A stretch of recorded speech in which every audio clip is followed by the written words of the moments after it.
Allow subtle warmth, slight tremor if organic.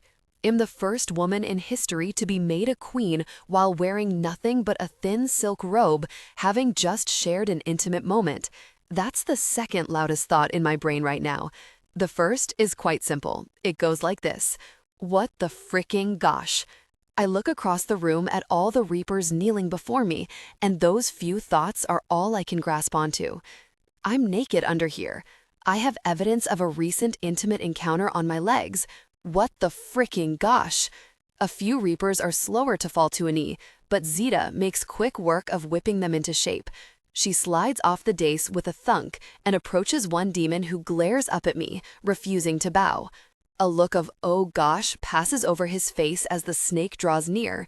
He starts to drop, but Zeta's already decided it's too late for him. Her massive white head raises high into the air, then comes crashing down over the demon, engulfing his body and muffling his scream. She gulps him down, boots and all. Anyone still standing drops to their knees. Gosh, that was super gross, I whisper, trying not to move my lips in case anyone is chancing a glance up at me. Ashen. Lou, he whispers back, not looking up from where he's bent before me. You missed it.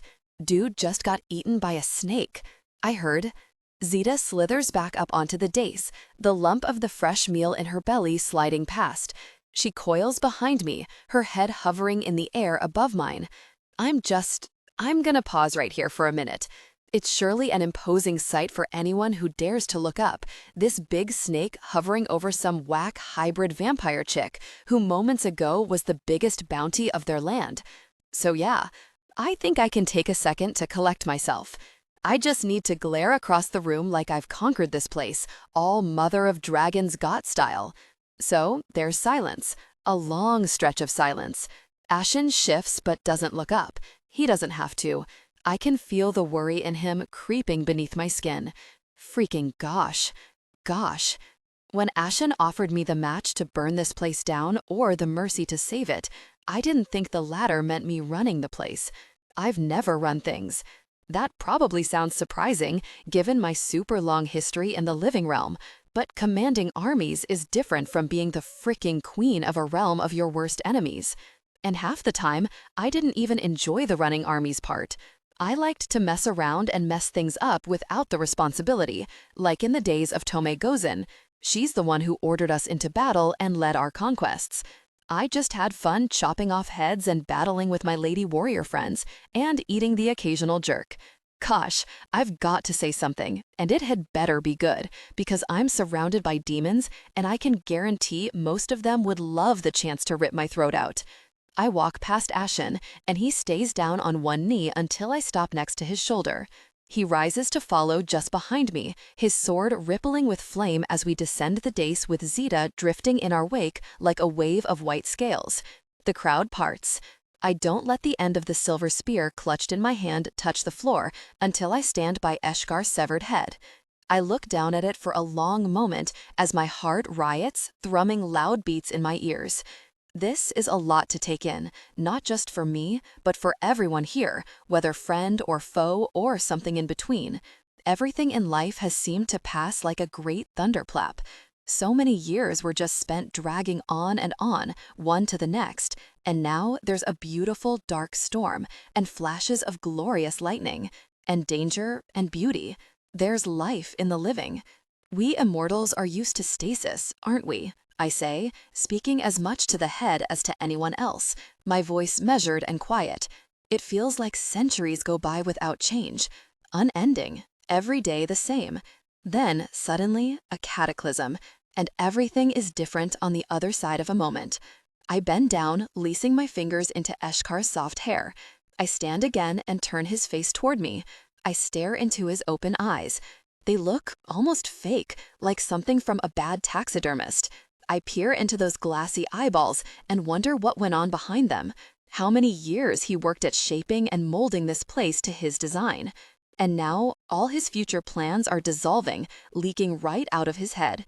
I wonder if he ever felt what I felt, the reaping. When I lived for a breath of time within Ashen, the moment when he took Davina out of the living realm. The slip of a soul sliding through a palm. Sorrow and fear. a demon wrenching secrets from its keeper, unraveling a history, sending the soul of an immortal to deteriorate in servitude or loneliness or rage. I wonder if Eshkar ever truly felt what the reapers of his realm do, what Ashen did. I lift my gaze and look across the audience. Stasis. That's the insidious fallacy of time. It's an illusion, because every day was different. Each one was incrementally worse than the last. A little more despair, a touch more anger, regret, guilt. It was all used against you to keep you doing the council's bidding, no matter if it was right or just. And slowly, mercy ceased to even exist. I lower Eshkar's head to my side. I look toward the crawlers shifting at the edge of the audience, restless, their eyes on mine. I hear the whisper of their fragmented thoughts like I heard the hybrids in the living realm. And the souls, I can feel them too. Their presence, their confusion and suffering. I turn and walk back to the dais with Ashen by my side as Zeta slithers around us. I catch sight of the faint pink mark on her scales where I wounded and then healed her. Her head stays in line with my legs, the slit of her silver eye watching me. The smoke behind the dais rolls up the wall as thick as a waterfall. I watch it as I walk up the stairs with the spear in my hand, and a realization washes over me. It's as though I've ascended into an epiphany. I can still get my revenge on this place. I can make it into what it doesn't want to be, and the mercy I deliver will be the match that burns anyone who stands in my way. There's a gust of power that seems to blow from the bottom of my stomach, lifting my chest. It pulls at my throat. It's the fleeting thought that this can be mine. I can rule this place. I can wield power like I've never felt before. I stop at the top of the stairs and turn to the audience, their eyes a sea of flames as they watch me back from bent knees. We will deliver justice, and we will deliver mercy. We will bring this realm back to its purpose, and we will win it. I pivot and start walking toward the center of the dais. And that's when I learn my first lesson as Queen of the Reapers. Never turn your back on the Shadow Realm. The axe cleaves right through my momentary burst of confidence, shattering it into 100 tiny fragments of bone. A freaking axe. Honestly, it's a first. You'd think in 5,000 years and more battles than I care to list that I might have encountered one lodged in my body before, but you'd be mistaken. Arrows, yes. Swords and daggers, of course. Pikes, yes, multiple times. A few corkscrews, wooden stakes, stupid humans in your myths, a pencil, even a mace in my guts once, which was really gross. But an axe? No. I didn't even notice someone holding one. Lesson 2 of the Shadow Realm. Pay closer attention to who is carrying what. Lesson 3 is one I've known for a long time. I just need to apply it despite my shock and pain and rage. Don't let them see you weak. The shunk of the axe lodging into bone still reverberates in my mind. My scapula and the ribs beneath are shattered, pins of bone and the sharpened edge of the blade piercing into my lung. I manage to stay upright by leaning on the spear still clutched in my hand. Thick blood cascades into my chest with every torturous breath. Don't let them see you weak. Zeta's rage is incandescent, as blinding as her brilliant white scales. Allow subtle warmth, slight tremor, if organic. She coils around my legs and keeps me standing as she hisses at the audience. But before she can descend the dais and strike at the onlookers, Ashen is already there. I look over my uninjured shoulder. The crowd is parted, watching as Ashen clasps the axe thrower's throat in a vice grip. The demon is big, burly, thickly muscled, definitely the axe-carrying type. He reminds me of Gallus, but where his blocky, his also slow, a little cumbersome. By comparison, Ashen is tall and swift, strong, but with the kind of power that's graceful and lithe. He's fluid, adaptable, and cunning. Ashen squeezes the demon's throat, his rippling blade aimed at the rival reaper's heart. "You dare to injure my wife." Ashen's voice is cold, clear, measured. The control he has over his rage makes him 10 times more menacing than usual. "She is no queen." The man spits through gritted teeth. His eyes flick to mine. Ashen tightens his grip, pressing the tip of his sword to the man's chest. "You dare to even look at her." In fact, I will make sure you cannot. His movement is faster than I can even track.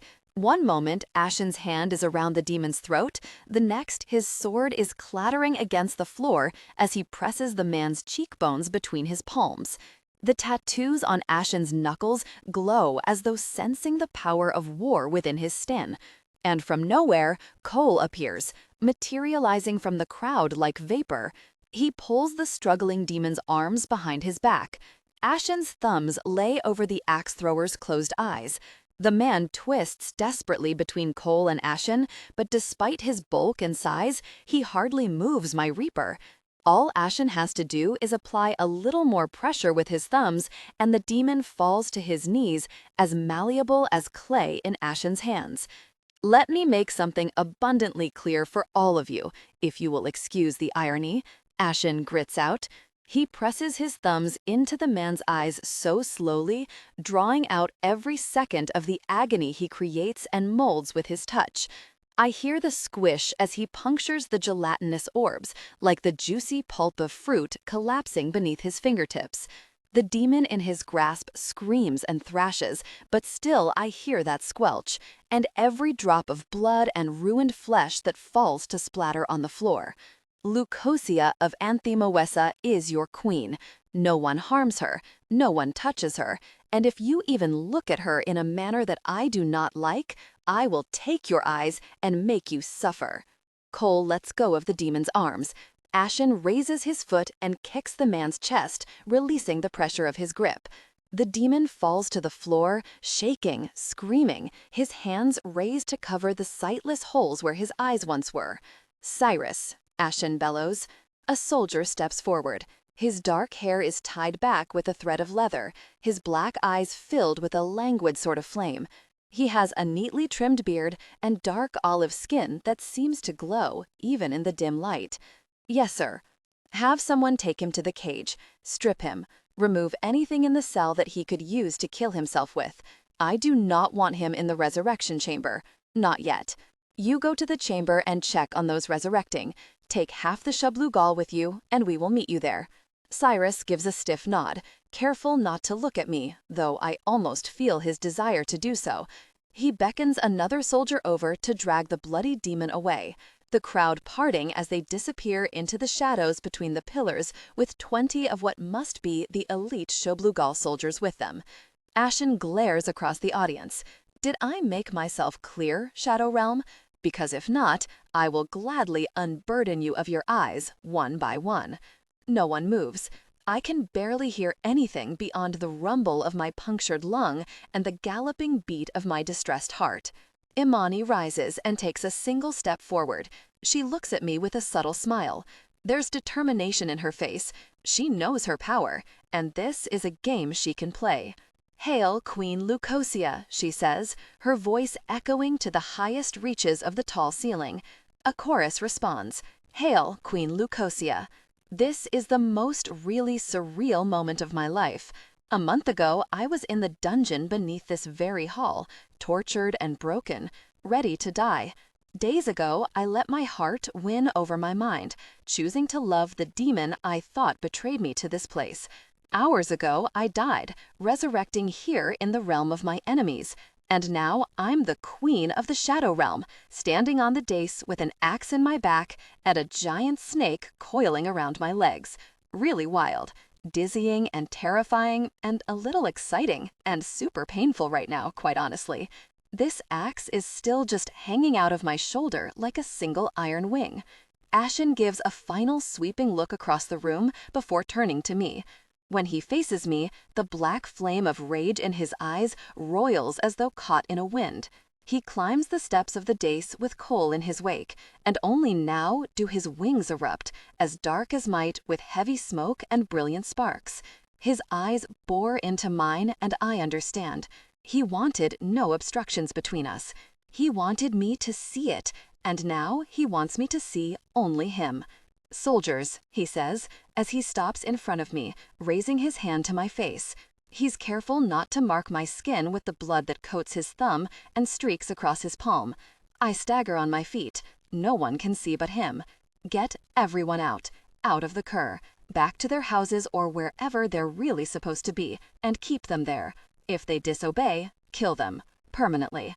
Zeta hisses at the crowd to put a final scaly stamp on his order.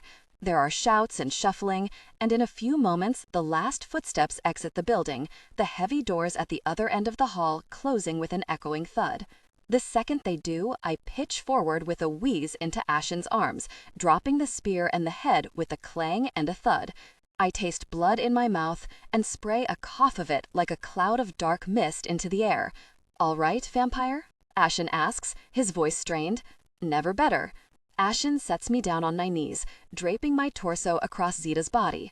He positions my arms so I can brace myself against her, firming his grip on my forearms in a wordless request for me to hold on. Then he lays a foot on Zeta's scales and grips the handle of the axe.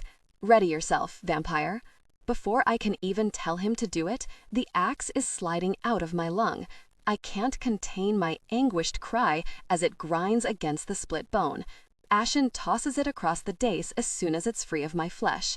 My chest rumbles, blood rushing into my lung. "I am so sorry, my Lou. Drink." Ashen holds his wrist to my mouth, and I slide my fang against his skin, closing my eyes as I draw in his blood. It charges down my throat like a lightning strike. I feel my flesh begin to knit together, the pins of shattered bone shifting back into place. In a few pulls of blood, the injury is healed enough that I can move my shoulder. "Much faster than usual," Ashen observes. I let go of his wrist and nod, still recovering my breath, as Urter comes to investigate, shoving his nose beneath my arm with a gentle whine. Hybrid level up. I saw one struck by a blade on the battlefield. The dagger should have taken it down, but the creature barely slowed. I turn my attention to Cole. "It's so good to see you." That boyish surfer boy smile brightens his skin. "Same here, Queen, huh? EDA will be so excited to hear this gossip." The sting of tears gather behind my eyes as Cole leans down to give me a hug.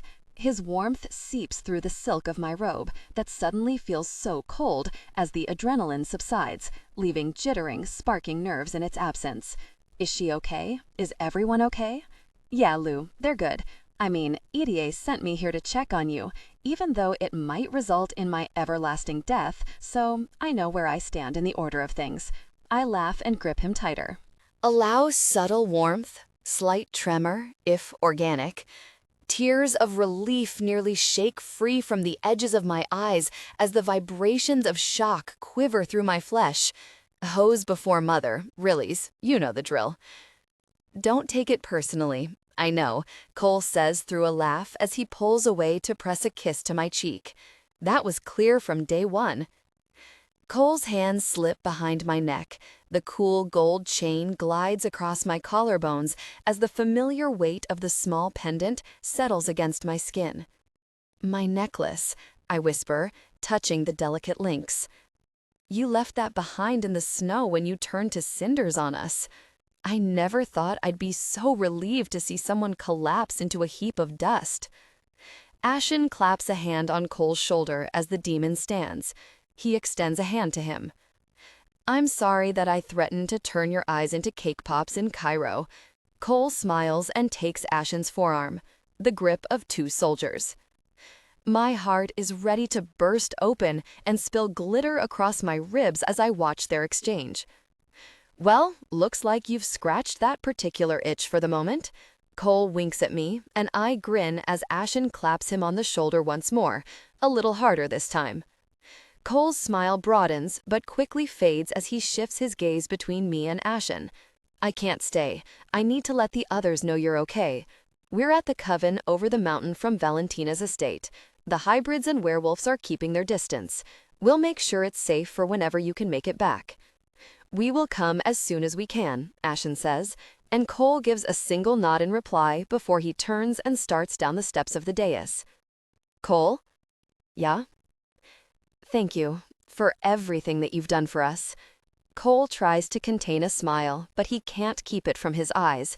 He gives one more nod and jogs down the steps, skirting around the bodies on the floor as he heads through the long, quiet hall.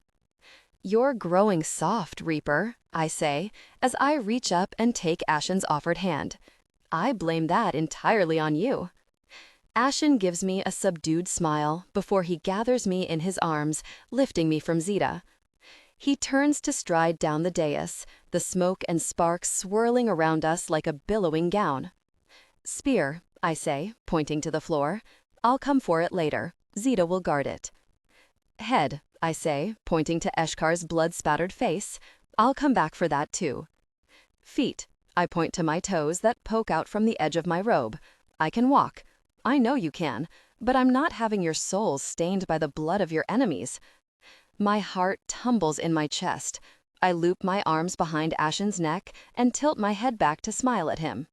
That's very romantic, Reaper. So was the eyeball thing. Ashen regards me for a long moment as we walk. There's affection and pride surfacing in his eyes with every step he takes, drowning out the worry and rage that still roll through the black flame. Your idea of romance is perhaps a bit dark. You love my dark side. Ashen lifts me closer as though I weigh nothing, placing a lingering kiss to my forehead. You are right, I do. I lay my face to Ashen's matte black armor, wishing I could press my skin to his warmth.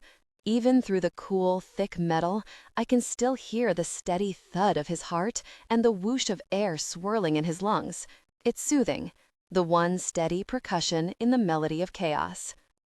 The further we walk from the dais, the closer we seem to get to reality. The reality that this is still a super messed up place, as evidenced by the souls who drift in the shadows and the scuttling of the few crawlers who stayed behind in the cur when the demons left. There's also the reality that I'm now supposed to be running this ridiculous circus, despite the fact that I know very little about this realm. I'm aware some shady gosh goes on here, no surprise. I'm sure Leander was honest when he spoke about hunts and the gauntlet, whatever really that is. But, I don't even know about regular, everyday stuff. Where do I buy booze? And with what money? Where do I go to get a wax?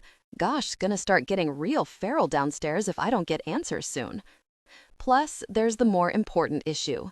Namely, I don't know how to lead a bunch of demons who literally just stabbed me in the back. I've been hiding for 300 years, for gosh sakes. Anonymity has kinda been my jam. This is quite the opposite from my recent lifestyle in Sanford. And even if it wasn't, even if I was some kind of vampire siren socialite, it still doesn't mean I know gosh about leading a realm. These thoughts just keep swirling in my head like a whirlpool, sucking me under. I don't say anything as we arrive at a black carriage, Ashen setting me down on the first step.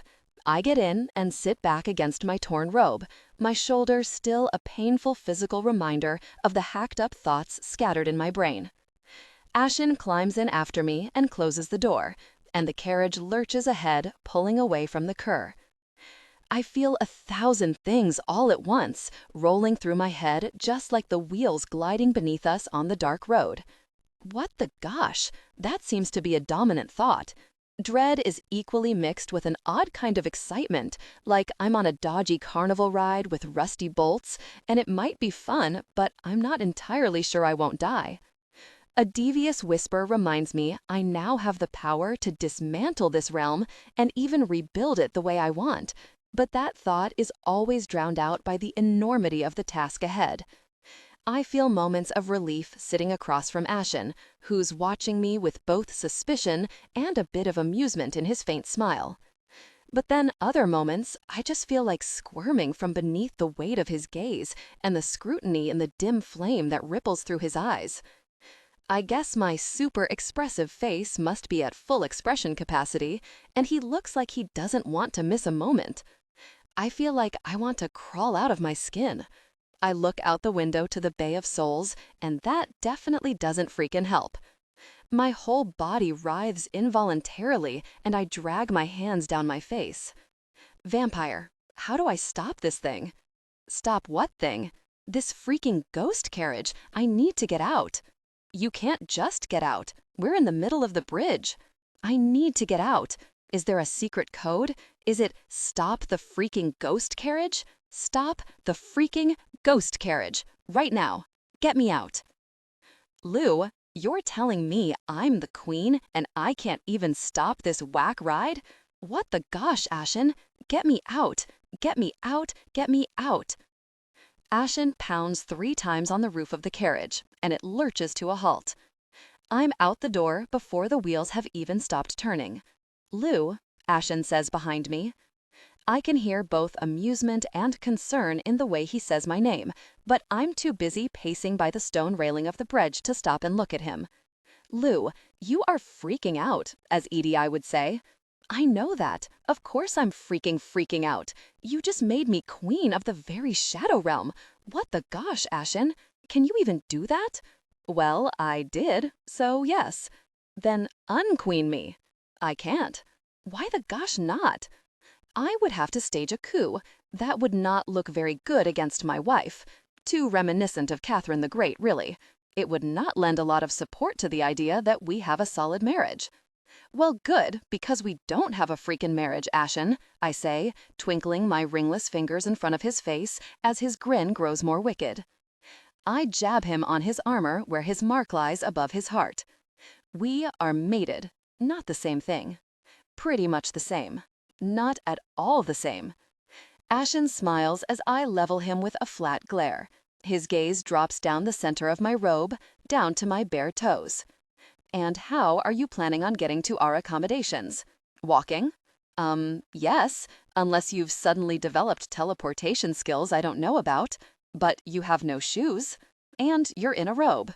Yes, thank you. I hadn't noticed until you told me. It's not like I was thinking about it the entire time I was on the dais, being given the title of the freaking Shadow Realm. Allow subtle warmth, slight tremor, if organic? It totally hadn't occurred to me that I'm naked under here. Ashen snorts a laugh and looks across the sea before catching my irate glare. His eyes soften as his head tilts.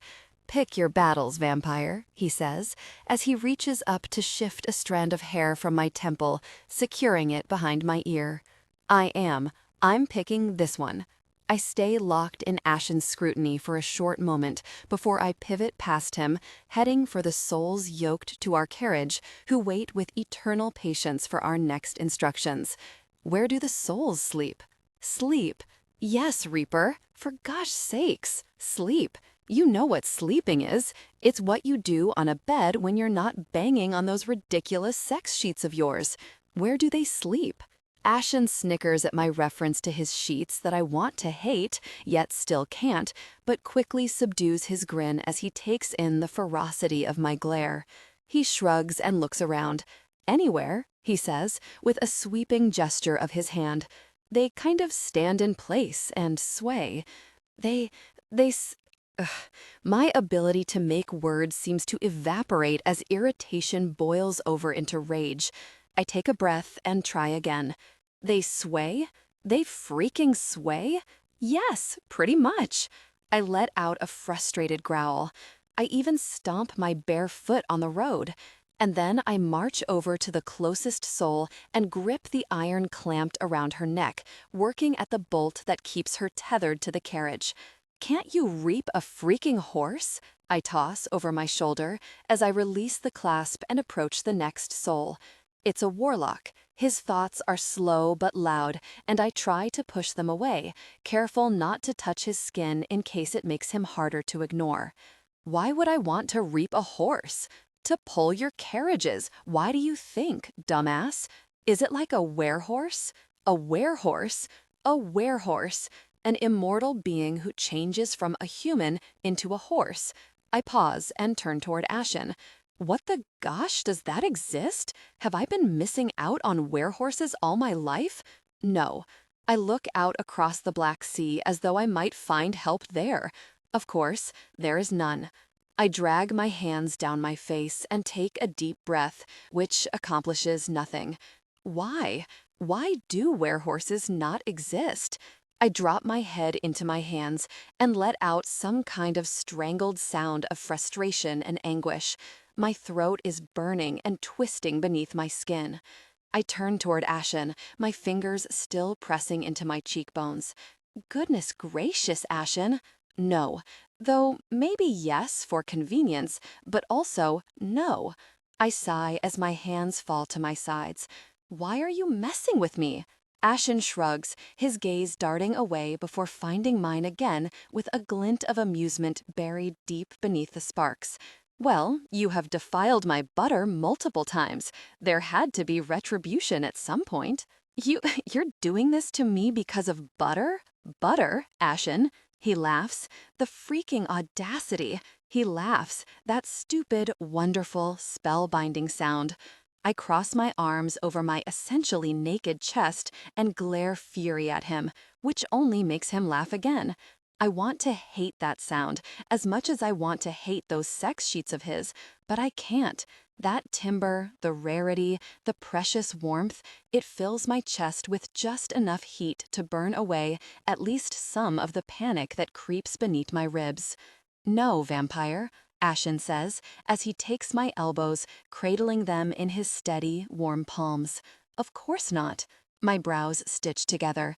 Desperation is like a tight lace that pulls my skin taut. Why? Ashen, I am not made for this. All of this. I'm not a queen. I'm not. Not in any time or any place, especially here. Ashen ducks his head to keep hold of my eyes when I try to look away. His grip on my elbows grows firmer when I feel like I'm vibrating. Everything about him is like an anchor, and he just waits, as steady as that iron hook lodged in the silt at the end of a heavy chain. He watches until I go still for a moment in the storm. You are exactly the queen that the Shadow Realm needs. You are the only one who can heal this place. I'm not. Ashen's hands frame my face as tears well in my eyes. You are, Lou. You are the balance between shadow and light. You change the people you're with. You bind them together. And when they can't get behind you, you do what needs to be done. You are not afraid to make a friend.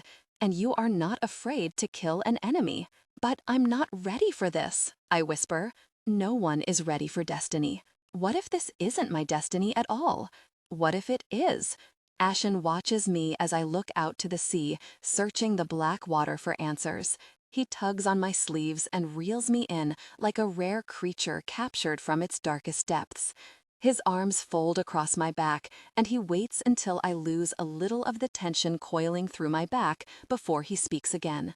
Lou, you are the one person who looks at these souls and sees them, really sees them, cares for them, wants to change this place for them. You believe the Shadow Realm could be different, just like you believed I could be different, or Urter, or Zeta. I blow a thin stream of air through my tense lips. This is madness, Ashen. You are right. It is madness. Look at you, here in the middle of the bridge, wearing nothing but a robe and something, stopping a carriage so that you can let these souls go. It's the best madness imaginable, and I was wrong just now. You are right to choose this battle. The only one I cruelly think you should give up is the one against yourself. I don't know how. Then maybe that is the first thing you need to learn as queen, how to lay down arms against yourself. I sigh against Ashen's armored chest.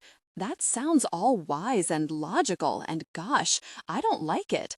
Can't I just continue to freak out for a while? Ashen puffs a breath of a laugh, stirring the blood-encrusted hair on my shoulder. You are the queen. Do what you need to do. If you need to freak out until it gets old, then freak out. You mean like killing you got old? You and I both know it did not get old. You're right, I say. It didn't. Especially not if it results in intimacy in the resurrection chamber. I'll be killing you all the time if that's the deal. I rise on my toes and steal a kiss as we release one another from our embrace. We head back to the carriage to free the remaining 4 souls from their iron yokes. What about intimacy in the council palace? Ashen asks, releasing another clasp. You mean where Eshkar and Imogen lived? Ew. Good point. What about your room at House Urbagu? Ashen's eyes darken. He keeps his gaze away from mine. Not habitable. Right, I say, letting a soul free of its shackles. I heard. Ashen's gaze flicks to mine, his jaw ticking. A quiet grunt is all he has to say about the room he destroyed when I was captured by his realm. We work in silence, releasing the last souls who wander away listless and alone. We watch them for a moment before Ashen slips his hand into mine. I feel a ripple of anxiety in him, teasing at the flesh beneath my mated mark, and I wonder what it's for.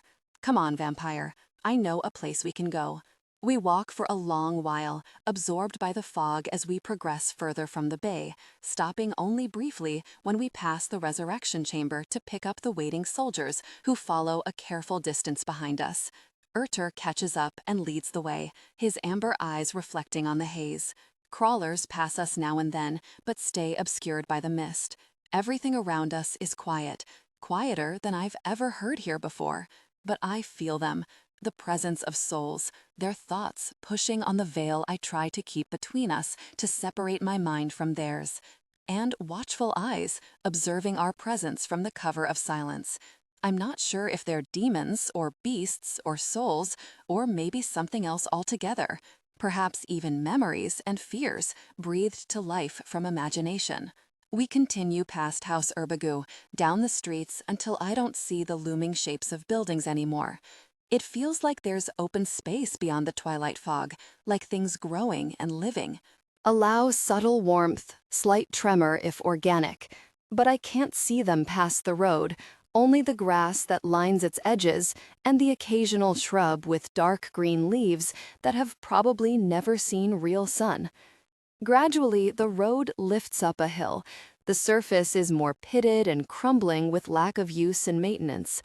I hear the sea in the distance to my right, crashing against stone. Where are we going? I ask. You'll see, almost there. We turn off the road down an overgrown path. It's only a few more moments of climbing the hill before a ruined building takes shape, rising through the fog at the edge of a silver cliff. The mist is thinner here and rolls on a breeze that carries the faint scent of sulfur and the sea. The facade of the structure has crumbled away, but even still, I can tell it was once a beautiful, palatial home. The hewn edges on the broken stone were once carefully cut and smoothed, and what still stands remains level on a solid foundation. There's no glass in the windows, no door on the rusted hinges, but when we step inside, the essence of this place still hums with the memory of usefulness, like it's proud of what it once was, maybe even like it hopes for what it could be again. Ashen orders the Shublugel to form a perimeter before he leads us through the door and into a foyer where greenery has taken up much of the empty space. There's a path through it, worn but not frequently used, sparse blades of grass poking through the channel of dirt. A massive fireplace is nestled into the wall on the left.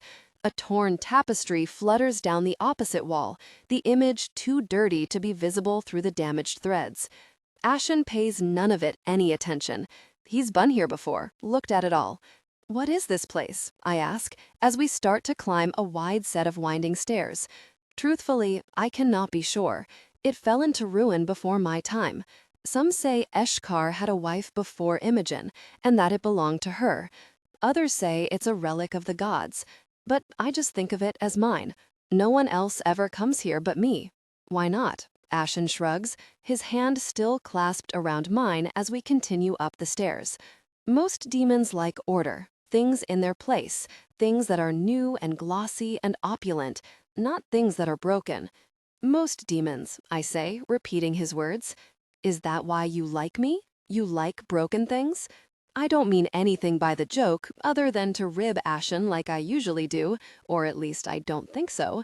But he wheels on me, pinning me with a fierce look that has me taking a step back in reflex. My back touches the cold stone. No, vampire, that is not why. Ashen's gaze inflames my skin. Hot blush floods my cheeks. He watches as it flares and fades away. You have never been broken. I swallow, memories of the cage beneath the cur surfacing like a bloated corpse. Are you sure? You're here, the queen of the shadow realm. Not even this place could break you, and now it is yours. So you tell me. I make no counter-argument as Ashen's fingers trace the line of my cheek. He grasps my jaw, keeping my gaze fused with his. You are the strongest person I have ever known, my vampire. The furthest thing from broken. I swallow as though drinking down those words to store them like a precious spell against future darkness. When the heat in his eyes subsides, Ashen pulls away and takes my hand once more, leading me in his wake. We reach a landing, and the space opens to a wide patio embraced by the veiled sky and the cliffs jutting up around the high retaining walls. Silver stone arches flow at regular intervals ahead of us, like whalebones, a frame for the most beautiful display of art I've ever seen. A garden of sculptures and blooms. Like anything in the shadow realm, it has a haunted quality about it. Lush, deep green leaves that seem a bit too dark flow alongside the walls and beneath the feet of the subjects of the sculptures. Some are made of stone, some are metal, copper, polished to keep the green patina from dulling their shine, brass, buffed until it glows despite the dim light. Some are even terracotta, more blocky than their kin, their style ancient and symmetrical. The statues are laid out along a winding path that's framed by unlit lanterns. Orchids hang suspended from the arches like stars. Massive dahlias light the shadows with colorful blooms. Unfamiliar crimson flowers as large as my fist peek from the shadows, beckoning me to pluck their velvet petals. The twisted branches of low ornamental trees reach out toward the path, as though calling us closer with their long fingers. And in the center of the entrance to the garden, a trickling fountain of black stone, the water flowing from the shoulders of a kneeling man, his head bent. I can almost feel the weight of regret and sorrow and loneliness pressing on his back. Ashen, I whisper, letting go of his hand to take a step on the curved path. You did this? It takes him a long moment before he answers.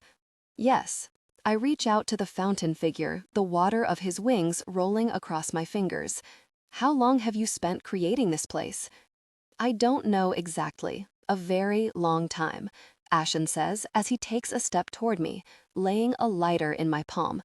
He nods toward the first statue and its lantern. It feels like he's giving me a key to his soul. Go ahead. I look at the cool metal in my hand for a long moment before I curl my fingers around it. I start down the path.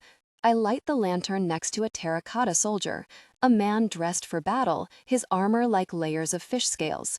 His almond eyes and long beard give the impression of ancient wisdom, like an apothecary or a warlock. I stay long enough to take in the details and then walk to the next figure. It's limestone, worn and repaired in places where the rain must have battered her figure over centuries of time. Her hands are folded in front of her stomach, her head is turned to the side, but it's that of a lioness. A witch, a shapeshifter, I whisper, skimming my fingers down the line of her arm. I look back at Ashen and he nods. I light her lantern and move toward the next figure. Each sculpture grows more detailed, the techniques more refined, the materials and tooling more precise. There's a bronze statue like the Capitolan wolf, but rather than Romulus and Remus suckling from her full teats, there are 3 half-wolf, half-human crouched beneath her lithe body. Werewolves. And later, a stone image of a man with long fangs in his gaping mouth, his hand outstretched to the viewer in a desperate plea for mercy. I light his little lantern and pause to wonder which one of my sisters turned him into a vampire. I keep making my way deeper into the garden, lighting a fire for each soul captured along the way. Ashen follows me like a shadow until I near a marble statue, the detail so stunning and lifelike that it crushes the breath right out of my chest. It's as though Ashen has been refining the sculpture for centuries, never fully satisfied with the minute details. I know why, because he felt like it could never capture the depth of his grief. I press my lips together. I try to keep the tears trapped against my eyelashes, but they can't be contained. One by one, they crest the dam to fall across my skin. This sculpture is a woman in white marble, a veil obscuring her downturned face. Even though I can't see her eyes, I know exactly where she's looking. She's gazing at a beautiful baby, his head nestled in the crook of her elbow, his chunky leg draped over her arm. The baby's tiny hand reaches up toward her, never able to touch his mother's face. It's Davina, and the child she and Ashen almost had. My fingertips are so cold against my lips. It's such a beautiful regret, a stunning sorrow, a loss Ashen couldn't possibly have fathomed in that moment when his sword felt too heavy with the weight of two souls in his hand. This demon who captures more of my heart with every moment that passes, he spent centuries of time punishing himself for something beyond his control. There's only one lantern at this statue. I light it. Allows subtle warmth, slight tremor if organic, and then I bend down and gather broken twigs and crisp dead leaves. I place them in a mound on the baby's rippling blanket and light a second flame. I run my hand over the infant's cool head, trying so hard to imagine the wisp of hair and the scent of milk and the soft skin that could have warmed Ashen's palm. I place a kiss to the baby's forehead and then move away, tears still stinging in my eyes. There are more statues, some becoming a little more abstract the closer we get to the end of the path. The style and materials become more modern. Some even include objects scavenged in the living realm, like a werewolf draped in a torn leather jacket or a witch who holds a delicate ampule in her carved hand. I light each lantern and then round a curve in the path to the last statue. I feel that ripple of Ashen's anxiety beneath my skin, and I press my hand to the scepter on my chest. This statue is alive. There's no lantern. It doesn't need one. The gold leaf within the glass sculpture catches even the dimmest light, illuminating the work from within. Metallic seams of color infuse the glass, from bright crimson to teal to fuchsia to deep, shimmering purple. She looks like she's dancing on a bed of wind orchids, raised on the ball of one foot with her hand pitched behind her for balance. But her other hand lifts a glass sword, striking out toward an unseen opponent. Her face is covered by a golden mask. I know exactly who she is. "It's me," I whisper, touching the smooth line of my arm in glass. That current of Ashen's anxiety hums beneath my skin. "Yes, you're nervous to show me. Did you think I wouldn't like it?" Ashen pauses for a long moment. I look at him over my shoulder. His gaze is caught on the statue, his eyes following the lines of his art. "I thought you would think it strange." "Strange?" Ashen shrugs. He's still not able to meet my eyes. "Like some kind of stalker shrine." I laugh, and finally he looks at me. "A stalker shrine? No, Ashen, you'd need more candles and grainy black and white photos and magazine cutout collages for that." I give him a fleeting smile before I face the statue once more, my lips parted in awe as I touch the golden mask. It's stunning, magical, not strange. "When did you do this?" "When I left Sanford," he says, stopping next to me. I feel him watching as I take in every tiny bubble and spark of color in the glass. I thought I could stay away. As it turns out, I could barely manage 4 days. I tilt my head, regarding him with an accusatory smile. "But when we first went to Edia's, you said you couldn't travel to the Shadow Realm without me." I lied. A sheepish smile crosses the Reaper's face, his gaze drifting away from mine. He shrugs. "The bond magic was uncomfortable the first time we separated, but really, I just did not want to part from you." A teasing little tsk passes my lips before I let him off the hook and turn my attention back to the statue. That tattoo did get pretty itchy. I contemplated chewing my arm off. Ashen's hand comes into view, and I follow the line of his pointing finger. I look closer at the sculpture's outstretched arm wielding the sword. "Sunu Lictisuma" is etched on the surface of the glass. "If it was just that, I could have stayed away," Ashen says, moving incrementally closer. "It wasn't as unpleasant as not being able to see your animated expressions, or the irritation in your eyes when I knocked on your door every day, or the way you swept up everyone in that town without ever saying a word. It was magnetic. It was adorable." I snort a laugh and turn to Ashen. My amusement momentarily flees as I catch the heated look in his eyes. I swallow and give him a doubtful glance before flicking my gaze back to the statue. Adorable. Are you sure that's not in the same category as cuddle? Ashen comes closer still. His attention is honed on me as though nothing else exists.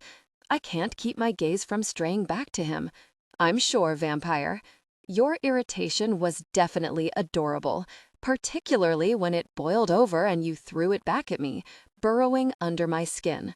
In all my immortal life, I've never been as simultaneously enraged and enthralled by anyone. Someone had to put you in your place, you know, I say, raising my chin to give him a haughty look. You strode around the swan like the hottest person to ever walk through its doors. A devious smile lifts one corner of Ashen's lips. Your colleague Anna certainly thought so. I gasp, actually gasp. Jesus, what a really amateur move of me.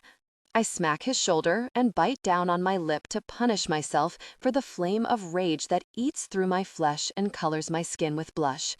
Ashen's smile broadens, and he laughs. He feels that burst of jealousy through our mark. Gosh, you're such a jerk. You know that, right? Ashen's arm snakes across my back.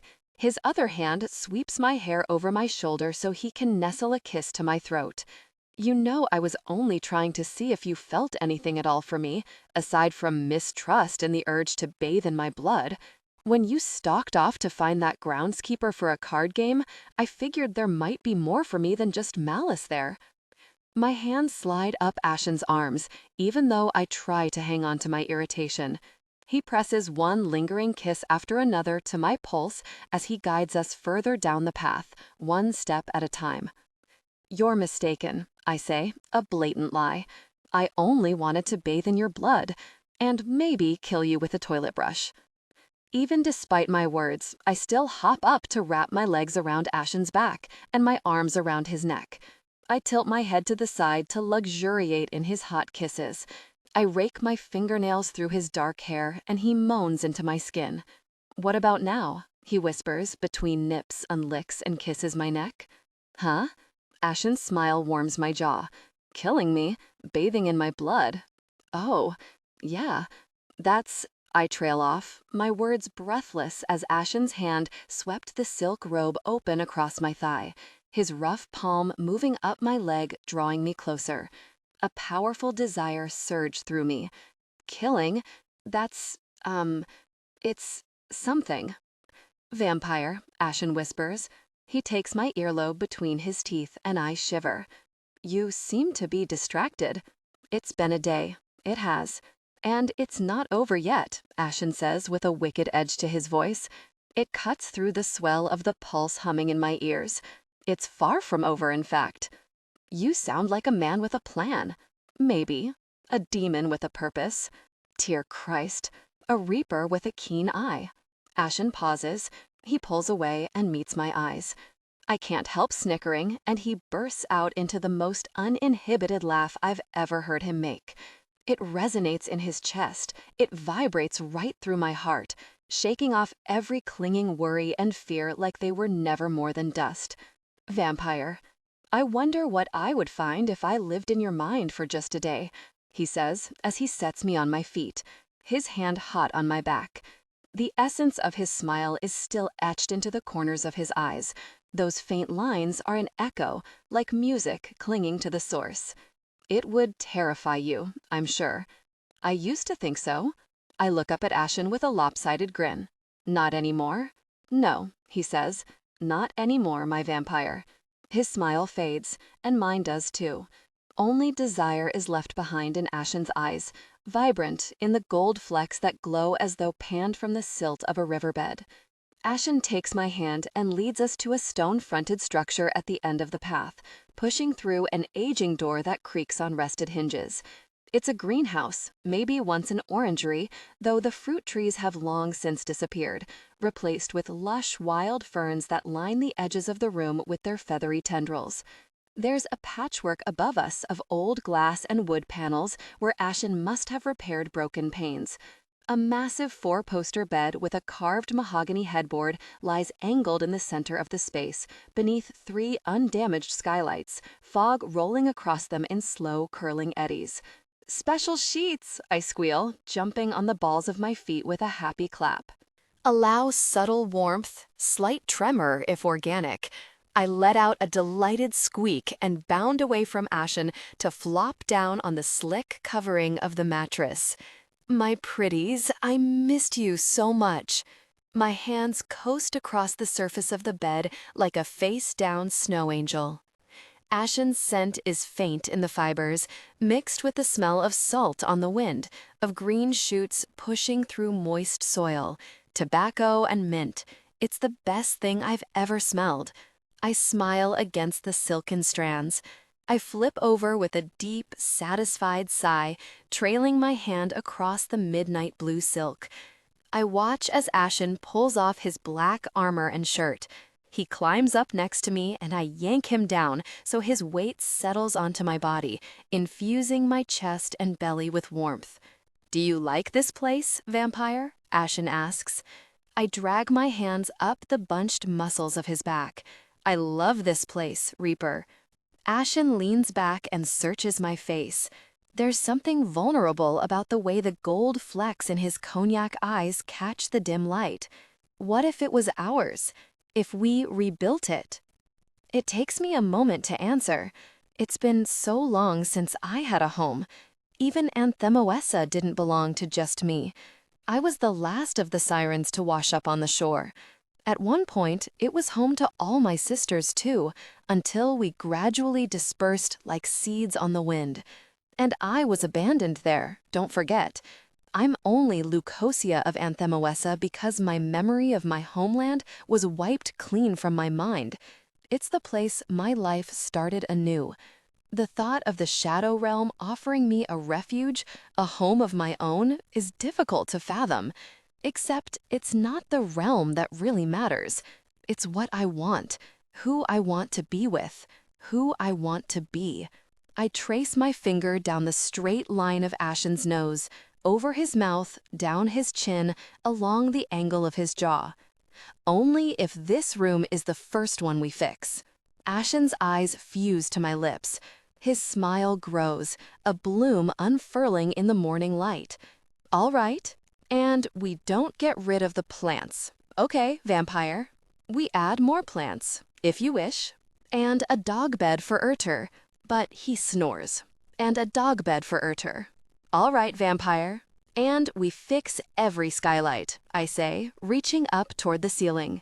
Any other requests? Ashen asks, no hint of irritation in his voice, only indulgence. I grasp his face between my palms. My gaze shifts between his beautiful, warm eyes. The executioner who could have destroyed me. The hunter who could have slain me. The demon who loves me. Only one, Reaper. Show me just how great these sheets can really be. Ashen cannot deny me anything, especially when I make a demand like that. Vampire, Ashen purrs as I slide my fangs down his neck, just deep enough for tiny beads of blood to rise and meet my tongue. I press my fingertips into his back, trying to release the knots of tension coiled beneath his skin. Yes, Reaper?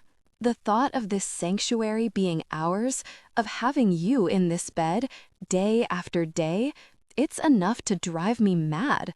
Mad in a good way? I ask, my voice husky and rough as Ashen loosens the tie at my waist.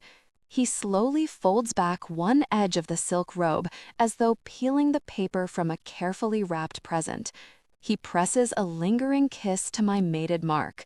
A deep desire grew between them, in a way that makes me want to devour you, body and soul. Ashen's lips carved a hot path across my sternum, then down, leaving a tingling trail from my chest to my belly button. He slides his hand beneath my back to lift me enough, to pull the tie free before tossing the rest onto the floor. Ashen takes my wrist and meets my eyes. Tell me to stop, and I will stop. Tell me to slow, and I will. Always. A slow smile creeps across my face. I push up to my knees, Ashen leaning back to make room so I can kneel on the bed. I press my wrists together and offer them toward the silk tie, drawing my lips between my teeth and widening my eyes in an expression that says, please do continue. A look of absolute hunger burns beneath Ashen's smile. He wraps the silk across my wrists and loops it through the center, his movement swift and precise. When he's finished, there's a flat knot in the gap between my joined wrists and a tail of silk bunched within Ashen's fist. "Say the word, and I will stop," he reminds me once more. "Otherwise, I am going to consume you until the sound of you screaming my name shakes the very foundations of this house." I give him a sweet, coy little grin before I lean forward to claim his mouth with a searing kiss, and he kisses me back with a fire that matches my own, his tongue diving into my mouth, his free hand gripping my hair. When I break away to press kisses to his jaw, his breath stutters. The pace of his heart quickens. His scent comes alive with faint undertones of vanilla and amber, the sense of desire. I let a gentle breath fan across his ear as I draw close to his ear. "I like your promises in bed, Reaper," I whisper, giving a soft nip to his earlobe, careful not to touch him with my needle-sharp fangs. "Oh, really? And what would that be?" My fangs strike his neck so fast he doesn't have time to even tense before the blood is rushing into my mouth, filling me with effervescent heat. I take one long pull, and Ashen groans with pain and pleasure, his fist tightening in my hair. When I let go, I lean back to give him a dark, gory smile. "You hadn't paid in blood," Ashen growls, the flame in his eyes turning black, lit with bright sparks. He lets go of my hair but hauls me up the bed by my bound wrists. "You play a dangerous game antagonizing a demon, vampire. Especially one nearly blind with lust," Ashen grits out as he ties the free stretch of the silken line to one of the wooden posts. His hunger ripples beneath my skin, flowing from his mark to mine as though we're tethered by invisible threads. It's a need for punishment as much as pleasure. He knows I like to take a little pain as much as he does, and he wants to give whatever I'm willing to take, even if it's not pretty or tender. He loves me, I know that. He would stop if I told him to, I know that too. But I would be deluding myself to think there's no demon in the soul of this man. He covets the light because he's made of shadow. The darkness is in every part of him, especially in desire. And we vampires do love to mix a little danger with desire. "Stay still," he orders, narrowing his eyes at me until I give him an innocent smile. "And put those fangs away." Ashen slides off the mattress, and I watch as he lowers his zipper, removing the last of his clothes until he's standing naked before me, all delicious muscle and dark tattoos and burning fury. He walks to the edge of the bed and grips the base of his arousal. His fingers curl around my jaw, and he presses his thumb into my mouth, prying it open to check my teeth. "Good," Ashen says. His voice is rough, like stones rumbling against one another in turbulent waves. His thumb trails over my lips, his gaze bursting with flame as he follows the movement. Saliva and venom flood the surface of my tongue. Such a pretty mouth. It will look even prettier pleasuring me. I give Ashen a wicked, defiant look as I clamp my lips between my teeth. He adores this game, when I straddle the line between insolence and submission. I can see it in his clenched jaw and the muscle that jumps in his cheek. I can feel it in my mark. His pupils roil with a dark flame that consumes all but the thinnest strip of color in his eyes. He presses my cheeks between strong fingers. "Open up, vampire." He runs the crown of his arousal over my lips. "Tell me you want it." I do want it. I want it bad. I want it filling my mouth. I want to taste him on my tongue, to feel him shudder against my lips, to know I'm the one who breaks him apart. But I'm not telling him anything just yet. I smile within his grasp.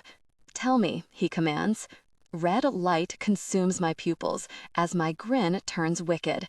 "You didn't say please." Ashen is nearly vibrating with fury.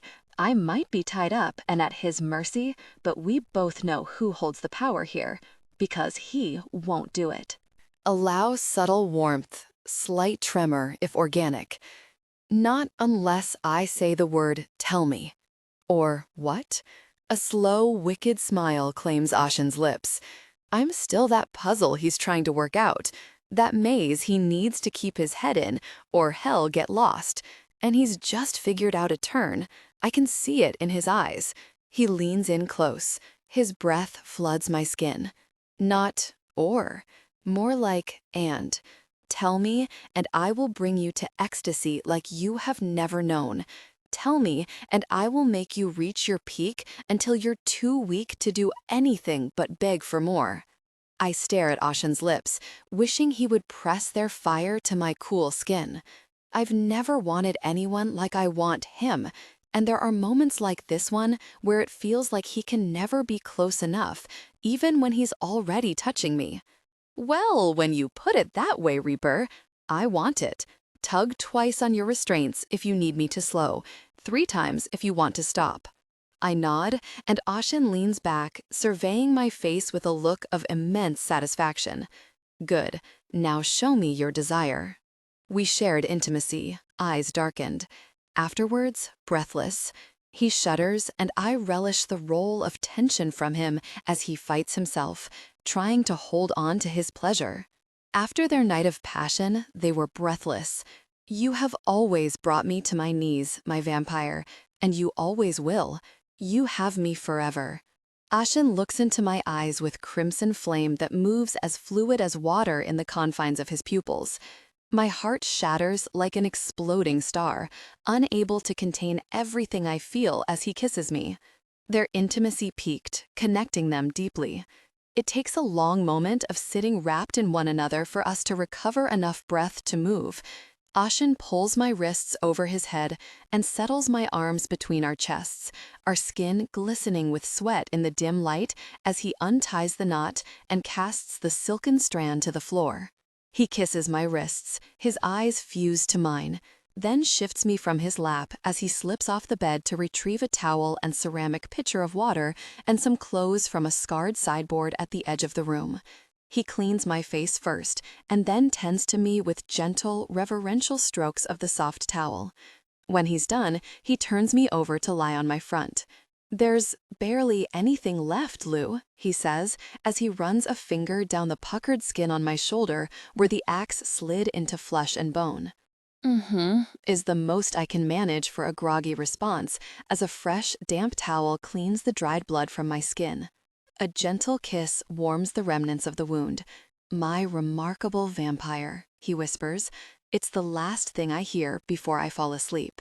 And it seems like just a blink before I wake to a salvo of chaos, clanking metal, shouting, rippling fire, Urter's sharp whine, and Ashen's voice, insistent and panicked. The feeling of a shirt slipping over my skin. I see a flash of him standing at the edge of the Bay of Souls, looking toward the islands in the distance. I see the eyes of the crawler from that night at Bit Akalam, right before Ashen cleaved it in two. "Lou, wake up." "Lou," Ashen smacks my cheek and I startle, blinking into reality. He's afraid. I feel it pulling at the skin around my mark, seeping between my bones. There's a hint of relief in his face as my eyes find focus on his. "Thank the realms. I've been trying to wake you for the last 5 minutes." "What's happening?" I ask as I look around. My thoughts feel murky as I try to unravel my unfamiliar surroundings and the sounds of fighting that echo across the stone cliffs surrounding us. The noise is coming from just outside the building. I glance to the entrance of the orangery where Urter paces on the other side of the open door. Ashen hooks his hands beneath my arms and drags my body from the bed, setting me on my unsteady feet. He starts working on the buttons of a black shirt that he's wrangled me into. I don't know, but whatever it is, it can't be good. Reapers loyal to the council? Maybe, but something feels off. More off than that. The brain fog lifts with every breath I take, and I start growing antsy on my bare soles. A nervous, metronomic bounce starts in my knees and climbs my body. I thought my first day as queen would involve more confetti and booze. This kinda sucks. Ashen tries to smile, but it's so fleeting it might as well have been imagined. "I will make it up to you," he says as he closes a button over the mark on my chest, letting his fingers graze the lapis and gold. He leaves the last few buttons open, and I look down at the shirt that engulfs me, hitting my mid-thigh.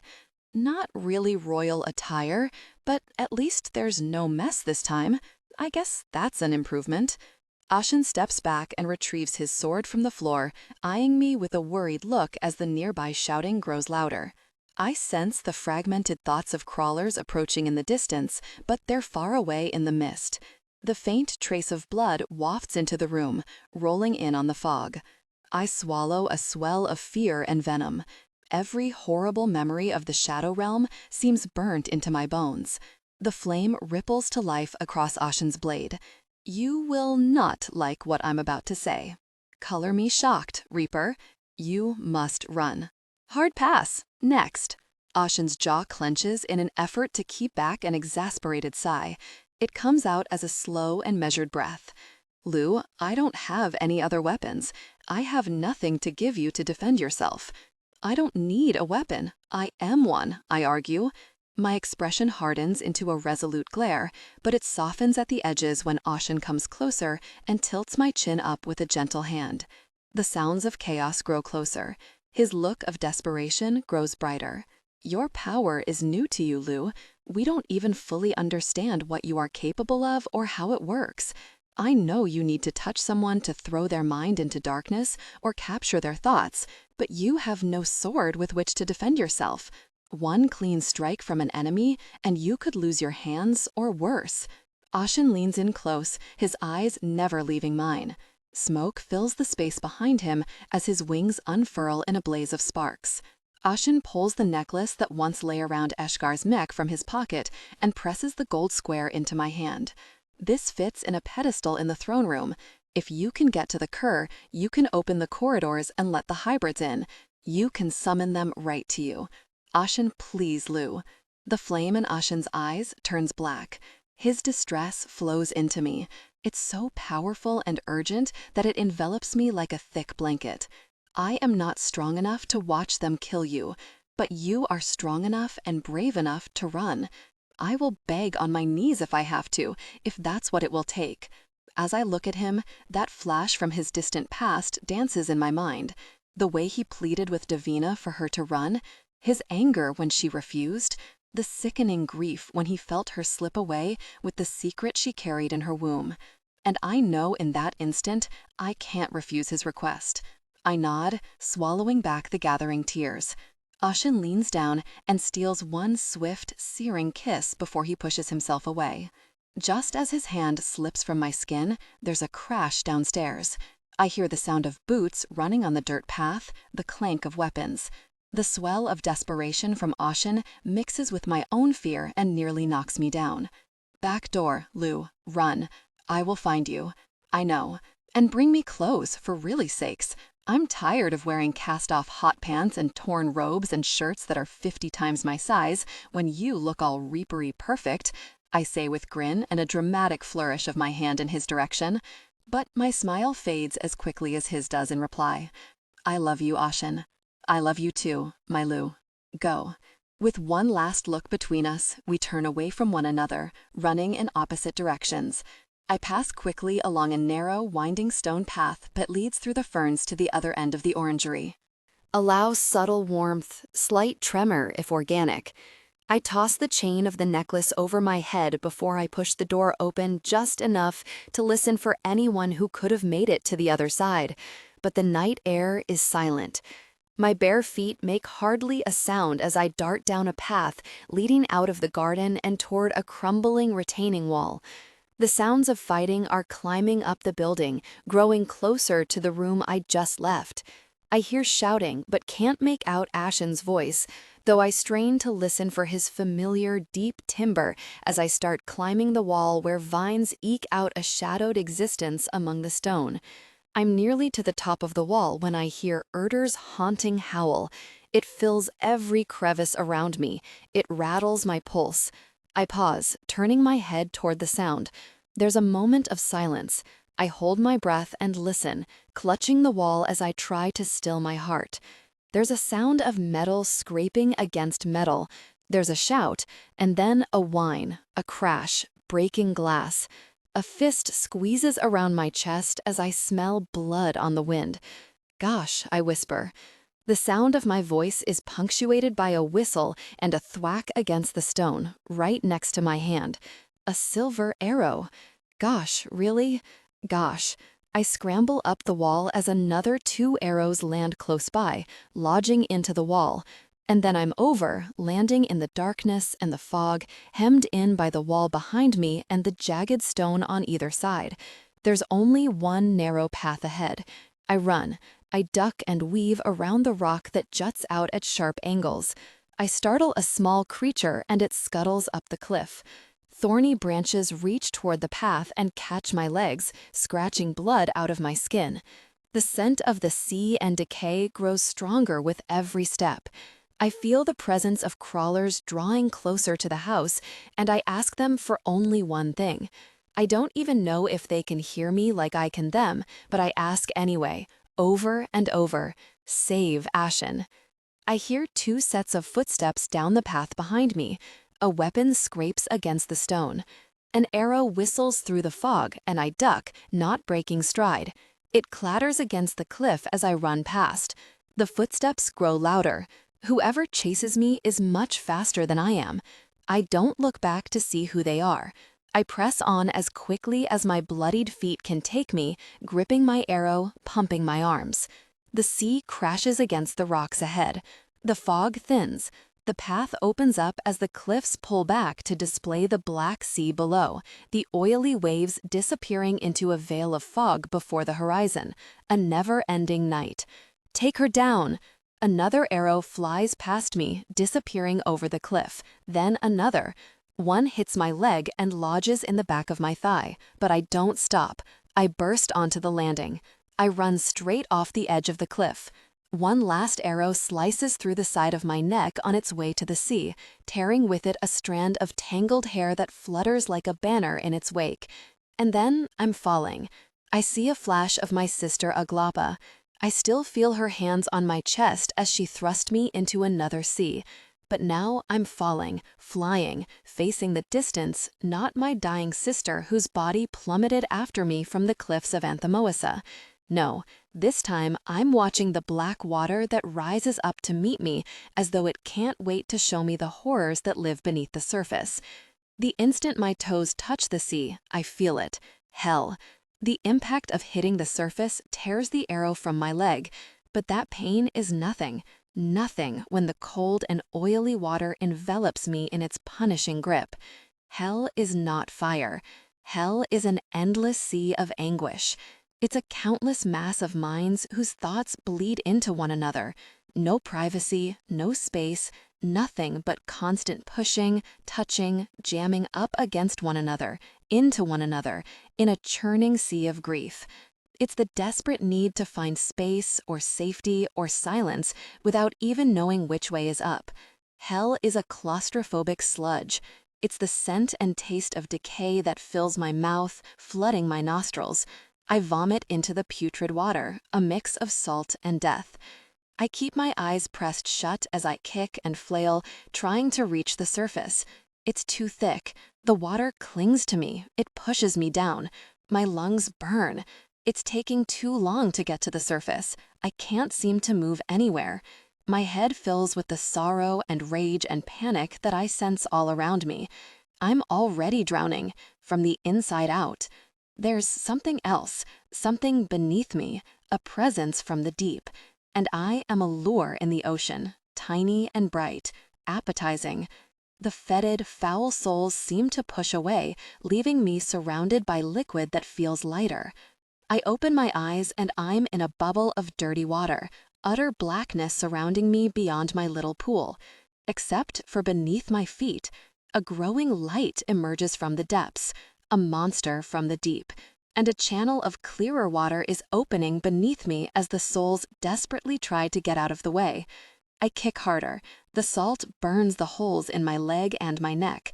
I take long strokes with my arms, still clinging to the silver arrow, as I aim for a surface I can't see. The blue light beneath me glows brighter, the creature racing from the depths, eager to claim a rare prize. My lungs have nothing left, burning, desperate burning. I can't hold it. There's nowhere to go. The light brightens beneath me. The creature. I look up, I reach, I kick. I wave the silver arrow, but it only stirs the oil of decaying human souls. Just like diving into deep water, Ashen's voice says from memory, you hold your breath. There's a pressure in your head. Then you open your eyes, and you are in another world. Something slams into my back with a force that empties my lungs of air. At first, there's no pain, and then burning, raging fire. I try to strike at the source with the silver arrow, but it's knocked from my hand. I watch it spin and sink into the black depths. Crimson stains billow in the water around me. Something is stuck into my back like claws, as though a giant eagle is fishing me out of the sea, carrying me off in its talons. Except I'm not going to the surface. I'm going down. And then a voice, the monster of the deep. Its thoughts are the last that I hear in my mind. Leucosia of Anthemoessa, it says, it is time to meet your fate. Ashen. Do you feel her? I ask, as I look down at the witch. Her ebony gaze scans the sea. She is still and silent for a long moment. No, she was here. I know it. She leapt into the water. The witch takes a step closer to the cliff edge. She looks down at the glistening black waves. If you're right, you know what she was up against. You swam in it too. What's it like? I don't want to tell her. I don't think I even have words adequate enough to describe the horror of those waters. It is anguish and sorrow in depths unfathomable. It is hell, worse than you can imagine. You felt her in it? Yes, she was in distress. And then what? Panic, terror, and then nothing. I have not felt her since, not even once, not for a moment, not a whisper of Lou in the mark that binds us. It's as though she disappeared from the shadow realm altogether. And I felt nothing from her when I went to the living realm to retrieve the witch who now stands beside me. Nothing. She cannot be dead, or I would be dead too, I say, trying to convince myself as much as the witch. Perhaps if I die, she will be sent back with me to the resurrection chamber. Can you be sure? If she's trapped somewhere that you can't feel her, you could damn her there. What if she suffers there, lingers there? Is that a risk you're willing to take? No, it's not. I make no reply. I just let out a long breath and scan the sea that keeps its secrets, refusing to give up a trace of my wife, no matter how much I stare or curse or beg it for even a scrap of solace. My wife, my Lou, the one most precious star in all my darkness, winked out as though she was never more than an illusion. Her necklace, it connects you, does it not? I ask, trying to keep the desperation from my voice. Yes. Allow subtle warmth, slight tremor if organic. She can summon me with it, if we're in the same realm, Edia says, though her voice is too low and quiet for hope to live there. Can you find it without being called? If I could sense her presence even a little, then yes, with the right materials. But I'm getting nothing. The witch's answer sparks the frustration and rage that swirls within me. Smoke and embers drop to my feet and coat the stone. The witch turns toward me, and I force myself to remember that she loves Lou with a depth that matches my own, exceeds it, and she might be my only hope. Do you have any texts related to my kind? She asks, her eyes darting to the vaporous wings unfurling behind me. Spells? Maybe there's an ancient incantation I can find that could help locate the pendant. Yes, I say, but my mind is already pulled into the past. The memory of walking Lou to the library the first time she came to the Shadow Realm strikes my heart with the impact of a sword. The tears she tried to hide, her notes. You are a monster, she'd written, one of so many jokes. She never said as much, but I knew it was her game, trying to make me laugh no matter how hard I tried not to. And I put up a good fight, only to see what more she would bring. Reaper? I blink at the witch, both relieved and annoyed to be wrenched from memory. Cyrus. He will take you to the library. He will show you where to look. And you? What are you going to do? I look at the witch for just a moment, unable to lay my gaze on the pain and loss in her face for any longer than a heartbeat. My only answer is to turn away, to start back down the path toward the decaying house that was meant to be ours. Lou was right, though she would never believe it. I am a monster, and I will rip the realms apart until I find her. Ashen. It's been 5 days. 5 days with no sign, no feeling, no whispering sense of my Lou. I stand in front of the mirror and look at the mated mark on my chest. I worry about the lines. Are they becoming blurry? Is the gold becoming dull? The black becoming gray? Sometimes an hour passes just looking at the lion mace, wondering why this world tears everything good from my grasp, and wondering how I will punish it back. My gaze roams from the mark to my eyes. Dark crescents inhabit the flesh beneath them. Red rings circle my irises. It's the sleeplessness, the stress of the panic that never abates. And it's the bitter helplessness. I don't even know where to look, where to start. In the sea? How do I search an endless ocean of decaying souls for the one light to ever grace its depths? It would consume her. It would hide her and never give her back. But it doesn't stop me from trying. Every day I search from the cliffs. Every night I wade into the anguish of hell, swimming parallel to the shore, searching for anything that might tell me where she is. Nothing. Nothing comes. Are you ready? A voice calls from the living room. I grind my molars, trying to quell the irritation of having to do anything that takes my focus from my omnipresent distress or my drive to find her. My only reply is to leave the bathroom. I enter the living room as I button my shirt, my fingers touching the mark as I close the fabric over my heart. Cole and Edia stand waiting in the opulent room of the quarters we've commandeered from one of the slain council members. I take my sword and my bag and glance to where Lou's katana lies resting on a table in the corner of the room. There are reminders of her everywhere, even in places she's never been. They cause the dread and darkness to churn within me, but I cannot stop myself from seeking them out. "Let's go, Reaper," the witch says, pulling my eyes from Lou's weapon. Edia's voice is like gravel from lack of sleep. She doesn't show it as much, but she is just as weary and heartsick as I am. She squeezes Cole's hand, and he presses a kiss to her bare shoulder before she pulls on her jacket. I turn away from watching the simple comfort of a touch.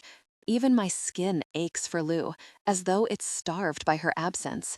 The witch and I leave the Shadow Realm to the care of Cole and Cyrus, and the soldiers who keep the rest of the demons under fierce supervision. In these last few days, I have taken great pains to weed out the disloyal among them. The deaths I have dealt have been brutal and unforgiving. Rumor spread quickly that none would be spared, and so the realm has been quiet, for now. Even still, I refuse to leave for more than a few hours at most. The fear that Lou will appear while I'm away, or that I could miss feeling anything that will tell me where to look, is too much weight to bear. But this has to be done. We arrive at a corridor near the town of Brynne, and then portal through Edia's power to the coven across the mountain from Valentina's estate. It's much like Valentina's home, a fortified, small castle where several family groups of witches carve out a comfortable, remote existence.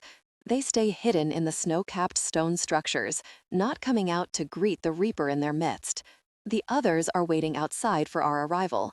Eric's radiates light when he sees Edia, folding her into a long embrace, his wings shielding their kiss from my view. Valentina watches me with concern, as though she doesn't trust my hold over my sanity. Probably wise. Davina drifts into view, and I cut my gaze away from her as cinders burn in my eyes. Eric's and Edia separate, the witch running her knuckles beneath her lashes to swipe away any tears before they fall. The small group turns their attention to me as I lay my bag on the snow and roll up my sleeve. I loathe the pitying looks they give me. Their empathy is wasted. I don't want kindness. I want answers. I want Lou. And I would kill any one of them to get her back. The witch, Edia, is the only person who provides any real comfort. It's because she is equally driven to find Lu. She spends hour after hour researching ancient spells and testing incantations. She has forged tenuous collaborations with several of the reapers of House Ushsu, whose demons specialize in witches and warlocks. But even speaking with reapers who have claimed the souls of her kind, Edia is undeterred. She presses on, day after day. And I know that Lu loves her. It makes me see them both through another lens. It makes me feel closer to Lu despite her absence. The only other person I find comfort in is Cyrus, my second in command. He brings me the lives of traitors to take, any who were too slow to bow to my queen, any who whisper insidious plans in the shadows. I killed 'em all, and I find I cannot get enough blood on my hands to satisfy the monster within me. But I'm hoping there's one being who can help. Ana Nurika Nami Aziz, I say in a low voice. My wings of smoke awaken, curling from beneath my skin in anticipation. Ana Eleti Tiparika Aziz. Smoke shields my eyes as the light of the summoning appears before me. It grows until it forms a sphere, pulsating with energy, humming louder and louder until it bursts in multicolored sparks. Aloros, representative of the Anunnaki of House Sagila, steps forward, folding his razor wings behind him in a show of goodwill. Demon, he says. His green eyes brighten as he surveys my face. Battle has been unkind to you, it seems. Has it been worth it? Arrogant jerk. No, it has not, but we succeeded in our objective nonetheless. I toss the bag at the angel's feet. He turns his gaze to it with a devious smile. The angel bends and opens the sack, pulling on the long tendrils of Imogen's hair until her severed head dangles before him. He glances down into the bag, where Eshkar's face stares up at the cloud-covered sky with unseeing eyes. So, you did, and now you control the Shadow Realm. I will keep my end of the bargain, and House Asagila will resurrect Agliope of Anthemoessa, and then we shall draft our plans to conquer the Nephilim. The Shadow Realm will uphold our vow to destroy our common enemy, I say, unwilling to correct his assumption about who rules our realm. Allow subtle warmth, slight tremor if organic, but do not resurrect Agliope yet. The angel sharpens his eyes at me with suspicion, his dark skin flaring with a glow that fades as quickly as a blink. Why not? It was for Lukosha. She's missing. The angel's brows flick. I swallow a thick knot as the angel casts his gaze across my face, surely seeing the evidence of my distress engraved in every curve and angle. We were attacked by Nephilim, I explain. The angel tilts his head.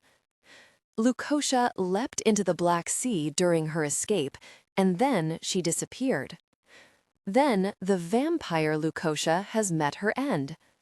Those words punch me harder than any fist. My heart shakes with their impact. I swallow my pain and anger, willing myself to hold on to reason for just a little while longer. Even still, my wings flare behind me with sparks and smoke. If she is dead, I should be too. We are blood-mated. The bond worked as promised once before, but I should be able to feel her. I cannot.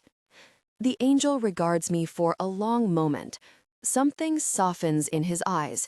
It's not pity or even empathy, just acknowledgement.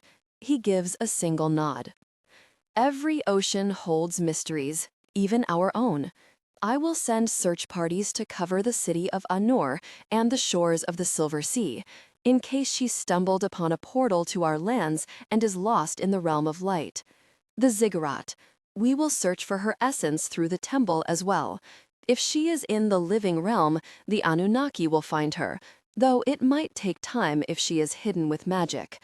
But we will search nonetheless. I bow my head, grateful to not have to ask for help from a creature who should be my greatest enemy. Thank you, Anunnaki. What of Agliope? Keep her safe. If we find Lukosha, I will summon you for the resurrection.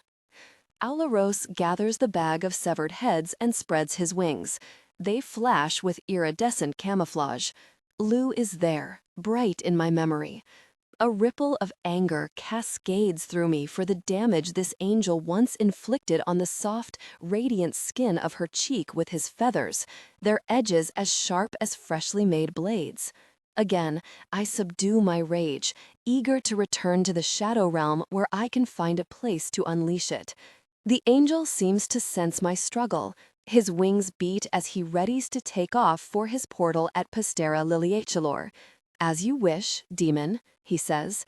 Anunnaki, I call before he can dart into the sky. Alaros looks at me with a question in his drawn brows. Guard your corridors. The Nephilim were let into the shadow realm, and when I find the traitor, their suffering will never end. Alaros regards me with a long, hard look, and then ascends into the sky. I turn from the others, not wanting their warmth or their glances or their words that are meant to be kind but leave me feeling emptier than silence. When Alaros is gone, Eddie gathers the herbs and materials she needs from the coven but does not linger as I wait outside alone. It isn't long before we return to the corridor at Brynne and enter the shadow realm. My fleeting hope that I will feel Lou's presence dissolves as soon as we pass through the flame. There is only Lou's absence. The weight of nothingness is more crushing than I could ever have imagined. We check in with Cole and Cyrus, and then I escort Eddie to the library before continuing on alone to the house among the cliffs. I descend the winding path that leads to the shore, and Urtur is already there, watching, waiting, ready to enter the water at my side. We start our agonizing evening ritual. We swim in patterns across the area where Lou must have landed in the water. Urtur paddles, whining and panting as he sniffs the air for any scent. I duck my head beneath the waves and try to listen. What for? I don't know. Anything other than the agony of the millions of human souls converging in this putrid sea. I look for any light, but as always, there is nothing. When I can no longer bear the suffering and the sound of Urtur's cries, we leave the water, the jackal following me up to the house. We take the path through the drawing room, ascending the stone steps. Is that why you like me? You like broken things? Lou's voice is as clear in my mind as though she were right next to me. Her face is so vibrant. I even see the way she purses her lips when she makes a joke to test the waters of her fears. I stop on the stairs and close my eyes, pressing my fingers to my mark as I wait for the pain of this memory to subside. I take a deep breath and keep going up the steps, taking no notice of the sculptures along the path. They might as well not exist. I only stop once I reach the shattered glass of Lou's statue. The moment Urtur and the Nephilim crashed into her figure, locked in their bloody battle, it felt like an omen, a portent of doom. And it was. I lower to my knees among the scattered shards and pick up the golden mask, turning it over in my hands. You like broken things? I should never have begged her to run. I should have trusted her as she did me. My own weakness is responsible. I thought the worst thing imaginable would be to watch her come to harm. But I was wrong. This is the worst thing. A life as though she's been erased, while still being surrounded by the echo of her presence. I can feel the way she started to change this place. She was in the shadow realm so briefly, and yet it was happening all around her. And she never even knew. She never knew she was at the heart of it all. I cannot say how long it is that I spend looking into the vacant eyes of the mask before I hear footsteps approaching behind me. Urtur stays motionless where he lays next to the entrance of the greenhouse, his eyes following the motion of the person who draws near. "Sir, it's Zita," Cyrus says as he draws to a halt. I turn my head in acknowledgement. She's found the traitor. Sparks eat through my skin, a welcome burn that flares with bright heat across my back. My wings billow from my flesh. Who? Joash, Hakon's brother. I rise. Flame consumes my eyes as I turn to face Cyrus. Hakon? The demon Lukosha killed on Aunt Moessa? Yes. It seems Joash was working with Ember. Zeta tracked him to a cabin north of Hewden. He was with Ember's remaining loyalists in the living realm. Where is he now? She dragged him back. He's in the Kur, alive, but still subdued with venom. The hunting party has captured comparts of the group and is returning them to the Shadow Realm now. I turn away. I walk over to the gift I've spent my sleepless hours making for Lou, in case she might ever return. It's finished now, lying covered beneath heavy black velvet. It feels like a funeral shroud. I look at it for a long moment, wondering if there will ever be an end to this grief. But the rage I feel, I know that will never die. I turn to Cyrus, a new purpose filling the cavity in my soul. I meet his eyes with a dark and mirthless smile. Take them to the council room in the Kur. Send a contingent of soldiers to the resurrection chambers. I want any who resurrect brought back to me as soon as I send them to their deaths. I intend to punish, indefinitely. Cyrus gives a single nod and strides into the growing darkness to fulfill my commands. I look down at the mask in my hands, shifting it to reflect the dimmest light before I set it on the velvet and walk away. I will bring justice. In the absence of my queen's merciful light, I will be the darkness that consumes the world, one traitorous soul at a time. Ashen, 7 days. Each one has been more agonizing than the last. When I think I've reached the limit of suffering, the darkness grows deeper still. I realize now how close I must have always been to the edge of this. Guilt and regret were faithful suits I could wear. The threads never wore out. There were always more to replace them if they snapped. The sculptures I hid in the house that no one wanted. The leniency I sometimes granted to immortals in the living realm. The fact that I never found much interest in others of my kind. Perhaps these were warning signs. I wanted something for myself. I shed the skin of shame. Allow subtle warmth, slight tremor if organic. I chose to embrace the love I felt for Lou, and it opened the doorway to loss.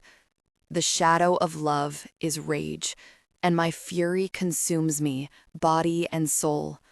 I'm thinking of all the things I will accomplish with the blade in my hand when a sound startles me from my wicked reverie. I look over my shoulder and watch Idie enter the council room, her gaze surveying the blood on the floor and the broken furniture littering the wide space. I noticed something interesting when I arrived at the library this morning, the witch says as she rights an overturned chair, wiping her hand across the seat before sitting next to me. I have no interest in expending energy by talking, so I only offer a grunt in reply. I keep my eyes down on the blade I sharpen with methodical strokes. There were no ghost hosts today, she continues, undeterred. Ghost hosts. That sounds like something Lou would say. I glare down at the dagger in my hand. No haunted carriages either.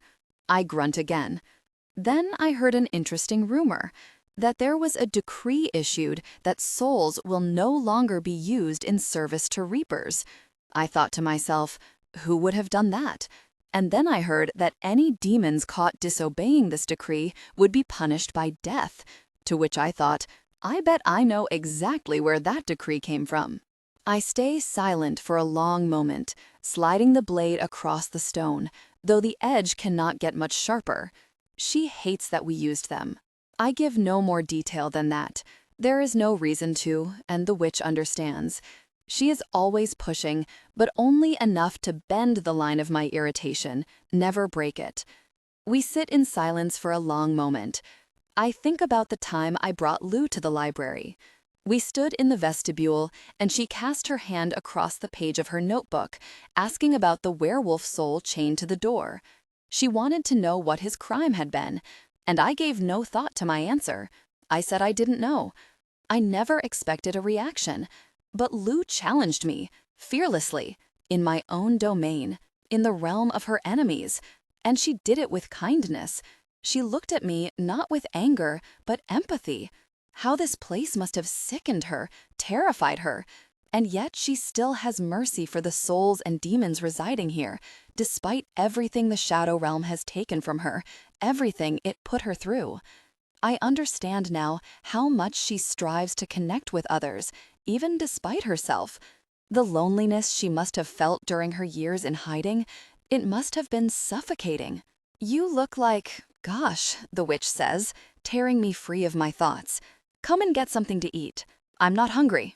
You think you'll find her any faster by starving yourself? I glance up at the room before returning my attention back to my blade.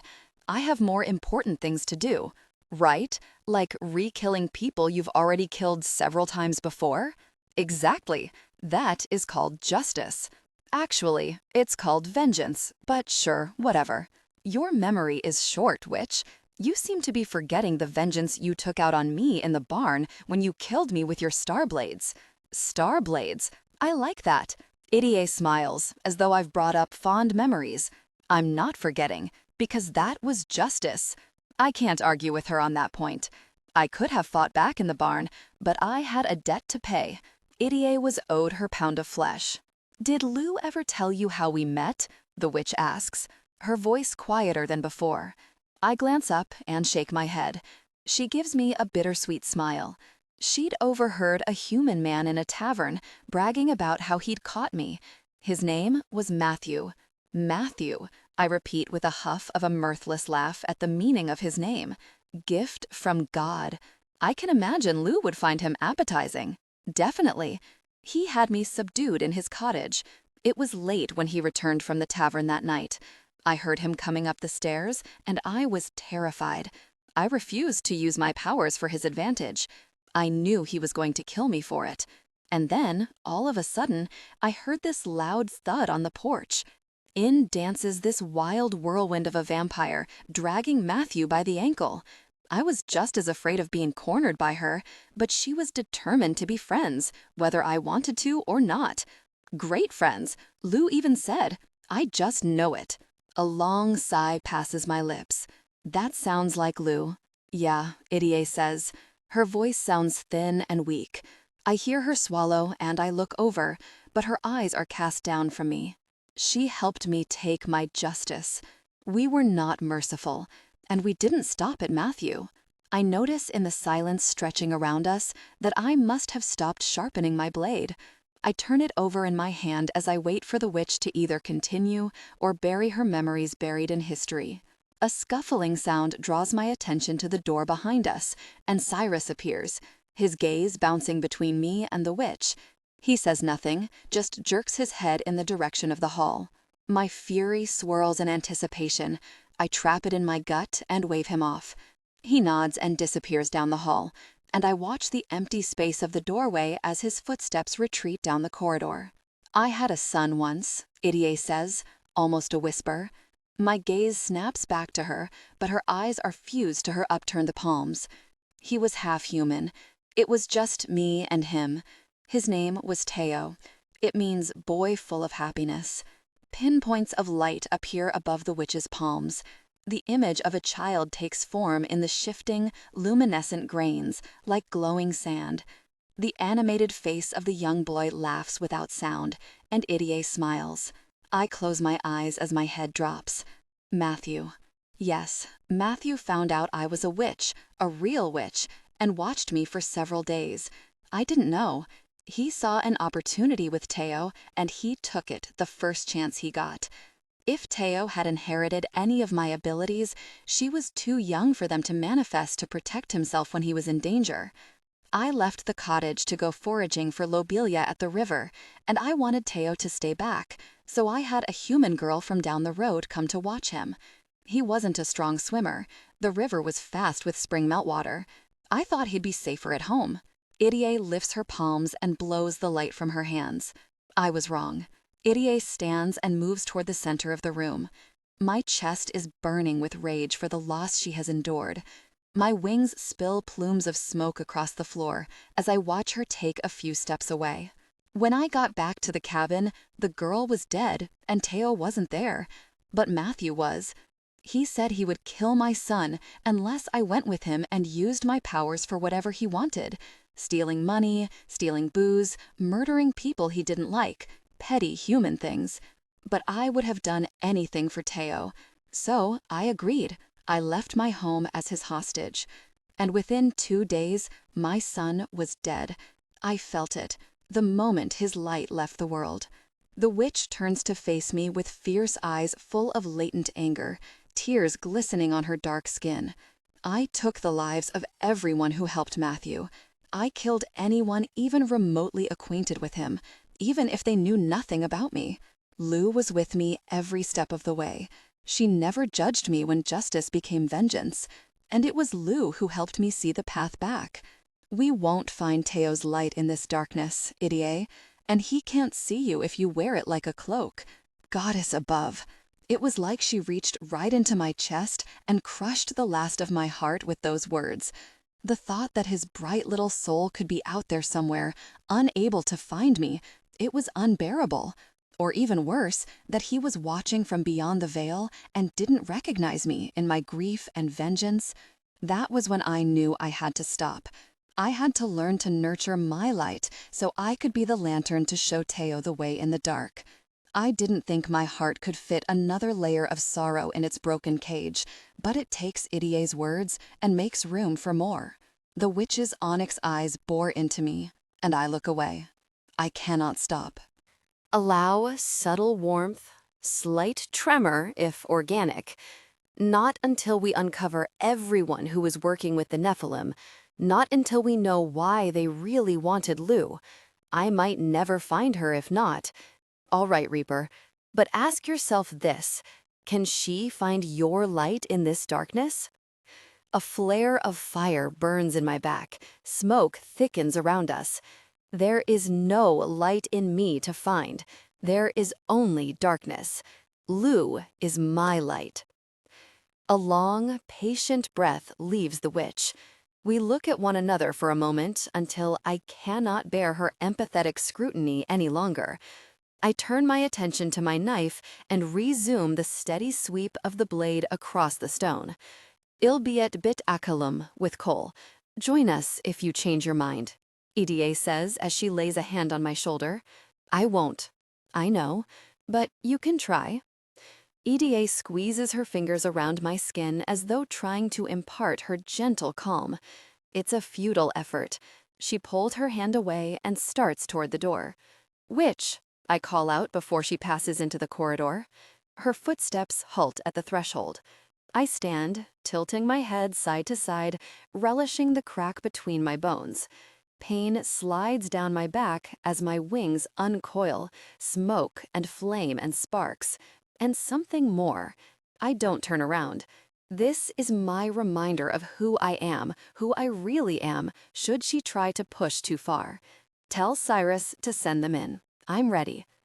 There is a silent pause, and then the witch is gone.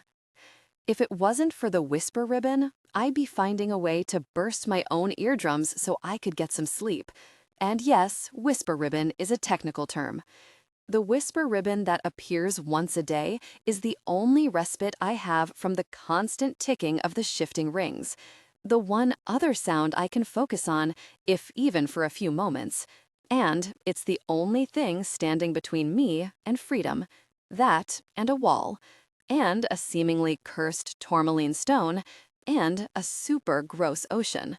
Also a gigantic octopus thing with hooked tentacles. So, not much.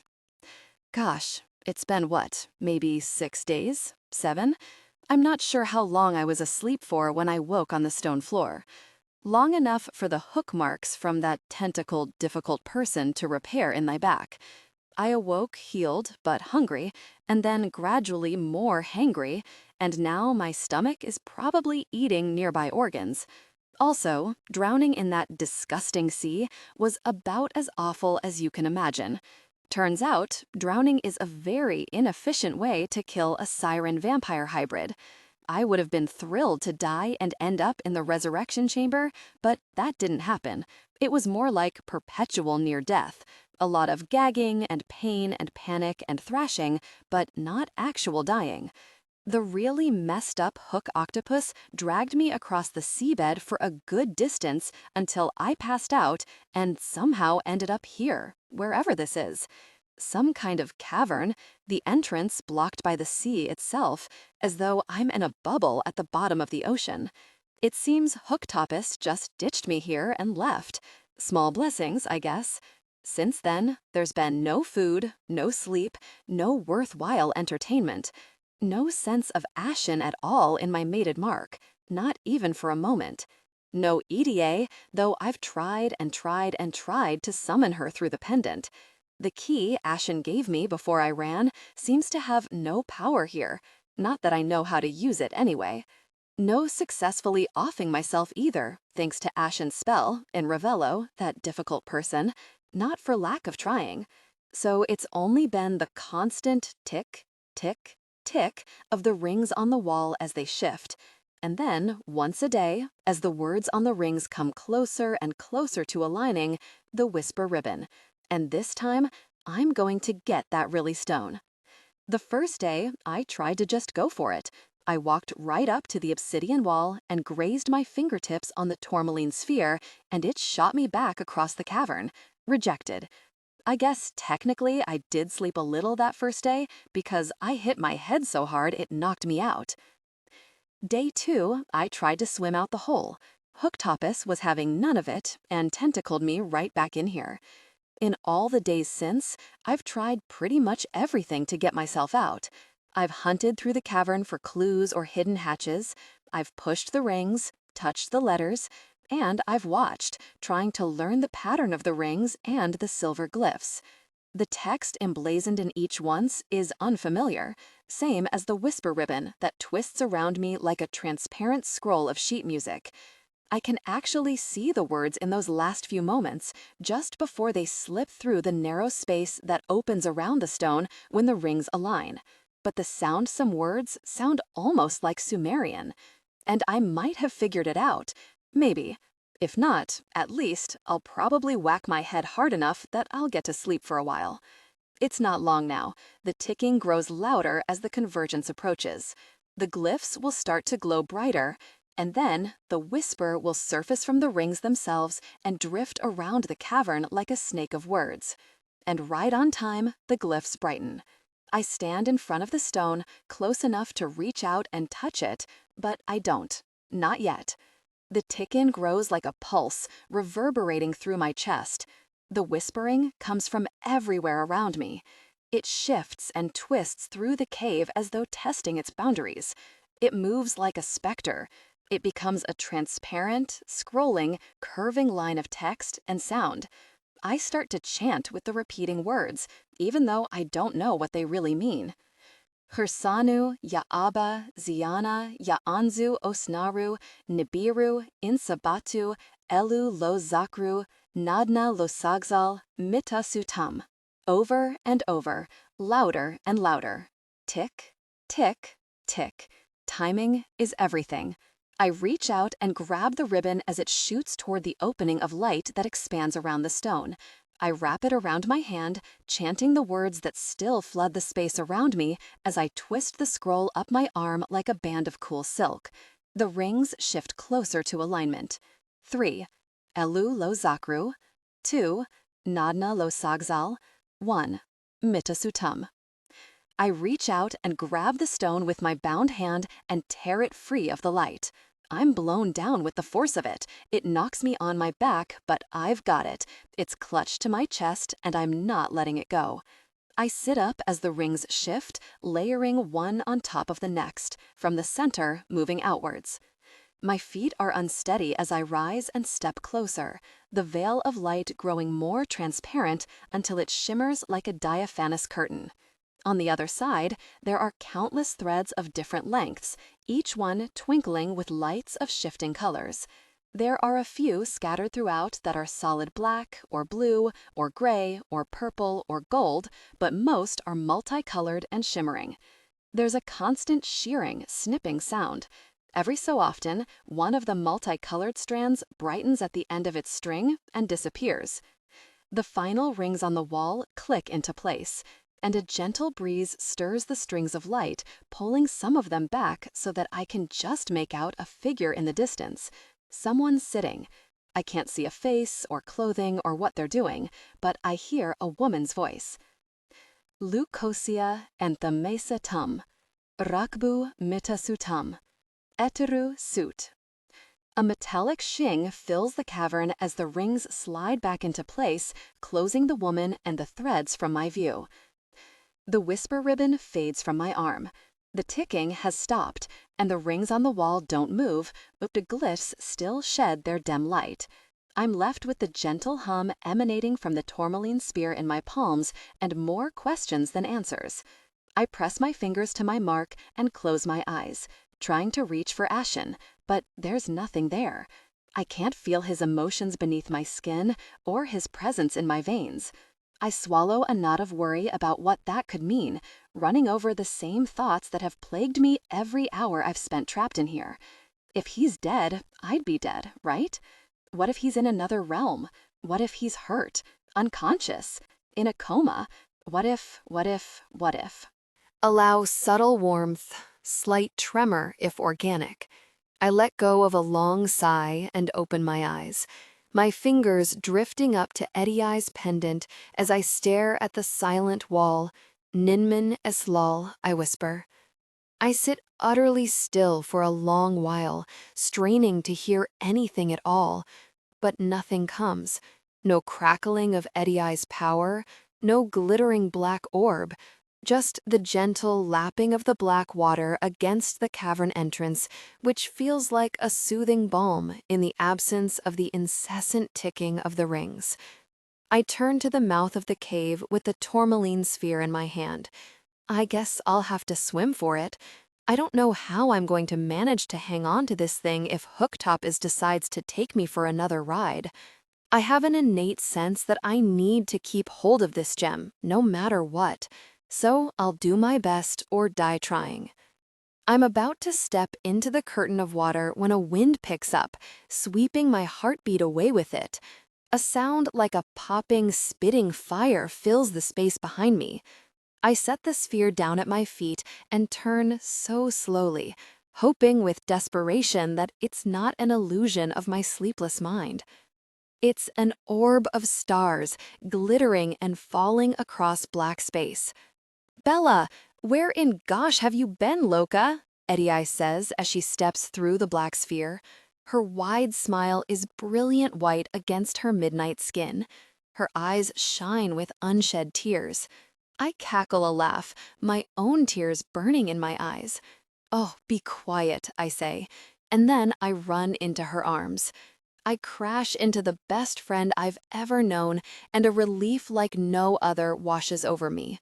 We wrap one another in a tight embrace, swaying as we laugh and cry. We ask questions and don't really answer them. Where have you been? What happened? And we pour our hearts into the empty cavern. I missed you so much. I've been so worried. I love you. We stay locked in our hug until Eddie-Eye's warm sage scent burns in my throat. It's as though she can sense the fiery pain of vampiric hunger. She releases me just enough to lower a backpack from her shoulder, pulling a bag of blood from several bunched up inside. "You are a really gem," I say as venom coats my mouth. And I know who it's from as soon as it nears my lips. I know without even tasting it. That wave of relief turns into a sea. I know he's alive. "Ashen's blood," I whisper. "He's been stockpiling, just in case," Eddie-Eye replies, as I gulp down the contents of the bag, sighing as it tingles and fizzes down my throat. "I just happened to be leaving Bit a Column when I felt your call. I ran back to the kitchen and grabbed what I could from the fridge. I figured you might be in need. Do I know my vampire, or do I know my vampire?" "You so do," I say with gratitude, wiping away tears. I drain the contents and pass back the empty blood bag and then the tourmaline stone from the floor for safekeeping in her backpack before engulfing Eddie-Eye in another embrace. When we finally separate, she casts her eyes across the cavern, taking in the details. Where are we? I rub my hands together, give them a clap, and clear my throat. Eddie-Eye groans and rolls her eyes. "Oh gosh, I've been waiting for this moment." "I can see that," she says, as she levels me with a flat glare, but her smile still kicks up one side of her lips. "Eddie-Eye, listen to me." "Gosh, no. The human world, it's a mess. Just don't. Life under the sea is worse than anything they got up there. Eddie snorts. Darling, it's better. Down where it's wetter. Take it from me. Please do not tell me Ashen dirty talks you with lyrics from The Little Mermaid. No, but let me shelve that one for the future. Now listen up, difficult person, because here it comes. Each little clam here know how to jam here, under the sea. I embellish that last line of my abridged song with a big wink and a dramatic set of jazz hands. Wow, we're under the sea, I gathered, but there are no jamming clams, just a beast I've named Hooktopus. I can confirm that he's decidedly less fun than musical mollusks. Hooktopus? A monster octosquid-type thing? I say as I turn to show her the shredded back of my shirt. Geez, Lou, you okay? Yeah, I'm fine. He didn't want to film any anime monster content, so I lucked out, really. Eddie barks a laugh and pushes another bag of blood into my hands. Hooktopus, you could have been rich. Another chance at a star career out the window. We smile at one another as I take a long sip from the blood bag. Speaking of stars, where's Ashen? He's on what you might call a rampage. Something about burning the realm soul by soul until you're given back. Bring me my wife or I will incinerate you all and make Lucotia the queen of Ash. And so on. Wow, cool. Yeah. I amend what I said in the dungeons about him being the worst of your man choices. You couldn't have picked a better match if you tried. Right up your alley, babe. I snort a laugh. Alley, I see what you did there. I guess it's a good thing you didn't let him die behind Cheese Louise after all. Well, hot very, I say, brushing down the wrinkles in my torn shirt. It does a whole lot of nothing at all. Sounds like I've been missing out.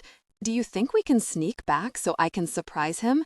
Maybe spell my mark for a little while so he can't feel me coming? Eddie lifts a shoulder, her expression nonchalant. Yeah, probably. He was in the midst of a killing spree when you summoned me. I honestly doubt he'd even know if I left. He kind of had a demonic, blood-misty smoke rage situation going on. My eyebrows climb as Eddie shrugs again. She undoes the button on my shirt and looks from the mark to my eyes and back again, and back again. It's the first time she's actually seen it, and the sly smile on her face doesn't really give me the warm fuzzies. The scepter of Ereshkigal? She asks. Appears so, yeah, I reply. A star sparks in Eddie's eye. Her smile grows a little more wicked. Any theories, oh witchy one? Maybe one or two. Such as? Meh, you know, destiny and some, gosh, rightful queen of the shadow realm, bringing balance to the force.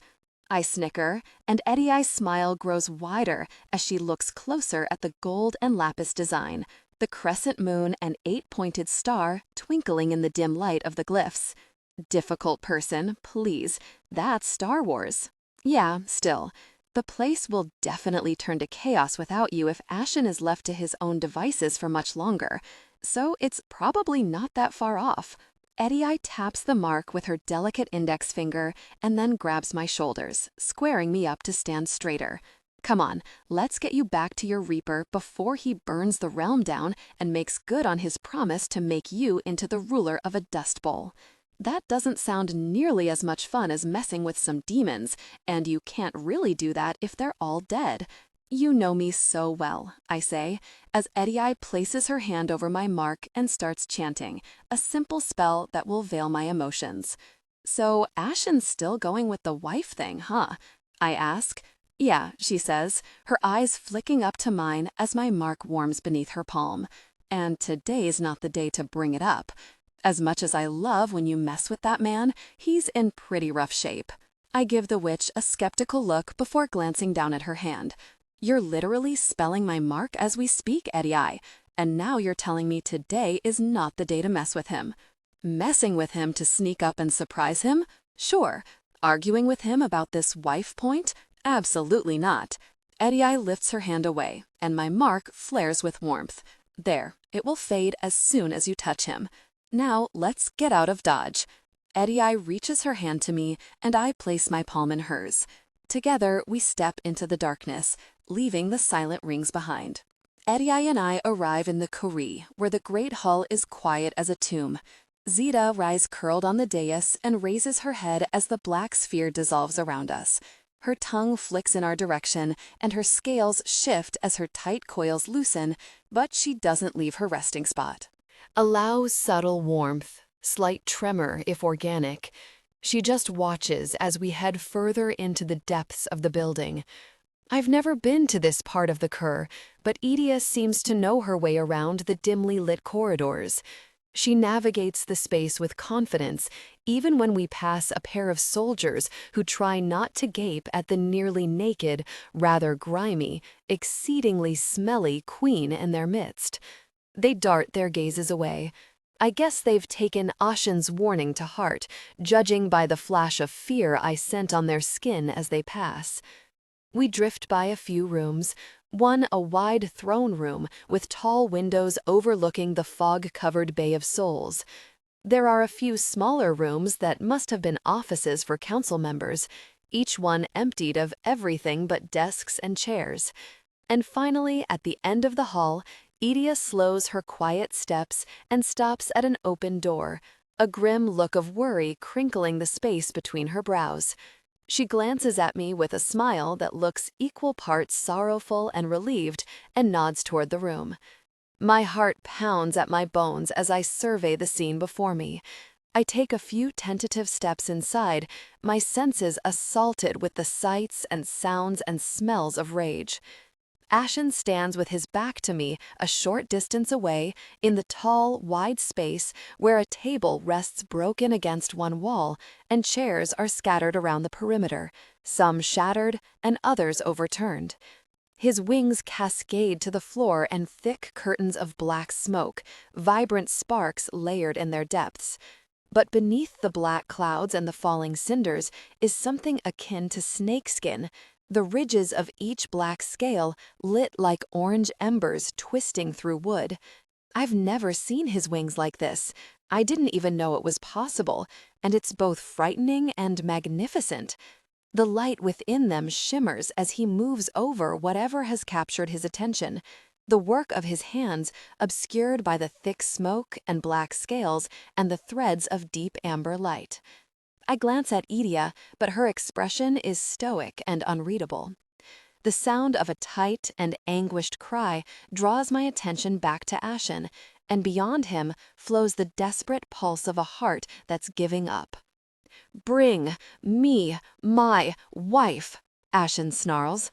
"I don't know where she is," the man grits out, his voice thin and garbled as though his mouth is full of stones. A piercing cry flows from the demon in Ashen's grasp. "I said to bring her to me. I did not say you could talk." Ashen's growl unleashes with dark and wicked satisfaction.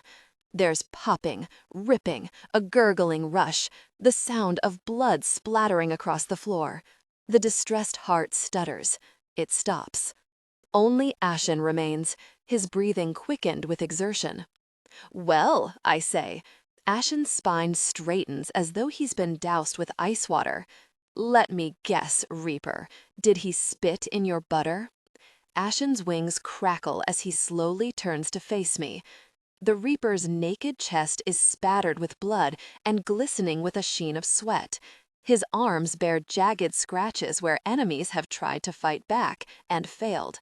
His face has a haunted beauty, dark circles of sleepless nights framing his cognac eyes.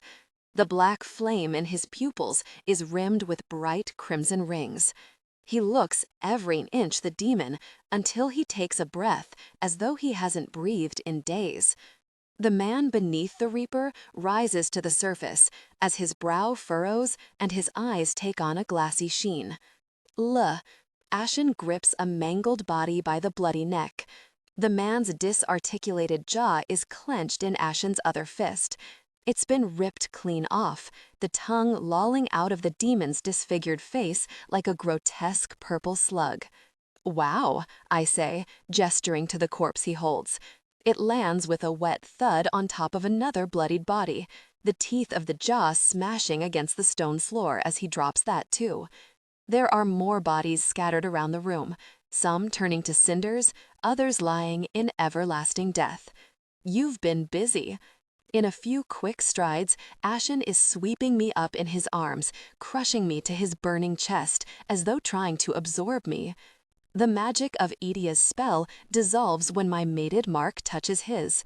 As soon as it's gone, the wave of his relief floods my chest and climbs my throat and steals my breath, strong enough to choke me.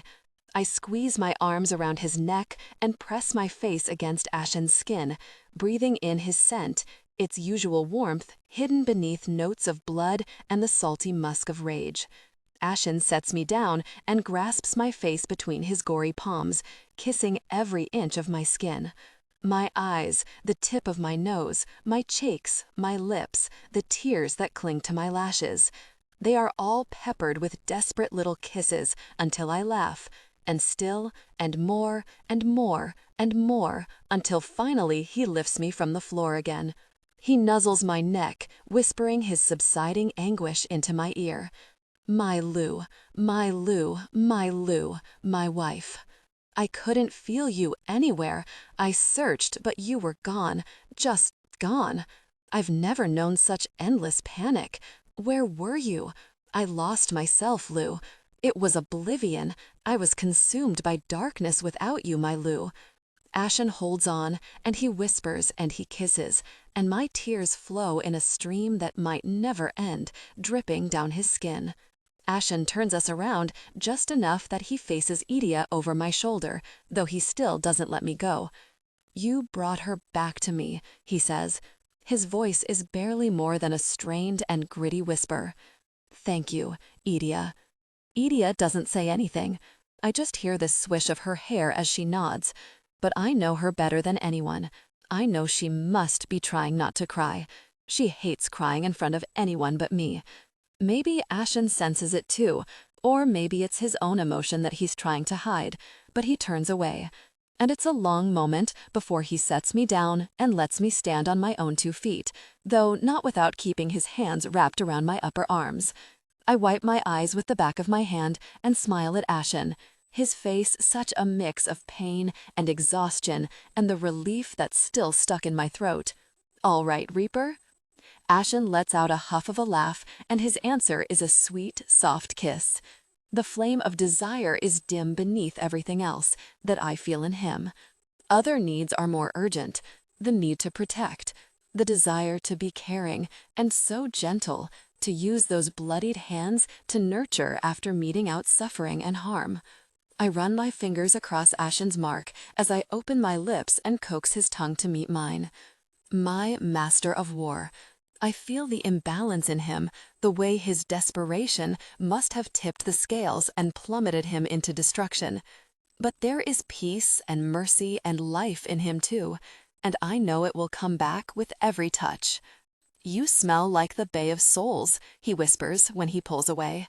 I went for an unexpected dip in the sea. It sucked, by way. There was an unfriendly creature that decided to drag me across the seabed for a while. I ended up in a strange underwater cavern. We felt nothing from you there. Likewise, I felt nothing through my mark. I tried to summon Edia too, but nothing happened. What changed? How did you get out? There was some kind of door, or a portal maybe, something blocking me. When I figured out the key, I guess it's a key, I still couldn't feel you, but I tried Edia again and it worked. Ashen looks at me for a long moment before he sighs, resting his forehead against mine as he closes his eyes. That's that vampire. Movement in the periphery captures my attention as his wings curl around us until we're shrouded in our own private realm. I'm sorry I wasn't there. I should have been. I never should have asked you to run. I failed you, Ashen whispers. His quiet confession enlivens his scent with something sweet, like carnations stained with the blood that still coats his hands. Don't, Ashen. We both made the only choices we could with only moments to decide. I chose to run. You fought so I could get away. It is not enough. I'm fine. Really? That's not the point, vampire. It has to be. We can't change time, and we're all safe. That has to be the only thing that matters. Allow subtle warmth, slight tremor if organic. Ashen lowers his gaze from mine, and I know I haven't changed his mind. His anger, whether it's at others, or fate, or the man he sees when he looks in the mirror, it cuts a wound too deep for me to heal with words. I lay my hands to his face and pull Ashen into a kiss as his wings crackle around us. The taste of his lips fills the emptiness that's gnawed a hole into me these last days. "Can we go somewhere?" I ask when I draw back and look into his eyes. The bright red rings that encircle his irises have dimmed, just a little. I don't even want to talk, just touch, just sleep.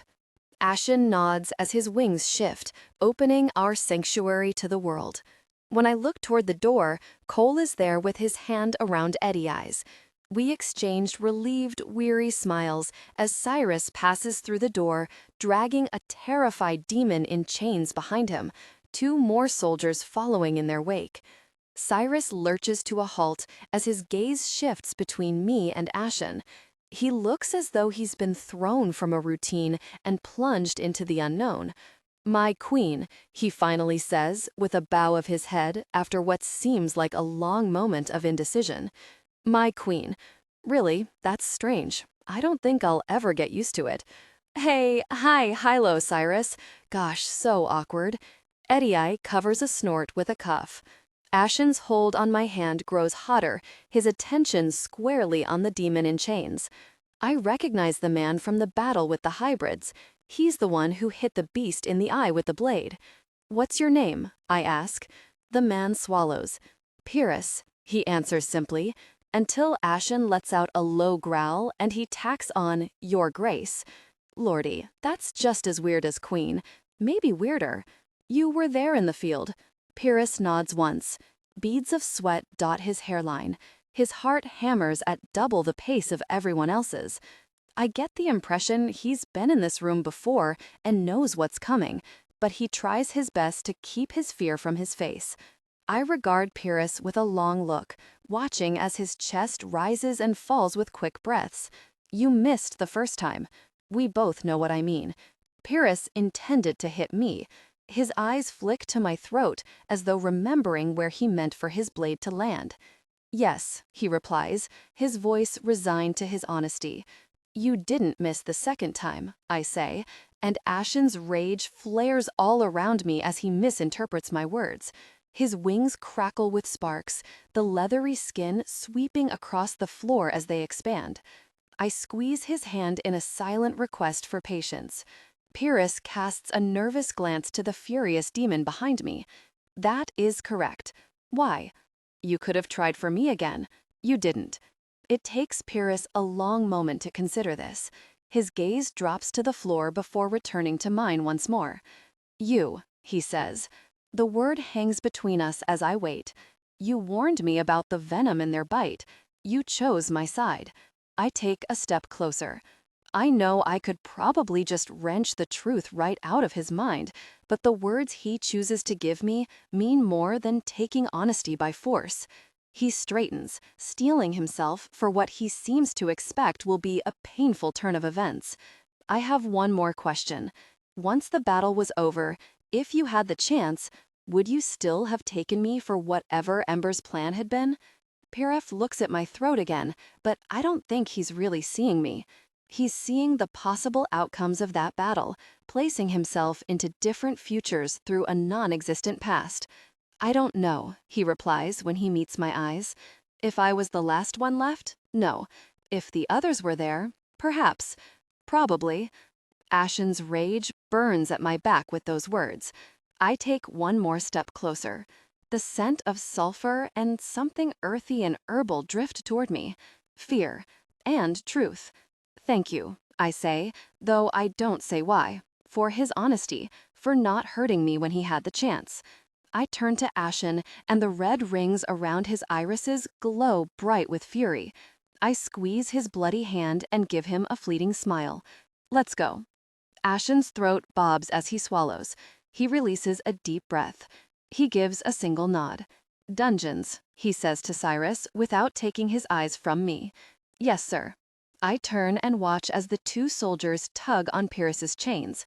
A flash of gratitude passes across the demon's face, and then he's pulled out the door, the sound of chains clinking down the hall. Cyrus turns to follow them, but pauses on the threshold. My queen, he says. He looks at me with a softness in his eyes, like the relief of a burden lifted. Welcome home. For the first time in the Shadow Realm, I walk through the shroud of mist feeling at ease. The streets are still quiet, the details in the darkness concealed by fog.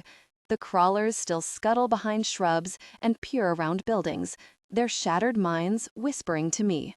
We see a few souls who stand and watch us pass. Their voices come alive in my head, if I let them.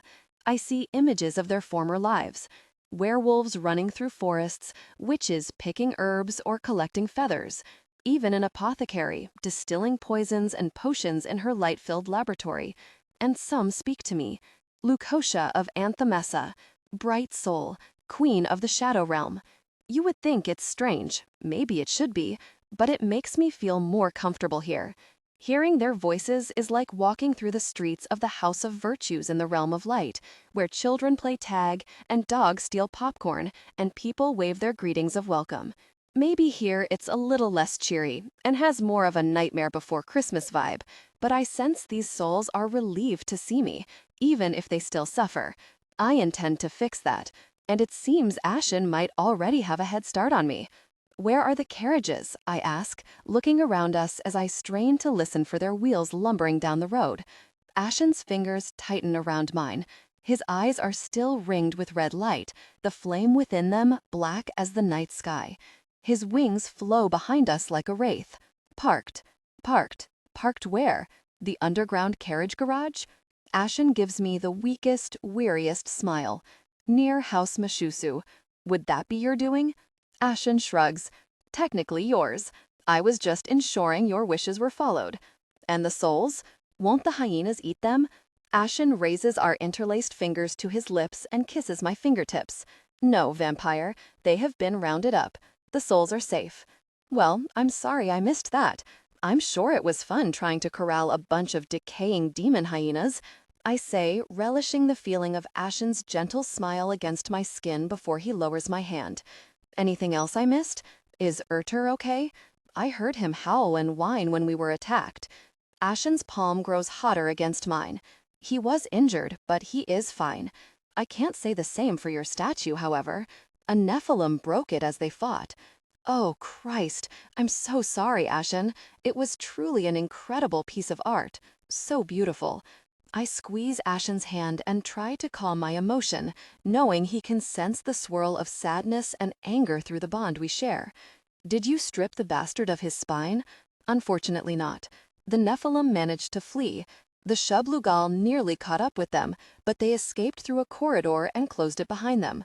I've shut all the remaining portals and positioned guards at each one.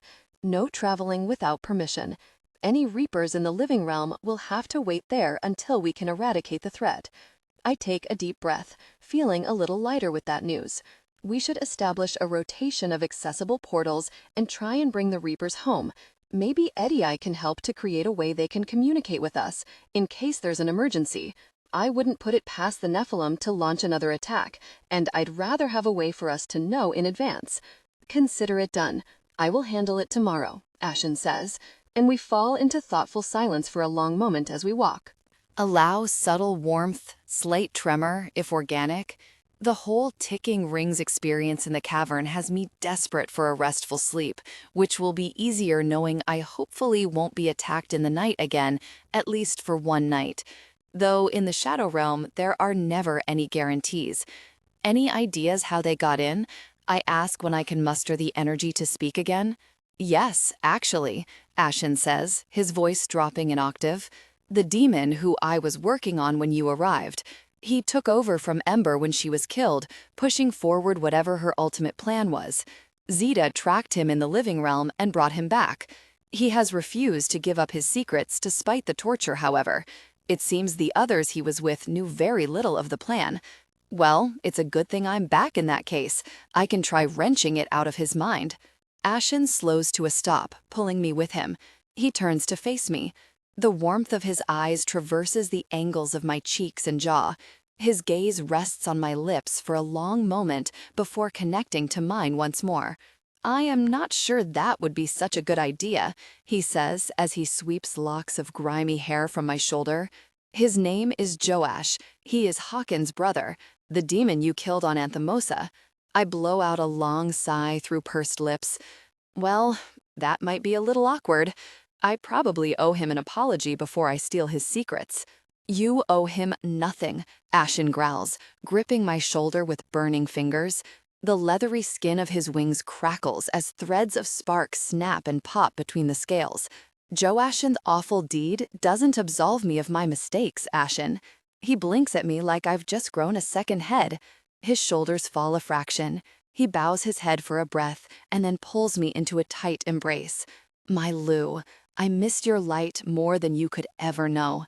You do realize I still would have killed Hawken if he was the one at fault? And I would have killed your sister if I'd known it was her.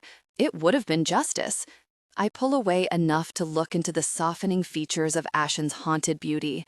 Would it? Aglopi was up to something when she was working with Davina to kill and harvest a demigod. As much as I hate to admit it, and I really do hate it, she might have been courting the consequences that ended up killing her. Ashen places a lingering kiss to my cheekbone, my eyelashes fluttering across his lips as I close my eyes and relish his warmth. "I doubt my sister reaped yours to uphold the rules of gods or realms," he whispers against my skin. "Her interests never reached much further than her own benefit." I sink back into Ashen's embrace, thinking about Aglopi and the flash of my vision of her confrontation with Ember on Anthemosa. The scent of Ashen's skin twists the hunger in my belly, and I start releasing my grip from his waist just as I hear a familiar yipping bark.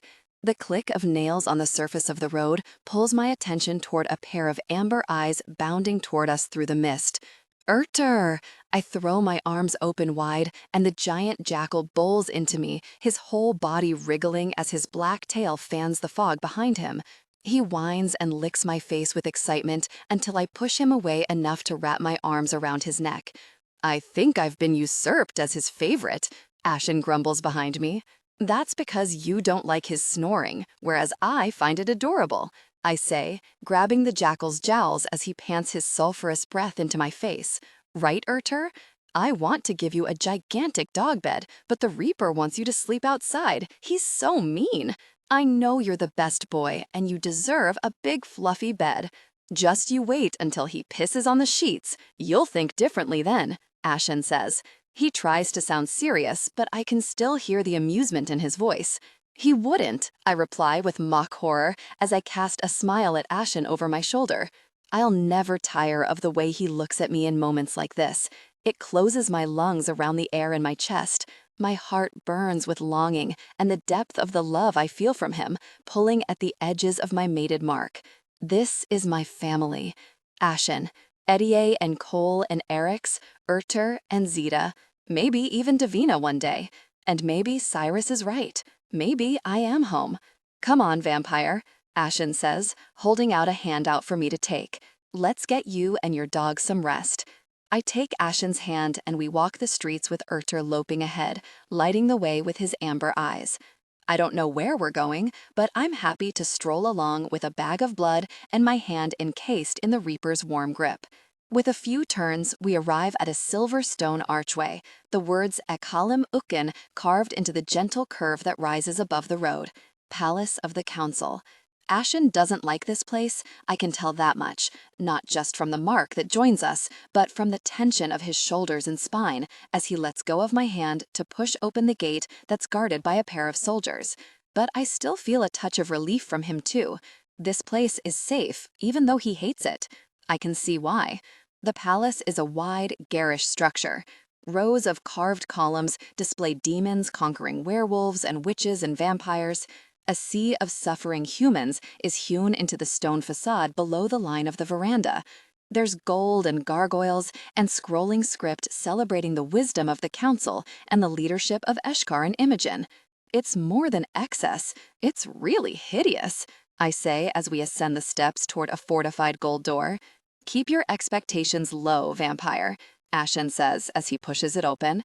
No surprise, it's even worse on the inside. There are more columns and paintings and ornate furniture and historic relics pillaged from the living realm over centuries of time. We don't linger to take it all in. We pass through the foyer of ugliness and head toward the far side of the building, taking a long corridor before arriving at a closed mahogany door. Ashen's wings sweep across the wall as he stands aside to let me pass into a simple, elegant living suite. I already know he's put his mark here. I can smell the fresh coat of paint that's covered the walls, most in a warm shade of white, aside from an accent wall of rich gray where a fireplace stands beneath a marble mantel. There are no paintings on the walls and only simple furniture that's too small for the wide room and high ceilings, but it feels like a relief from the rest of the palace. It's not permanent. We can fix the old house by the sea if you still want to. But I think there is one thing you will like, Ashen says. He takes my hand and leads us through the room and out a set of French doors that open to a stone patio fringed with lit candles. In the center is a circular, steaming pool several meters wide. A row of glass bottles of different sizes sits on a brass tray next to a bottle of wine and 2 glasses. Plush black towels and robes lie on a low ebony table. The scent of warm sandalwood drifts on the vapors of mist that curl above the milky surface. What in the hell is that gloriousness? I ask, pointing to the pool. Credit goes to Edie. She portaled here to set it up as we walked over. I drift over to the bottle of wine and pick up a folded white card, reading Edie's familiar, flowing cursive. You stink. Get clean, my friend. And no Little Mermaid lyrics. Love you, E. I snort a little laugh and walk to the edge, dipping my dirty toe into the water. It feels like heaven. I tilt my head back and give the deepest sigh I think I've ever made. I love you both with all my heart. I smile across the curls of scented steam at my reaper. He watches as I strip off my torn short, his desire fanning the midnight flame that coils in his eyes. I descend the stairs into the pool, keeping my gaze locked to his until the water reaches my shoulders, and then I close my eyes and duck my head beneath the milky ripples. The grit of the last days lifts from my skin and melts away. When I surface, Ashen is already stripped of his minimal, blood-soaked clothes. Allow subtle warmth, slight tremor if organic. He walks slowly to the steps, letting me take in every inch of his body, muscled like a warrior and decorated with the black tattoos that flow across his chest and shoulders and up the sides of his neck. His mark shines among them, the gold mace catching the candlelight. Sparks hiss and die in the ripples shrouded by the smoke behind him as he enters the pool. His snakeskin wings fan across the surface, floating in his wake like a shimmering cloak. They're beautiful, I whisper, reaching out when he draws close to touch the glittering light between the scales that glows even underwater. The fire dims where my fingers trace the curves of the soft, laminated skin. Ashen closes his eyes as though my touch soothes something painful. They hurt? Yes, they burn. But it's a pain that becomes addictive. Ashen's eyes are still closed as I trace another line of light, and a deep breath fills his lungs. I fell so far into darkness that it was the only thing I wanted to feel. Fury kept me from madness. It gave me purpose as much as it gave me pain. Your touch reminds me that there are better things than rage. You didn't need my touch to remember that, I say, watching as another curve of light dims beneath my fingertips. Ashen's hand lays on my face, and I look into his eyes, the red rings fading around the lapping black flame. Yes, vampire, I did. I do, and I always will.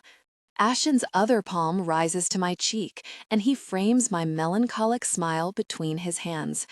I am still a demon. Rage and destruction are in my nature. And when you were taken, the shadow it cast was so all-consuming that it could only be driven out by the return of your light. I lace my fingers behind Ashen's neck and draw him down into a kiss that's slow and rich, one that takes its time to build the heat between us. Ashen's lips still taste like mint. I still smell the ink that drifts from his skin on the sandalwood steam. He takes his time with his calloused hands to follow the line of my back and the curve of my hips and the swell of my form. Like always, he places his heart in his palm when he touches me. He might think he fell too far into darkness, but he's still my Ashen. "Can you fly?" I whisper against his lips. I pull back enough to look into his eyes as the wings rustle through the water behind him. "I don't know. I was too preoccupied to try," Ashen says. I smile as I lock my grip behind his neck and hook one leg over his hip and then the other. A powerful response stirred within him as his hands gripped my waist. "Vampire," he moans. "Try," I whisper, nipping at his lip. "Maybe we'll share intimacy up there, weightless in the mist. What have you got to lose?" With that, the massive wings rise from the water, stirring the swirls of smoke and sparks as they spread to their full width. Water slides back into the pool and drips across the patio stones, dousing some of the candles whose flames hiss as they die. Ashen's wings beat in long, elegant sweeps. The light between the scales brightens, fed by the current of air. And then we're lifting from the water, and the pool disappears beneath the fog. We wobble just a little at first, but it doesn't take more than a few pumps of his wings before Ashen seems to gain confidence and even comfort in the movement. I keep my legs clamped across his back, and Ashen grips my thighs as we float through the heavy fog. It's our own magical realm, where there's just the white curling mist and the rhythmic whooshing of Ashen's wings. The higher we go, the more the shroud thins and the air brightens. And then we burst from the fog. We hover over the thick cloud bank that billows in rolling plumes, the surface around us stirred by Ashen's wings. The fog covers everything, stretching to the horizon and the setting sun that colors the surface in muted yellows and pinks.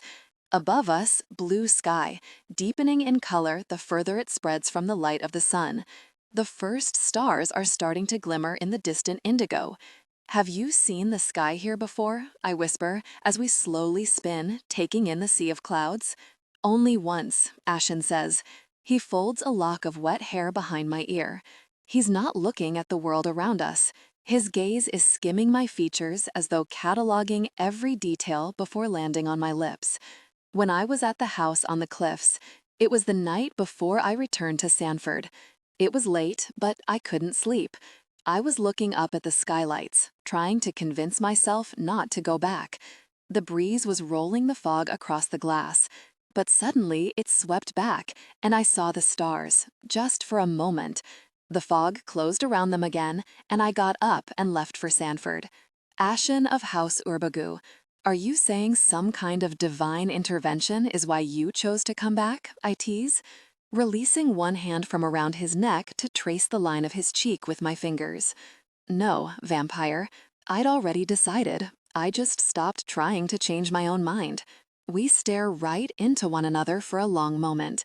The red rings have dissolved from Ashen's eyes. The fire within his pupils brightens with crimson wisps among the languid black flame.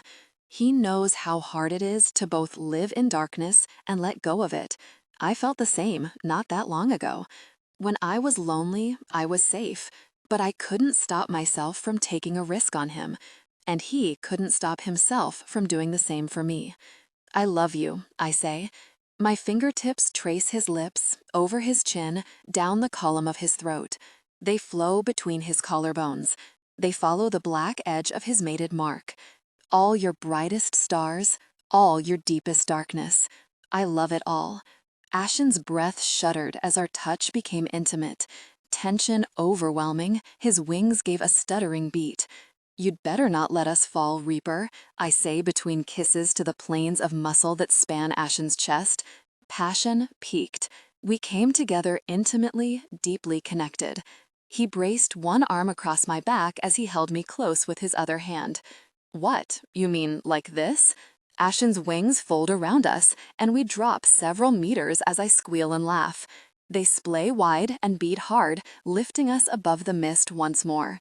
I take it back. That was great, I say, breathless with the rush of adrenaline and the warmth of the kisses he presses to the pulse surging in my neck. I moved with him, our connection deepening as he pumped his wings, raising us higher above the cloud bank. Ashen gives my skin a little nip, and I feel his desire curl at the edges of my mark, a silent, gentle question. I bring my wrist to my lips and bite down before offering it to Ashen's mouth. He takes it greedily, sealing his lips over the wound. His deep sigh hums within my flesh, warming my veins. I place a cool kiss to Ashen's mark and then slide my fangs through the gold tattoo. His breath stalls. A deep growl of pleasure rumbles in his chest. The spiced sweetness of his blood floats over my tongue and slips down my throat, warming me from the inside. I keep drawing it out with deep pulls as our shared intensified, the pleasure building with the more blood we both took. The mated connection between us heightened the depth of each sensation. Every intimate touch was like harnessing the power of the realms and trapping it in my very soul. I let go of Ashen's mark to move my lips higher, clamping my fangs to his shoulder as our bodies moved together, the pleasure growing closer to the breaking point. Gosh, vampire, Ashen hisses as I take a long pull of blood. I won't be able to stop myself from our shared release for much longer. Then don't, I whisper when I pull away. I moved with him harder, faster, pushing us both to the point where our shared peak would be unstoppable. Ashen lets go of my wrist, my blood coloring his lips. His forehead presses to mine. His moan is not just the sound of pleasure winding tighter as our bodies move together. It's the relief of connection, of holding fast to something you thought you lost. Allow subtle warmth, slight tremor if organic. The crimson rings in Ashen's eyes hold fast to mine as I trace my fingers across his face and whisper his name. My body tightened around him as every movement pushed me closer to my peak. He threads his hand into my hair and pushes my face back to his shoulder, and I drink from the open wound. Fangs, he says breathlessly, and I slide them into his flesh as he moans. His other hand grips my wrist, ready to draw it back up to his lips as our bodies move together, deepening our connection. Are you there? Are you ready to reach your peak? I nod and squeeze my eyes shut as my nerves start to burn with the impending peak. Then hold on. Ashen's wings wrap around us and we plummet. Their soft leather caresses my back and his blood fills my veins, and I reached my peak, crying out into his flesh with the adrenaline-spiked pleasure. I open my eyes to watch as we fall through the clear air and into the fog. Our bodies connected deeply, and then I felt him reach his own peak, a powerful, shared moment as he let go of my wrist to let out a feral, rapturous roar. I'm still immersed in waves of pleasure from our shared peak when Ashen halts our descent with heavy beats of his wings. We hover in the mist, both still consumed by intimacy and fear and trust. We just stay there a while, recovering our breath and kissing the blood from one another's lips. When my heartbeat finally slows, Ashen lowers us through the fog and right into the pool, his wings draping into the water with hissing steam. I like the wings. Can we keep them? I ask, smiling as Ashen sweeps the hair away from my face and kisses a line from one cheek to the next, crossing the bridge of my nose. I don't know, to be honest. They sort of appeared in a fit of rage. I'm not sure how they come or go. Well, they are welcome to stay, I say, cupping some water and letting it roll over the trail of blood that flows down Ashen's chest.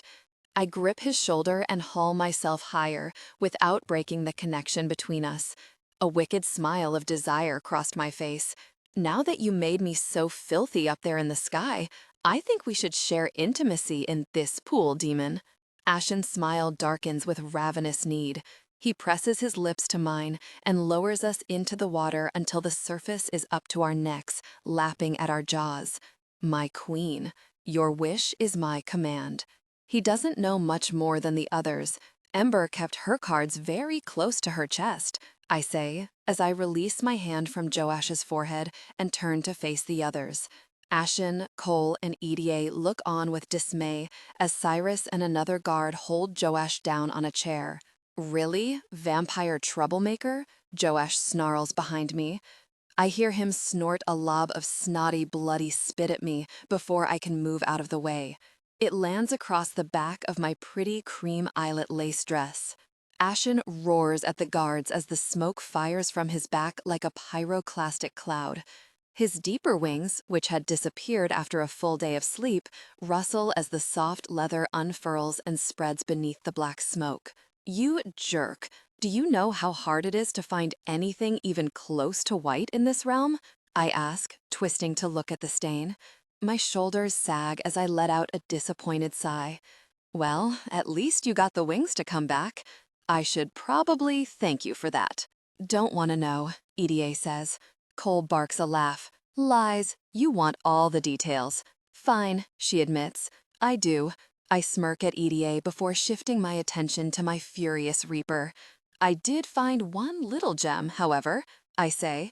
I saunter up to Ashen, his rage vibrant with burning heat. His fiery gaze stays fixed to mine as I come to a stop before him and reach out my upturned palm. His brow furrows, and he moves to unsheath his dagger, but I shake my head and point to the strip of leather that crosses his chest. He shifts his hand to the hilt of the sword strapped to his back, and my smile is matched by his wicked grin as he places the handle of the weapon in my palm. Cyrus, hold that out for me, would you? I ask, nodding to Joash's wrist. Cyrus pulls the demon's hand away from his body as Joash struggles in his chair. We nod once to one another before I swing the blade in an arc and bring it down at Joash's elbow, severing his arm in a clean strike. Blood splatters across the floor in a pulsing spray. Joash bellows in pain and rage as Cyrus holds on to the dismembered arm. He can be summoned. He has a hidden bond. Eda steps forward and takes the arm by the severed hand. I snicker, thinking of all the jokes she could make. She glances at me and smiles, shaking her head. There is something wrong with you, woman. I motion between the writhing, bleeding demon and the sword and the severed arm. Clearly, Eda turns her attention to the demon's forearm. She sets it down on a table and places her palm over it as she starts to chant. A flare of red light bursts from the flesh. Eda lifts her palm away to reveal the glowing script. Ana Harani Sa Alaktasa La Tarat. Sisitu Arad, she says. Road whose course does not turn back. I am your servant. I draw the tip of the sword across my palm before passing the weapon back to Ashen and returning to Joash, holding my hand above the severed limb. My blood drips onto Joash's injured stump as Ashen lets out a disgruntled sigh, his wings fluttering against the stone floor. Can't have him bleeding out and taking his arm with him to the resurrection chamber, I say, tossing my comment over my shoulder. Ashen grunts in reply as he wipes the blade down and sheaths it. Cyrus, have the others take him to the dungeon and put the arm on ice in the morgue, under guard. You stay. Cyrus orders the other guards around and Joash is dragged away.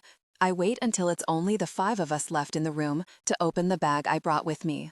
Under their curious, watchful gazes, I pull the tourmaline sphere from the main compartment, shifting its cool weight between my palms as it starts to hum.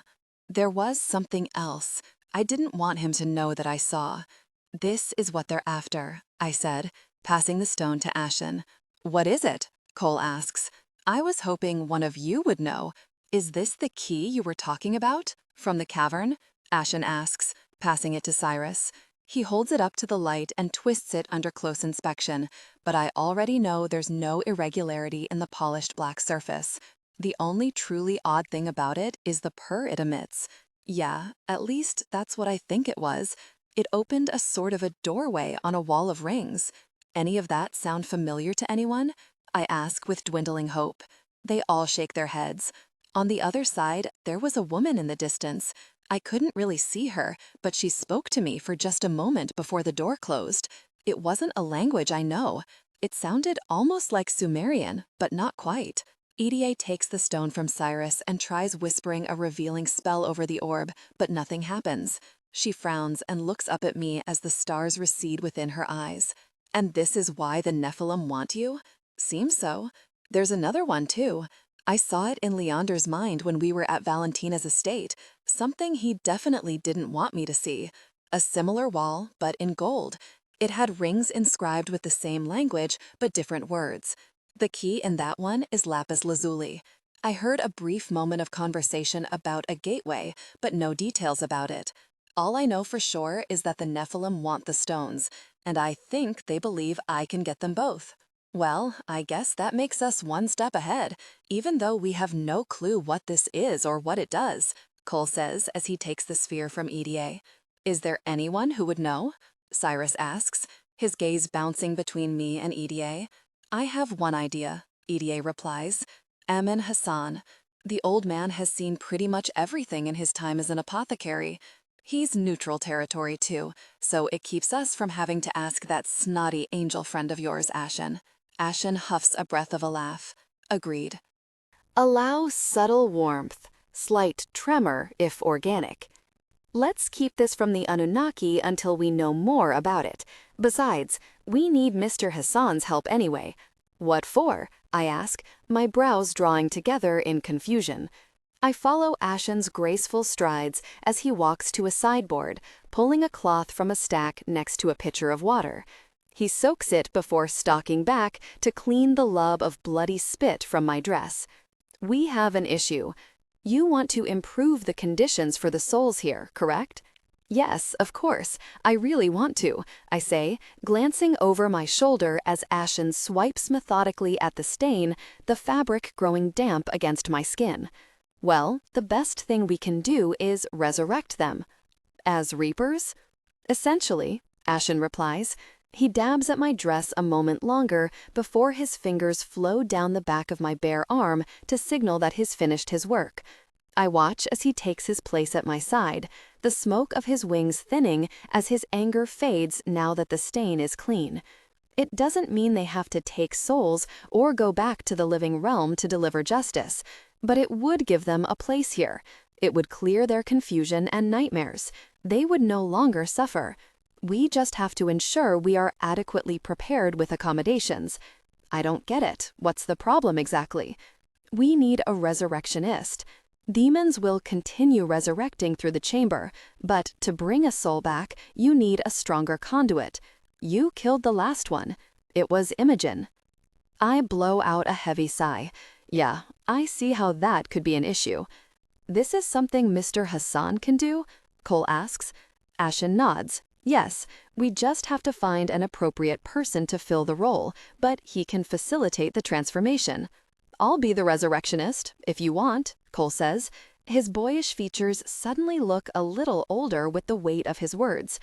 I don't know much about this place, but I doubt the responsibility of that role would be a light one. When I shift my gaze to Edie, I get the feeling she's thinking the same thing. A brief flare of worry flashes in her eyes, but she shudders it away beneath the pride that also warms her expression.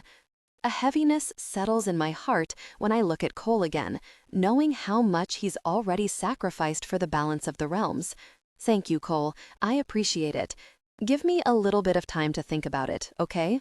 Cole nods with an understanding smile. Of course. We need to get this done as soon as possible, Ashen says as he goes back to the sideboard. He drops the soiled towel in a basket, then pulls a pen and paper from a drawer. He writes a note and folds it, then writes a second and folds that too. His wings rustle beneath the smoke as his attention is drawn to his letters, and they fade away, no hint of their existence evident on his shirt when the last sparks disappear. When he returns, he passes the first piece of paper to Edie. Take this to Mr. Hassan. He'll know what to do. Get Eric's too. Take him with you.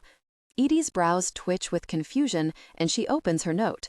Her eyes widen for just a heartbeat, and she meets Ashen's eyes before folding it. Will do, demon, she says with restrained amusement in her voice. She sets the tourmaline sphere on the table, then takes Cole by the hand and pulls him along with her, shouting out a chow on her way out the door. What the, Cyrus? Ashen interrupts, handing the other note to his second in command. The man's stoic expression stays firmly in place as he opens the folded paper and reads the instructions. Pay them whatever amount of money it takes, whatever they want. Got it? Yes, sir. Cyrus pivots on his heel and exits the room before I can even toss him a question. I turn to Ashen, my eyes narrowing as I scrutinize his unreadable face. The emotions I feel from him tell me nothing either. There's only his residual rage and the determination to execute a plan set in motion. We have to buy stuff? Do I have money to buy stuff? How expensive is this resurrectionist business? Ashen smiles as he passes me to place the humming stone in the bag and toss the strap over his shoulder. He takes my hand and kisses my knuckles before lacing our fingers and pulling me toward the door. Money is not an issue, but we need a few things from the living realm, and I want them immediately. Shocker, the demanding demon demands stuff. Ashen gives me a lascivious grin. I have it on good authority that you love my demands. Oh, really? Whose authority exactly? I snort a laugh. That difficult person is such a traitor. You come around with your sexy, brooding demon ways and your badass tattoos and that wicked tongue of yours, and she just gives up all my secrets? Ashen's grin widens and he pulls me into his side, wrapping his arm across my shoulder as we walk. Where are we going anyway? You'll see. What if I don't like surprises? That would be a pity, my vampire, Ashen says as he presses a kiss to my temple. Because they have only just begun. We drift down the hall, where all the other rooms are now shut, passing a few soldiers as we go. We stop at the tall ebony doors of what I know is the throne room from when I passed it with Edie. Ashen pushes them open, and I enter it for the first time. I wanted you to see this space so you could decide how to make it yours, he says as he walks into the massive room. Tall, narrow windows look out across the Bay of Souls, the horizon of the black water veiled under heavy fog. The vaulted ceilings ascend several stories to slanted skylights, and the room is filled with gentle light even though they don't breach the clouds. In the center of the room is a long, black marble table surrounded by matching chairs finished with black velvet upholstery, all facing the dais where a single throne looks out upon the room, framed by the view of the anguished sea. Well, the room brings the drama, I say, turning slowly to take in the tapestries and paintings hanging along the walls, all in dark colors with pops of red that display many acts of carnage. I point to the nearest tapestry, which seems to be one in a group of 8 similar works. Big fans of impaling, I see. Yes, I thought you should see what kinds of changes you'd like to make. Burning the tapestries is a start. Noted, Ashen says, the smile warming the edges of those 2 syllables. I continue on toward the table, running my finger across the spotless, glossy surface. I don't want the throne on a dais either, I say as I look at the chairs, trying to envision the Council of the Shadow Realm sitting around this innocuous slab of stone. I imagine Ember here among them, her expression likely smug and self-important after sending me to be tortured at the hands of Gallus. Did any of them pretend to be merciful when they talked about their sentences against immortals like me? Or had they given up true justice centuries ago? I guess those are questions only to be answered by imagination. All I know now is that I want it to be different. I don't want to just pretend that anyone else has a voice, even if I may be the person who ultimately has to decide which souls to save and which to take. When we have a new council, I want to sit at the table with them. Ashen's voice is as rich as thick honey warmed in the sun. As you wish, vampire. I smile to myself as I drift toward the dais, Ashen trailing behind me like a faithful shadow. I draw closer to the tall black throne. It doesn't scream mercy to me.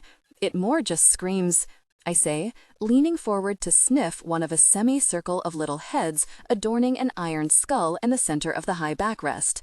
I recoil at the musty scent of the leathery old skin. I touch it with a tentative finger, and it's surprisingly sticky. Ew, Ashen, what the... really? Yeah, Eshkar had a fascination with shrunken heads and bodily preservation. You should have seen him when body worlds became a thing. He was giddy. It was the only time he went to the living realm in the last century. That's a lovely story, and I am not sitting on that throne. Get lost. Allows subtle warmth, slight tremor if organic. You are a surprising creature to me, even now. I find it odd that you would be bothered by it, all things considered. I level the demon with a dead-eyed glare. He manages to contain his smile, but it still lights up his eyes. I may enjoy killing humans, but I drink their blood to live, Ashen. I don't cut their faces off and make them into upholstery. That's just so Leatherface. Or that dude from American Horror Story. Oliver Thredson? Right. I give him the side eye and he throws his hands up as if to say it's not his idea to make skin cloth. I turn back to the really ugly throne and poke one of the little heads that has a fuzzy tuft of dark hair. Regardless, I'm not sitting on a sticky old skin chair with a crown of tiny heads. Well, it's a good thing I figured that might be the case. Ashen keeps his eyes on me as he whistles for the guards.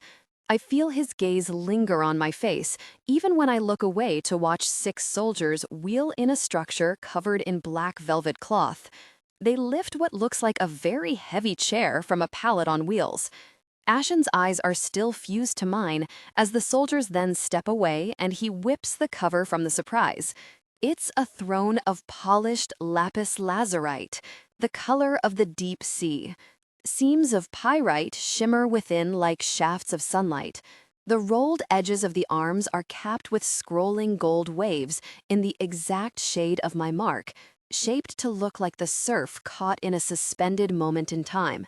And above the curved waves that cascade from the throne's high back, a stone scepter topped with a golden crescent moon cradling an 8-pointed star, framed by 2 familiar words, Sunu Licta Summa, may they be bound. A caged breath escapes my lungs in a thin stream between my pursed lips. It's ornate, it's opulent, but somehow it's still me. My fingers flow along a wave that rises at the end of the armrest to fall down the front of the chair in dripping gold. It's stunning, I whisper. The heat of Ashen's gaze warms my face.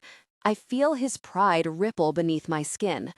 I could not really picture my Luon on a throne of fallen souls, he says. When I look up, I'm lost for a breath in his subtle smile. Ashen's eyes dip to my cheeks, and my flesh heats with a blush. His gaze lands on my lips and stays there for a long moment before he meets my eyes once more. It's so beautiful. Thank you, Ashen. He doesn't say anything in reply, just smiles a bit wider and then gives a little bow of his head. I test the cushion of crushed gold velvet with my fingertip. It's definitely plushy enough to be comfortable for a few hours at a time. The same gold fabric is stitched across the backrest. What about you? I ask. What about me? Where will you sit? Where's your throne? I will stand next to you. I look from my finger, where I'm still pressing into the fabric, and meet Ashen's watchful gaze with a furrowed brow. Ashen stalks closer until he can take my hand away from the soft velvet. I will not rise from a chair to meet an attacker. I'll already be standing, ready to kill. Well, that's bleak. Sweet and reassuring, but bleak. Ashen pulls my hand to his lips and places a kiss to my fingertips. His eyes burn with intensity. His voice is low and quiet when he speaks. You and I both know that this is the shadow realm. We need to be ready for anything. We watch one another, unmoving.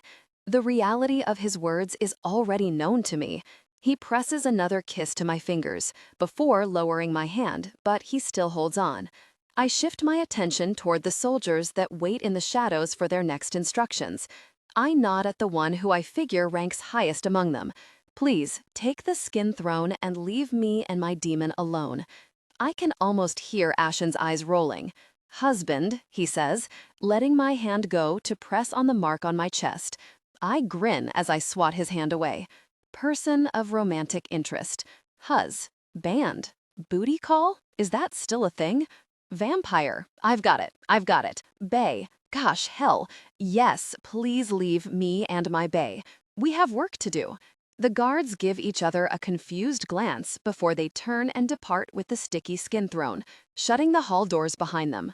I hear 4 of them stride off down the hall, the 2 that remain standing guard outside the door. I turn to Ashen as I kick off one shoe and then the next. He gives me a heated look in reply. I can tell he wants to argue about this relationship status thing, but he also doesn't.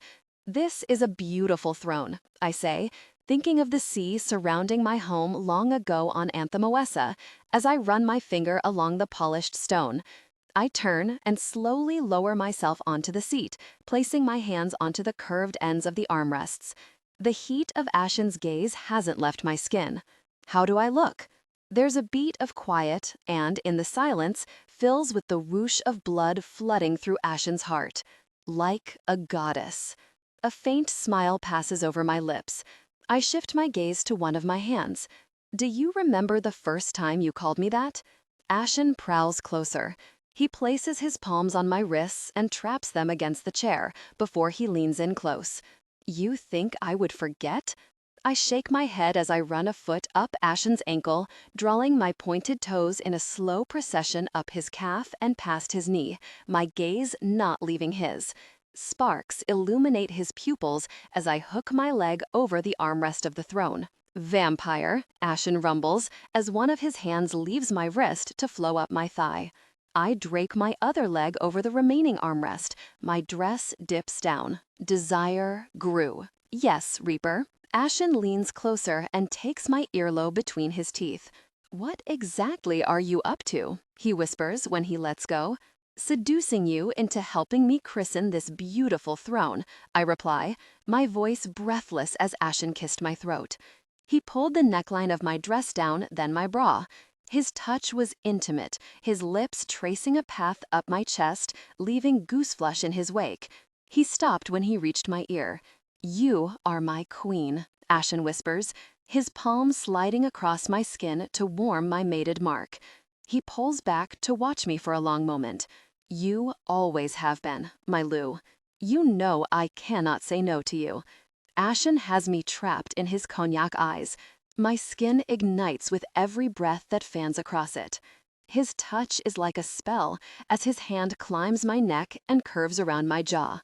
He runs his thumb across the edge of my bottom lip, his gaze still fused to mine. Shallow breaths leave my parted lips.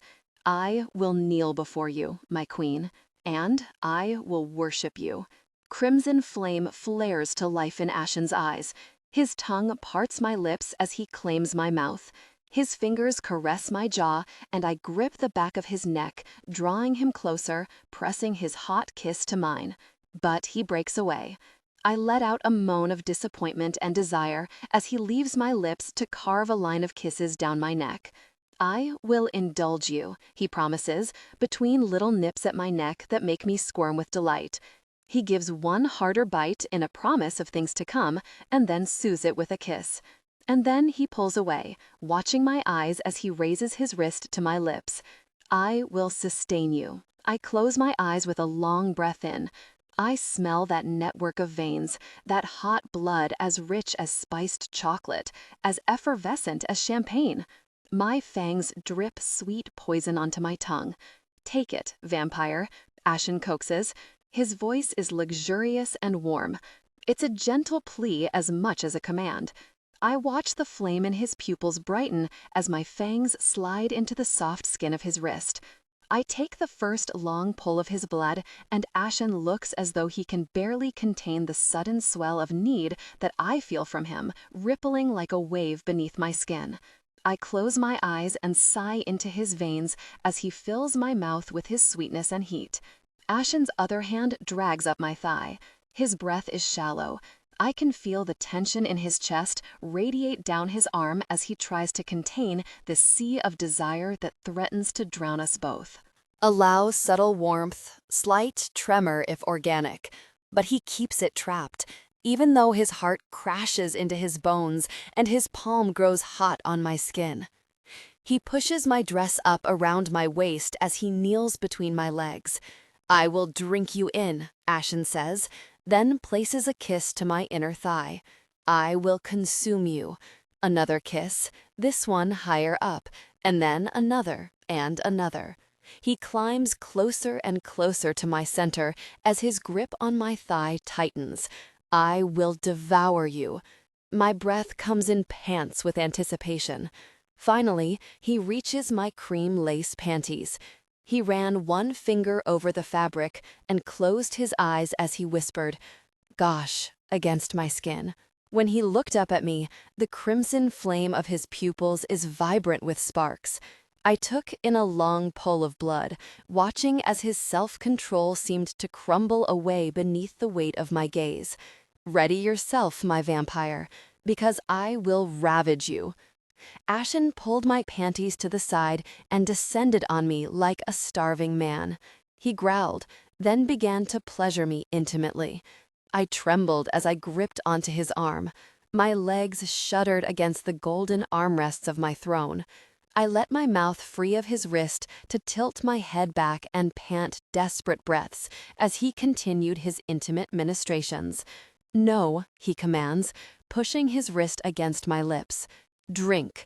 A shaky exhalation escapes my parted lips as I take his arm and seal my lips against the wound once more, pulling in blood.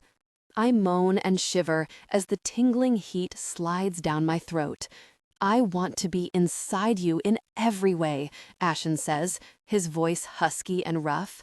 When he seems sure I won't let go, he casts his gaze down to the movement of his hand as he continued to pleasure me.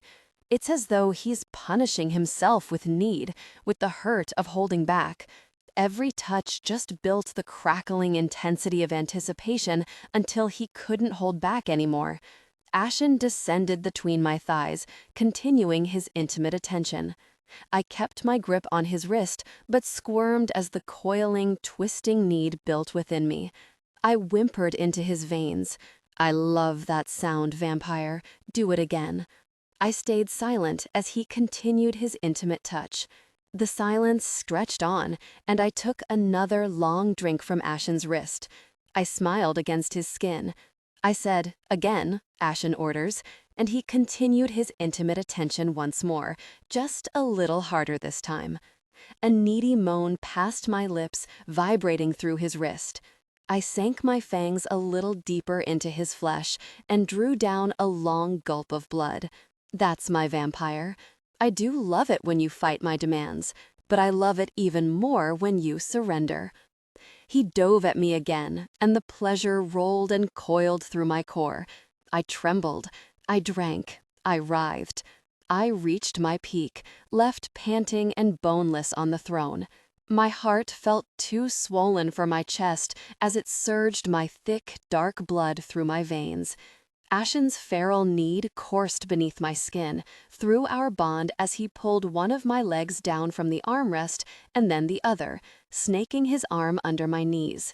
In a swift motion, he flipped me over so my forearms landed on the cushioned seat of the throne and my back was facing him. He kept one of his arms beneath my stomach, and I heard his dagger slide from its sheath. "Can I drink from you, my vampire?" "I thought you just did," I teased. Ashen growled and gave me a playful slap. I giggled, and he did it again, harder this time. "Salacious creature, answer me." "I am your queen, Ashen of House Urbigui, my master of war." I pull the dagger from his hand and turn the blade to my neck, nicking it just deep enough for a steady flow of blood. "And I demand that you drink from me." Ashen went still behind me. I cast him a dark and wicked grin over my shoulder, biting my lip between my fangs, drawing my own blood into my mouth. I love this push and pull of power, of demands and disobedience. I submit when I want to. I order him around when I feel like it. And he really loves it too.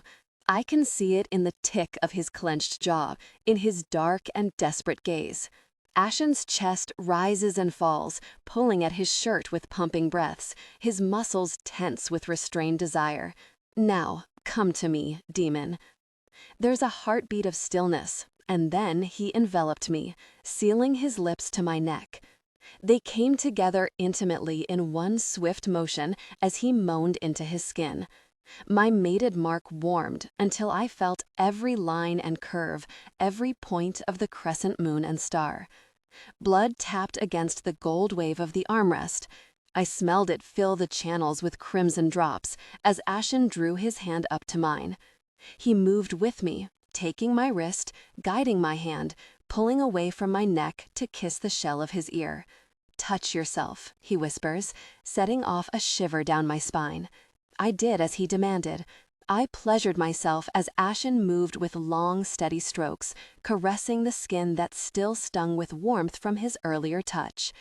His thumb traced a line down until it was coated in my arousal, and then flowed back up. "I promised that I would ravage you," he says, as he teased the tight opening, pressing at the resistance. He slowed his pace for a moment, and I knew he was watching his slow movements, the movement of his thumb. And then he deepened our connection. He picked up long and powerful movements as I pressed my forehead to my arm as I tried not to cry out with aching pleasure. "Now, come for me."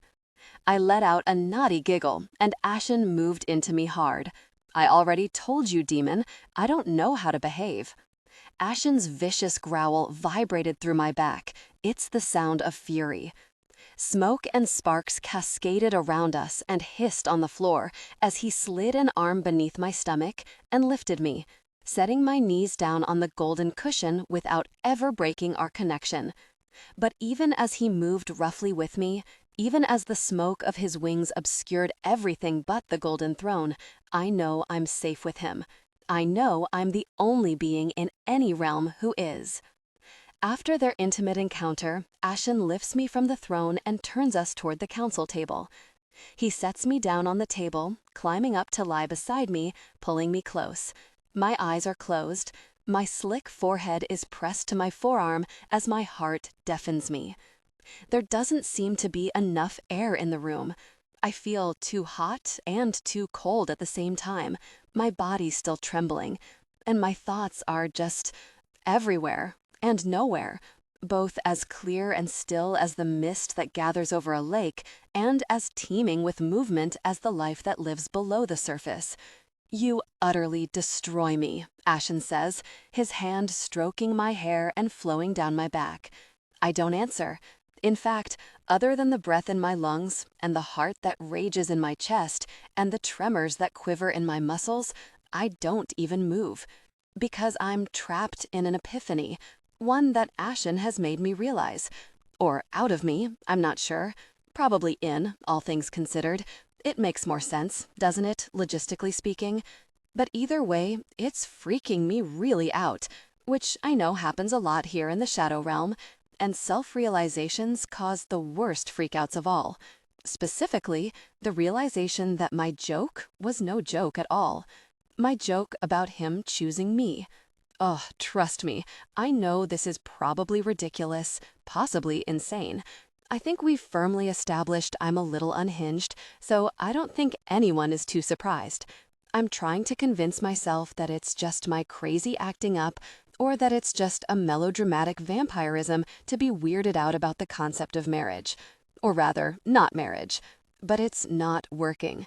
Even though I know we're mated, and Ashen has done all these incredible things for me that imply he chose me all along, and even though marriage might seem like just a formality, I still want it. Maybe that's stupid. Maybe it's annoyed that Ashen persistently calls me his wife, but I do feel that way. Actually, I feel oddly hurt by it. Allow subtle warmth, slight tremor if organic.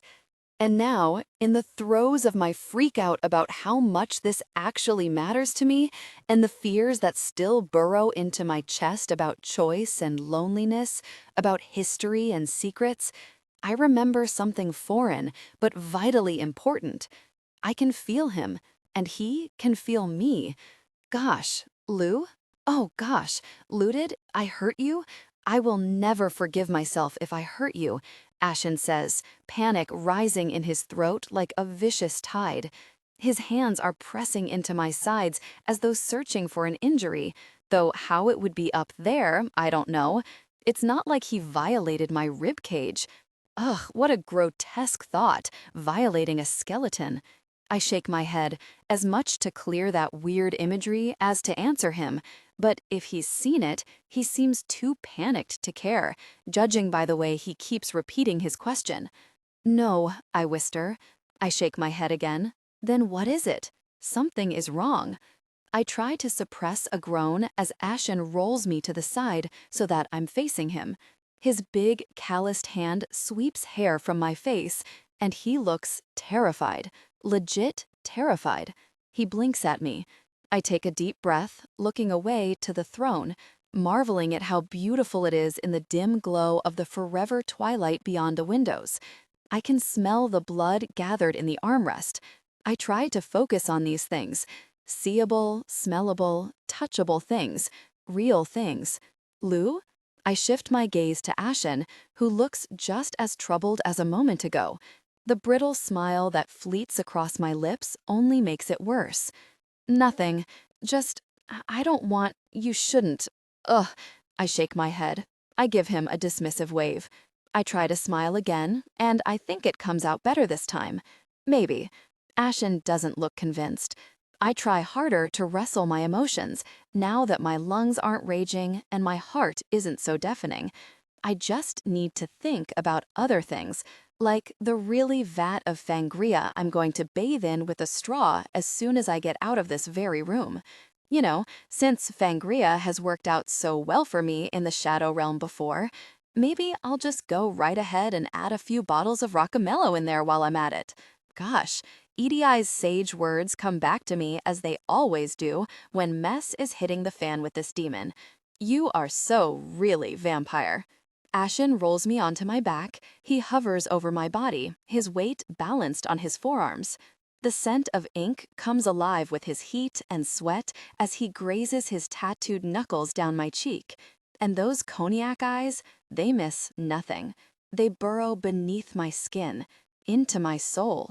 They parse out the pieces of me, dismantling my emotions, until the kernels of truth are all that's left behind.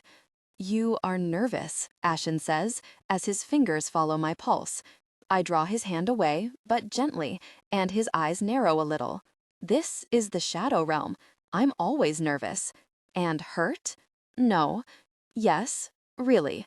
Ashen gives me a fleeting smile. So stubborn. The smile evaporates, his scrutiny crystallizing in his eyes. And then his expression clears, like sunlight has burned away the mist. You were serious? I scoff. About what?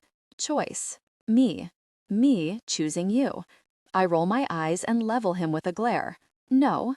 Yes. I hurt you. Some kind of brick has lodged itself into my throat. Swallowing does nothing to dislodge it. No, you didn't. Liar.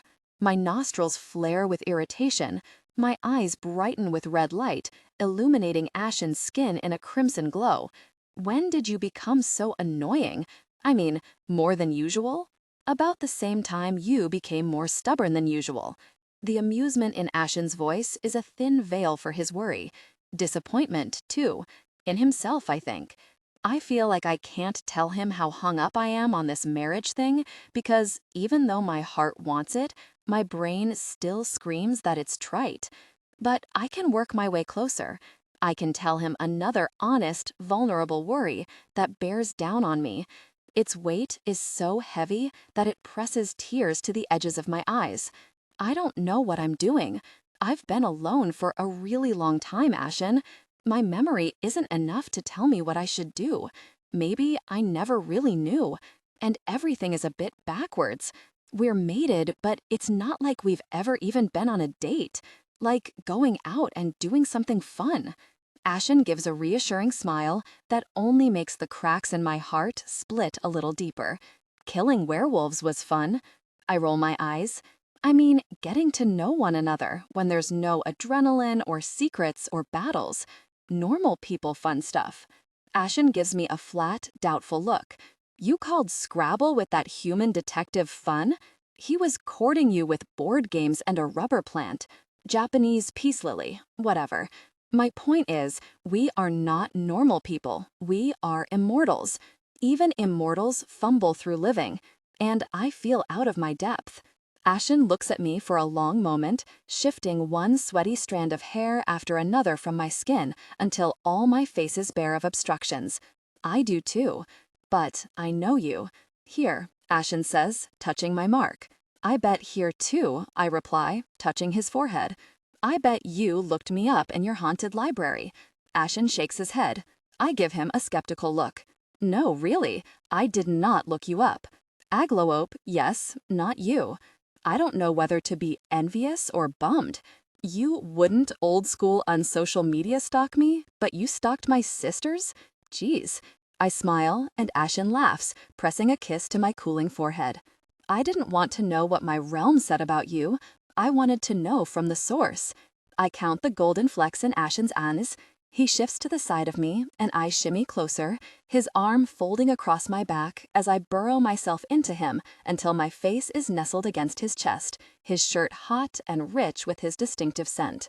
I run a fingertip across his collarbones, tracing the ridges and the divot between them. You're kind of great, Ashen at House Urbigu, I whisper, and he holds me tighter. You know, for a person of romantic interest. Strong fingers prod my ribs and I laugh, trying to squirm away. Right, I forgot, a casual partner. He tickles me again, digging his fingers into my sides and nibbling my neck until I'm a writhing mass of giggles. And when the onslaught slows, when the laughter fades, it's just him, and the love that shines all the brighter through the cracks in our centuries of darkness. From the first moment we met, I chose you, my vampire, Ashen whispers to the golden mark that shines above my heart. I will always choose you. With Iddy, Cole, and Cyrus all gone on their missions from Ashen, I have a whole whopping day and a half to find the first council representatives outside of my core group of trusted friends. Not that I've actually asked them to be on the council yet, which I add to my growing mental to-do list. So far, the list includes everything from figuring out what to do with the hybrids that are still chilling at Valentina's estate to finding out where on Earth to get that elusive wax. The first few interviews go well enough. They're Reapers that Ashen says befriended Iddy while I was MIA, all from House Ushsu. From the 3 candidates, I pick a woman named Hotaru, who seems both shrewd and measured. She hasn't given much thought to the souls that are here, but she's interested in a fairer justice system for the immortals in the living realm. Plus, she killed the next candidate who was about to walk in as they passed one another at the door, which was pretty badass. Apparently, he was a real jerk to her last week at Bit Akalum. Yep, Hotaru will definitely fit in. My interview process was a little clumsy with the first few interviewees after Ashen's recommendations, but I've got my system fine-tuned now. I ask a bunch of questions, then slap a hand to the candidate's forehead to see if they're lying, and find any other good tidbits. And there has been some gossip, let me tell you. Lots of feuds that go back for decades, more than a few protection scams in the living realm, and even several secret babies, mostly with humans. Allow subtle warmth, slight tremor if organic. A dude named Maru from House Urbigu is in some kind of polyamorous situation with the sweet singer Tessa, 2 vampire brothers, and a warlock. I like Tessa 10 times more now. Maru is definitely in. Not because of the whole Tessa thing, but because he's honest, and he's one of the few Reapers I've met who cares about what happens next to the wayward souls. And, you know, why choose? Double win. But the Reapers of House Mushusu? Gosh, it's rough going. House Mushusu specializes in reaping vampires, I've come to learn, and most of them are not so fond of being led by one. Demon after demon, they fail the interview, some tanking in spectacular fashion. Truthfully, I get it. Not only are they pissed about Hakan, but the rumors about Joash and his severed arm have already swept through the house like a building fire. They're pissed. Most of them can't even hide it long enough to get through the questions. More than a few fall on Ashen's blade. I've been at it for 6 solid hours, and the latest, condescending, crusty, difficult person I'm currently interviewing has really set my fangs on edge. I managed to make it through her questions, then slap a hand to her forehead, sending her mind into a dark room without even bothering to find out if she was answering them honestly. Zeta, I say to the snake curled behind my throne. She lifts her head and looks from me to the demon sitting in the chair. The woman can still hear me. Her arms dart out, trying to feel her way in a darkness that only lives in her imagination. What? Wait, no. Have a snack, I say wearily before turning back to my throne. The giant snake slides toward the scrambling reaper, hissing as she rises on her muscular body. The woman begs with a series of no-no-nos until Zeta strikes her in the shoulder with her fangs and draws the demon into the grip of her shifting white coils. I close my eyes and rub my temples to the sounds of muffled screams and popping bones. I did not like her snotty attitude. At all. I can see that, Ashen replies. Perhaps a bit of a strong reaction for condescension. Maybe she'll learn to be a little more polite when she gets back from the resurrection chamber. Ashen huffs a laugh as he pushes a blood bag into my hand. Well, that's not going to happen. Not when Zeta eats them, vampire. Oh, I say, glancing over at the snake. I swear she gulps the demon down faster than necessary, just in case I change my mind. I just give a half-hearted shrug instead. My bad. I make another mental note, the fourth rule of the Shadow Realm. Be more careful who you feed to the snake. Ashen and I stare at one another for a long moment before he sweeps his fingers down my forearm in a gentle caress. I catch his hand and bring it to my face, leaning against it like a pillow. Though your dedication to the interviews for the new council is admirable, you should probably break for a while, he says. Says the man who's been standing for 6 hours. I'm fine, vampire. Besides, Imani is bringing food. I purse my lips and let out a stream of a sigh, too tired to even think about everything on my list or what I've really done with my life. I'm the one who chose mercy over matches, after all. Like a dumbass. I don't know about dedication. I just know I have a great deal of work to do to even learn about this place so it doesn't fall apart at the leaderless seams. I need a trustworthy council to help me transition into this role, and I need them yesterday. Yes, but if you exhaust yourself, you will only hinder your progress. We're staring at one another as though on the cusp of arguing when Imani drifts into the room, flanked by one server carrying a covered platter and another with a bottle of wine. Imani is the picture of power and opulence, from her sleek patent heels to the effortless gesture of her hand as she ushers her servers toward the table. Her dark skin glows beneath a mass of black curls. A sparkling crimson dress shimmers across her curves, necklaces cascading down her neck like a waterfall, disappearing between her cleavage. Queen Leucosia, she says, with a smile in her smooth voice. It's as rich as salted caramel. I want to melt right into it. Plus, she's currently slaying it with Rule 2 of the Shadow Realm. Pay more attention to who carries what. Imani carries a thermos, and I can already smell the contents. It's spiced hot chocolate with blood, and brandy, even better. It's good to see you again, I say, sitting a little straighter. I want to thank her for what she did that first day in the Cur by shifting the atmosphere in the room to my favor. I wish I could tell her to just call me Lou, but I know the power of a name. I know what happens if you give it away too quickly to people you don't know. I am so pleased to see that you have recovered from your recent ordeals, Imani replies, as she pours the thick chocolate into a glass mug. How is the search for the new council going? We have a few good people lined up. I'm hitting a bit of a wall now, though. I take the mug from Imani and motion for her to sit. Ashen takes a seat at the table where the servers set a place for him with what looks like a slab of rare venison, vegetables, and a basket of rolls with way too much butter. He glares over his shoulder as though he can read my thoughts, and I grin before turning my attention back to our guest. Which house are you in, Imani? None, not anymore, she replies, smiling at the contented sigh I give when I take my first sip. The rich, boozy dark chocolate is spiced with a touch of chili and the tingling sweetness of Ashen's blood. I was once aligned with House Uzuzu, long ago, before I took over Bit Akulam. Do you have any recommendations for reapers I should talk to from House Moshusu? Imani looks up toward the ceiling as she considers this for a brief moment. Likely your best option is Bridget. My gaze flicks to Zeta, who is currently digesting Bridget. I gulp down the rest of my hot chocolate even though it's still way too hot. I'm afraid that will be a non-starter. I see, Imani replies with a knowing smile as she leans forward and tops up my mug. You can hear the souls, can you not? Or communicate with them somehow? Word gets around fast in the Shadow Realm restaurant industry. Yes, I can. If you had a resurrectionist, you could choose a soul to be assigned there, one you feel you could work with. Not a vampire soul, but perhaps a witch or even an apothecary if you can find one, though there are so few that have slipped through the protection of their guild and wound up here. Someone either neutral or who would fit well with the others already in that house. Even a werewolf, if you can find one you feel you could also work with. That's a good idea, I say as I consider the steps. The resurrectionist issue should be sorted out soon.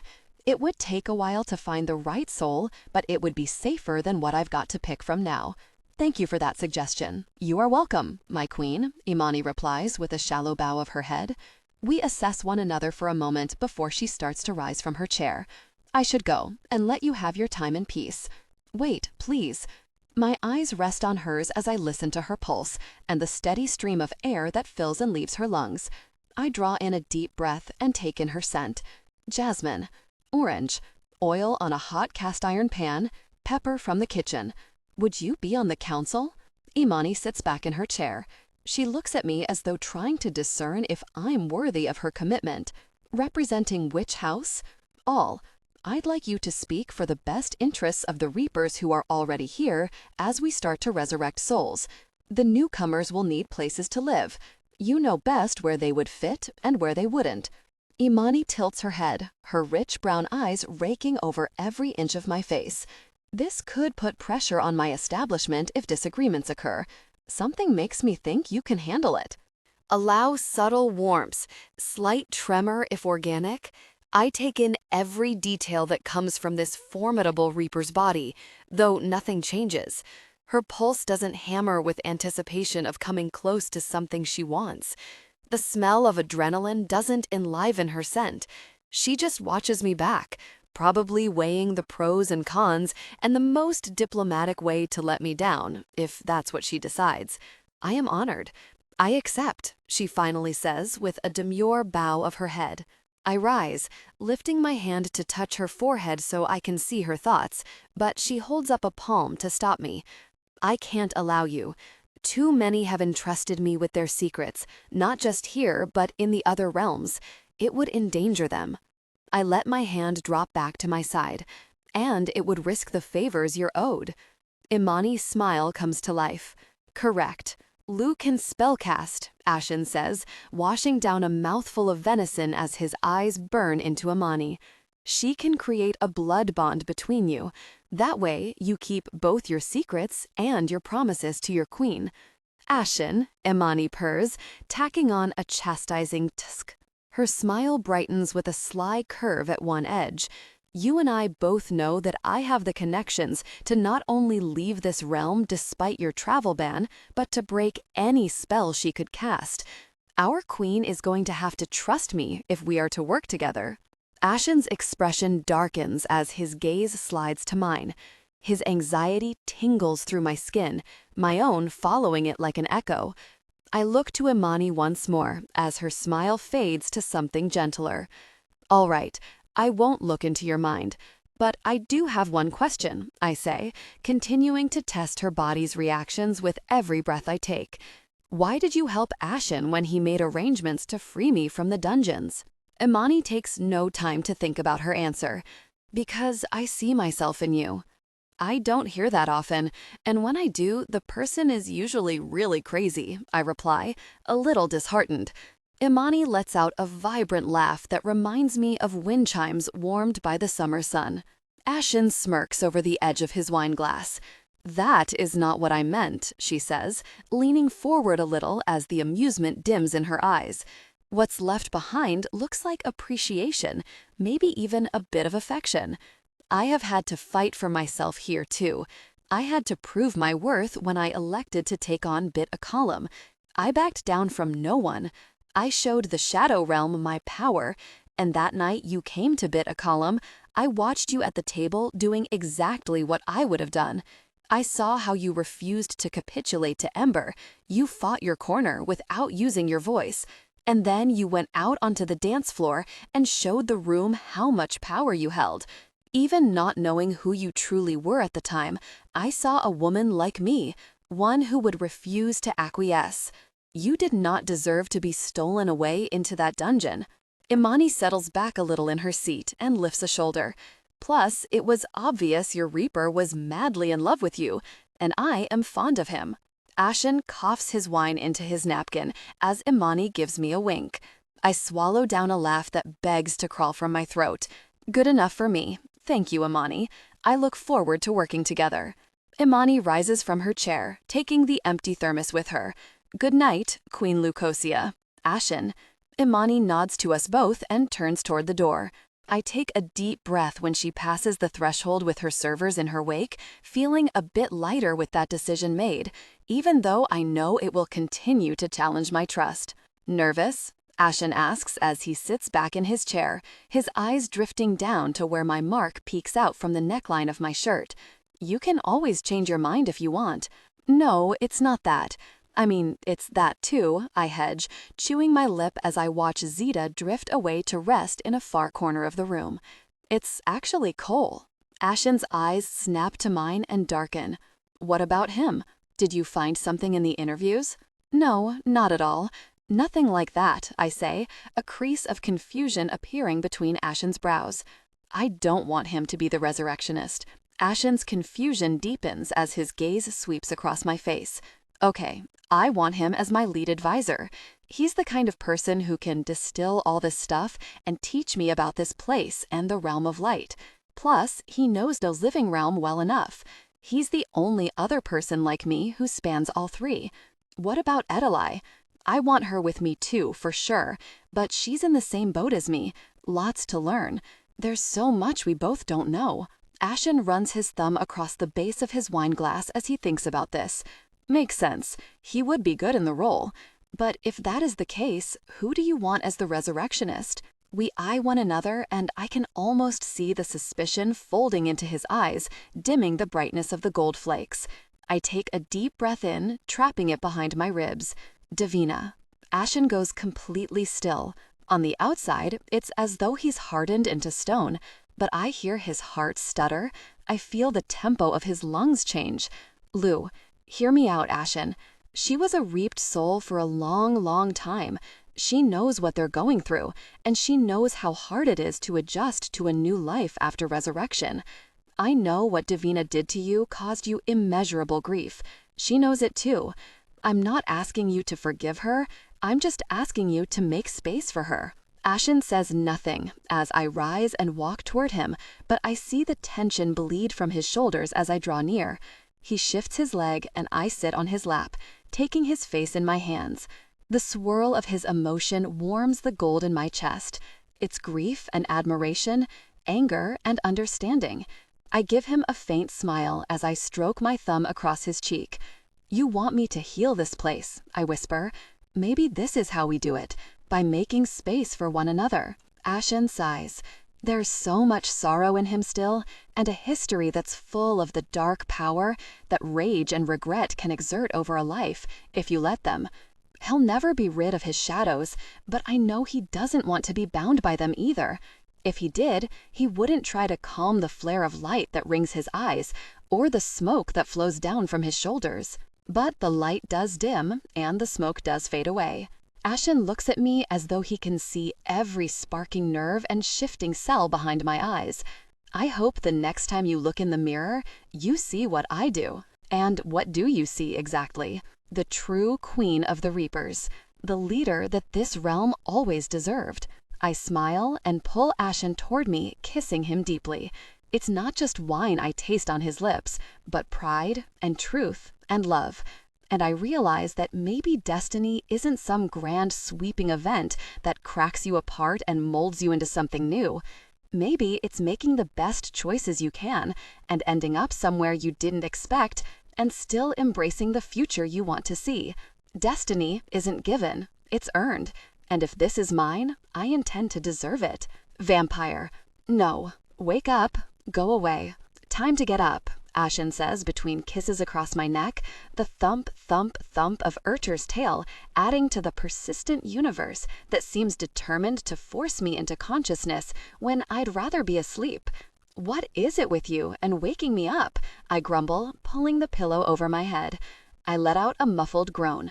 What time is it? 4 a.m. 4. I parrot in an incredulous shriek as I flail to whack Ashen in the dark. Are you really serious? No, hard no. What is wrong with you? It's going to be a long day and we need to get going. The amount of amusement in his voice is frankly obscene, and he has the audacity to laugh when he whips the sheets off before I can cocoon myself in them. I curl into a mewling naked ball as I feel his weight schist off the bed. Let's go, vampire. We don't have much time. I draw all the pillows over me as Ashen pads away to a set of French doors that lead to a garden, opening them wide to let Urter bound away into the underworld. Allow subtle warmth, slight tremor if organic. There are dresser drawers that slide open and shut, the rustling of clothes shifting over skin, the near silence of buttons threading through holes. A moment later, the bed dips again, and Ashen's there with all his reaper strength and demonic persistence, wrenching the pillows out of my grasp one by one. "You are a sadist," I snarl as I curl my legs around the last pillow in a futile effort to hang on. "And you are a stubborn creature," Ashen says, as he jams his fingers into my ticklish ribs, forcing me to loosen my grip just enough that he can rip the pillow away from me. I hiss and chomp at the air with my fangs, narrowly missing his fingers. A feisty, stubborn creature. Come on, the corridor in Brynne is quite a drive from Valentina's, and it might take some time to wrangle the hybrids once we get there. Full day ahead. Ashen climbs off the bed as I let out a long, weary sigh of defeat. "Fine, but your chipper attitude this early in the morning is annoying as gosh." The Reaper tosses me a dark smile over his shoulder as he strides toward the door, a bag in hand. He's enjoying this way too much. I will be in the kitchen. Clothes are on the bed.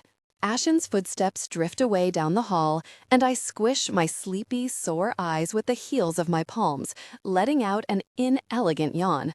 At the foot of the bed is a folded pair of jeans and a white button-up shirt, a set of cream lace underwear next to it.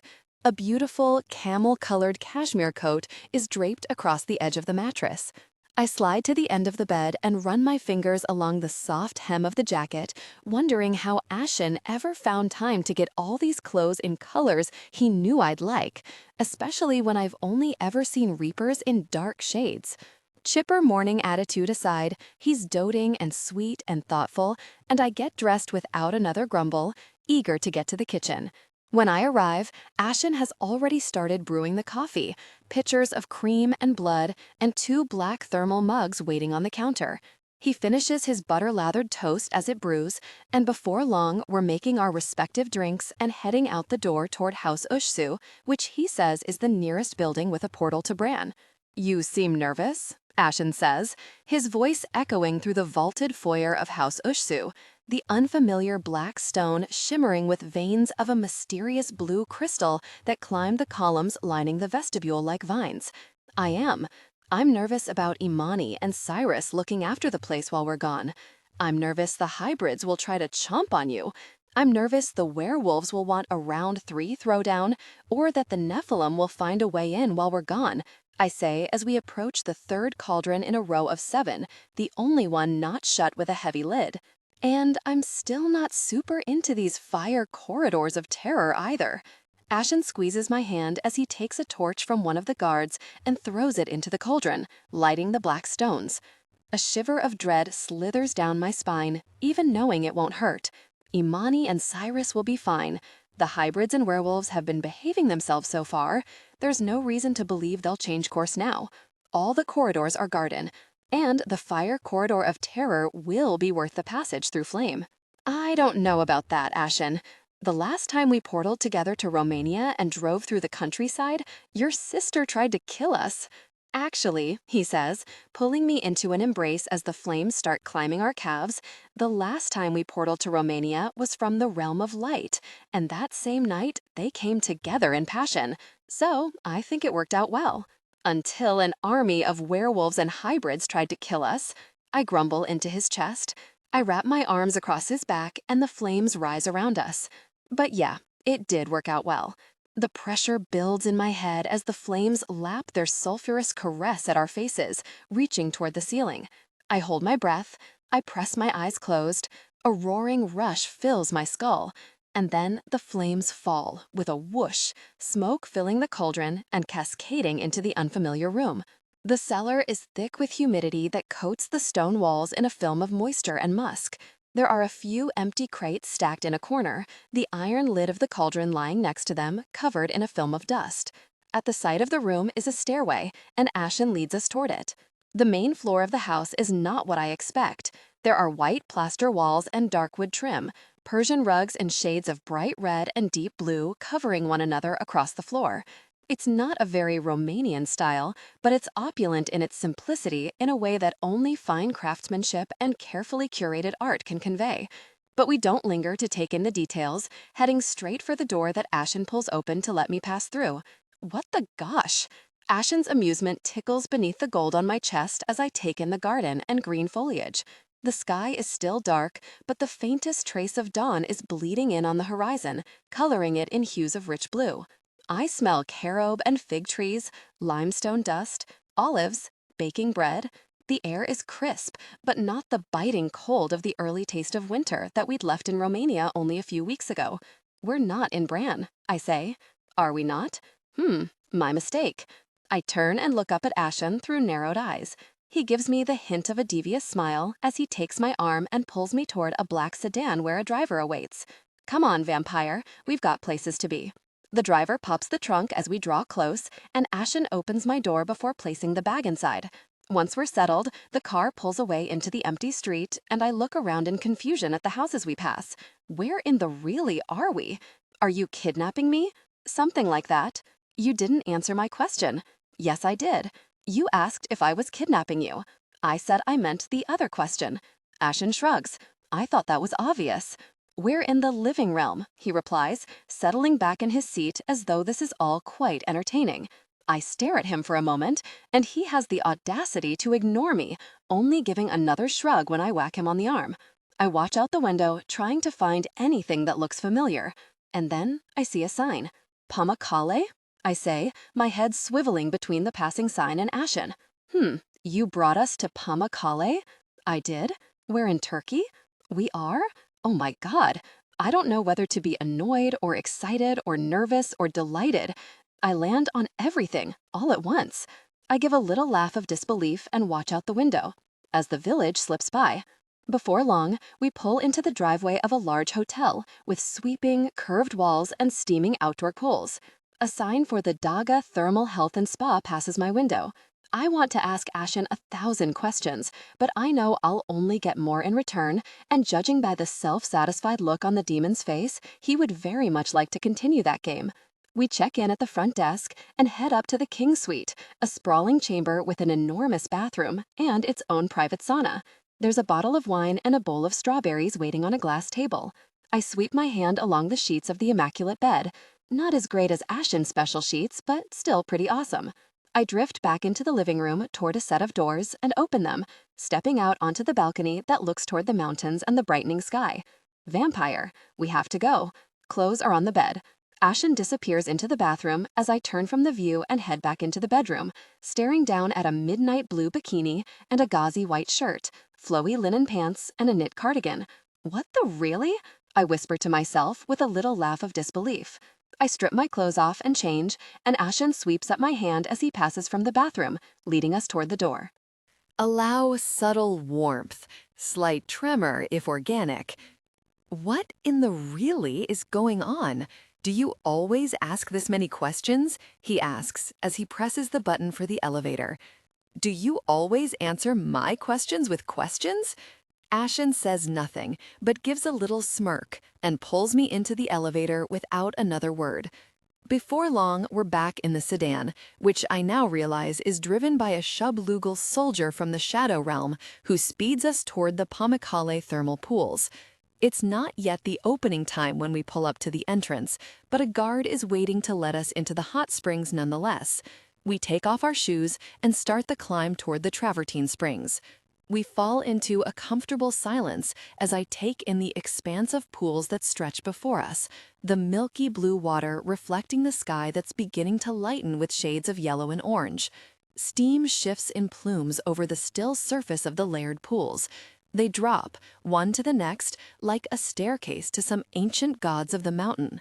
The limestone travertine forms curving borders around each stacked terrace spring.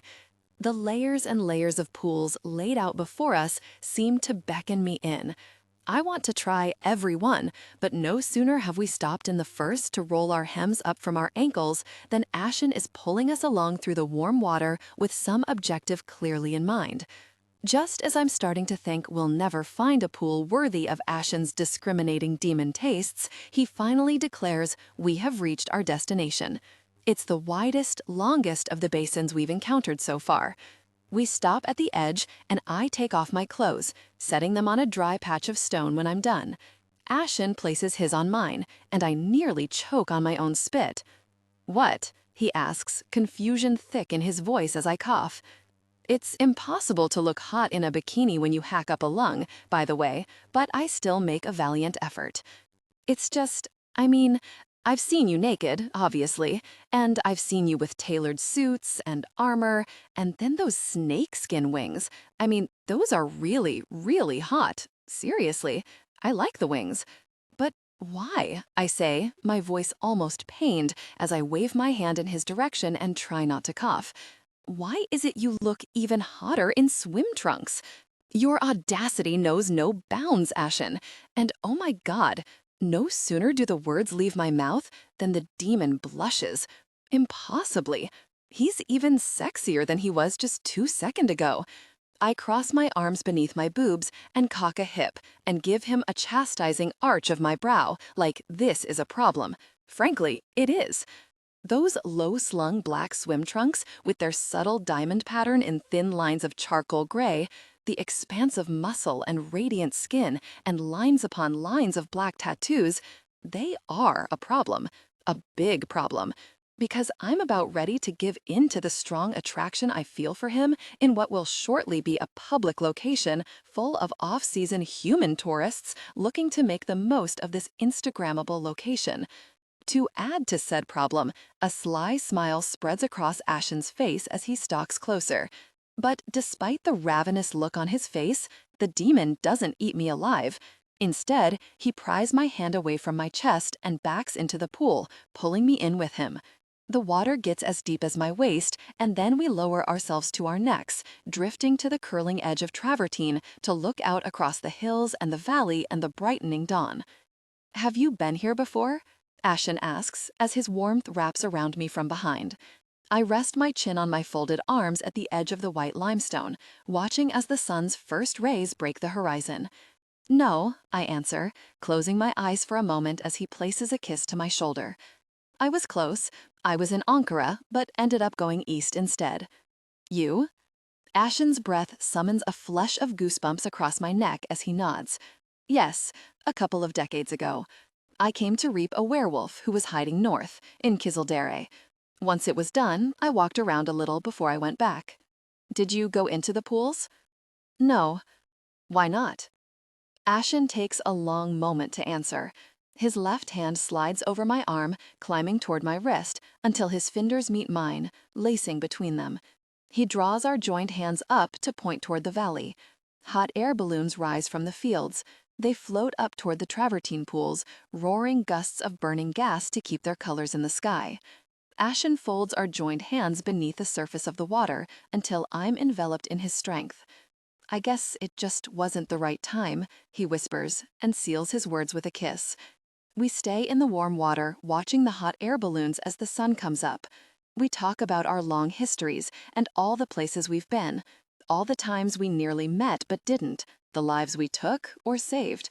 After a while, the tourists start filtering through the nearby pools, though no one comes too close. It's as though they sense the darkness in Ashen, some kind of aura he naturally exudes when he's not trying to cover it. Unlike the immortals who know why they should be wary, the humans must keep away based on instinct.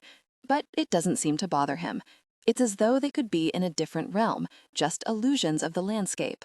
All Ashen's focus is on me, on the things I say or the way I laugh or the expressions I make as he shares his secrets, his fingers drawing endless, shifting patterns across my skin as we talk. So many times I've tried to imagine we weren't meant to be enemies, even when we were. I wanted to forget we were a vampire and a demon, hunter and prey. I wished we were just a man and a woman, trying to come to terms with one another, probably ourselves too. Now, suddenly, I realize how precious this moment is, because I'm not trying.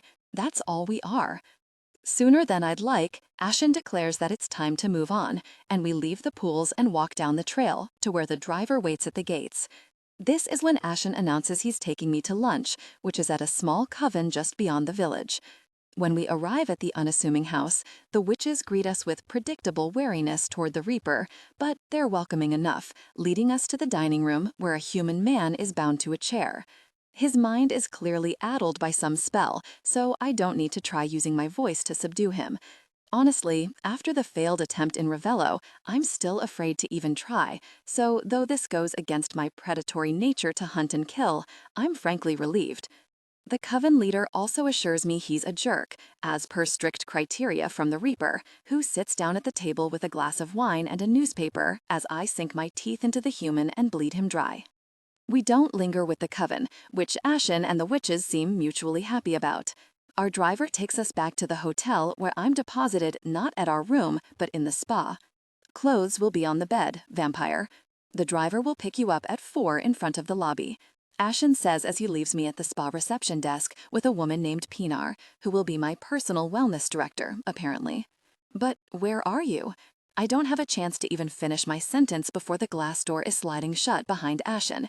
He casts me a wicked smile over his shoulder and then disappears around the corner, taking any hint of his emotions with him, my mark eerily still, after a fleeting wisp of his self-satisfied amusement. "What the hell?" I whisper. "Something wrong?" Pinar asks in a warm Turkish accent as she hands me a fluffy white robe and slippers. "Just a strange date. Have you been dating long?" "Not really. It's complicated. This is technically our first date." "Ah, first dates are usually the strangest," Pinar says, nodding her head as she slips an arm around my shoulders and guides me toward the spa rooms. "Is there anything in particular you'd like to do at the spa today? A massage, perhaps? Facial?" "Wax," I declare. "Definitely a wax. Please." Pinar lets out a gentle laugh. "So, not a bad first date, just a strange one." Allow subtle warmth, slight tremor if organic. Pinar pushes me into a change room and the pampering begins. When the grooming was complete, every muscle tenderized, every pore slicked with luxurious lotions, I make my way back to the suite. As promised, there are clothes on the bed next to my makeup bag and a sparkling clutch. No bra, just a lacy, cream-colored thong. Sneaky Reaper. Not that I could wear a bra with the dress I raise from the bed, with its neckline that cuts to the navel and the even lower plunging back. It's blush white with a spattering of tiny gold crystals that cascade down the bust to disappear among the flowing layers of the floor-length skirt. There's a pair of simple but elegant sandals to go with it, and a note in a careful script honed over centuries of time. 4 o'clock, vampire. I'll be waiting. A. I press the note to the mark on my chest. It warms beneath my palm as I reach to this invisible thread that somehow connects us. I feel Ashen's presence, the whisper of his emotions. Anticipation is there, longing, but he manages to keep his feelings calm so that they're nothing more than a gentle breeze between us. Or maybe the storm of my confusion and excitement and anxiety just drowns them out. I sit at the vanity and pull my hair from my face to fall down my back in chocolate waves. I put on my makeup and then my dress and shoes, placing my lipstick and the key to the Shadow Realm corridors in my bag. When I stand in front of the gilt-edged mirror, I almost don't recognize the woman looking back at me. The difference isn't in the green hues of my hazel eyes. It's not in my olive skin, or the angles of my cheekbones, or the set of my lips.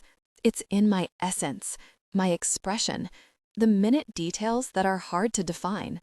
It's a peace, a confidence, Like some element had been missing, mined from me with every year of loneliness that had passed. It was something I'd let go of in exchange for survival.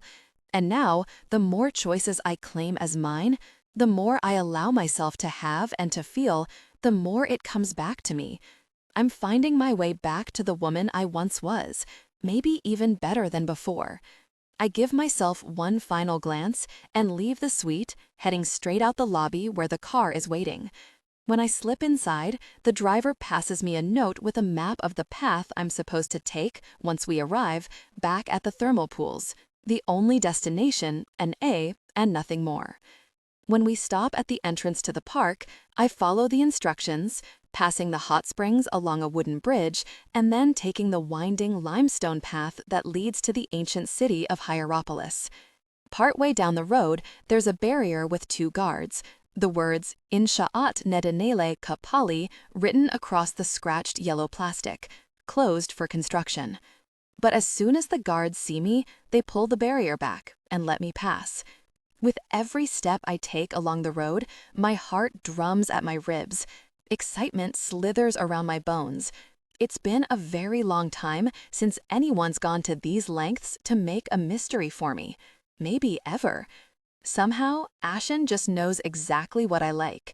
It's in every detail, whether it's something tiny or a grand yet intimate choice. It's in the color of a dress. It's the way he understands the restorative power of water for a woman whose immortal life began in the sea.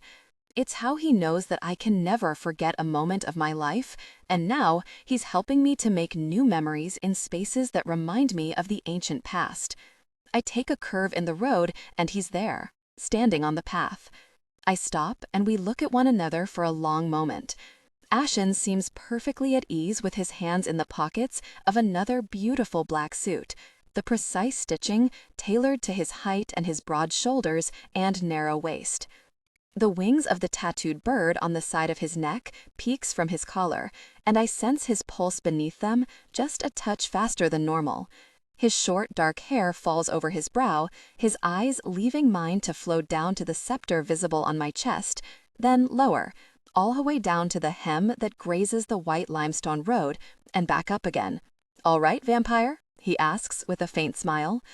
The light in his eyes holds more gravity for me than the sun. Better now. I didn't expect to say that. Neither did Ashen, and he likes it, judging by the way his smile widens. I swallow, feeling a little thrown from myself. "You look cocky as sin," I say, trying to slip my broken mask back on as he saunters over with just a little swagger in the sway of his steps. "I might be a bit," he replies, as he stops in front of me and leans in to press a kiss to my cheek. His scent of mint and brandy and unlit cigars invades my senses. I've managed to keep the queen of the shadow realm both surprised and out of trouble for almost an entire day. That seems like an accomplishment worth being cocky about. I take Ashen's offered arm and we start toward a fork in the road. The day's not over yet, Reaper. We walk in silence to a gap between 2 limestone barriers. The Roman amphitheater of Hierapolis stretches before us, rows of curving seats stepping down toward the stage, the rebuilt columns and statues of the Skanai Franz providing a background to the band playing softly as they warm up their instruments. Tessa is there, adjusting a mic stand among glass orbs of different colors that throw flickering candlelight across the stone. The semicircular orchestra section in front of the stage is bordered by lanterns. There's a spot set up with blankets and colorful pillows in the middle of the Ima Cavea, the lowest portion of the seating area. Ashen moves forward to start leading us down the steps, but I can't move. The air isn't flowing in or out of my lungs, even though my mouth is open. My free hand is pressed to my sternum to keep my thrumming heart from melting through my bones. Tears sting my eyes as Ashen takes a step back to my side. "Come on, vampire," he whispers as his arm slides across my back. The show is ready to begin. I press my lips together and try to let out that breath that's been trapped in my chest. I can't seem to take my hand away from my mark. I'm afraid my heart will burst apart if I don't hold it together. I fight so hard to keep those tears from cresting my lashes, but one manages to slip out. Ashen says nothing as I wipe it away, even though I know he sees. The band starts playing as we walk down the terraced seating to the spot set up with purple blankets and pillows in jeweled tones. There are glass lanterns surrounding the seating area, their flames sheltered from the gentle breeze. Tessa's voice flows toward us as she sings. My eyes lock with hers, and she smiles. Ashen offers his hand for balance as I lower myself onto the blanket. My thoughts are scattering like a handful of stones tossed into the ocean. I'm trying to take it all in, everything from the purple shade of the blade hips that I now recognize as original Tyrian, the dye made from murex and reserved for royalty, to the glass orbs on the stage that look hand-blown, their flecks of gold and rich colors much like the ones in my broken statue. Ashen sits beside me and stays silent as I try to contain myself and this sea of everything I feel that could drown me if I let it. When the song ends, the band moves on to the next one without a break, and Ashen pours a glass of sangria for me and one of wine for himself. He barely drinks from it, which for some reason causes the flock of butterflies currently residing in my stomach to flee up my chest and flutter around in the backs of my arms too. I down my drink in the hopes they'll all drown. How did you do all this? I ask quietly as Ashen refills my glass. I promise myself I'll nurse this one, even if the first sip is more like a gulp. I'm a demon. We are nothing if not efficient. And sneaky. Maybe a little. I look at Ashen for a long moment, and he looks back at me, his hand drifting through my hair, his fingertips skimming my bare skin. Allow subtle warmth, slight tremor if organic. I see a little worry in his eyes, and I tilt my head, trying to work him out past the barriers he somehow put between us. I don't feel as much from him as I normally do. Maybe I shouldn't be surprised that those walls would be so easy to erect if he's afraid I won't like all of this. It's amazing, Ashen. Everything you've done, I say, looking down at my hand as it passes over the blanket. I see it all, and it's wonderful. I love it so much. Thank you. Ashen's only reply is to pull me closer, placing a lingering kiss to my temple before draping his arm across my shoulders, his hand tracing patterns onto my arm as we listen to the band and sip our drinks. The sun is sinking lower, dipping behind the Skinea France to paint the clouds in color. The band starts a new song, Benediction by Luke Seidel-Singh, the cover soaring in Tessa's clear, resonant voice. Dance with me, vampire, Ashen whispers into my skin. He sets his glass down, then pulls mine from my fingers that suddenly feel cold as gooseflesh pebbles my arms. He takes my hand and pulls me up, leading us to the orchestra space a few steps down. Ashen must be able to hear my heart rioting in my chest as it presses to his when we take our place below the stage.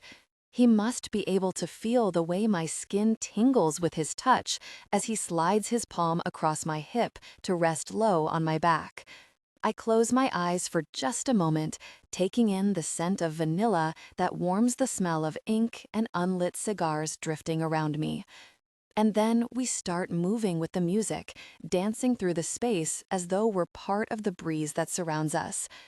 Benediction ends, and we don't part as the guitar starts up for the next song. It's the melody for Can't Help Falling in Love by Elvis. Ashen leads us through the slow, languorous pace of the opening, keeping me close, his breath fanning over my neck and shoulder. The lyrics begin pouring from Tessa as though coming right out of her heart. And when I look up at her, she smiles with so much light and color in her eyes that she puts the sunset to shame. Sunsets glow. Silver paints the moon. Their light can't match the shine of my love for you. I meet Ashen's eyes with a grin as the revised lyrics reverberate through the air. We're drifting through the space, turning slowly to the beat that laps at the amphitheater like gentle waves in a calm ocean. Ashen gives me only a fleeting, faint smile in return as his hand draws me in close and I rest my face against his shoulder, bathed in his warmth. I might not be worthy to call you mine, but I'll love you until the end of time. My back is to the stage. I don't see them enter as Tessa starts the next lines of the song. And then, as she sings the lyrics, a choir weaves in lines of the Song of Seikilos. Surely as your voice, time demands its toll. I go still, turning to look at the stage. A choir of 20 singers stand behind the band. Guides my ship to shore. Have no grief at all. I let go of Ashen's hand to bring it to my mouth, my other resting over my pounding heart, as the beauty of the choir steals every beat. Vampire, so it goes. Life exists. Some love, for only a short while. Ashen's hand leaves my back as I take a step toward the stage. Tears pool at the edges of my lashes. Is meant to be. While you live, shine. There's a long breath of a pause. A glassy sheen reflects the lantern light in Tessa's eyes. The choir sings with her as she finishes the song. So take my sword, take my butter too. I'd give it all, just to marry you. I'd give it all, just to marry you. The guitar softens, continuing the gentle melody. I stare up at the stage as though the music has taken my soul. But it's not the music that's pulled my heart from me. Lou, Ashen says. I turn so slowly, one hand still pressed to my lips, the other to the mark that hums with Ashen's presence. I catch just a glimpse of him down on one knee, and my tears break the dam, coursing down my skin. Come here, Lou, he says, reaching out a hand for me to take. I have a question for you. Is it about butter? Maybe in part. I let out a laugh that's as much as a cry and step closer, my legs already shaking. I place my trembling hand in his warm, steady one and grip it tight. My Lou, Ashen says, his voice as warm and magical as a star-riddled summer night. I can just barely hear the steady thump of his heart past the thrumming of my own. What I said was true, Lou. I have chosen you from the first moment I met you. I will choose you every day to come. I know I do not deserve to have you, not after the things I've done over this long, immortal life, but I promise to try to be worthy of your love. I promise to take your hand when you wander in the night, to whisper to you so that you know you are not alone. I promise to stand with you in every moment, no matter if they are ones of vengeance or justice or mercy. I will make you Fangria and let you have my butter to make bulletproof Bluffy, even though I know you actually hate it and you only drink it to provoke me. I promise to try not to laugh at your jokes, to see your face light up all the brighter when I do. I promise that I will love you until there is no sun or stars in the sky, until the end of time and beyond. Ashen reaches into his jacket and pulls out a black box, letting go of my hand to open it. Will you marry me, Lou? Tears carve hot trails down my skin as I nod. I didn't quite catch that, vampire, Ashen says, a wicked grin lighting his face. Crimson flame illuminates the shine that glasses the surface of his eyes. I laugh, my throat painfully tight as I try not to sob when I finally manage to get the words out. Yes, Ashen, I will marry you. He doesn't even get a chance to pull the ring from the box when I'm crashing into him. He picks me up as he stands, my arms wrapped so tightly around his neck that I could choke him. My shoulders shake as I dissolve into everything I feel, and all the gratitude and happiness and joy that flows from Ashen, tingling as it ripples beneath my skin. When he sets me down, he slides the ring on my finger, a pear-shaped salt and pepper diamond set in gold with the lightest touch of rose, white diamonds encircling the band. I look at it for just a moment before I kiss him with everything I've got, all the love I feel, all the relief of the loneliness that takes time to dissolve, its wounds still deep in my heart.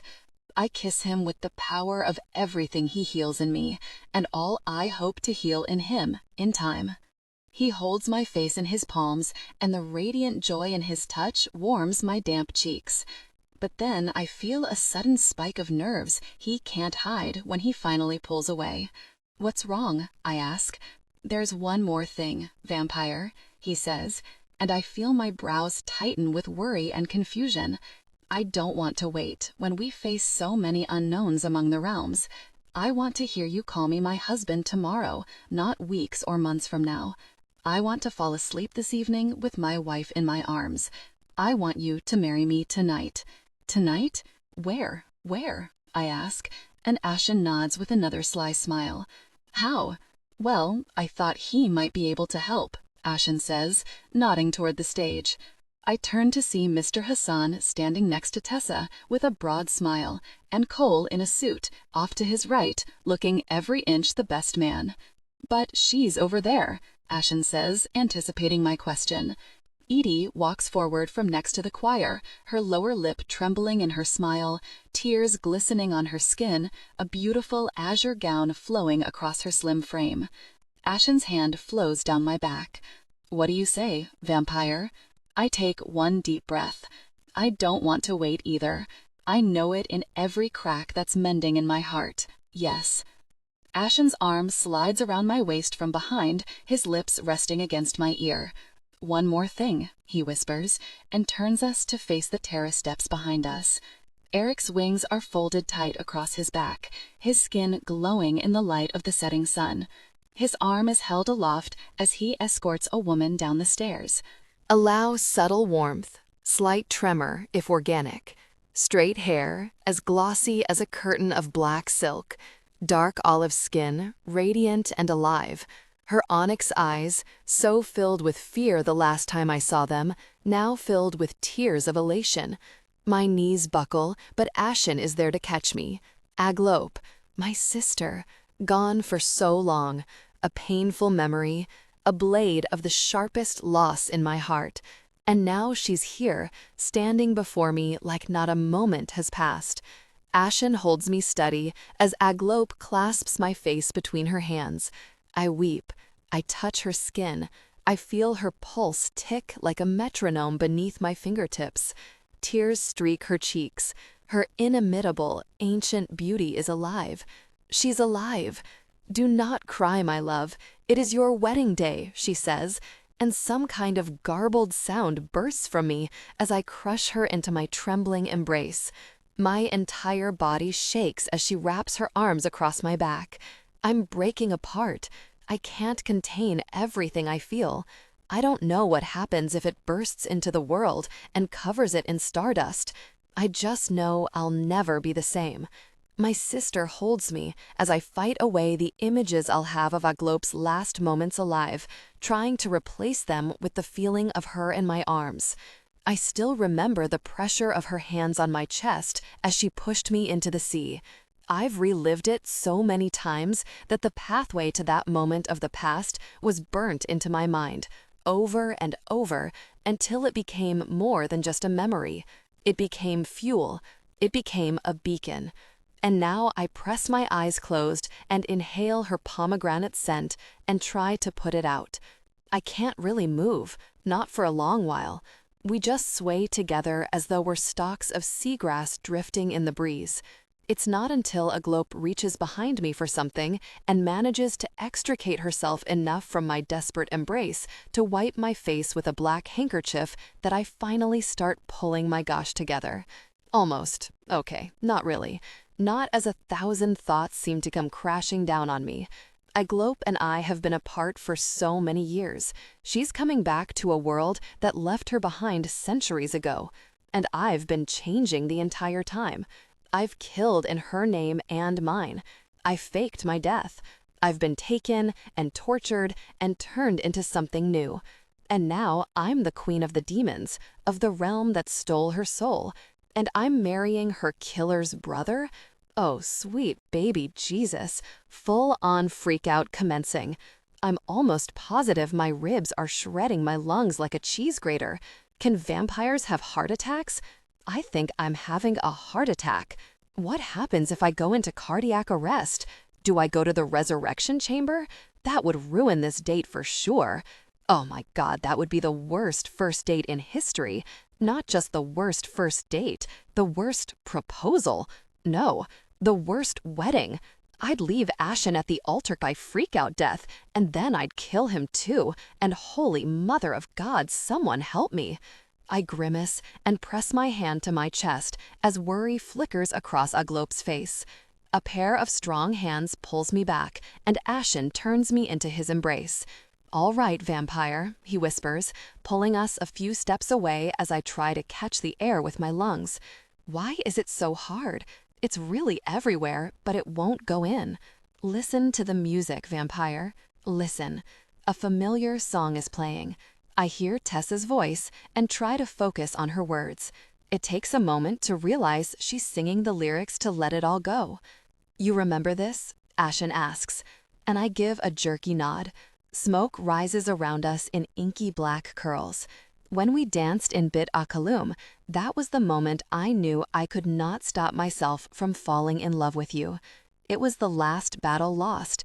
Even so, I still thought I could keep it to myself. I thought I could push you away if I needed to. But for me, there was no more denying what I had already started to feel. My chest finally starts to pull in air. The darkness that I now realize was creeping into my vision fades as I focus on the feeling of Ashen's fingers drifting through my hair. The longer I listen to the music, or take in his comforting scent, or watch the scrolls of smoke swirl around us, the more the fist around my heart releases its grip.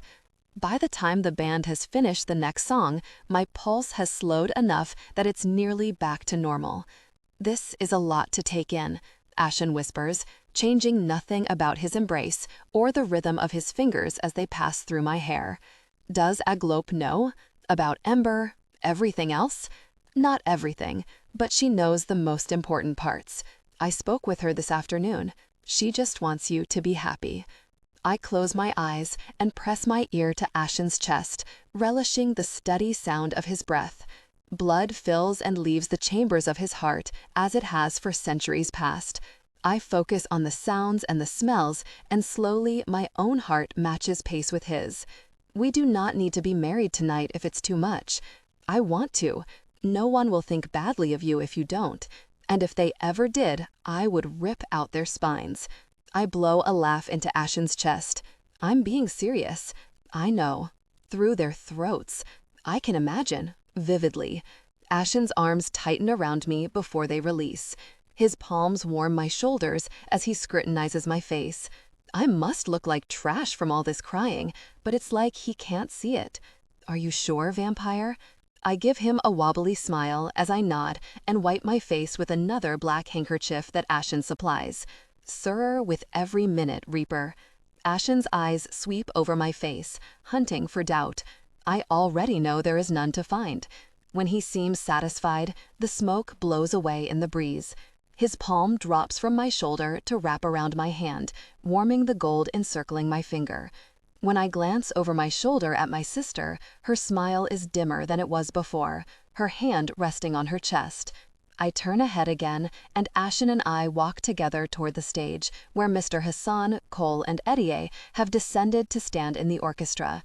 The cello and bass play a melody that's both haunting and hopeful as Eddie's eyes darken to space and stars, and she raises her palms like an offering as she creates an archway of light above us. Sparkling flowers in pastel shades of blues and pinks bloom and shed their glowing petals, raining down across our shoulders as we halt before them. When it comes to marriage, vampire customs adapt with the human rites that change around them, Mr. Hassan says, his smile flickering like candlelight as he opens a heavy book to a marker saved with ribbon. Reapers rarely wed, even within their realm. I don't know of a vampire who has ever wedded a demon. So we will use the ancient rites of the Guild of Gilgamesh, and your union will be written into the annals of the apothecaries. Do you accept? Yes, I say, and Ashen gives a single nod in my periphery. Mr. Hassan shuffles as he turns toward Eddie. The diadems, Sahira. Eddie smiles, her skin glowing in the light that brightens from her eyes, the tiny pinpricks of stars swirling in their galaxies. I feel something twining into my hair and reach up to touch a twisting crown of delicate stems and tiny crystals that feel like droplets of ice. Eddie shifts her attention to Ashen, and I try to subdue my growing smile, biting down on my lip until I taste copper. "She gave me horns, didn't she?" the Reaper says with a flat glare. A peal of laughter fills the amphitheater as two short, glittering horns sprout from his hair. But in just a moment, they split and stretch into divide until they become a low crown of antlers and swirling black ivy. Rings, the old man says, and Cole places the bands on the open book. I hand over my engagement ring too when the elderly apothecary gives me a pointed look.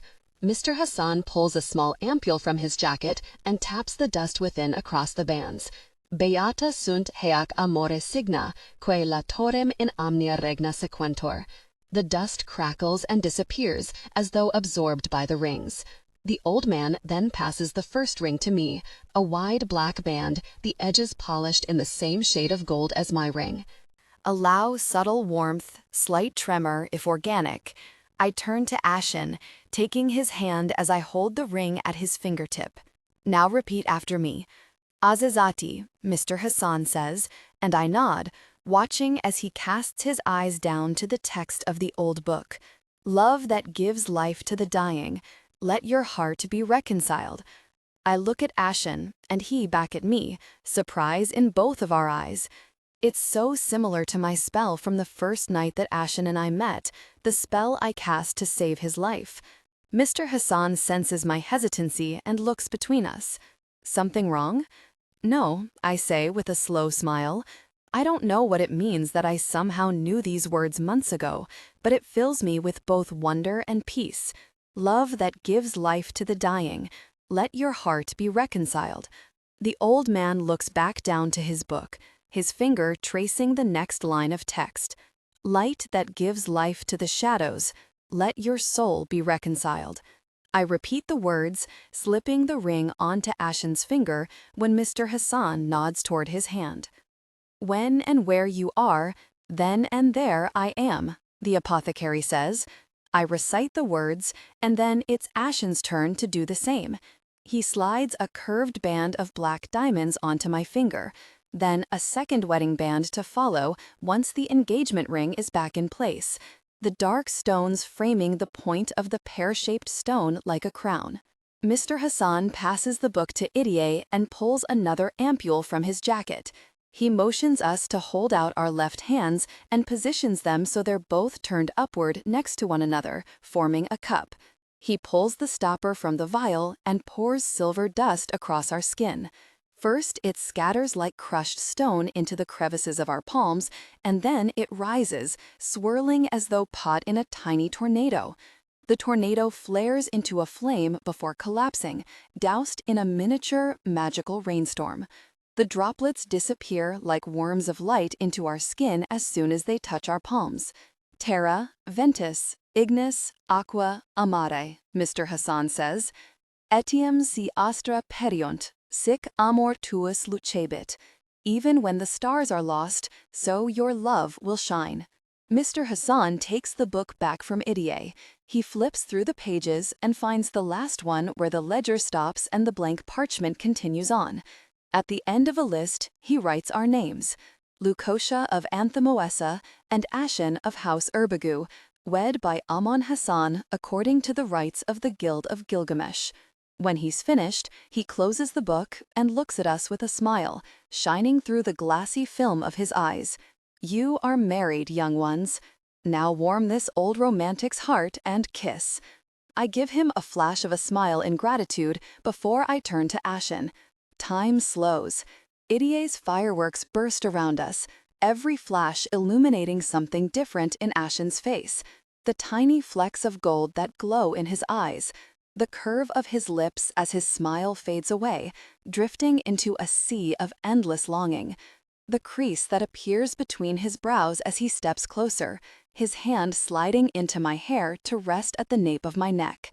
I feel every wave of love and hope that floats between us through the tether of my mark, desire so deep it burns like a shard of heated metal in my heart. I love you, Ashen. I whisper before our lips touch. His eyes watch every movement of my mouth as I speak. I love you too, Lou, my wife. And then his lips are on mine, his taste on my tongue, his breath mixing with mine. Glittering light falls across us like rain. There's clapping and cheering. Music weaves around us. The people I love most in all the world are right here, and as Ashen raises me up in his arms and presses me to his chest, I know it, without any doubt.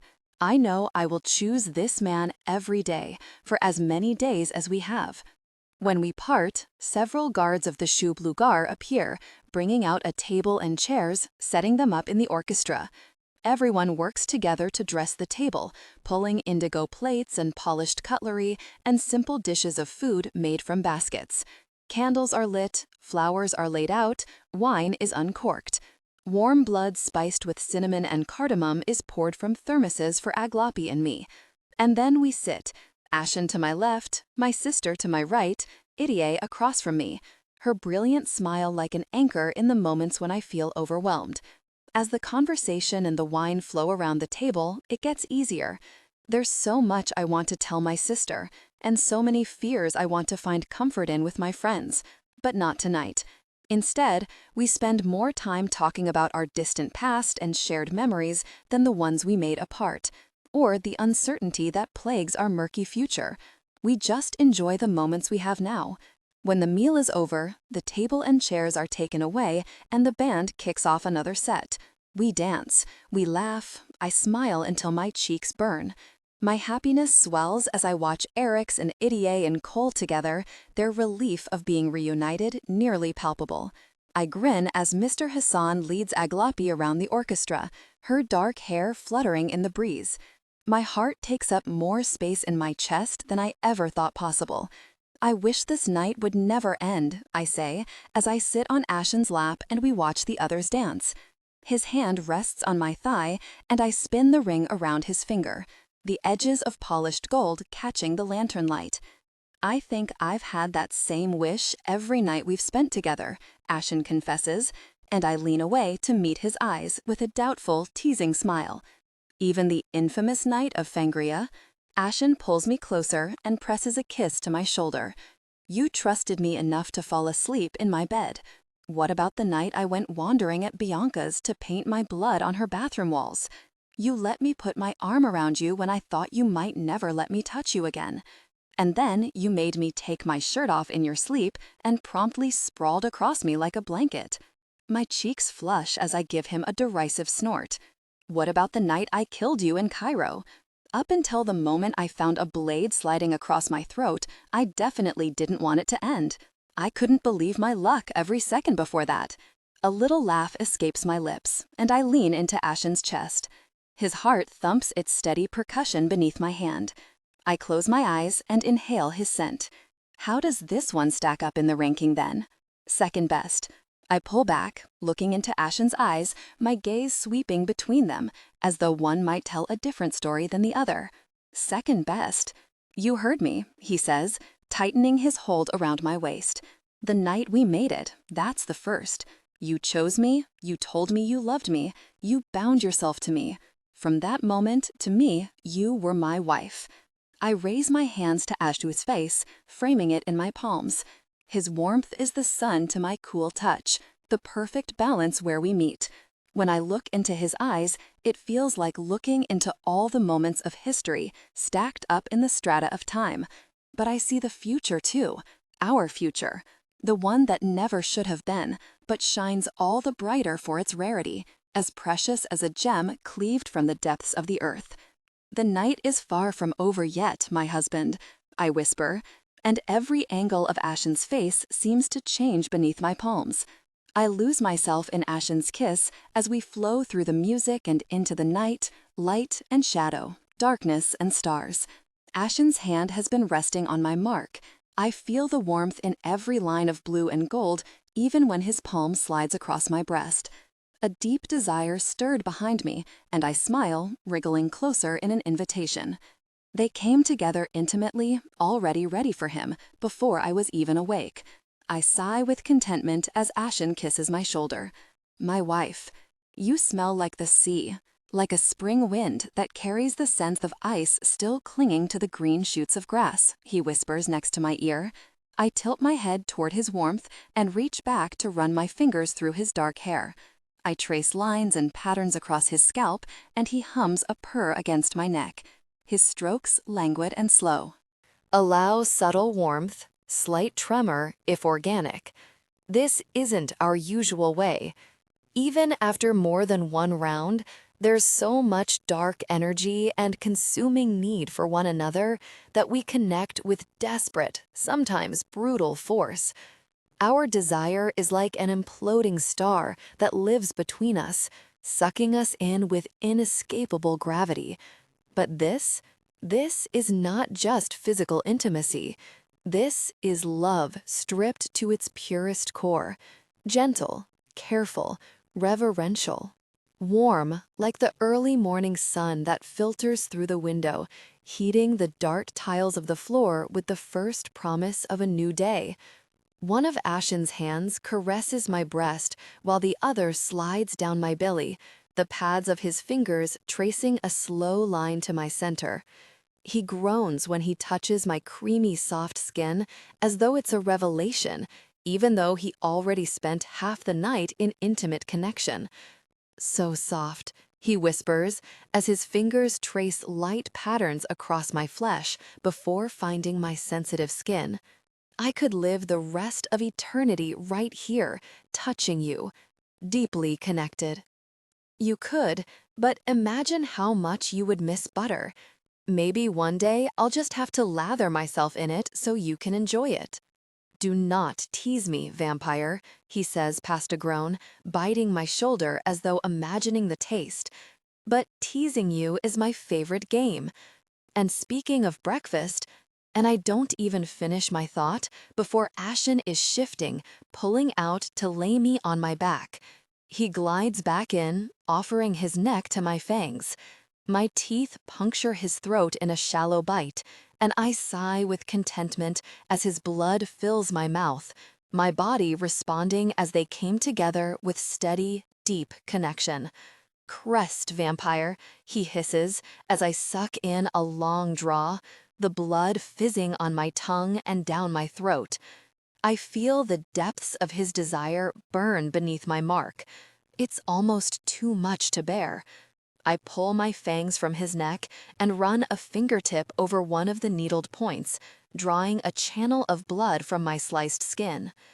"Then let's make it truly unbearable, shall we?" I whisper as I slide my teeth back into his skin. I trace a line down his spine with my undamaged fingers, and he shudders, stalling the steady rhythm of their connection as I caress his lower back. His breath catches in his lungs, and his body tenses as my fingers follow the line to find his sensitive skin. I tease a few circles around it, testing the area before slowly easing my bloodied finger to an intimate touch. "Emush latsu," Ashen curses through gritted teeth as I smile against his skin, my touch gently connecting with him as a long moan rolls from his chest. "You are going to be the death of me, wife." Again. Their deep connection resumes as I take more pulls of blood from his neck. The power and depth of their intimacy builds, our bodies responding. "I thought you said you wouldn't complain," I purr, my voice low and seductive. I put more gentle pressure into our intimate touch, and he hisses another curse. "You are mistaken. I am not complaining." It sounded almost like, "Vampire, I would die 1,000 deaths at just to feel your touch." Ashen holds my gaze for a long moment as they connected slowly, and then his lips claim mine, our tongues tangling and dancing. The ache inside me twisted until it unraveled, my body responding as my back arches off the bed. I offered a gentle touch, and Ashen cried out as he reached his peak, his body shaking with intense release. They continued in slow, deep connection as we wring every breath of pleasure from the moment, wrapped in one another and the endless need that never lets us go. "Good morning, husband," I say when the intense moment subsides, and Ashen rests his forehead to my shoulder, his unsteady breath fanning across my skin. I hear the heavy beat in his heart that pounds with my words. "Don't say that. I will only want to be with you again, and we are already going to be late to meet the others," Ashen says, his body stirring within me as though fighting his mind. I think your body has other ideas. Ashen huffs a laugh but disengages nonetheless. It always does when it comes to you, he says, as he offers a hand to help me out of bed. We can appease it by connecting intimately in the shower, I reply. I take his hand and pass him, leading him to the bathroom. When we've finished our intimate moments once more beneath the rain shower stream of scalding water, we pack up and head down to the lobby to check out. Our driver is waiting when we pass through the doors, and we speed away to the east, taking a dirt road that winds through agricultural lands to stop at a dead end where the others are waiting. Eric's and Cole stand off to one side with Mr. Hassan, while Edie speaks with my sister, her gestures toward our approaching car like some explanation about the vehicle and how it works.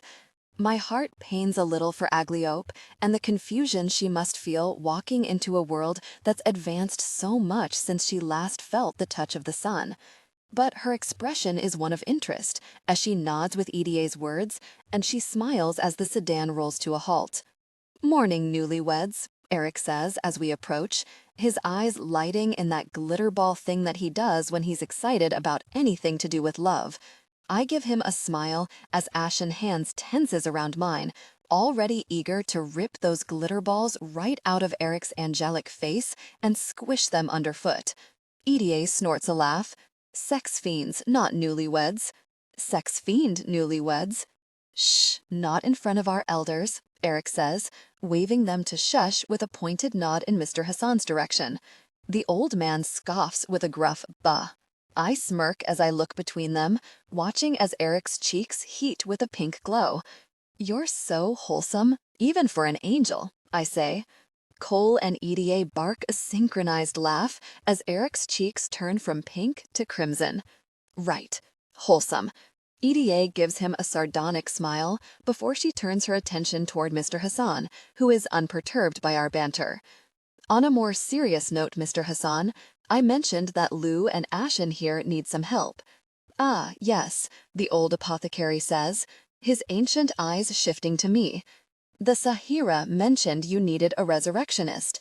I can do this for you, but I will need to gather some supplies before we travel to your realm. This is not easy. It will be costly, though I doubt that will be a problem." I blanch. I don't even know how much gold coin I have, and it's the preferred payment of apothecaries. What I'd squirreled away in my life before the Shadow Realm is hidden all over the place and will take time to track down. Thankfully, Ashen seems untroubled by the payment issue and bows his head in gratitude. "Whatever it takes, we will pay." "There's something more," I say as I glance at Ashen. He nods and lets the strap of our bag slide from his shoulder. I turn my gaze back to Mr. Hassan as Ashen unzips the backpack. "I found something in the Shadow Realm that we wanted to show you, to see if you could tell us anything about it."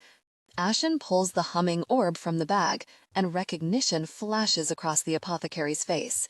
His eyes widen, and he reaches out to cradle the sphere in his palms. "Where did you get this, Azizati?" "It was at the bottom of the Black Sea. Kind of a long story." The old man's gaze flicks up to mine before he examines the stone. I clear my throat, trying to rid myself of the taste of memory. It was in some kind of door made of metal rings. There were inscriptions in a language I didn't recognize, almost like Sumerian but different. And there was a sort of whisper ribbon thing in a repeating chant. "What did it say?" he asks, knowing I'll remember it all as though it only happened moments ago. "Her sanu ya abba, ziana ya anzu, os naru nibiru in sabatu, elu lo zakru, nadna lo sagzal mitusitum," I reply, reciting the unfamiliar words. The old man blows a thin stream of air through tense, wrinkled lips. His thumb caresses the polished surface of the black stone. It hums beneath his touch like a cat in the sun. The language is Dinger, the language of the gods. Allow subtle warmth, slight tremor if organic. It says mountains and seas, valleys and skies. I call upon the convergence. Raise the veil. Relinquish the key of death fate. Death fate, Ashen says, his eyes narrowing on the old man who only nods. The key of death fate? That doesn't sound so good, I say as Mr. Hassan hands the stone to me. When I managed to get the sphere, the door opened and there was a woman in the distance. Mr. Hassan's face pales, but his eyes are sharp and bright as they lock to mine. What did you see? Did she say anything, Azizati? I nod, glancing at Ashen as I feel his worry pull at the boundaries of my mark. I saw threads of light. I couldn't see her face, but she spoke to me. She said, Leucosia antemoas satum, rakbu metasitum, eteru sut. Leucosia of antemoasatum, guardian of death fate, save us. Really, that doesn't sound good at all. Mr. Hassan can see the dismay rising in my face. His eyes soften, and he smiles as he reaches out to pat my hand. There is another stone, I say. Yes, soul fate. It resides in the realm of light. Not just anyone can take or wield them. They must be worthy, an ancient immortal, one who has earned the right to travel the 3 realms without a chaperone. Ashen's hand tenses around mine. The Nephilim, that's why they need Lu, to retrieve the stones. For what end? As the legend goes, if the stones are brought together, they could open Alahalsu, the gateway to the Fates. The Fates on the other side are the last of the gods. If someone were to pass the gates, they could usurp and control them. They could remake destiny to their liking, destroy enemies, destroy entire realms, put themselves into rule over whatever they wish to keep. Where is Alahalsu and the Soul Fate Stone? Do we have any idea where it would be in the realm of light? Edia asks as a quiet sense of dread descends on a low, gentle breeze. I don't know, Sahira. I will take the oldest texts with me when I gather my things, but most of this was oral history so ancient that it became myth, Mr. Hassan replies. And the enemy, the Nephilim, what do we know of them? I ask. They were like campfire ghost stories thousands of years ago. I've heard nothing about them for millennia until Alaros and Leander both mentioned them. Does the guild have any knowledge of the Nephilim? Most of what is known about them was kept in the records of the Anunnaki. Many believe they were fallen, corrupted angels, cast out of all the realms for wicked crimes against the gods. They do not exist directly in the realms, but this could be more of your campfire tales, told and changed each time with the telling. We will look for clues, but there is no guarantee we will find anything. It will likely be the Anunnaki you must seek for answers. Anything? I ask when I turn toward Eric's. Mr. Mistofeles, he says, with a shrug, and I snort a laugh at the memory of Club Calum as he smiles. I don't know, but I can pay a visit home soon and try to find out. Edia gives a single, decisive nod. Eric's and Cole, can you go to Valentina's and gather our things? Let her know we'll be heading out. I'll take Mr. Hassan back to his place. I'll need more supplies, too. Ashen's already rigid stance hardens even further. He takes the tourmaline sphere from Mr. Hassan and places it back in the bag. Lou and I will open the corridor to Cairo and we'll meet you there. Aglobia, I say, turning to my sister. Did you know Valentina? She was created by Mulpe. Aglobia nods. Yes, I remember her. I met her only once. She has an estate not far from Castle Bran. She is temporarily staying with a coven of witches not far from her home. It would be best for you to go with Cole and Eric's, and Valentina will make sure you can hunt safely. Aglobia gives me a warm smile, her hand trailing over my hair with affection. All right, sister. I turn to Cole next. Tell Valentina we'll be back to deal with the hybrids and werewolves when we can. Take the corridor to the Shadow Realm as soon as you're done. We'll make sure it's open for you. And bring Davina. Is there something you could make for me so I can go to the Shadow Realm too? Eric's asks as he steps forward, his eyes fixed to the apothecary with an expression both hopeful and full of longing. My heart cracks watching Cole take the angel's hand with a rueful smile. I don't want to stay behind. Yes, I think I can make something to help stave off the burn and allow you to stay for a few days at a time, Mr. Hassan says, a glint in his eye. He smiles at the wash of relief in Eric's expression. We'll make sure to bring plenty of what we need. I take Ashen's hand and shift my gaze across my group of friends, my family, the people I love and depend on, the people that I hope depend on me in return. Okay, let's all get going. I don't want to linger any more from the Shadow Realm now that we know what they're after. I never thought I'd say this, but it's probably the safest place for us right now. Words of agreement pass among the group, and Edia lays out the circle of charred bones and pine needles and fragrant herbs to make her portal. When it's ready, she chants her spells to raise the black orb of spinning stars, and Cole, Erix, and Aglobia walk forward to slip away into Romania. When they're gone, she forms a new portal and takes Mr. Hassan away to Cairo. As the orb bursts in a spray of black glitter, Ashen and I head back to the sedan that takes us to the house in Pamukkale. We leave through the cauldron in the basement, the Shu-Blugal soldier who was our driver following after us, and once safely back in the Shadow Realm, we shut that corridor and leave it under guard. We check on the status of the realm with one of the soldiers, and when Ashen is satisfied that all is still safe, we walk in silence to House Orbigu, where the corridor to Cairo awaits. When we take it, we arrive at the Reaper House in the suburbs of the city, the memories of this courtyard flooding back to me from months ago. The mosaic fountain still trickles, the scent of limestone dust and cooking spices still perfumes the air. Ashen smiles as he takes my hand and we walk toward the house, and I think he must be remembering that time too. It seems simpler, even though it wasn't all that long ago. It's a funny trick of memory, because fighting both love and loneliness wasn't any easier than fighting an elusive enemy with my new husband at my side. We walk through the house and into the garage, pulling the canvas from the 2 Triumph scramblers and rolling our motorcycles into the afternoon sun. I follow Ashen through the busy streets as we drive into the heart of the city, to Khan El Khalili Market, parking at the same cafe as we did the last time we came. I pull my helmet off, remembering how Ashen grasped my handlebars, how the lights of the cafe and the passing cars illuminated his pained, almost desperate expression. I remember the feeling of his hand on my cheek, and my fingers trace my skin as I hear his words echo from memory. If you're trapped in the realm of light, I will still find you. And just as he promised, he did. My hand falls away, and Ashen is watching me. He reaches out to catch my fingers and gives them a kiss. "Come, my sentimental vampire," he says, as my cheeks heat with a blush. His warm smile grows wicked. "Let's get the old man and go home so we can share intimacy and figure out our next moves with these stones." "Oh, you've got it all figured out, don't you?" I say as I twine my fingers with Ashen's and we start walking. "Of course I do. Planning is a large part of the role when you're master of war." I snort a laugh as Ashen takes my helmet with his free hand. I don't know if planning intimate moments counts. The job description leaves much room for interpretation. I don't know. I think I might need to talk to HR.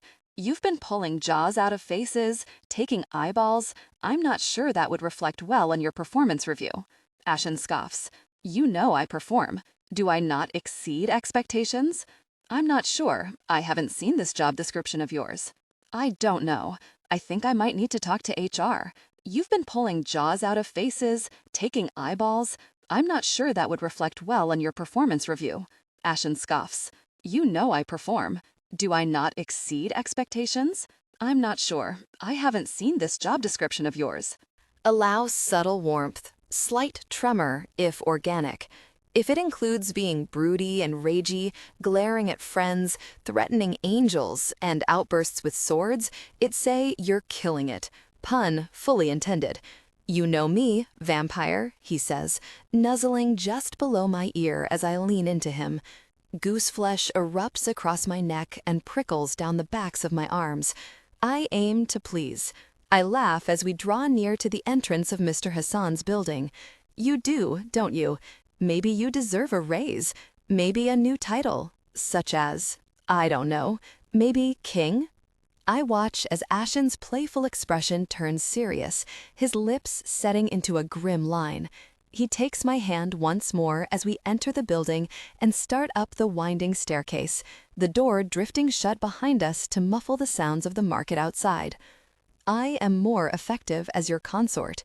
Some things the Shadow Realm demands are not pretty or pleasant, but they still need to be done, and I can do them. But a king, That is not me. I'm not ready.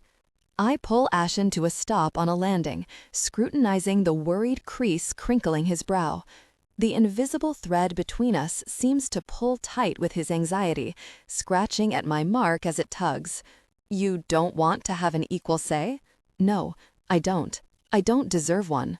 I open my mouth to argue, but Ashen's hand leaves mine to caress my cheek.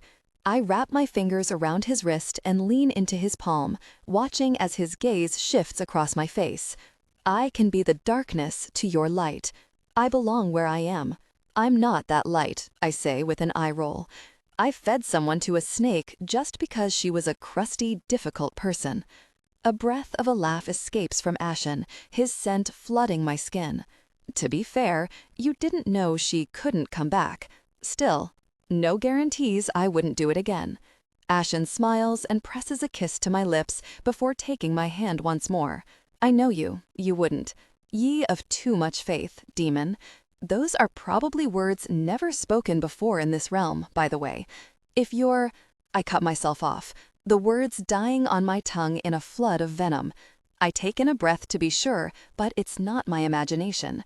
I know it. It's blood. I look down at my feet. There's a tiny drop on the next stair up. Another 2 on the step after that. Edie. Panic surges through the chambers of my heart as we rush up the stairs. We reach the landing of Mr. Hassan's, where his apartment takes up the whole floor.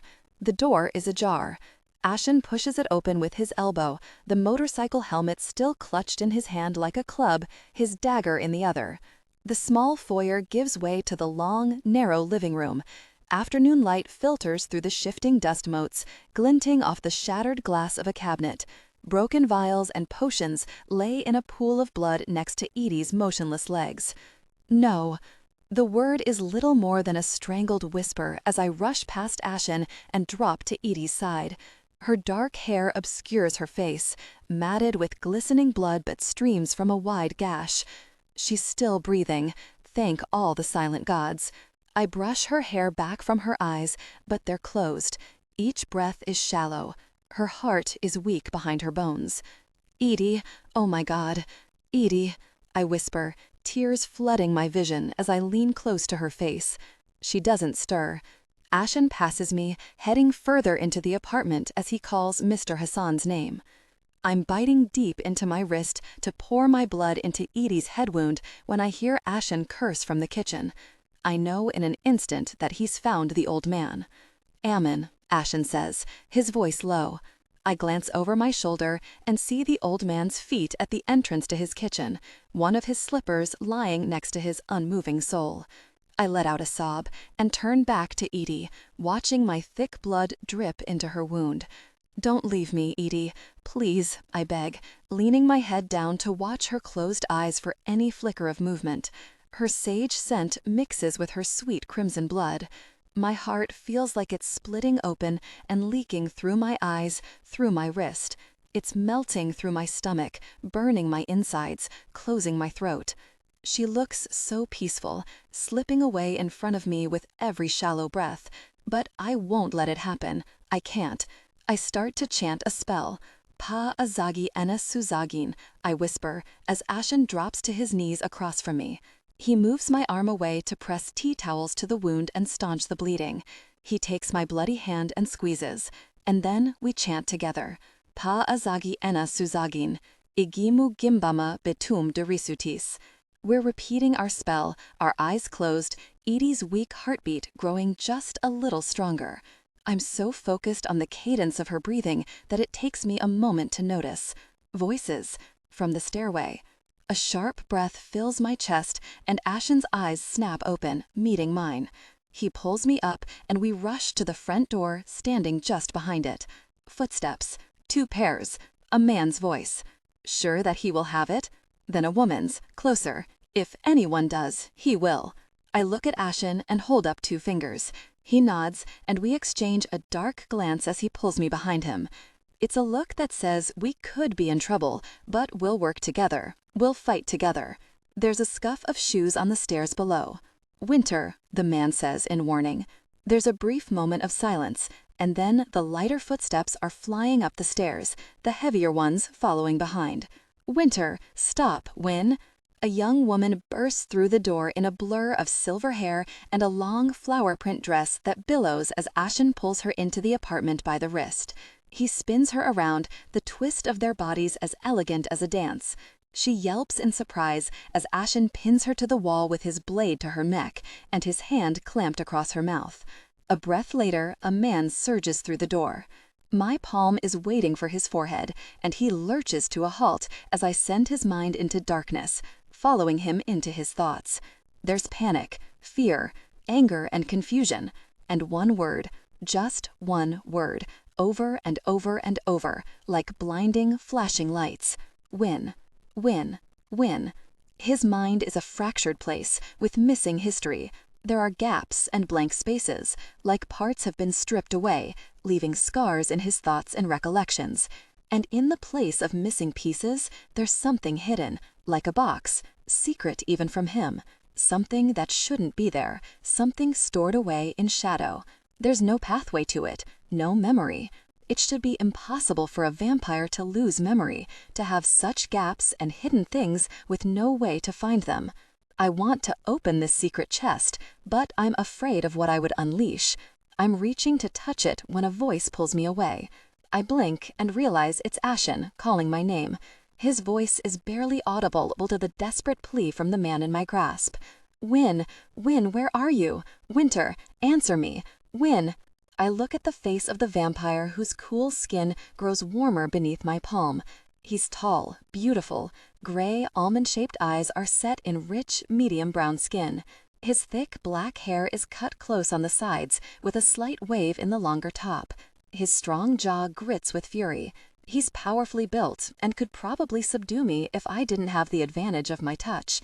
But I've got his mind convinced that he's bound to a pole. He strains his muscular arms behind him as though trying to wrench himself free. Ashen's gaze collides with mine. We both look to the woman whose neck shudders against his blade, her eyes wide as she looks between us and over to her companion. He calls her name again, and her lashes press closed, glistening with tears. Calm him down. I'll make sure he can hear you, I say to her, and Ashen waits until she gives a shaky nod before he peels his hand away from her mouth. Roman, I'm here. It's okay. Wynne, everything's okay, Roman. Just stay calm. Winter, okay, we're getting nowhere with him, I say, adding a gag to his imagination and closing off his hearing. He fights against the new restraint, but at least he's quiet. I turn my attention back to the woman. Allows subtle warmth, slight tremor if organic. She's shaking and afraid, but I can see the fierce calculations at work behind her eyes as she tries to think her way out of her predicament.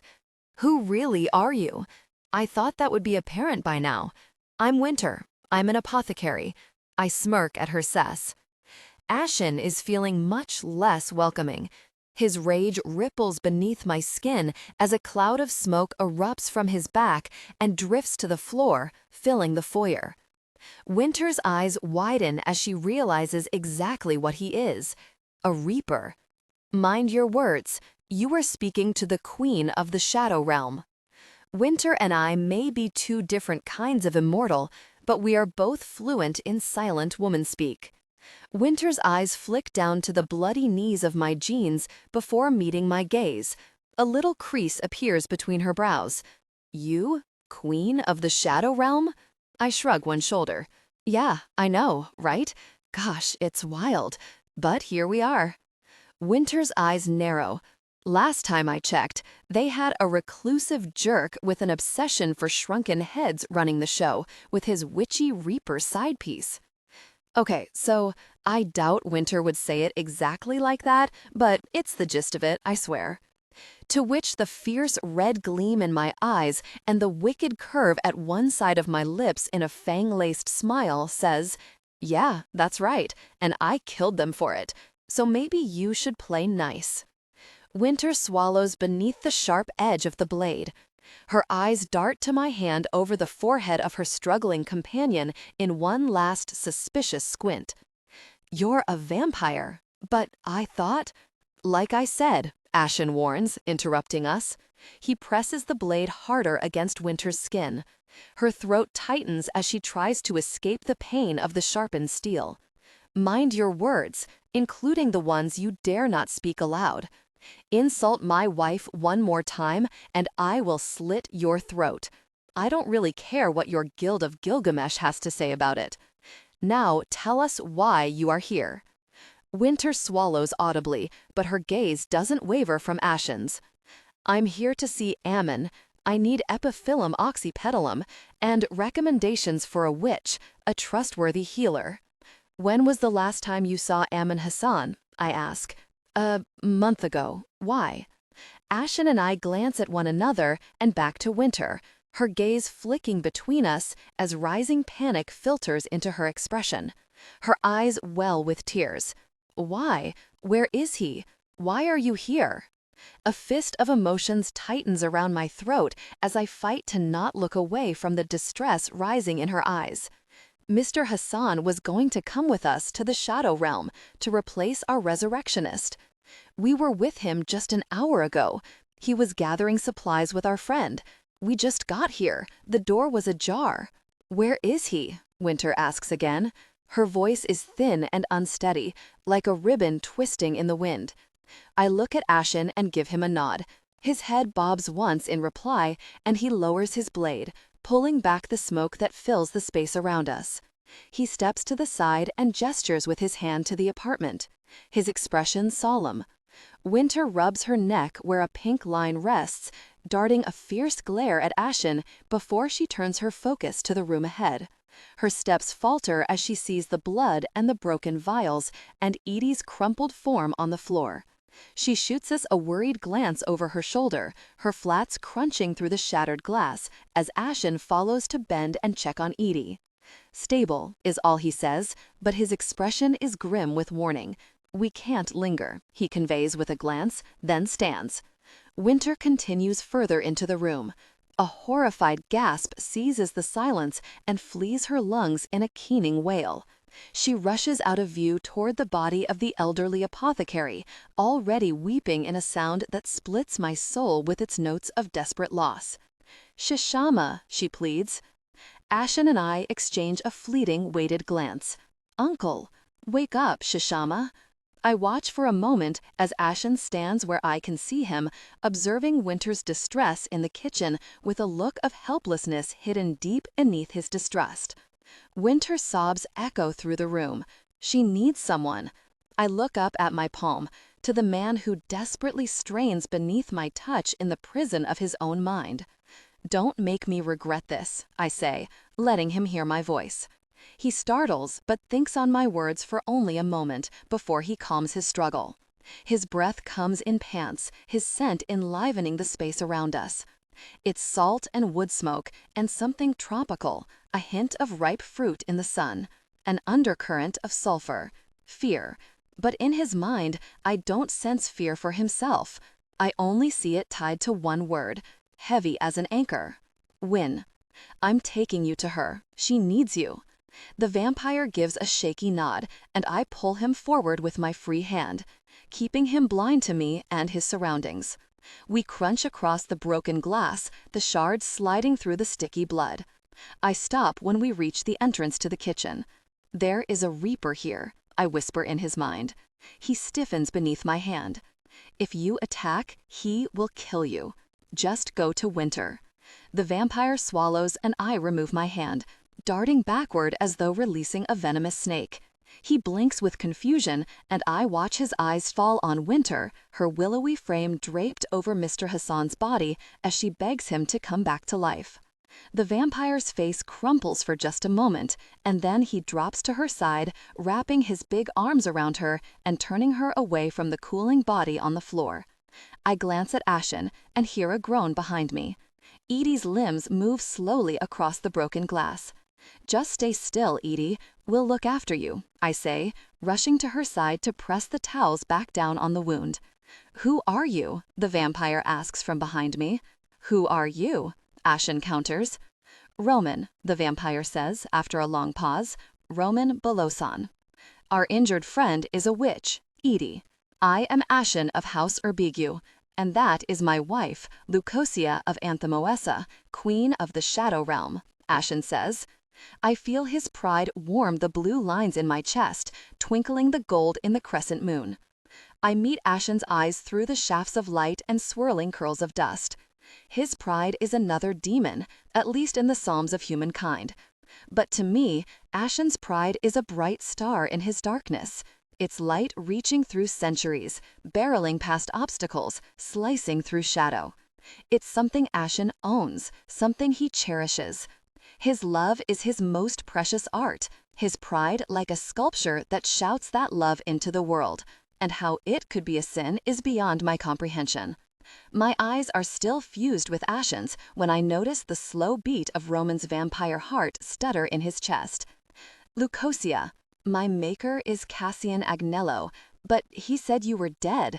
Does he know you're alive? I swallow another swell of pain that climbs my throat. Yes, is all I can manage to whisper. Winter sniffles and garbles something inaudible as Roman tries to soothe her. I catch only a few words in his low, strained rumble. Original sirens, safe with her. My gaze doesn't leave Ashen's as I sink beneath the untruths in Roman's whispers, the evidence of it right there in the cooling corpse at their side. I press my lips together and a tear slides down my cheek as Ashen's blade lowers at his side, his face and shoulders falling as he takes a step toward me. Edie stirs beneath my hand. I lift the towels and the gash is still bleeding, though the flow has slowed. My palm pushes the saturated cloth down on the cut, and I lean in close. Her limbs rake over the floor as though she's taking languid strokes in a calm sea. Lie still, Edith, I say. Lou, she groans from the floor, her eyes fluttering but still closed. I glance over my shoulder at Ashen before putting the full weight of my other palm to Edie's shoulder, trying to keep her down and calm. I don't want to creep into her mind, afraid of the damage I could cause just trying to keep her still.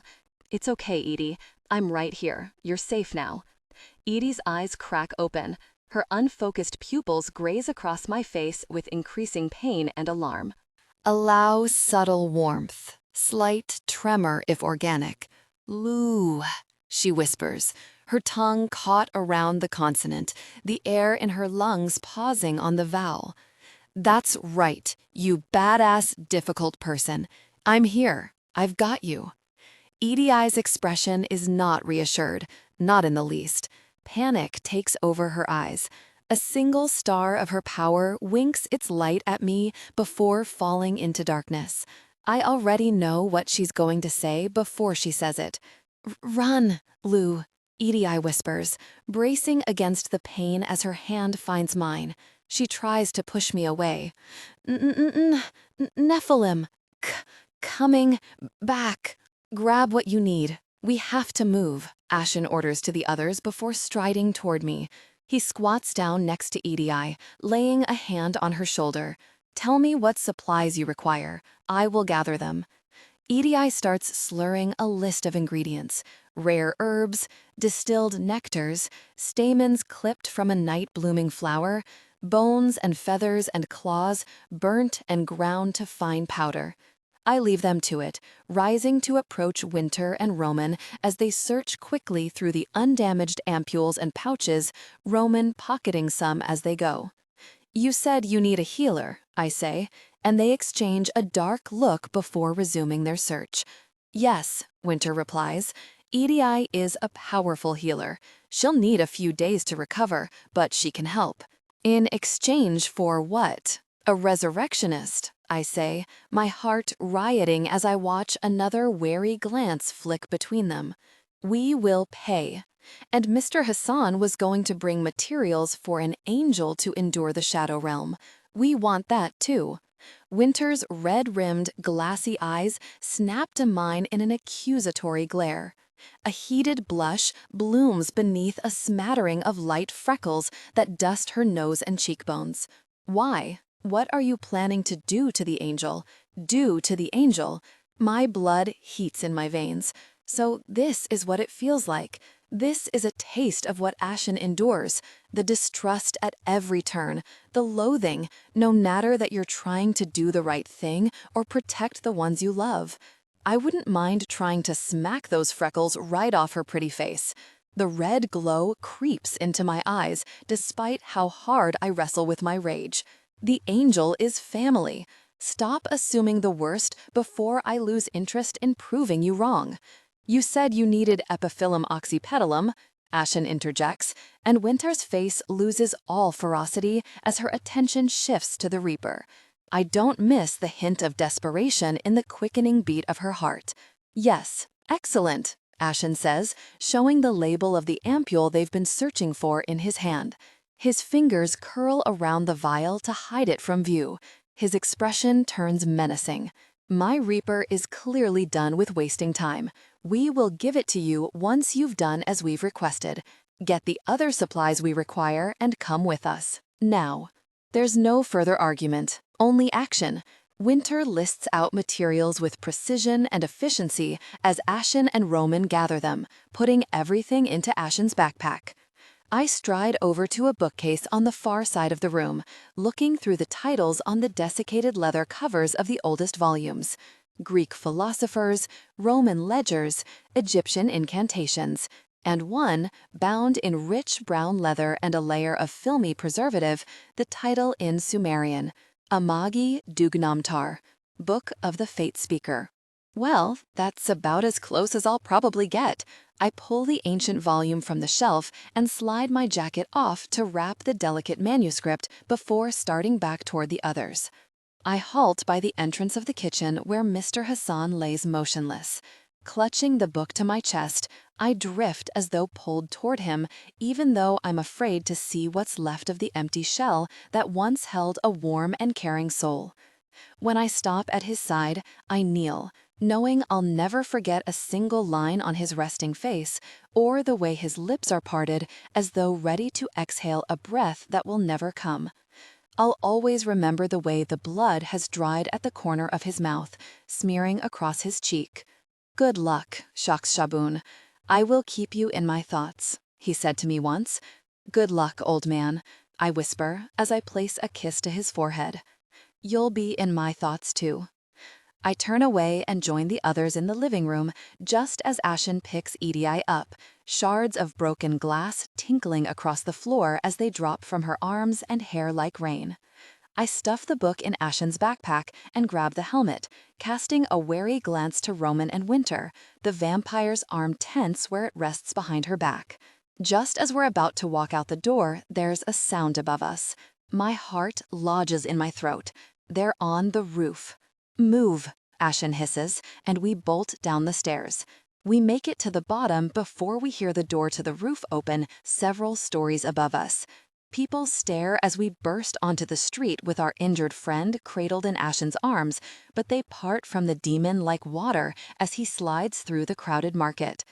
Every step we take makes us harder to find, and soon we lose sight of the building behind us, well, at least not yet. We need to split them up, I whisper, leaning close to Ashen in the hopes the street noise will drown my words from Roman's keen vampire hearing.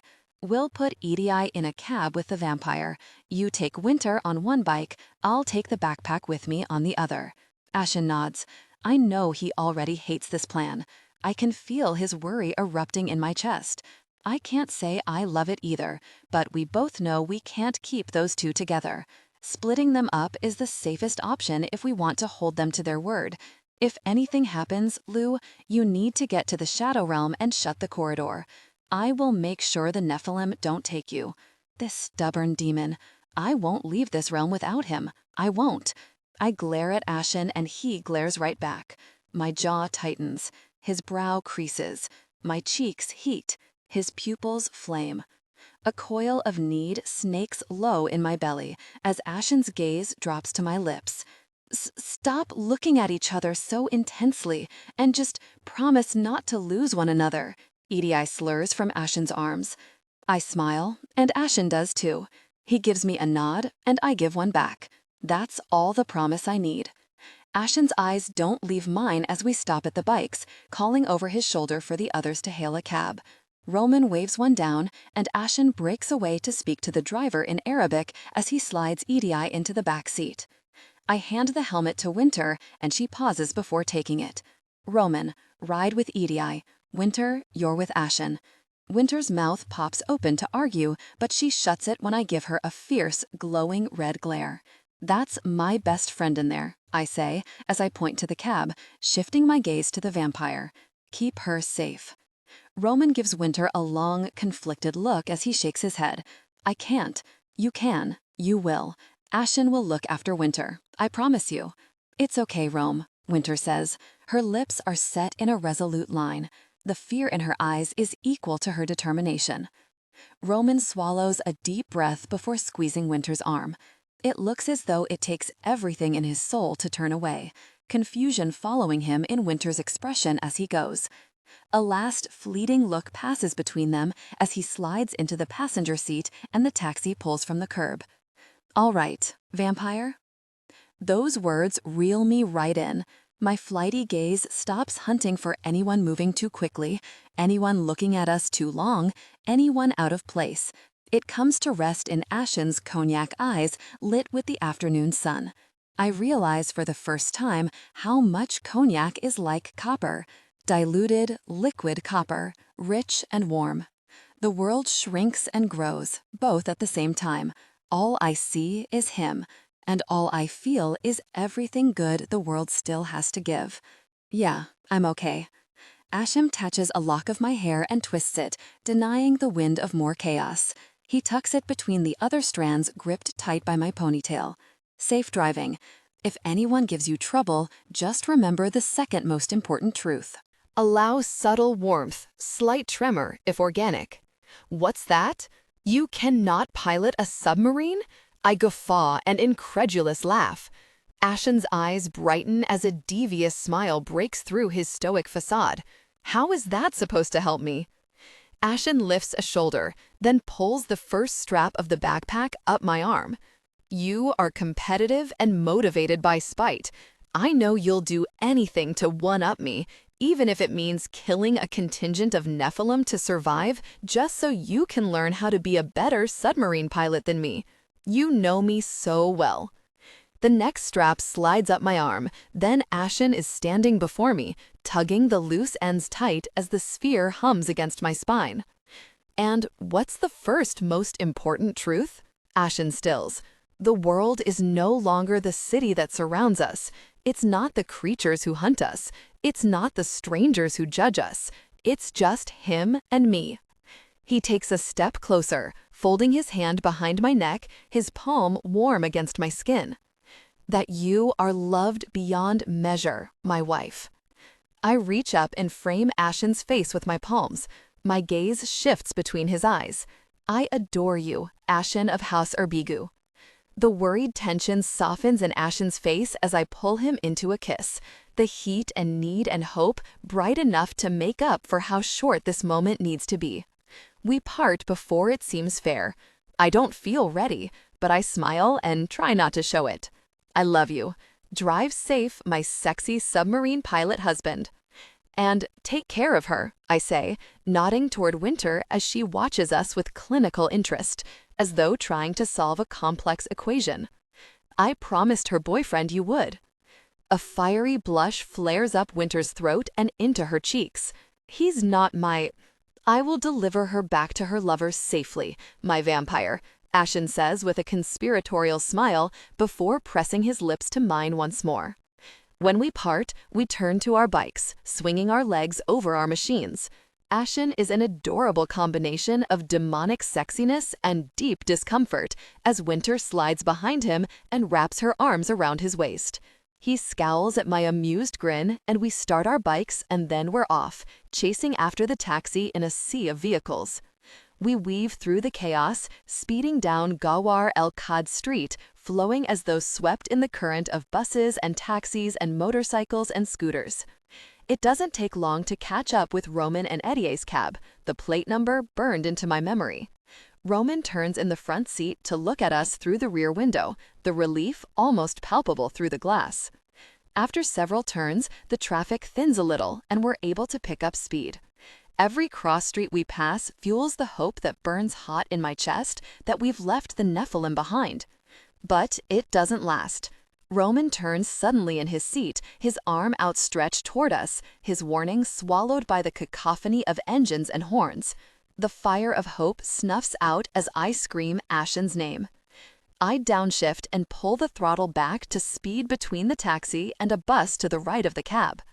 Ashen does the same and veers to the left just as a white sedan barrels into the back of the taxi, lurching it forward. The taxi slows and I hear both Ashen and Roman yelling at the driver to keep going. The sedan hits the cab again, aiming for the left side of the bumper. The taxi drifts to the right with the angle of the impact. I slow just before the front end wedges me against the bus. I hear Ashen's voice through the blaring horns and the yelling of bystanders on the bus. Go, Lou! When I look over, he's reaching through the taxi driver's window to pull the steering wheel toward him. I glance over my shoulder as the sedan speeds up for another hit, catching only a glimpse of a masked figure before I look ahead to the narrow space between the bus and the car. I downshift again and speed through the gap as the sound of crunching metal chases my rear tire. It's me the Nephilim want, me and what's in my backpack. I need to lead them away. I rev the throttle and speed ahead, weaving through traffic. I spare one quick glance over my shoulder at Ashen, and then I surge between the cars, knowing the sedan will muscle through sooner or later to find me. I speed forward, trying to put distance between us. The sounds of blaring car horns and folding metal chase after me as the sedan presses on through the fray of traffic. I don't look back, keeping my focus on a bus several cars ahead on my left.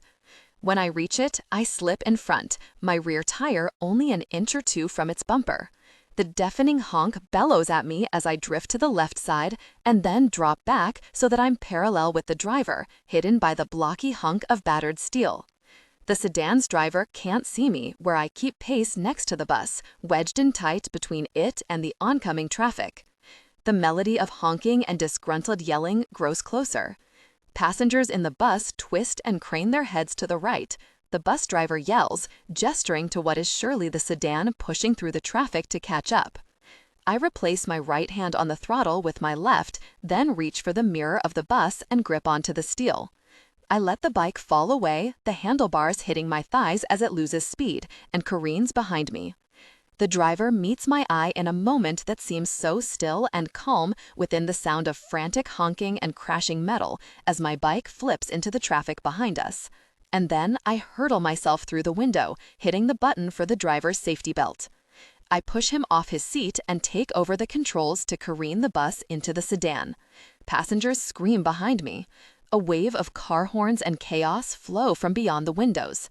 I slam my foot down on the accelerator and ram the car one more time, crushing it into the smashed vehicles lining the next lane.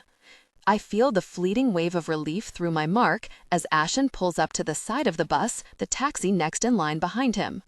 They slide to a halt and Ashen whirls Winter off the bike, passing her to Roman as soon as the passenger door of the cab flies open. Take her. There is no safety for any of us in this realm. We must get to the Shadow Realm. Meet us at the house. I'm taking my wife, he barks at the vampire.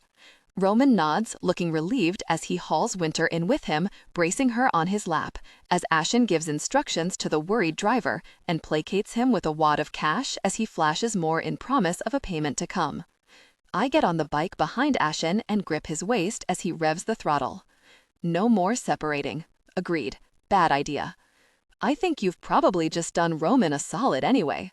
Ashen scoffs as the taxi speeds past us and we follow into the clogged traffic, not looking back to see if the Nephilim driver made it out of the crumpled sedan. We weave from lane to lane, and before long we're into the suburbs where the roads are clearer. When we get to the house, Roman pulls Eddie from the back seat of the taxi and we pay the driver a thick wad of cash for emotional damage before rushing inside, heading straight for the courtyard. Ashen lights the stones of the cauldron and takes Eddie from the vampire so I can guide the two newcomers through the portal to the Shadow Realm first. As soon as Ashen and Eddie are through behind us, guards shut the lid of the cauldron. We're still breathing heavily, casting our glances to one another as members of the Shub-Lugal surround us, swords pointed to the two newcomers, their eyes on me, awaiting instruction. "My queen?" one of the guards asks. I straighten. I dust off my hands and clear my mind, squaring my shoulders. I take a step away from the cauldron, Ashen closing ranks behind me. Shub-Lugal. Give our guests a warm welcome to the Shadow Realm. Winter takes a room to work on patching up Eddie, the quiet murmur of their voices filtering over the sound of Roman's knife as he nervously whittles a tiny piece of wood. He stationed himself in a chair across the hall, he and Urtor stealing wary glances at one another until the jackal grows bored and lies down on the rug in front of the unlit hearth. Allow subtle warmth, slight tremor if organic. When Cyrus strides in with Eryx, Davina, Cole, and Aglope in tow, it's a welcome relief from the tense silence that's taken over the suite. "Where's Eddie?" Eryx asks through gritted teeth, the burn of the Shadow Realm coating his skin in a sheen of sweat. Cole squeezes the angel's steaming hand, and I give them a worried smile as I point to the door. "Thanks, both of you. Thank you for looking after our girl," Cole says, and then the two lumber away down the hall. I can't help the puppy eyes and pouty look I shoot at Ashen as the angel and demon pass a stunned-looking Roman to enter the bedroom. "Our girl. I love them," I whisper as I settle back under Ashen's arm. "For an acerbic vampire, you are soft on the inside, my wife," Ashen murmurs into my hair, my chest brimming with light. "It's an angel and a demon and a witch. What's not to love about a dem glowstickle witch?" "A dem glow what?" "You two," I say to Aglope and Davina, both standing as still and cold as ice statues. Geez, not awkward at all. A nervous flutter twists against my ribs. Come on, let's have a chat and get some things out in the open. Aglope and Davina shoot a wary glance at one another and walk around opposite ends of the couch across from Ashen and me. We sit in tense silence as I think about where to begin, and I've nearly wrangled my thoughts when a flash of white catches my eye at the window. A large, scaly body drifts past the French doors. The underside of Zaida's serpentine head slides up the window with a long, loud squeak. Urcher's tail thumps against the rug, a metronomic percussion to Zaida's scales. "The snake wants in," Ashen says, his eyes glinting with suppressed amusement as I rub my temples. Zaida slides to the next window, another loud squeak vibrating through the glass. I groan as Zaida slides along a third window before backtracking toward the pool. I hear a splash as her giant head hits the surface. Darn it, I really wanted to have a bath tonight, and now it's going to smell like snake. Ashen gives my leg a squeeze and stands, heading to the French doors with Urcher on his heels to sort out the unruly serpent. I turn my attention to the two women as Ashen barks muffled orders to the disobedient snake and Urcher just barks. "So it seems like we all have a few things in common," I say, trying to keep my eyes from drifting toward the sound of an angry hiss on the patio. "A demigod, for one. Aglope, I know you struck a deal with Davina to harvest the body of the demigod. Who struck a deal with you to kill him?" Aglope is motionless, her back straight and her black hair draped over one shoulder in a glossy cascade. "He gave me the name Sesame, but I did not see his face. He was masked. He said I would be paid handsomely to deliver the harvested blood, heart, and bones, provided they were retrieved by a scythe and processed by an apothecary according to strict instruction. Why did he not kill this demigod himself? I know not. Did he say what he was going to do with the harvest? He did not. Great. I try to suppress my growing irritation. A headache rises through my temples and skitters across my skull. "Where is the material you harvested? Did you give it to him?" "I never had the chance," Aglope says, her eyes sliding toward the window where Ashen struggles to convince the snake out of the pool. She looks next at Davina before returning her gaze to me. "I had captured the warlock Barbosa Sarno when he passed Anthemwessa, then traveled to Avera to kill the demigod. She portaled me home and was then meant to harvest the body," she says, with a tilt of her head. In Davina's direction, "The Reapers were upon me before we could make any exchange." "Davina." I took it to an apothecary named Franca Duarte with a sealed letter from Aglope containing instructions for the next steps. Davina replies. Her eyes don't leave mine, even when Aglope turns her penetrating gaze to drill at the side of Davina's face. It was so long ago, I don't know if she still has it. Any idea what was in the letter? I ask, looking back and forth between them. Both women shake their heads. Do you know why a masked man, presumably a Nephilim, would want this harvest?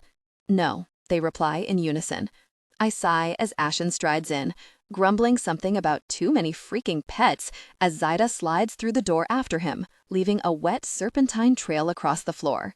We need to find an apothecary named Franca Duarte, I call to him, if he pours a glass of sangria from a pitcher and brings it over to me. His eyes narrow before he turns and heads back to the sideboard to gather glasses and a bottle of bourbon. That might take time. I figured. Your time, he says, casting a glance over his shoulder. Ember reaped her soul a few centuries ago. She's here somewhere. A groan rumbles in my throat as I take a long sip of my drink and lean my head against the back of the couch. Ashen passes my way to lean over it and press a kiss to my forehead with an apologetic smile before heading toward Roman to intrude on his vigil outside the door. I turn my attention back to Davina and Aglope as a heavy blanket of weariness settles into my bones. Whatever the masked man wanted with the harvest, he either has the material already or he's in the same boat as us, so we'll have to leave it for now. We'll search when we can, but we have a greater problem with the stones. The Nephilim obviously want those with urgency, I say, zeroing all my attention on the two women before me, even despite the snake sliding behind my couch. In the meantime, I know it feels like barely any time has passed for the both of you. I don't know what kinds of conversations you had back then or since you've seen each other again. All I ask now is that you make space for one another while you're here. You mean a lot to me, I say, my eyes landing on Davina. Both of you. Davina gives me a relieved smile and Aglope a look of pride with a demure bow of her head. Cyrus, can you please show my sister to her quarters? I ask, and Aglope hesitates for a moment before standing to follow Cyrus out the door. When she's gone and out of vampire earshot, I sit forward a little on the couch, for some reason a bit more relaxed now that she's gone. The truth is, I don't really know what she was up to in the days before Ember stole her soul, and I feel unsettled by it. Oddly, I'm more comfortable with Davina on her own, which makes no sense, as she was up to some shady mess too in her final days.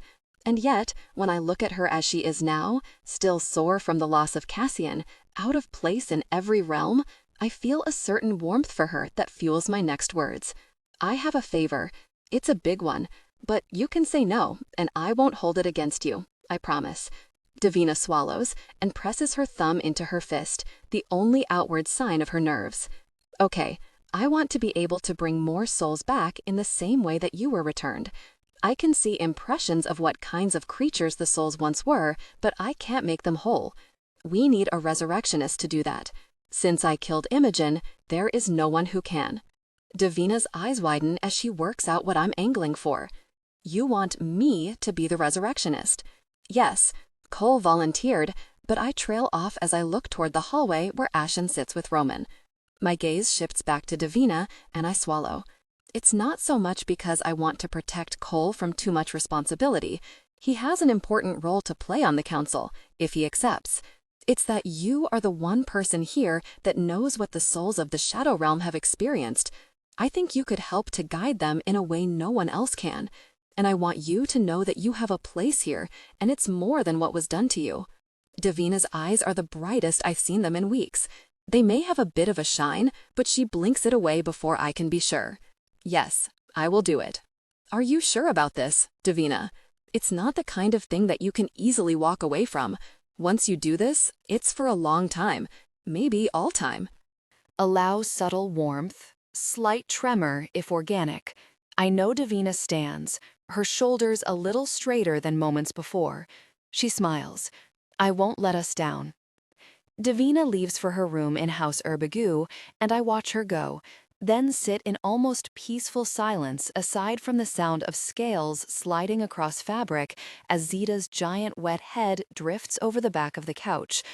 I watch Ashen and Roman conversing in hushed tones down the hall, Ashen refilling the newcomer's drink as they talk.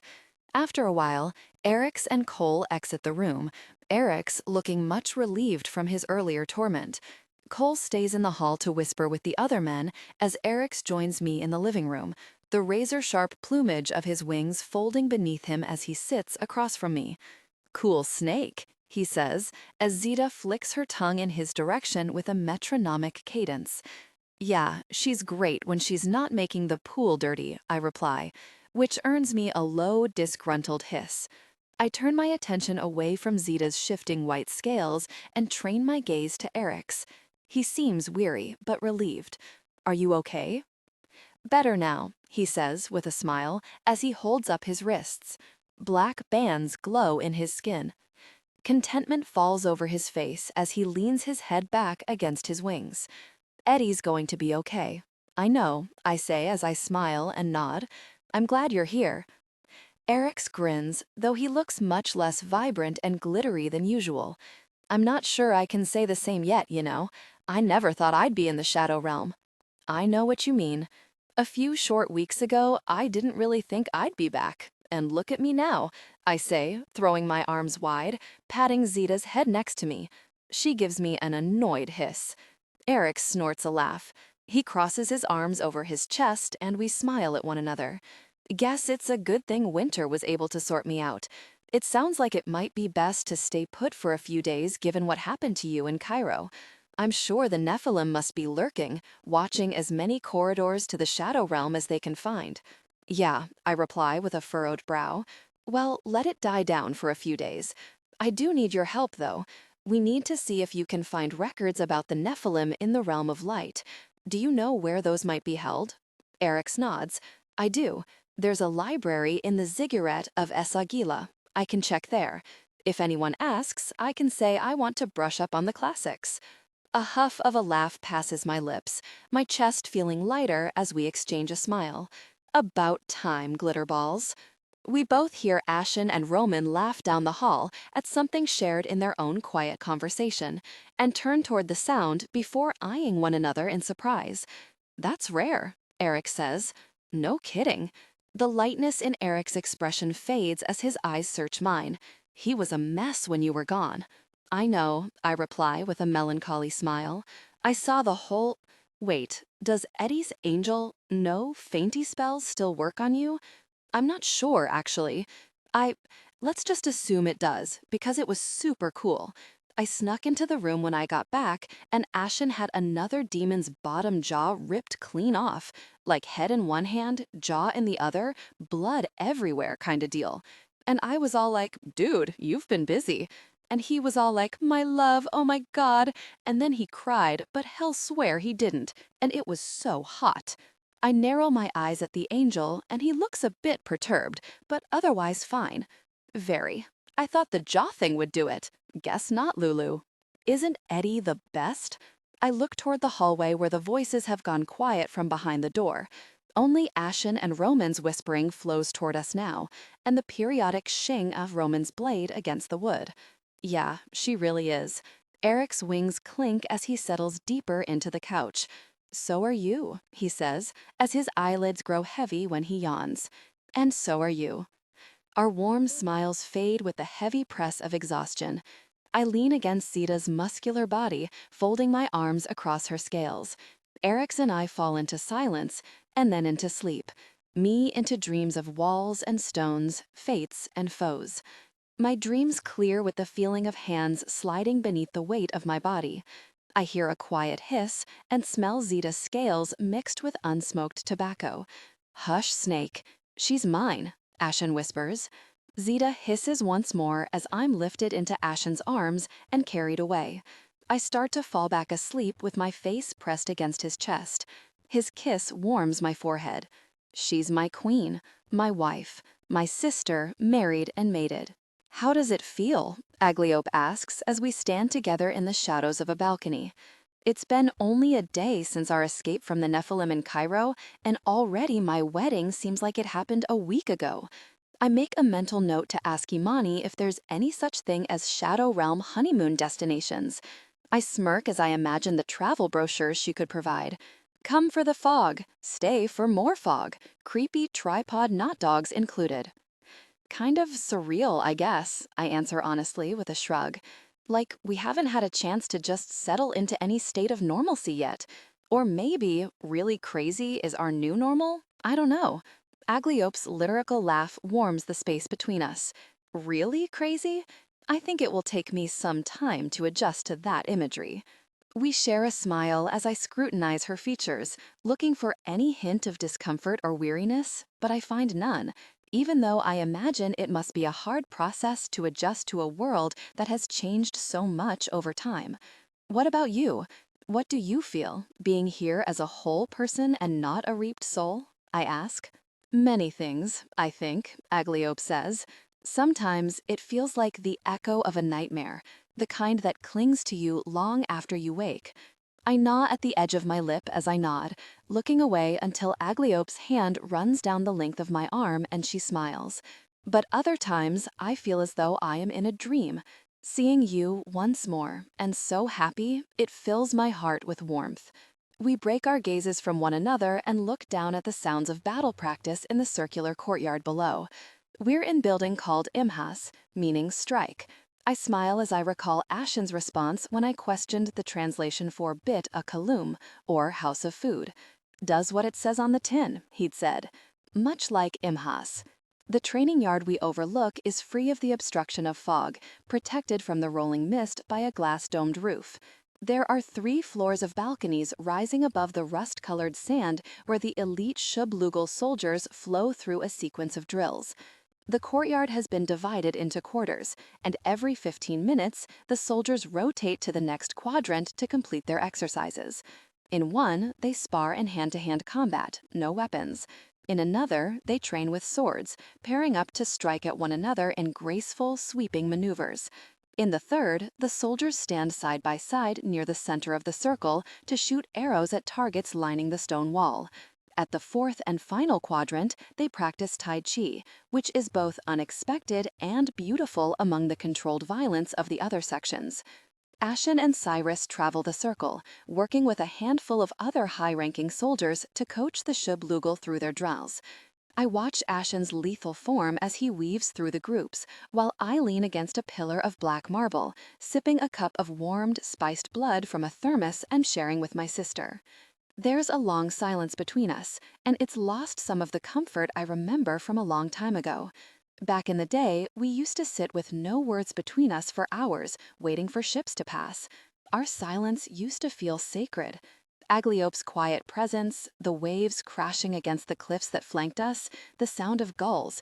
It was a gentle hymn, even without our enchanted voices. Now, it's as though that sea has crept between us in our years apart, and all I want to do is cross the gulf to recapture all that time we've lost. But I've lived so much in those centuries, done so many things, that might only sweep us further away from one another. Allow subtle warmth, slight tremor, if organic, and she's suffered a hell I cannot understand, in a place I'm now supposed to lead, though I'm still not sure how.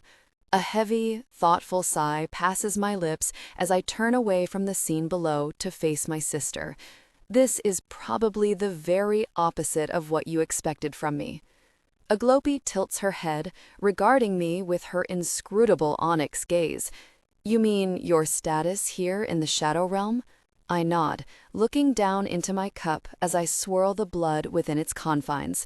Yes, but not just that.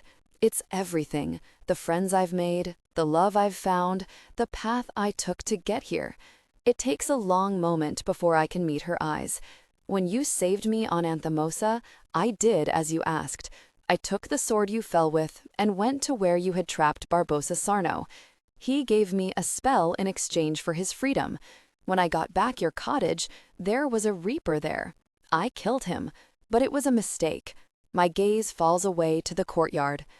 Though the Shub-Lugal live separately from the houses in their own barracks, surely some of them must have once been assigned to House Mishusu at one time. Some would have known Hakan, maybe ate with him at Bit a Column, maybe they danced with him to Tessa's haunting voice. I'm sure Hakan meted out as much sorrow and fear as any demon, but my mistake still burns like a hot pin in my chest. When I first realized I killed the wrong reaper, that regret only stung out of worry of being caught as a bounty here, especially with the very real threat of Ember hanging over my neck like a guillotine. But now, I look at the demons and wonder where their darkness came from, if they ever wanted it. Maybe it's not really just their nature.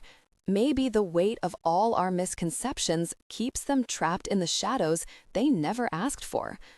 Aglopi says nothing, just waits as I swallow down these thoughts that seem to dry my tongue and dampen my lashes. Barbossa sold me out to the Shadow Realm years later, I say, my voice low. Idia helped me fake my death to escape the reaping. I killed Sarno, eventually, when the time was right. Do you regret it? My sister asks as she takes my hand. No, I say, I don't, and I can't reconcile it with what I feel now about my other actions. I still think he deserved it, and every time I see Bobby's face in memory, laughing at me through the flames as I suffered at the stake, the satisfaction of his death between my hands is like a soothing balm for the burns that seem imprinted on my soul. But maybe we all deserve to die, in the end. I'm the villain in his family story, after all. Ashen told me what Barbossa's father and the werewolves did to you in their revenge, Aglopi says, as though my thoughts have blended with hers. I am truly sorry, sister. I did not realize that the ripples of my actions would cause so much harm to you, when all I ever hoped for was to protect you. I turned to Aglopi fully, holding her stoic gaze. Why did you do it, sister? Why did you make that deal with a masked man and then Davina? What did you hope to gain?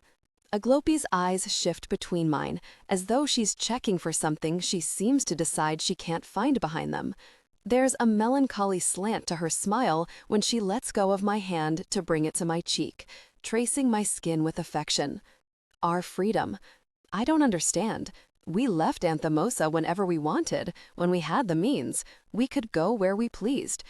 But without our memories, we were never truly free, she says, her voice colored with a note of determination, as though her aim never died all those years ago when she did. We have always been trapped by the absence of our origins. Why were we left there? Why did our families abandon us? Were we always immortal creatures, or did they make us that way? What if we were supposed to fulfill a greater purpose that we could not remember? Without truly knowing, I always felt that we were in danger. The other vampires we created when we left the island, they were never as powerful as us. They were never the same. Aglopi looks down to the courtyard. Arrows whistle to the targets, swords clank and crash against one another.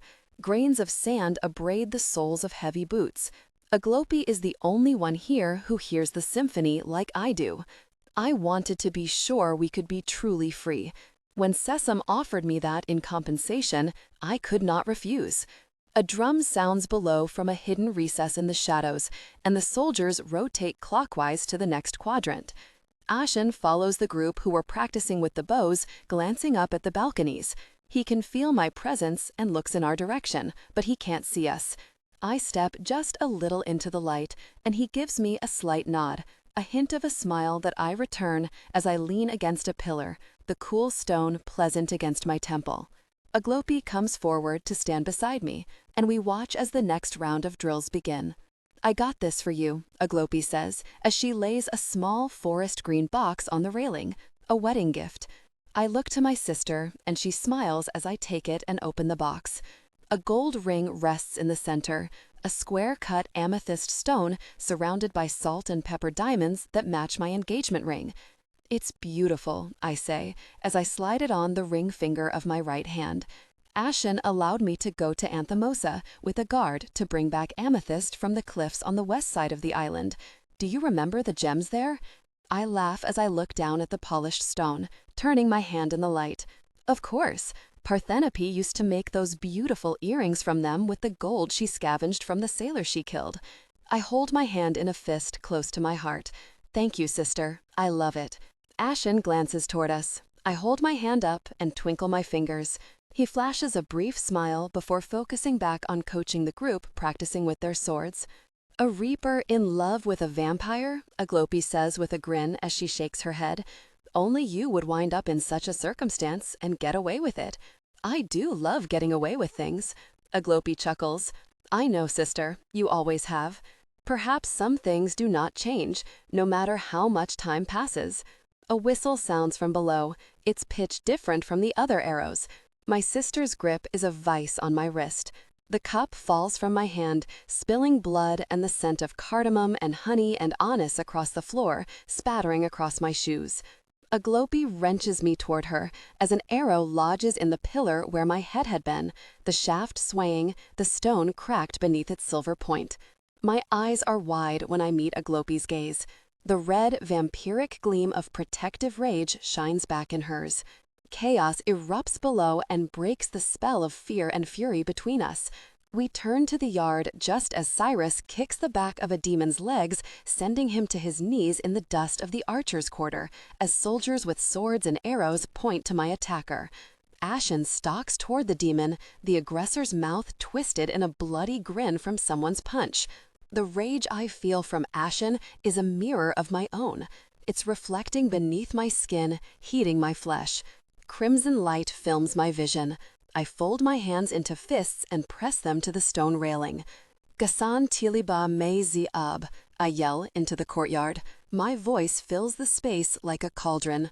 I smash my fist against the stone. Alsi Krinusi, queen that gives life to the dying, I have called upon you. Flame erupts on Ashen's sword, and smoke surrounds him, but through it we still see the slash of his blade across the demon's stomach. The man screams, that grin twisting into agony, as Ashen reaches into the wound and pulls out a handful of viscera. Intestines tumble into the dust, and Ashen grabs my attacker's hair with his bloody hand, forcing the demon to look down as he then grinds his organs beneath the heel of his boot. Ashen whispers something to the demon that I can't hear, the sound drowned by the man's distress. The reaper shoves the aggressor to the ground. Allow subtle warmth, slight tremor if organic. Zita rushes from the shadows, Ashen moving out of her path as she draws back and strikes the man across the chest. She drags him through the circle toward an arched door, his intestines trailing in their wake like pink rope as his weakening wails climb the stone walls. I meet Ashen's gaze, the waning fear in his eyes coloring their depths with a brighter flame than rage. I try to give him a reassuring smile, but I can't seem to bring it to life. Perhaps some things cannot change, no matter how much we wish them to, Aglaub says. There's not much that we can do as Edie heals and regains her power, and when she wakes, she has nothing that leads us closer to understanding the next moves of the Nephilim following the attack at Mr. Hassan's. Winter and Roman are given a suite they rarely venture from, and Winter has made it clear no resurrectionist will be provided until Edie recuperates enough to spellcast for whatever healing services she and Roman require. And until we get our resurrectionist, the council will not be complete, though I do manage to secure Cole as my lead advisor. Between Edie's recovery and the attack at the training ground, I've been keeping a low profile. And Ashen grows restless between interrogating anyone remotely related to the archer and the hidden threat of the Nephilim still lurking in the living realm. While I spend the days in Edie's suite as she steadily improves, he stalks the shadow realm with a surly iron fist. His disquiet rests in my lapis and gold mark like an ember, always burning. It's late on the third day of Edie's recovery when I return home with Urter at my heels, entering a dark and quiet suite. I stand unmoving for a moment in the silent space, feeling a little unsettled by the weight of everything that needs to be done but the inability to actually do it. I pour a glass of sangria from the jug in the fridge and settle on the couch with the book of the Fate Speaker on my lap, trying to make sense of the weathered pages, the ancient symbols, the random sections of translations from Dingir to Sumerian or Latin. But truthfully, it's hard to make much headway learning a new language or deciphering ancient incantations with this sense of restlessness lapping at my bones. It might seem a little surprising, but it's very a welcome interruption when Ashen bursts through the door like a true fallen angel, all smoke and sparks and bottomless fury. The door slams shut behind him and Urter's tail thumps against the fur rug as though this is all perfectly normal. I shut my book and watch as Ashen unstraps the scabbard from his body and thunks the sword onto a side table with a tense fist. He stalks to the sideboard, his snakeskin wings fluttering behind him as he moves within a cloudy black haze. He pulls a tumbler from the shelf, pouring a glass of brandy that he downs and immediately replenishes. "Good day?" I ask with a sly smile as I set the book on the coffee table and sit up, uncrossing my legs. Ashen scowls at me over this edge of his glass, bright crimson rings surrounding the black flame that burns in his pupils. My smile broadens. I see the wings are back. To whom shall I relay my thanks? "Duman," Ashen says, spitting the name out as though it's rotten on his tongue. My head tilts, my eyes narrowing. "Duman? From House Mashusu?" Ashen nods once, finishing his drink, only to fill it once more. What's wrong with him? He was put out by the lack of a hunt this year. Hunt? Hunting what? Ashen levels me with a look that says, you don't want to know. My guess would be crawlers, though who knows what other prey lurks in the fog. Duman got drunk and bit a kaloom and decided to take matters into his own hands. He released all the hyenas. I have spent the last few hours with Cyrus rounding them up. Why didn't you come and get me? I could have helped. No, Ashen says, the fury flaring in his eyes.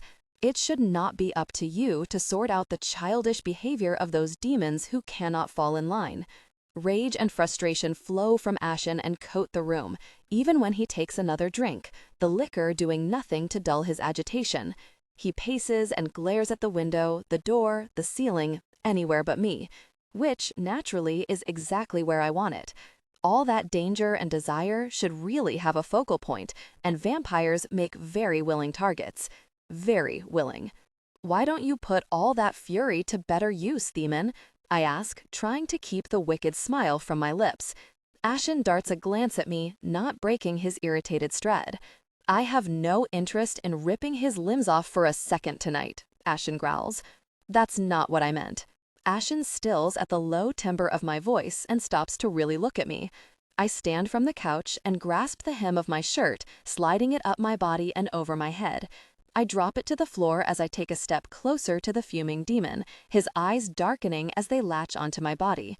Take it out on me. Take it out with? No. I am too angry to be trusted, Ashen says, taking a step back as I take another forward, my chest flaming with desire as the word wife echoes in my mind. But despite his protest, Ashen's eyes roam the contours of scalloped lace that hugs my breasts, the curve of my waist. You could have kept ripping off limbs until your rage subsided, but you came home. You must have wanted comfort.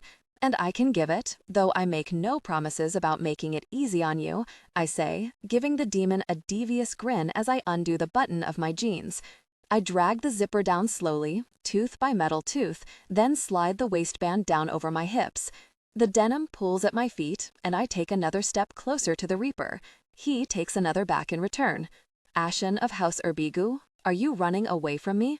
No, he scoffs. We do another little dance of one step forward, one back, but he has nowhere left to go, unless he wants to be absorbed by the wall. Yes. Well, I say, as I saunter closer to him. Ashen's back presses against the wall, his wings splayed wide behind him against the white plaster. You're doing a terrible job of it, thankfully. I press my hands to his chest and rise to my tiptoes as I cake his earlobe between my teeth, keeping my eyes trained on his shimmering snakeskin wings. What are you so afraid of, Reaper? Hurting you? I might. You won't. Those wings flutter against the wall. Smoke flows around them like spilled ink, coating the plaster, coasting across the floor. Ashen's hand trails across my hip and splays across my back. His other joins it, and a breath later, the clasp is released from my bra, the straps going slack over my shoulders. I pull back and look into his eyes, their red rings glowing with bright crimson light. I know you won't hurt me, Ashen. I trust you. You shouldn't, he says, as he pushes me back. The gleam in his eyes is deadly, but I feel more than just fury in my mark. There's desire, too, burning hotter with every breath. He pushes me another step as a slow and wicked smile grows on his lips. Vampire? Yes, Reaper? Run. My smile broadens and I take a step back, then turn and bolt across the room. I run to the couch. My foot sinks into the cushions and I spring over the back. Ashen's hand grazes my calf and I squeal. I run down the hall and nearly crash into the doorframe as I skid to a halt and pivot into the bedroom. But I don't make it far. I'm halfway through the room when the force of Ashen's body knocks into me from behind. Snakeskin wings and heat and smoke envelop me as we twist and fall, landing just short of the bed. Ashen cages me in his arms and grunts with the hit, and the momentum hasn't stopped when his mouth is on my neck in a burning kiss, swallowing the tremor of my laugh. You have wings. How did you miss the bed? It's right there, I say through a giggle as Ashen's roaming hands tickle my ribs. I couldn't make it that far. I might have to make you pay for that landing. Pay? How? Direct deposit.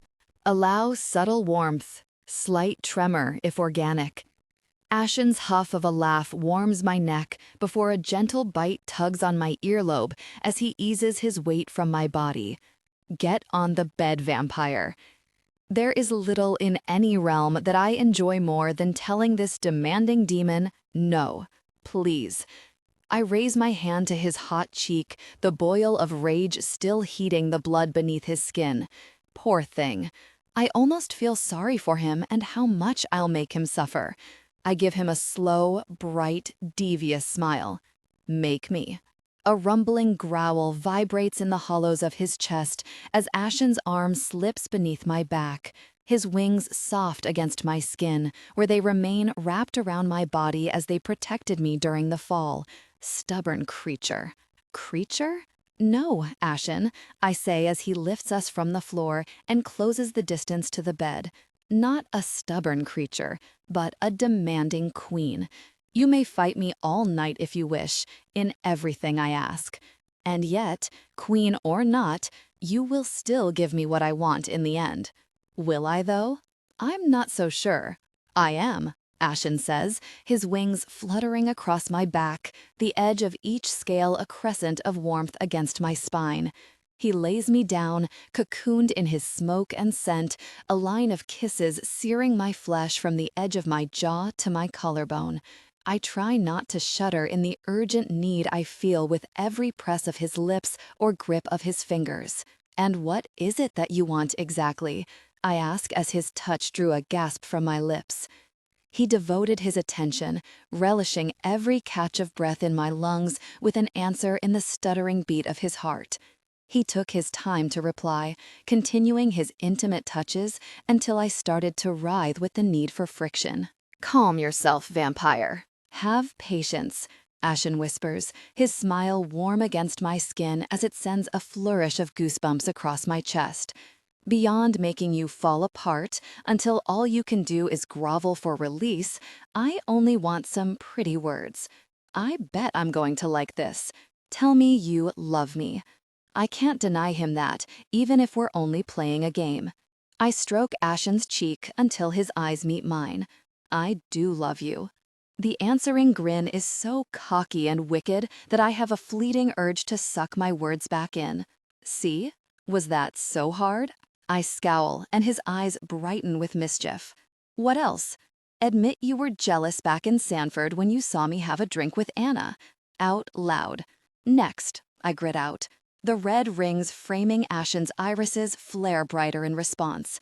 He can feel that burn of jealousy in my mark, he can see it in the blush that rises in my cheeks, but we both know the cheeky person wants it spoken. A very slim chance of that coming easily. Hell have to work for it. Next, I said, Reaper. Patience, I said, vampire. To mark his point, he presses his lips to my neck and carves a slow path of hot kisses across my jaw.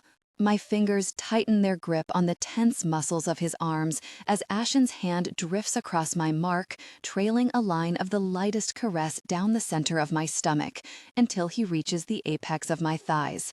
His hand hovers there, waiting, barely touching, grazing the lightest swirl. I try to bite down a moan, but it comes anyway, and the warmth of Ashen's skin evaporates as he removes his hand. You are infuriating. You know what else is infuriating? I have some guesses. Is it your refusal to get Netflix in the Shadow Realm? Your resistance to wearing anything other than dark colors? Your love of butter?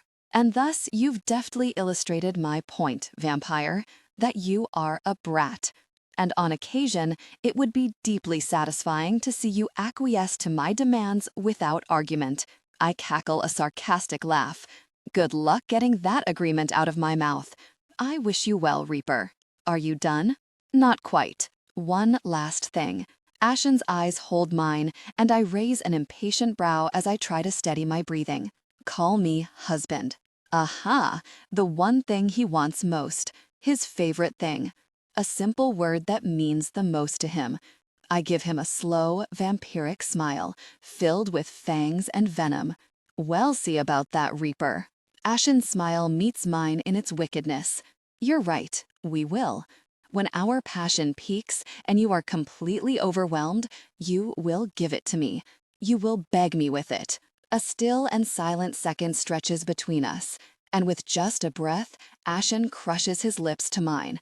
His wings seem to heat against my skin, smoke curling around us. This kiss is not just coursing with need and desperation, but with promises. Ashen will do whatever it takes to get his requests out of me. I'll do whatever it takes to hold them in. The heat between us only increases as Ashen's hand slowly passes down my ribs, gripping my hip before pushing my leg down from where I've wrapped it across his back. His fingers trail a tingling line up my inner thigh, a touch so light it's little more than a whisper, so unlike the brutality of our kiss. You said you wanted to stoke the flames of a demon. Let me show you exactly how endlessly the fire of my desire for you burns. One of Ashen's large hands is clasped around both of my wrists, locking them behind my back. They came together. Say it, vampire. Say it, or I will not stop. I smile. This is the last of our games still standing, neither of us relenting. He knows I'm getting tired. He's pushed me to my limits already tonight. But he also knows I'm stubborn. I can't. Say it. Ashen's palm connected with the back of my thigh with a crack, and I lurch forward. Gosh, very demon. It was on the tip of my tongue, but you startled it right out of me. I tease. And another firm touch hits my flesh. I cry out with pleasure at the sensation in my skin. Ashen's grip on my wrists and my hip tightens. Say it. Say it, you stubborn creature. Ashen grits out, his words punctuated by more firm touches. He kept me exactly where he wanted me, pushing me to my limits, until I spit out the one word he's been asking for. I turn my head to the side, enough that I catch him with the edge of my vision. I'm busy. Leave a message. It earns me a growl that vibrates deep within the demon's chest. My resistance might seem both cruel and masochistic, but it's worked. Over the course of the night, Ashen's ire has subsided. His wings receded, the red rings around his irises have faded away as his rage has slowly ebbed. And with each firm touch against my body, I feel my anger cleansed too. My frustration and worries about insubordination of the Reapers, my fear about my tenuous power over this place, it all fades away like smoke in the wind. Gosh, very, vampire. Submit. You didn't say please. I'm done asking nicely. Then I guess we're in a stalemate. That earns me yet another firm touch, and I cackle, a roar of frustration rumbling over my back as Ashen pushes his weight onto me, my wrists still trapped in his grip. His other arm snakes around my middle, holding me in place as they connected deeply.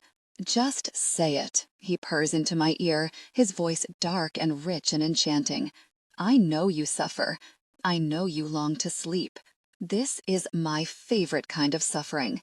And sleep is for the weak. My smile blooms as Ashen changes course and trails hot kisses down my neck. My pleasure ramps up with every intimate connection. Besides, I'm not sure if you've suffered enough.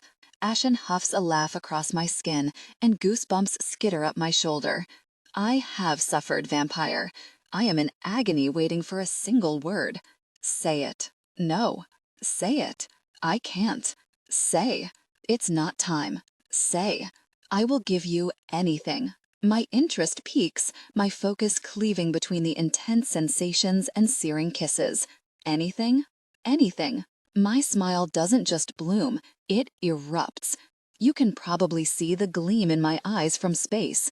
My fangs descend, and I wriggle one of my hands from his grasp so I can pull Ashen's grip from my stomach, placing his index finger to my lips. Do you promise? Terms, he demands, wary of my sudden interest.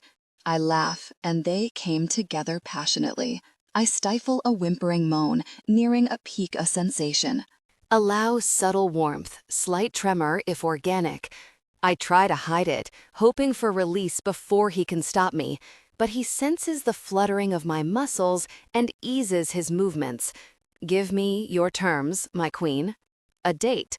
Ashen stills as though he's short-circuited. If his mind were made of clockwork, it would be ticking loud enough to fill the room. Where? He demands. The realm of light. A menacing growl vibrates through my back as Ashen resumed their intimate connection, the intensity even more punishing than before. You get some bands like Eric's Vampire, and we go on all the rides, and I mean all of them. Another growl. And we go surfing in the Silver Sea. Not that hellish water. It's probably full of angel piss. Besides, I don't know how to. And we eat the popcorn and the churros and all the candy, and we play tag with the children and the donkey, and we have fun. Ashen groans as though this is the most burdensome request ever made.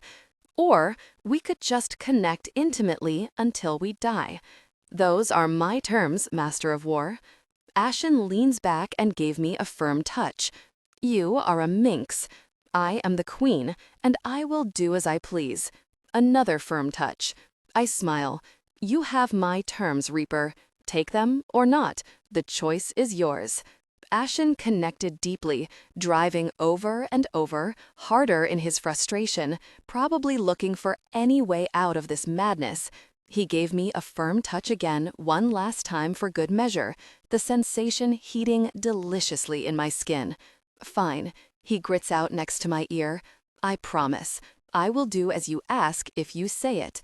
I bite down hard on Ashen's finger, and he hisses with the pain, their bodies intimately joined. I drink in his blood, sealing his promise. When I let go of his finger, his hand travels down my body, hovering over my sensitive skin as he waits for me to fulfill my end of the bargain. All right, I say, as his hips shift in a gentle sway of encouragement. Dearest, long, dramatic pause, which earns me a growl of warning, husband. There's a quiet moment in which the only sound is Ashen's sigh of triumph and satisfaction.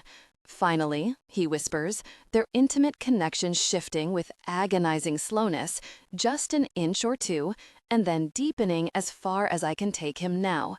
Now say it again, and don't forget to make it sweet. Please, Ashen, my dearest, my eternal love, bring me to release before I die of want. Connect with me, husband. Ashen growls with approval, demanding I say it again. Tension broke. Gave in to desire, connecting deeply. Praise and adorations tumble from Ashen as I reached a peak, crying out his name, and with a quaking shudder, he found his own release. He filled me with warmth, with hot pulses that take what feels like an eternity to subside. When we're both spent, we collapse with one another, still intimately connected for a long while as our hearts gradually slow. One of Ashen's arms curls around me in a hot, protective embrace, while his other palm glides over the back of my thigh to soothe the skin that must be tender.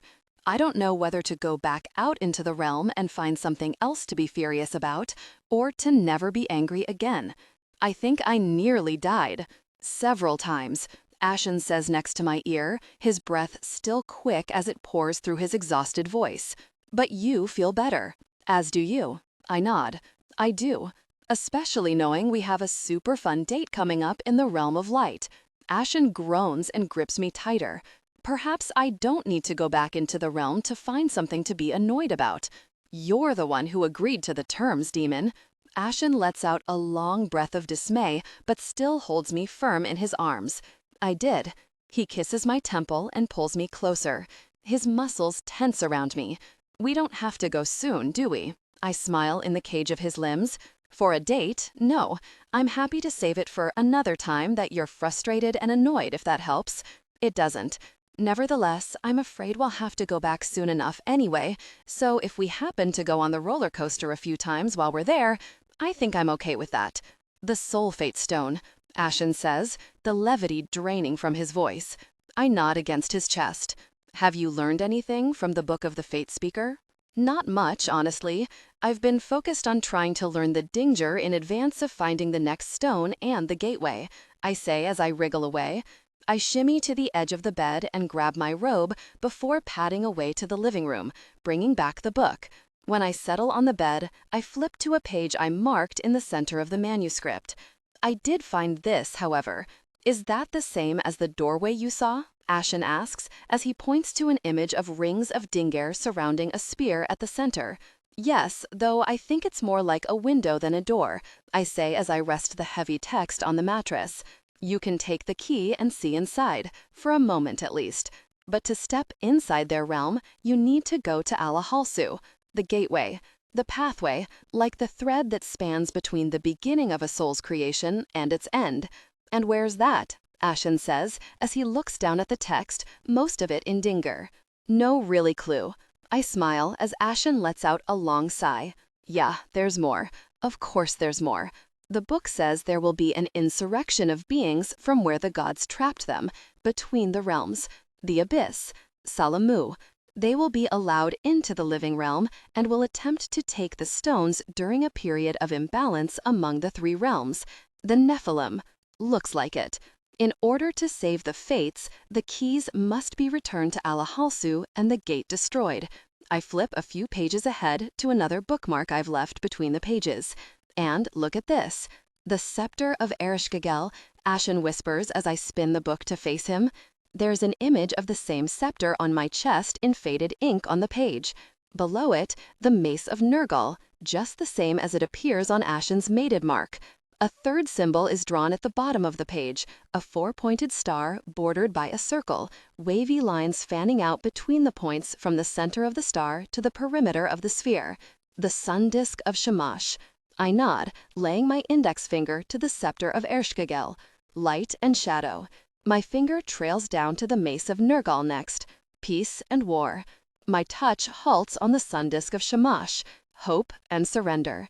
If our mated marks are represented here, it's reasonable to assume that someone else has a tattoo similar to ours, and they too have a role to play with the fates, somehow. Ashen's finger traces over the symbol, but the page is empty.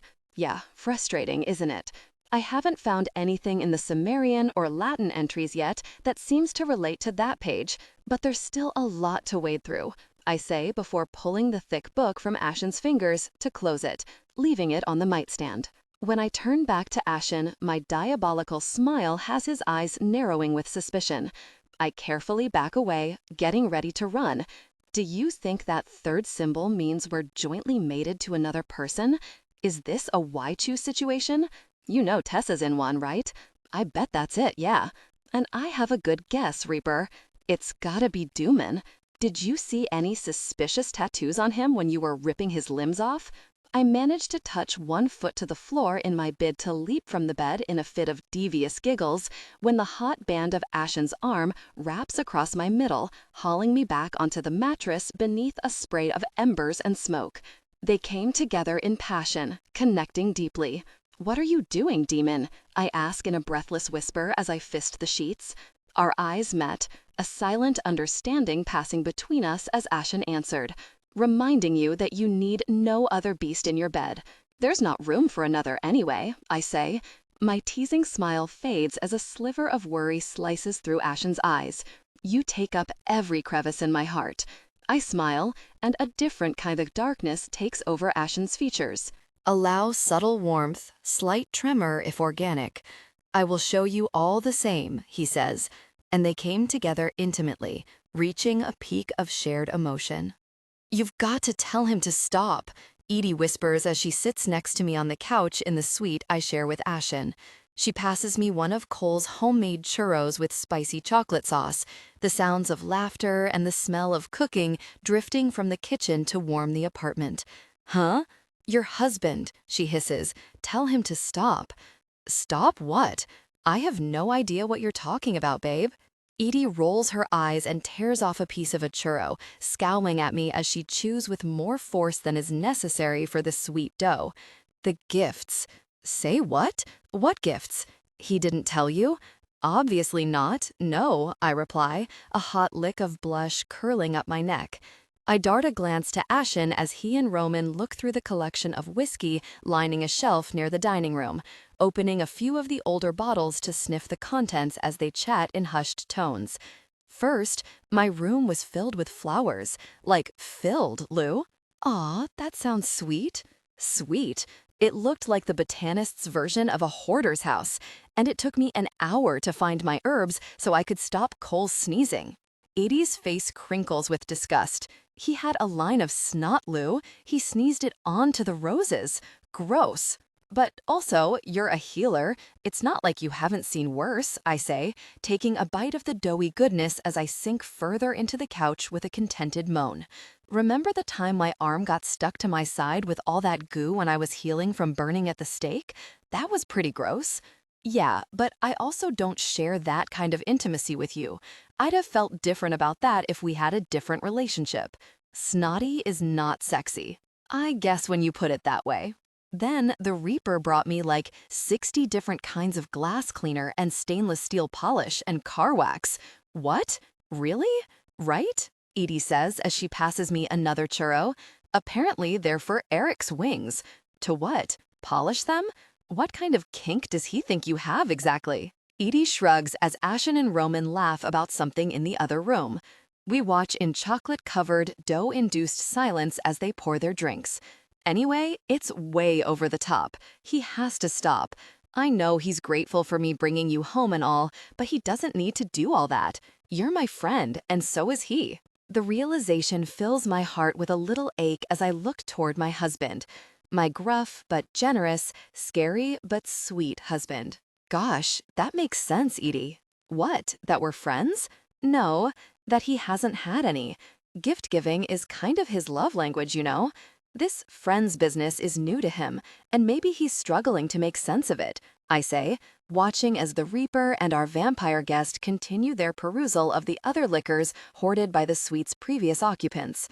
Well, he has them now, so he'd better figure it out.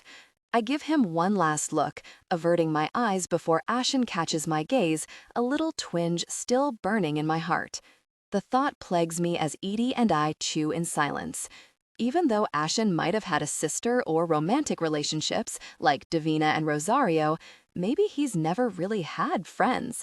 My attention settles on the other vampire in our midst as I watch the two men bonding over expensive booze, and though I smile at the thought of their fledgling friendship, that contentment falters when I remember the damage I sensed in Roman's fractured mind. Did you fix whatever is going on with that one? I whisper in Edie's ear, pulling away to nod toward Roman. No, she replies with a shake of her head. It's not a one-and-done deal, unfortunately. We will need to continue the treatment daily for some time. How long? Edie shrugs, breaking the last of her churros to give me half. Maybe a few weeks, maybe more. As long as it takes, I guess. It might take a good long while in that case. He's a strange one. You're strange. You're the queen of strange. Am not. You once asked me if a certain part of your body was going to become a parachute. I huff a derisive laugh. I was joking. No, you weren't. Fine, half joking. But there was a scientific precedent, Edie. That hybrid was very large. Edie's eyebrows raise as she tilts her head and considers my point. I'll have to take your word on that one. But you have also set a precedent of strangeness. Fine, then let's say strange knows strange. And that man is strange, I whisper, my eyes still on Roman, my voice low enough that he won't be able to hear me over his conversation with Ashen. He's missing pieces, and there's something within his mind that he doesn't know exists. What do you mean? Edie asks as she pops her half of the churro into her mouth. Like a flatworm? I snort a laugh and Edie gives me a devious smirk.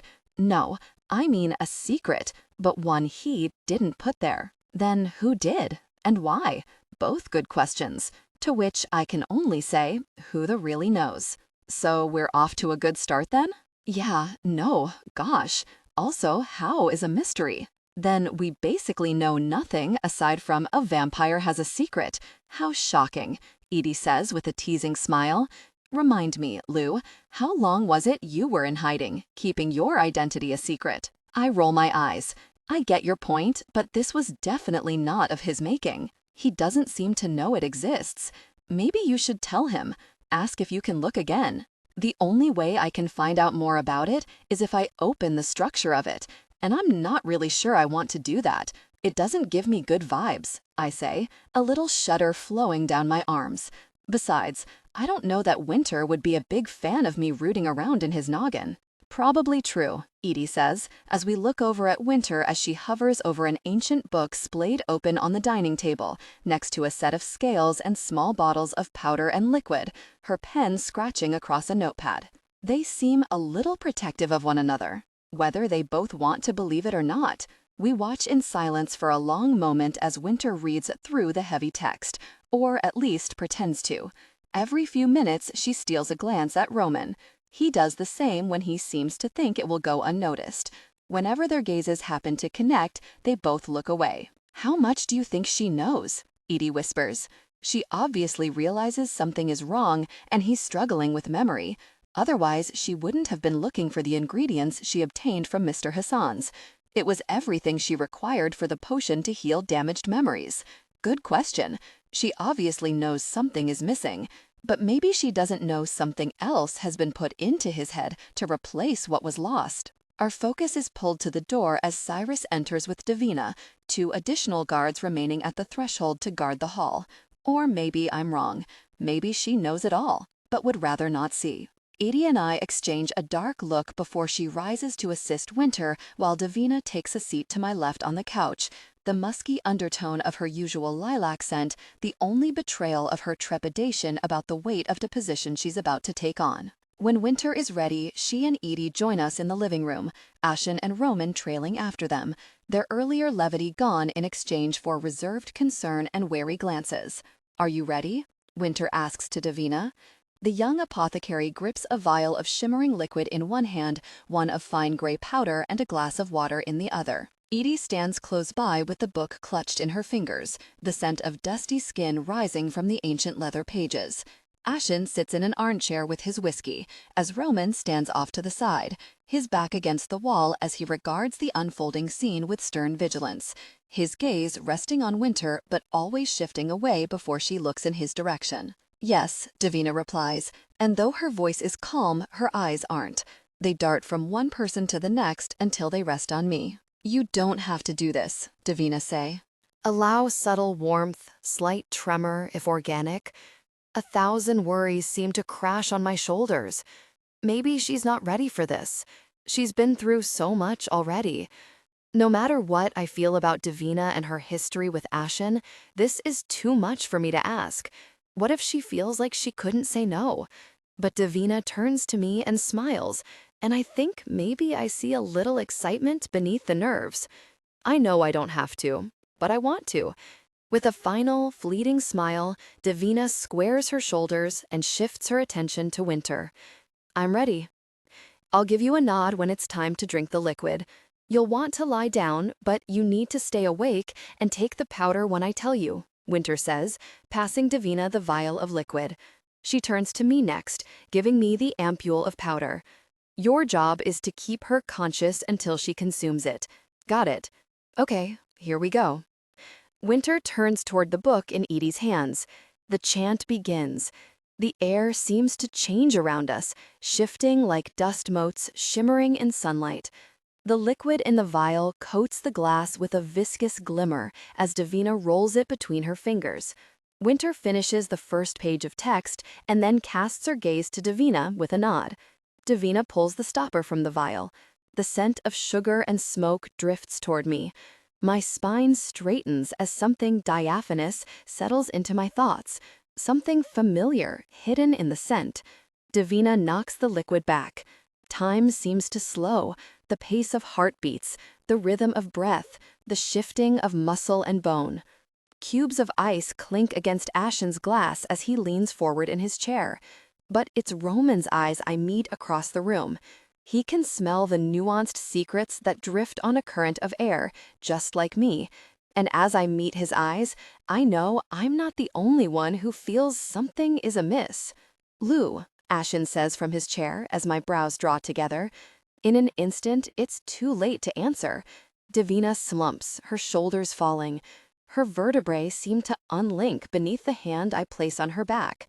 Her eyelids flutter and start to close. "Keep her awake," Winter barks. I do the only thing I can think of in that moment. Something that feels oddly cathartic. I slap Davina across the face. Hard. Probably a lot harder than necessary. Davina's eyes clear from her haze, and she manages to shoot me a questioning frown before I slap her again. You know, for good measure. Purely for resurrectionist purposes, and not for any residual jealousy. That kind of behavior would be super unqueenly after all. She's starting to look a little glassy-eyed. I slap her again. "I think she's good," Edie hisses. I shrug, giving Davina a poke to the ribs. "What?" Winter said to keep her awake. "I'm good," Davina slurs, batting my hand away when I move to give her a few love taps to the cheek. Winter gives me a disapproving shake of her head and refocuses on the book, continuing her chant. I keep my attention on Davina, nudging her whenever her eyelids start to droop, slapping her only once more when she starts to slump. Fine, maybe twice. Or 3 times. When Winter finally gives the signal, I unstopper the other vial and draw it close to my nose before handing it over to Davina. There's a faint note of cinnamon, an undertone of sulfur. Other scents too, like bleached bone and burnt fur, white sage and starlight magic, black blood and mist traveling through shadow. What is this stuff? What does it do? I ask as I close Davina's hand around the vial and help guide it to her lips. It's called Ushkata, the veil. It shields her from the boundaries of death and life. "I'll take a few extras for me and the rest of my friends," I say, only half jokingly. There can only be one practicing resurrectionist in each spirit realm, so in theory, we could bring more here, but it wouldn't work for anyone else. If we had more, that is. It's incredibly rare, and the Vault Keeper only releases it by approval by at least 2 members of the Guild's council. Davina pours the powder onto her tongue, and I lift the glass of water to her lips. As soon as she's swallowed, her limbs become boneless and she passes out against me. I slap her. It's okay, she can sleep now. Such a shame. This has been an oddly therapeutic experience, I mutter. My ever-present latent desire to grind her bones to dust has abated, for now. I take the empty vials and bring them closer to my nose to analyze nuances within the scents. There's a subtle hint of myrrh in the vial that held the liquid, ink in the one that held the powder. Where did this Ushkata come from? What is it made of? It's something very rare, distilled and kept with the Guild of Gilgamesh at the Anew building in Cairo. That's evasive. I straighten a little, Roman mirroring my tension as he pushes away from the wall. What kind of rare something exactly? And if you say a little of this, a little of that, I'm going to start slapping you instead of her, I say with a nod to Davina, not taking my eyes from Winter's as I give my new resurrectionist another tap on the cheek. Truthfully, "Lou," she starts, Ashen interjecting with a curt cuff. "Queen Lou, I'm not entirely sure. There likely aren't many apothecaries who do know it intimately, as it's locked away and used so infrequently. All I know for certain is that a scythe is needed to procure the ingredients, so I'd assume it contains at least a little of a human or creature, but I'm not sure what exactly." "Human or creature," I repeat, my gaze colliding with Ashen's. I set the vials on the coffee table and rise, heading toward the dining room, where the bottles sit next to the scales Winter used to weigh their doses. I pick up the one containing the powder and raise it to my face to smell the residual scent clinging to the stopper. "Do you know who created this Ushkata? Is there a record of who gave it to the guild or where it was obtained it from?" Ashen asks as he stands. Winter's gaze darts between us, flicking briefly to Roman. "Where did it come from?" Ashen says, drifting closer to Winter while trying his best not to be too imposing, though he's failing miserably. Roman approaches, and Ashen gives him a look of warning, but it doesn't deter the vampire from placing himself between the Reaper and the apothecary. I don't know who made it, Winter answers with a shake of her head. Her brow furrows as her eyes dart between us. It's old and rare. It was made before my time. I didn't say who, I said where. I turn over the bottle of the powder in my fingers to read the scrolling text of the handwritten label. Evera, I say, turning toward the group, meeting Ashen's eyes. I don't need to see his face to know the blood has dropped from his skin. I can hear it rush to his heart, swirling through his veins as his eyes latch onto Davina's sleeping form.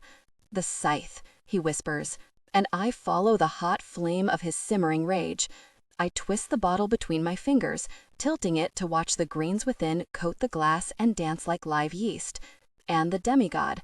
Davina sleeps without stirring beneath the weight of our collective scrutiny, unaware that the first ghost she's about to resurrect is her past. We just made her eat someone. I feel super bad. Ashen raises one brow. Kind of bad. I feel kind of bad. Ashen eyes me with doubt before pinning his sharp suspicion to the apothecary. How did the guild come into possession of this? I don't know, Winter says, shaking her head as she glances toward Roman. I'm not even sure if Ammon knew much about its provenance. Franca Duarte, I interject, looking between them. When Ember claimed her soul, the guild must have taken back all her possessions. Maybe it was still among her materials. Or maybe if Franca was aware that her client Davina had been reaped, perhaps she got rid of it. Ashen hums in agreement before turning his attention back to the stunned apothecary. How did you obtain it? I was due to meet Ammon at his apartment. He knew I was at the guild and called to ask if I could bring it on my way. He then called the vault keeper and requested its urgent release. Allow subtle warmth, slight tremor, if organic. Since Ammon was already on the guild council, he only needed one approver, but I don't know who that was. Approval was granted right away. That was about 30 minutes before Winter swallows and her gaze falls to the floor. Roman's stone-faced facade finally cracks, and he steps closer to Winter as though shielding the apothecary from our questions. What are you not telling us? You clearly know something about the Ushkada. So do you, I counter, setting the bottle back down and returning to the living room to join Ashen's side. I slip my hand into his. Roman's brows flicker, his gaze trapped in the middle distance between us as he tries to work out his thoughts. You reacted to the scent. It was familiar to you. Roman's tongue traces his bottom lip as though tasting memory from a current of air. It was, but I couldn't place it, he replies, his attention flicking briefly to Cole as he enters the room with Eric's and Aglapi, the three carrying platters of pastries from the kitchen to lay them out on one of the side tables. When Roman shifts his gaze back to mine, it's as though he's fighting to remember something he believes he forgot. I think I know the scent, but I don't know how. I nod, understanding that he's trying to cast a net around a memory that might not even exist.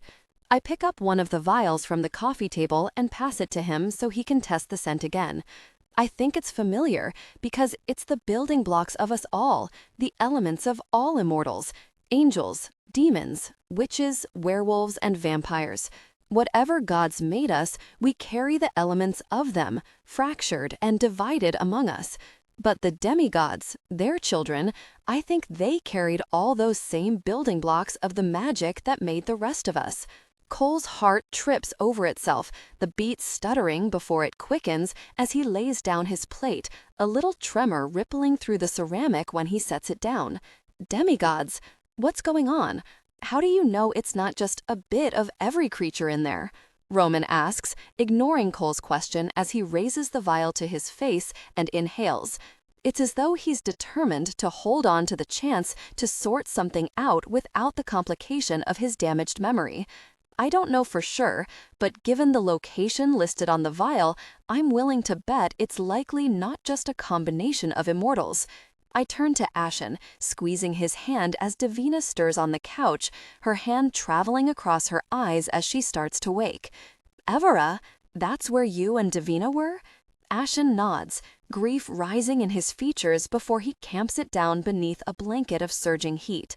Davina's coven was just outside the town. We had a cottage on the southern boundary of their territory, he says, as he nods in Davina's direction, his voice little more than a whisper. That's where I reaped her soul. Cole's voice is so quiet when he speaks, so heavy with the weight of time and loss, but as soft as it is, it cuts through the room like a freshly forged blade. "Evera?" he asks. The flesh on my neck tangles. Fine hairs rise on my arms. Cole's voice floats up from memory, from the time we sat in the villa in Ravello and drank wine with Urter. I was supposed to protect him, he'd said. It was my purpose. A cold wave ripples through my veins as I look down at Davina, her eyes open now and widening with alarm of sensing something very wrong without knowing exactly what it is. I glance at Aglapi, who scrutinizes the scene as though calculating odds at a gladiatorial battle. Ashen's confusion pulls at the mark on my chest, and I hold tighter to his hand, my palm going slick. "Cyrus," I say, reaching my free hand to curl around Davina's arm as I try to tug her to her feet. "Please take Davina and Aglapi back to Evera." Cole says again, "God, no, not there." I swallow a thick lump of dread that sticks to my sternum and twists around my heart. "Cyrus, their rooms, please?" Cyrus is about to come fetch Davina when Cole cuts in front of him and blocks his access, his gaze bounding between Davina and Ashen. "You were in Evera?" "Yes," Ashen replies, his eyes darting between Cole and Davina, confusion weighing in that one simple syllable. "I was there too. When I was an angel, I was in hiding, protecting someone," Cole says, color leaching from his skin. "It was my purpose," Cole's voice echoes from memory. "Loving him was an unexpected gift." Ashen's hand grows hot around mine, and I try to tug him with me to shield Davina from Cole's increasingly wild gaze, but his feet seem to have cemented to the floor as the realization takes hold. Protecting who? His name was Dimitrios. He was a demigod. Gosh, oh gosh. The scene around me freezes, just for an instant. Davina stops breathing as Ashen shifts his glare between her and my sister, smoke billowing from his back to kiss the floor. Aglapi stands straight and still, her lips set in a tight line. Eryx seems to have lost all light, even his wings are dulled by heartache. Edie's hand is curled in a fist at her chest as her eyes swirl with the universe of power trapped beneath their immortal lens. Roman still blocks Winter from view, his arm hovering behind him, his muscles bulging as though he's ready to grab her and run. I feel the weight of Cyrus's gaze on me as his hand tightens on the hilt of his sword. And Cole, he's the worst of all. His gaze is fused to the vial clutched in Roman's fingers, his grief stitched together with threads of brightening rage. "Dimitrios?" he says, his voice so small that I want to fall to my knees. The stillness lasts only a breath longer before the room erupts in a salvo of sound and motion. The furious stampede of heartbeats hum like war drums beneath the rising voices. Smoke and cinders crackle in Cole's wake as he rushes toward us, his hand outstretched for either the ampule on the coffee table or Davina's neck. I can't be sure. Cyrus wraps a thick arm around Cole's chest, keeping the point of his drawn blade trained on my friend's neck, as sparks hiss across the floor. "Settle yourself, demon. You will not touch her," Cyrus says, his words as much a soothing reassurance as a warning in the distraught demon's ear. The only sound of calm among the string of his soul-shattering cries that mix with Davina's apologies. The scent of tears fills the air. Cole's, Davina's, Edie and Eryx, mine. But through the glassy film, my eyes find Aglapi, and her expression is grim as she begins to understand the dynamics unraveling around her. "You," Cole seethes, his skin reddened by blotches of fury and streaked with tears as he stares at Davina. "It was you?" Cole's lungs heave against Cyrus's hold on his chest as Eryx and Edie attempt to comfort him. Ashen steps between them, blocking Davina from view. "No, brother. I was the one who told Davina there was a demigod nearby. It was my knowledge to protect, and I did not. It was me who failed, Ashen says as he bows his head, folding a fist across his heart. I am sorry, truly sorry. As am I, Cole. I am so sorry, Davina whispers. It was my doing also, Aglapi says as she steps forward. I was the one who killed him. My sister glances at me, and I try to infuse my expression with my appreciation that she's taking her share of an egregious wrongdoing, but not much comes beyond the heartache I feel for Cole's loss. Cole's shoulders slump, and Cyrus loosens his hold, handing him over to Eric's embrace. The angel's razor plumage sings like wind chimes as his feathers shift to shield Cole's resurrected grief from view. I look to Davina, who sits with her head bowed, her elbows on her knees and her palms facing upward, the sigils of her new rank shining with gentle green light. I stand in silence, looking at these people I love who have been tied together as enemies and friends and even lovers, caught in the whirlwind of history. The secrets of our immortal pasts seem to sharpen beneath the sands of time. Those blades cut so deep when they emerge. Allow subtle warmth, slight tremor, if organic. We're all hurting from these wounds, from the things done to us, by the wrongdoings we've committed against others, even by the actions we've taken against ourselves. We all suffer from guilt and shame, love and loss, decisions that can never be taken back. Perhaps some things cannot change, no matter how much we wish them to, Eglopi said. Maybe she's right, that no matter how hard we try, we're always destined to hurt one another, to keep hurting one another, no matter how many centuries pass. I watch as Cyrus holds out a hand for Davina. She looks up at him, her eyes red with tears, her skin stained with them. He gives her a nod. She gives him a fragile smile in return. When Davina slips her hand into his, he squeezes her fingers, and a different kind of tear falls from her lashes. I turn away and drift toward the mantel of our fireplace, the gentle hum of the death fate stone singing to me from a hidden safe in the wall, its locks encased in magic. I wonder how much these unseen forces have always toyed with us, bringing us together, tearing us apart. Maybe I should hate the last of the gods for what they put us through, or maybe it was our own doing all along, that we can't help but crash into one another like ships being sung to shore. Eglapi was right. Some things cannot change, but I have to believe we can still mend them. We can heal our hearts when they break. We can find a way back to ourselves and one another. If Ashen could help me do it, then I can help the people I love too. Maybe I can even help this realm, whether it is my fate or not. I can give them what they need to keep going, and I'm ready to start trying, even if I have to spill a little blood to do it. Are you sure about this? Ashen asks as we descend a steep staircase carved from black stone. Humidity rises with every step we take into the subterranean cavern. I keep hold of Ashen's arm, and we progress further into the darkness, our way lit by dim lanterns of smoky gray glass. For the 100th time, yes. I'm not fond of the idea. I'm acutely aware. I suppose it at least confirms you are indeed still trying to kill me, this time by heart attack. I already said that killing you would never get old. Ashen's only reply is a low growl of irritation.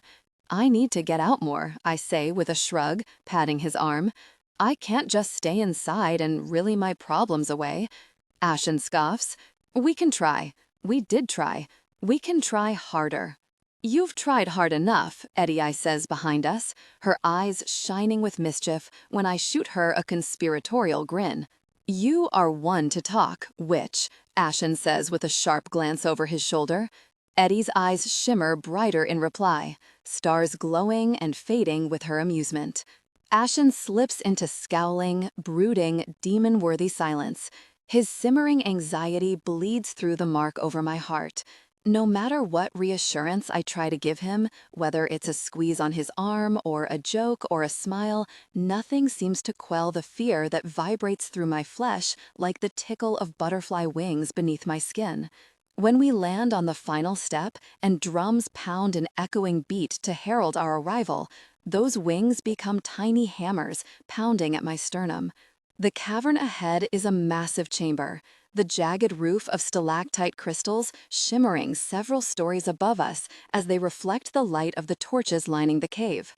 The length of the cavern is double its width, with bleachers extending down both ends, hewn from the rock and separated by a smooth, flat floor.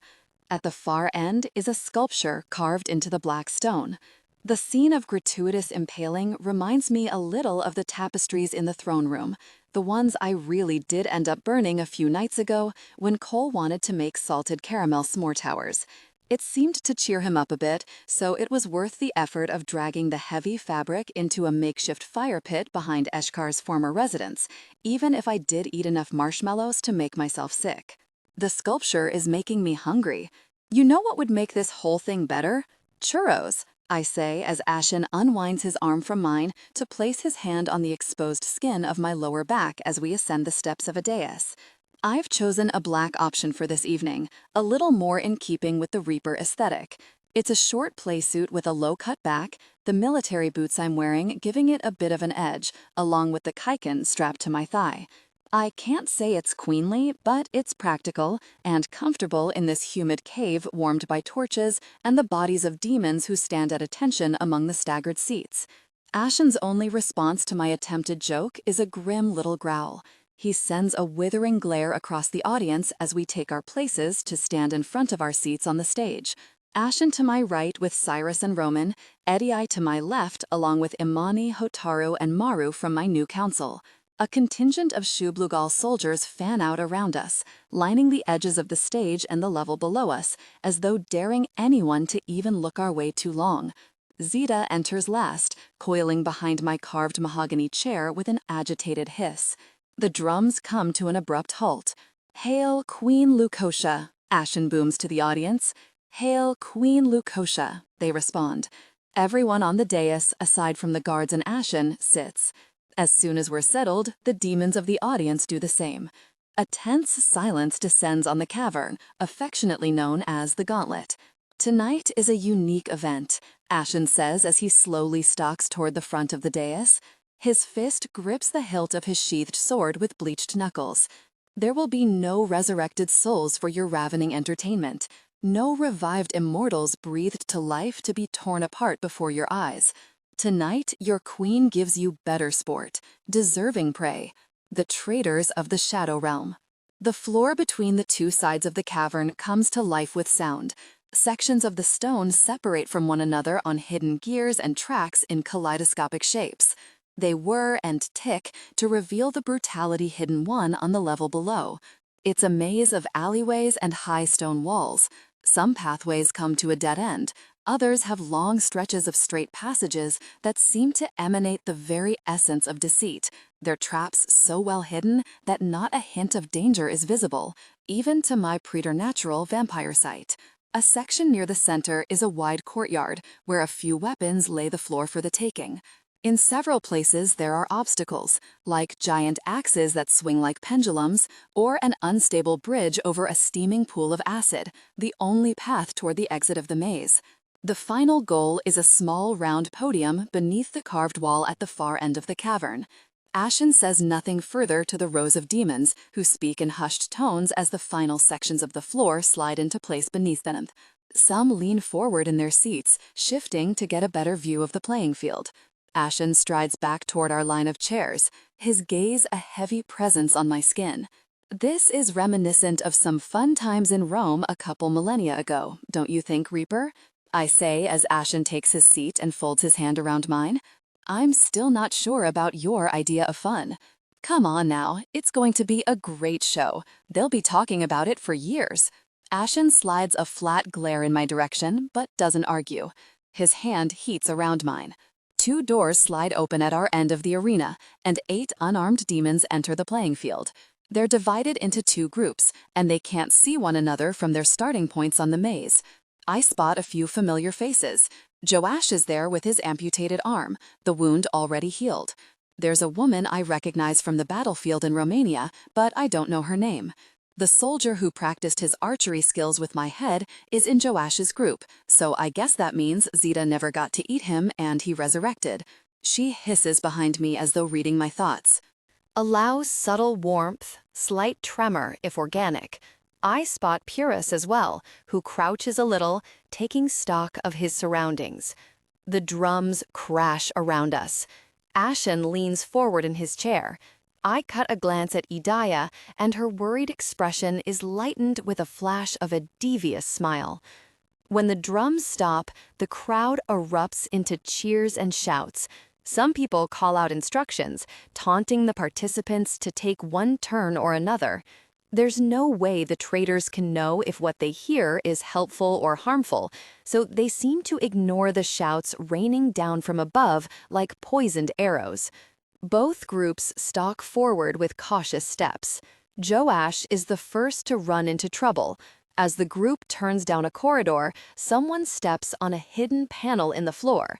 A screen drops from the wall at the far end of the hall to reveal a line of crossbows. A slew of bolts releases with a mechanical shing.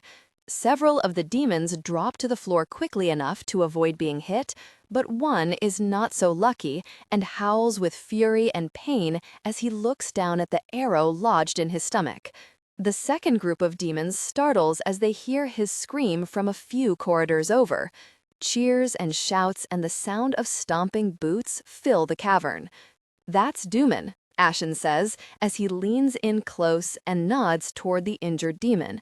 We watch as Dooman slides the bolt from his guts with a gritty groan. When it's free, he keeps hold of it for a weapon. "I like the psychological warfare aspect," I reply, gesturing to the other group of demons as they continue their procession through the corridor with heightened caution. Ashen hums in agreement, and I can't tell if he picked up the edge of sarcasm in my voice.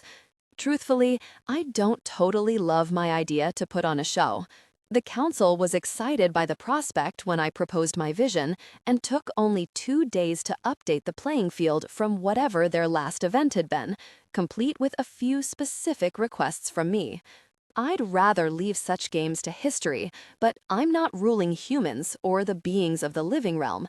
I'm ruling demons. If I want to change the conversation about how this realm will be run so that I can start healing this place, I have to first communicate in their language. And I intend to make a point they will not soon forget. Maybe it's time to speed things along in Pyrrhus's group, I say, as I meet Ashen's eyes. He gives a hint of a grim smile and turns away to nod at a soldier who stands at a podium, the alcove of which is lined with buttons and switches. She flips the first one, and I hear the gears whirl to life for a door in the pit below. stalks from the shadows beneath us. The crowd erupts with excitement. Pyrrhus's group can't see him yet from where they stand, back to back around a corner, their legs bent, bodies tensed for a fight. But they know something is coming as the crowd chants, stomping their feet in rhythm with their single repeating word. Beast. Stalks forward, his head low. He takes his time to drift down the corridor. A salvo of shouts and cheers bounce off the cavern walls. Some demons in the stands rise to their feet, leaning forward as they strain to get a better view of the giant black jackal as he approaches the corner. He stops just before the turn. The jackal growls. Pyrrhus's group takes off at a run. Their progress is erratic with their wariness of the unseen traps in the maze. They keep glancing back toward the demon jackal as he rounds the corner. Bares his teeth. The audience's attention is trapped between the beast and his prey, but not the guard, who controls the game board. I give her one back. She gives me one back. The group of demons reaches the end of the corridor just as slits open along both sides of the hall around the corner, the height of both walls. The first demon reaches the turn, his attention still snagged on the jackal as stalks forward. He doesn't see the danger slipping from the shadows in the wall. He rounds the turn and impales himself on Valentina's blade. A collective gasp climbs into the stalactites. Those on stage from the council are just as shocked as the rest of the demons. The only people I told of this plan were Ashen and Idiah. I'm most pleased with Imani's reaction as she lets out a delighted laugh. "Congratulations, Queen Lukosha," she says, leaning forward in her chair. "You have succeeded in surprising those who thought they had seen it all in the gauntlet, even me. And the surprises have only just begun," I reply with a sly smile. The shock in the audience gives way to entertainment. The crowd is thunderous. Valentina cackles a wicked, triumphant laugh as she whips her sword free of the demon's abdomen, and the crowd cheers. He falls to his knees in a pool of blood, the vampire slipping away between the slits in the wall before he even hits the ground. The other unarmed demons stall at the corner, caught between the hidden danger and the one creeping toward them. They decide to take their chances with the opponent they can't see. "I think I would have preferred facing down the dog," Ashen says. I smile, not taking my eyes from the scene as the bloodied demon struggles to his feet and staggers after the others as they pass. "You flatter my kind. You've killed me too many times for me to not learn my lesson." My smile grows brighter. Valentina darts out from another slit in the wall and drags the toe of her blade up the back of a demon in a long slash. Another tries to grab the sword as Valentina swings it over her shoulder to deliver another blow. She wrenches the sharpened steel from his strong grasp, slicing his palms with 2 deep cuts. He bellows in pain. Valentina turns on him with a savage hiss before she kicks him in the chest, sending him backward into the demon with the abdominal wound. She slips away into another slit in the wall. The crowd cheers as Valentina continues to dart between the walls, hindering the progress of the group down the corridor, slashing non-lethal cuts as she laughs like a horror villain. While the audience remains focused on her bloody dance, I look to the other group progressing deeper into the maze. "Zita," I call over my shoulder. Her attentive, quiet hiss flows toward me. "Have fun. No eating." Zita slithers by, possibly annoyed by my request to not eat the players, though truthfully, it's a little hard to interpret snake facial expressions. She keeps her eye on me as she passes, and then she flows down the stairs, drifting through the guards who stand aside as she serpentines to the edge and slides into the pit. The chants begin again when the audience spots her heading for Joash's group. Beast, beast, beast. We watch as both groups struggle past obstacles and booby traps, Ertur and Zita always on their heels, pushing them further into the maze. The players leave bloody trails behind them. Sometimes I catch the scent. Sometimes I think I can hear the alarm in their pounding hearts. But it's the sound of the crowd, their chants and stomps like a pulse in the cavern. As both groups come closer to converging in the heart of the maze where the weapons wait, I turn to Ashen. "I'd better get going," I say, trying to impart a comforting smile to alleviate the fear in his eyes. His emotions fill my mated mark with heat, as though the invisible tether between us is made of frayed wires, their ends burning beneath my skin. "You don't have to do this, vampire. The Shadow Realm is already more than entertained. I'm not just trying to entertain, you know this. I need to give them a reason to think differently of me. They need to remember why I stood up on that dais and gave them mercy." I squeeze Ashen's hand as his gaze drops from mine, his brow furrowed as he looks at our laced fingers. I nudge his arm with mine, drawing his attention back up to my waiting smile. "You didn't worry this much in House Urbigu when we fought the hyenas. You told me to have fun and not hiss too loud. That was before I lost you." Ashen's free hand folds across my jaw, and the rest of the world falls away. He leans closer. Allow subtle warmth, slight tremor if organic. His pounding pulse drums in his veins. Fear marks Ashen's scent with notes of sulfur and salt as his breath whispers across my lips. "Twice you were wrenched away from me, stolen." A feathery tremor ghosts through Ashen's lips as he presses them to mine in a gentle kiss. He pulls away to stare into my eyes so deeply that I feel his presence in every hidden corner of my soul. "You are not just my most precious star. You are every constellation that lights up the night, and I cannot bear the darkness without you." I place my hand on Ashen's. When I lean into his touch, the aching worry I feel in my mark becomes tendrils of pressure in my chest. You need to trust me, Ashen. If you can't, I say, gesturing toward the audience, they never will. I take Ashen's hand and gently lower it from my face, bringing his knuckles to my lips to place a kiss to his glowing tattoos. When I release my grip on his hand, he doesn't do the same. There's a little shake of his head, the thinnest sheen of glassiness in his eyes. It's okay. Have faith in me. Just let go, my love. My words seem to break something in him, but whatever part of Ashen fractures, it splits wide enough that he lets my hand slip away. His expression is tortured despite my reassuring smile. Even when I turn to EDA for my katana, I still feel the presence of his gaze like gauze on my skin. If this really is my destiny, it's about time I seize it, and I'll do it like any ancient vampire would. I will mold myself to be what they need in this moment, so that I can get exactly what I need from the Shadow Realm. I need their allegiance, so I will become their wicked queen. I walk to the front of the dais. The guards part as I descend to their lower platform. I stride to the ledge of the playing field, and then I leap into the depths of the gauntlet. In one heartbeat, there's silence. In the next, a crash of sound. There are gasps and shouts and roars and whistles. If anyone dares to stoke Ashen's rage by booing, I don't hear it. I focus on my surroundings as I stride through the maze, every corner and cache of traps burned into my memory. I follow the path of Pyrrhus's group, rounding the corner where Valentina remains hidden now that the demons have passed. Her eyes glow, crimson beacons in the shadows. I give her a nod, but I don't stop. She gives me one in return. I don't break stride as I reach behind my back and pull my katana free of its saya, and then I take off running. It takes a few turns to catch up with the group. The scent of blood surrounds them like fog. Presses them forward, following close enough to be menacing, but far enough that the audience can see the obstacles the group encounter clearly. I hear Zedra hiss over the wall to my left and know the groups are getting close to the courtyard where the weapons lay waiting.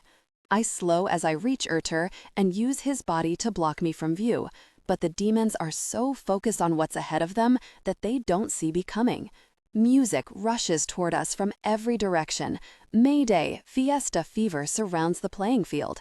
The energy from the audience fills the cavern so completely that it feels like there's no room for air. It washes over me. I smile. Do I want to play rock and roll in a disco party? Yes, I do. The demons still haven't seen me. They're too distracted by the loud music and the beasts and the cheers. They run to the weapons in the wide room. Duman's group is just a second behind Pyrrhus. There are only 4 weapons for the taking among 8 competitors. Their tenuous threads of allegiance are about to snap. I slip past and run after them, my arms pumping, my grip tight on the handle of my sword. 2 of the injured demons fight over an axe. Another scoops up a dagger and runs for a corridor on the far side of the square, as 2 men chase after her. Another pair of reapers have Duman cornered, and he swings a scythe in wide arcs in a bid to hold them off. Pyrrhus grabs a sword, but the archer from Imhas kicks the back of his knee, and Pyrrhus goes down. A second kick to his wrist, dislodging his hold on the weapon. Pyrrhus tries to fight back, but with his existing wounds from the dangers of the maze, he's in little position to defend himself as the archer aims to strike him down. I plunge my katana through the archer's back before he has the chance. My hiss is drowned by the rapture of the crowd that surrounds us. Guitars and drums trap my heartbeat. The stomping boots weave a beat through the lyrics. Crumbs of rock dislodge from the roof and rain across the gauntlet. As my sword slides free of the archer's lung and he falls to the floor, the crowd cheers. They cheer for their queen. I grab the archer's shoulder and turn him over. His eyes are wide with shock and pain. His pupils are little more than pins of flame. A bloody froth foams from his mouth and nose as he exhales. "Uh-oh," I say as I lean over the archer with a sweet smile and a wicked glare. He begins to convulse. His chest spasms. His eyes stay gripped to mine as I tilt my blade between us and examine the sharpened steel. Looks like there might have been angel wing poison on that blade. I wonder where I got more of that from. I give him a smile of fangs and glowing eyes that glow ice blue. I drive my blade through his throat, pinning the vertebrae to the stone floor and twisting until the satisfying pop and crunch of bone vibrates through my palm. The air is charged, like static before the lightning strike. It's the shock in the crowd. Someone screams. When the first hybrid gallops into the courtyard and barrels down a demon, a deafening ovation erupts around us. The presence of the hybrids is like something both foreign and comforting in my thoughts. A ball of cotton rolling across the inner surface of my skull. The fuzzy presence of something that shouldn't be in my head, yet feels soft and yielding, malleable to my own thoughts. It doesn't hurt. It doesn't feel like they push for too much space in my mind. Maybe it's because I don't tell them what to do. They want to be here. They want justice from wherever it can be taken. And traitorous demons who hoped to force them to serve a war they never asked for? Well, that seems like a pretty good place to start. I catch Zara Sardin's eye as she enters the courtyard and smiles at the chaos spread before her. An ancient, powerful vampire, she seems to have withstood Semyon's hybridization better than those created from younger vampires, some of which are a grotesque combination of skin and snout, fur and fangs and claws. She gives me a little grin of pointed teeth, then rushes forward as the players try to flee this latest, deadliest trap.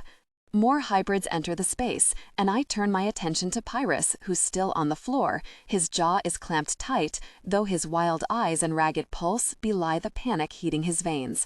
He clutches his hand to his chest. I smell the marrow of broken bones. "Time to go," I say, getting to my feet. I drop my left hand toward him. He hesitates to take it, even with the sounds of Joash screaming nearby as a hybrid slashes his calf with long claws as he tries to run toward us. "I'm picking your side." With a final exhale of trepidation, Pyrrhus takes my offered hand and I draw him to his feet. "Thank you," he says. "Don't thank me just yet. If you fall at the bridge, I'm not fishing your melting flesh from the acid with a pasta strainer." Pyrrhus replies with a worried grimace, and then we take off for the corridor I know will lead toward the end of the maze.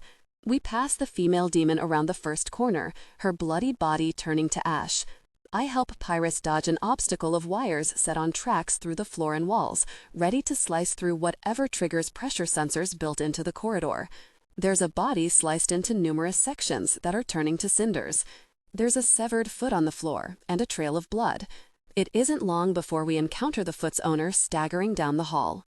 Allow subtle warmth, slight tremor if organic. I cut him down and we keep going. It's a few more turns when we make it to the unstable bridge. Curls of acrid smoke drift from the deep pool of heated acid. It bubbles beneath the broken panels of the bridge that hang by frayed rope from a steel trellis. Some sections of the bridge are thin, narrow boards that twist in the slightest hint of shifting air. Others are large enough for 2 or 3 people at a time, but are spaced far enough apart that, well, need to jump. I know I could leave Pyrrhus here to find his own way. I could backtrack all the way to the starting line, but if I do that, I'll lose the crowd. No matter how great this show is, no matter how much it satisfies their need for violent entertainment, they would never forget it if their queen came down to fight only to turn up a coward. And right now, they're cheering my name. There's no other way for either of us. You first. Take your time, I'll watch your back, I say as we climb the stairs leading to the broken bridge. Pyrrhus nods, his jaw crushing his nerves tight between his molars. When he starts the crossing, I turn to protect our back, my weapon at the ready. The crowd claps and whistles for every step he crosses, and they ooh and gasp for every near miss. But Pyrrhus crosses the bridge to the sound of the crowd calling his name. Part of me thinks he'll take off now that he's made it to the landing, but he doesn't. He stands and waits, though I wouldn't put it past him to try to steal my katana or push me into the acid if I make it to the other side. I sheath my sword and start to cross. The first steps are easy, a row of narrow panels that shift and bump into one another. I hold the frayed ropes and make a mental note to add little hidden thumbtacks to them next time, if there's a next time. Maybe I can see some of the merits in this gladiatorial battle if I can throw in irritating mini booby traps. I'm thinking about a paper-cut obstacle when my foot slips on one of the larger platforms, causing it to twist a few degrees back and forth. The platform pitches forward, and I grasp the ropes to regain my balance without issue, but it must look worse than it is, because I feel a surge of worry in my mark from Ashen. He's managed to keep his anxiety as a steady hum, but now it burns in my skin. I jump to the next platform. Pyrrhus calls my name. The crowd drowns anything else he tries to say. A heavy weight crashes against my back, and I slam down on my belly on the platform. My breath flees my lungs. The board twists and sways violently, dropping a few inches on one side as part of the rope snaps. I manage to keep my grip on the wooden edge with one hand as I clutch the base of the rope next to my hip with the other. The weight lifts a fraction from my back as the platform steadies. I feel a tug on the strap that holds my sword to my back. Someone is trying to take my weapon, my poisoned weapon, the one that could kill me too, permanently. This is a risk I knew I had to take. I had to make the stakes high enough. I can't win this realm with half measures. I'll never believe I'm worthy otherwise. Except I didn't say I'd play completely fair. Though I feel a rough tug at my back as my opponent tries to free the handle from the saya, it doesn't budge. Idiot spelled the weapon to only release with my touch. Really? Vampire difficult person, Joash sneers as I thrash beneath him, unsteadying the platform as he tries again to tug the sword free. Really? Demon jerk? An inferno of heat burns beneath my mark, and I grit my teeth against the pain. I guess Ashen's just realized I also had Idiot use her magic to bind him to his chair. Though I guess I should thank you for coaxing the wings out again. I whip my kaiken from the sheath strapped to my leg and cut the rope beside my hip with a single slice. The left side of the board falls, but I stay gripped to its edge. Joash manages to clutch my saya, and we both sway with the broken bridge as it swings above the acid. I'm not strong enough to hold us both.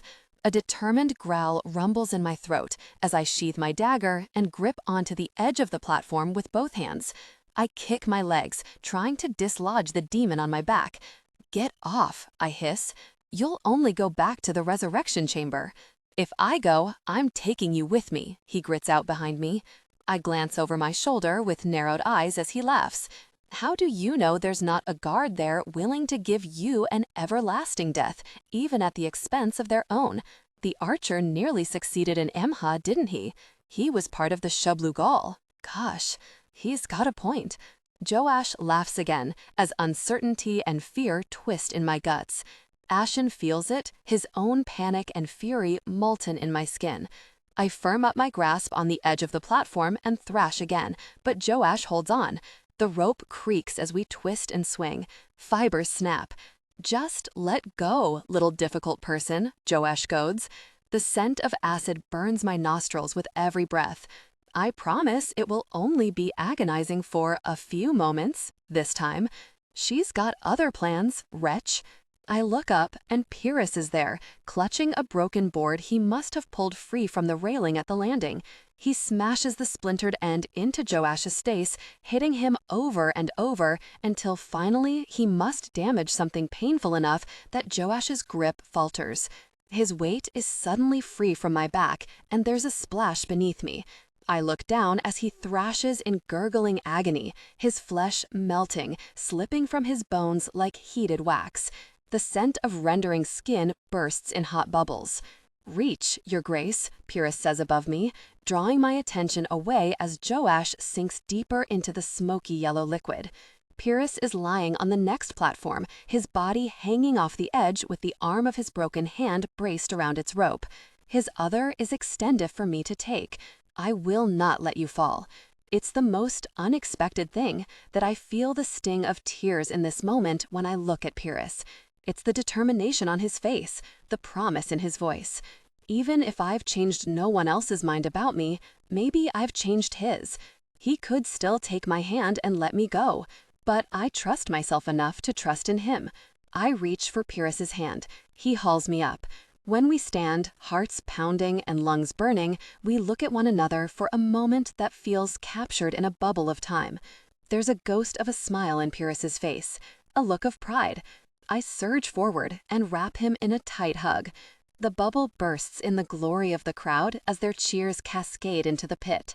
They chant his name, they chant mine, but he still hears me when I say thank you.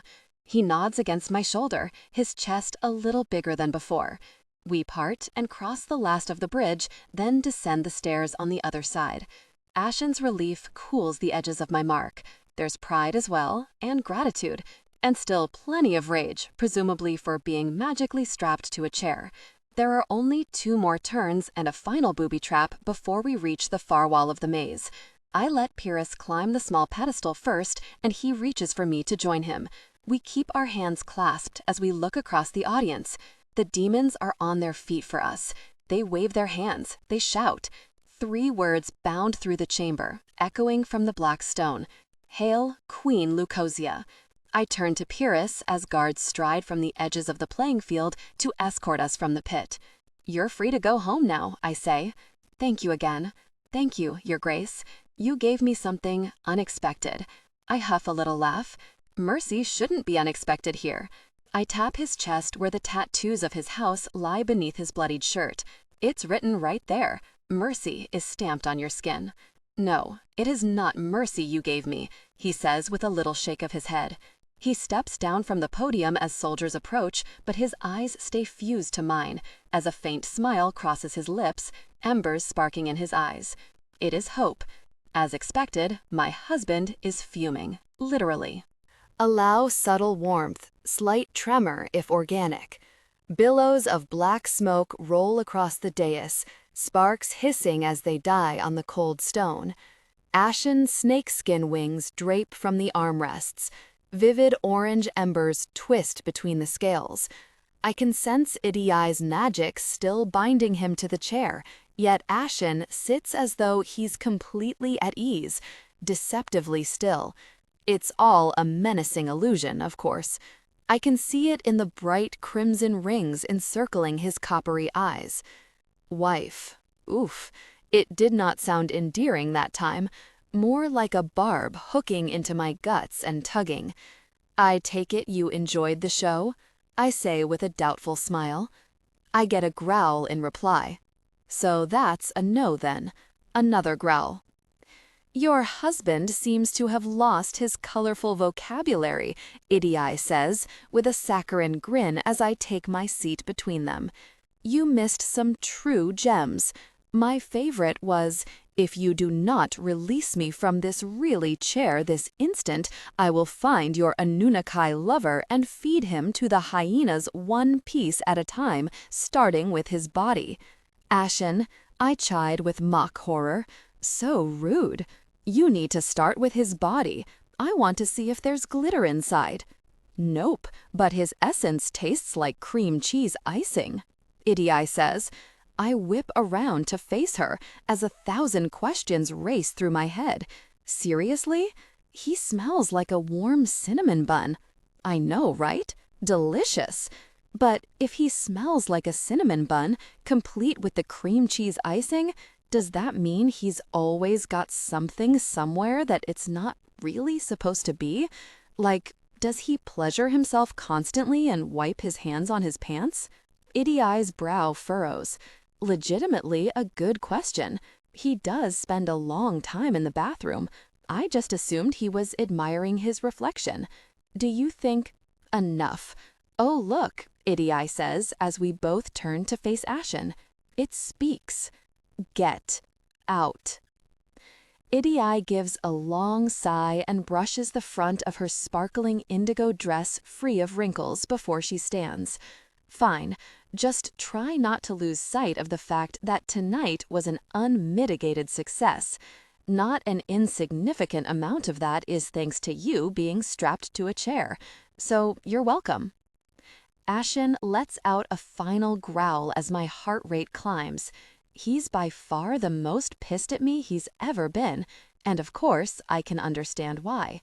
Nonetheless, I'm not looking forward to the justifiably harsh words I expect to come my way. I lean forward in my chair and signal to Cyrus, who nods in reply, then strives away to start emptying the gauntlet of excited demons. Good luck, my love. The spell will wear off when you're the only two left and the last person has ascended the steps, Idii says, as she leans down and kisses my cheek. Be gentle. He's pretty hurt beneath all that sexy fire demon facade, she whispers in my ear. A breath of a melancholy laugh whispers past my lips. I know. Thank you.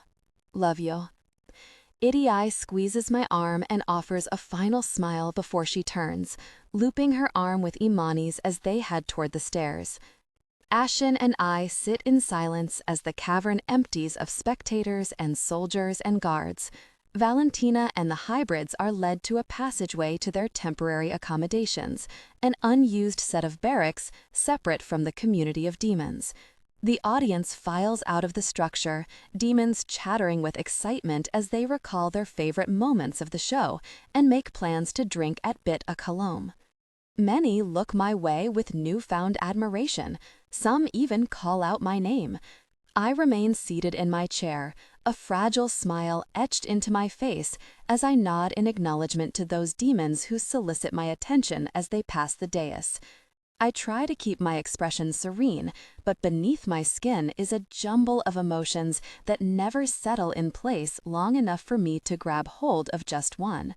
The feeling of treading water doesn't subside until the last demon's back is turned and they start to ascend the dark stairway. With a breath that feels like a baptism of air, I rush off my chair and climb onto Ashen's lap. I'm sorry. You could have been killed, Lou, before my very eyes. I know. Ajash could have pulled you into that acid. What if he had somehow freed your blade? He couldn't. Idii spell. What if he was trying to get you into the resurrection chamber with some other traitor we haven't yet flushed out? He could have been on you before I had reanimated by your side. Has that thought occurred to you? No, it hadn't until Josh mentioned it, but I leave that part out. I grasp Ashen's face between my palms, and he glares back at me, the rage a thin veil for the kind of worry that nearly chokes me as it climbs up my mark and into my throat. I am sorry, truly. We both knew this would be a dangerous gamble, as much as an unmissable opportunity, but that doesn't make me any less sorry for scaring and hurting you. Ashen's eyes bound between mine, the rings brightening with my words, as though I've stoked his anger, not soothed it. We knew it was a gamble, yes, but I would have intervened. I needed to be able to do that.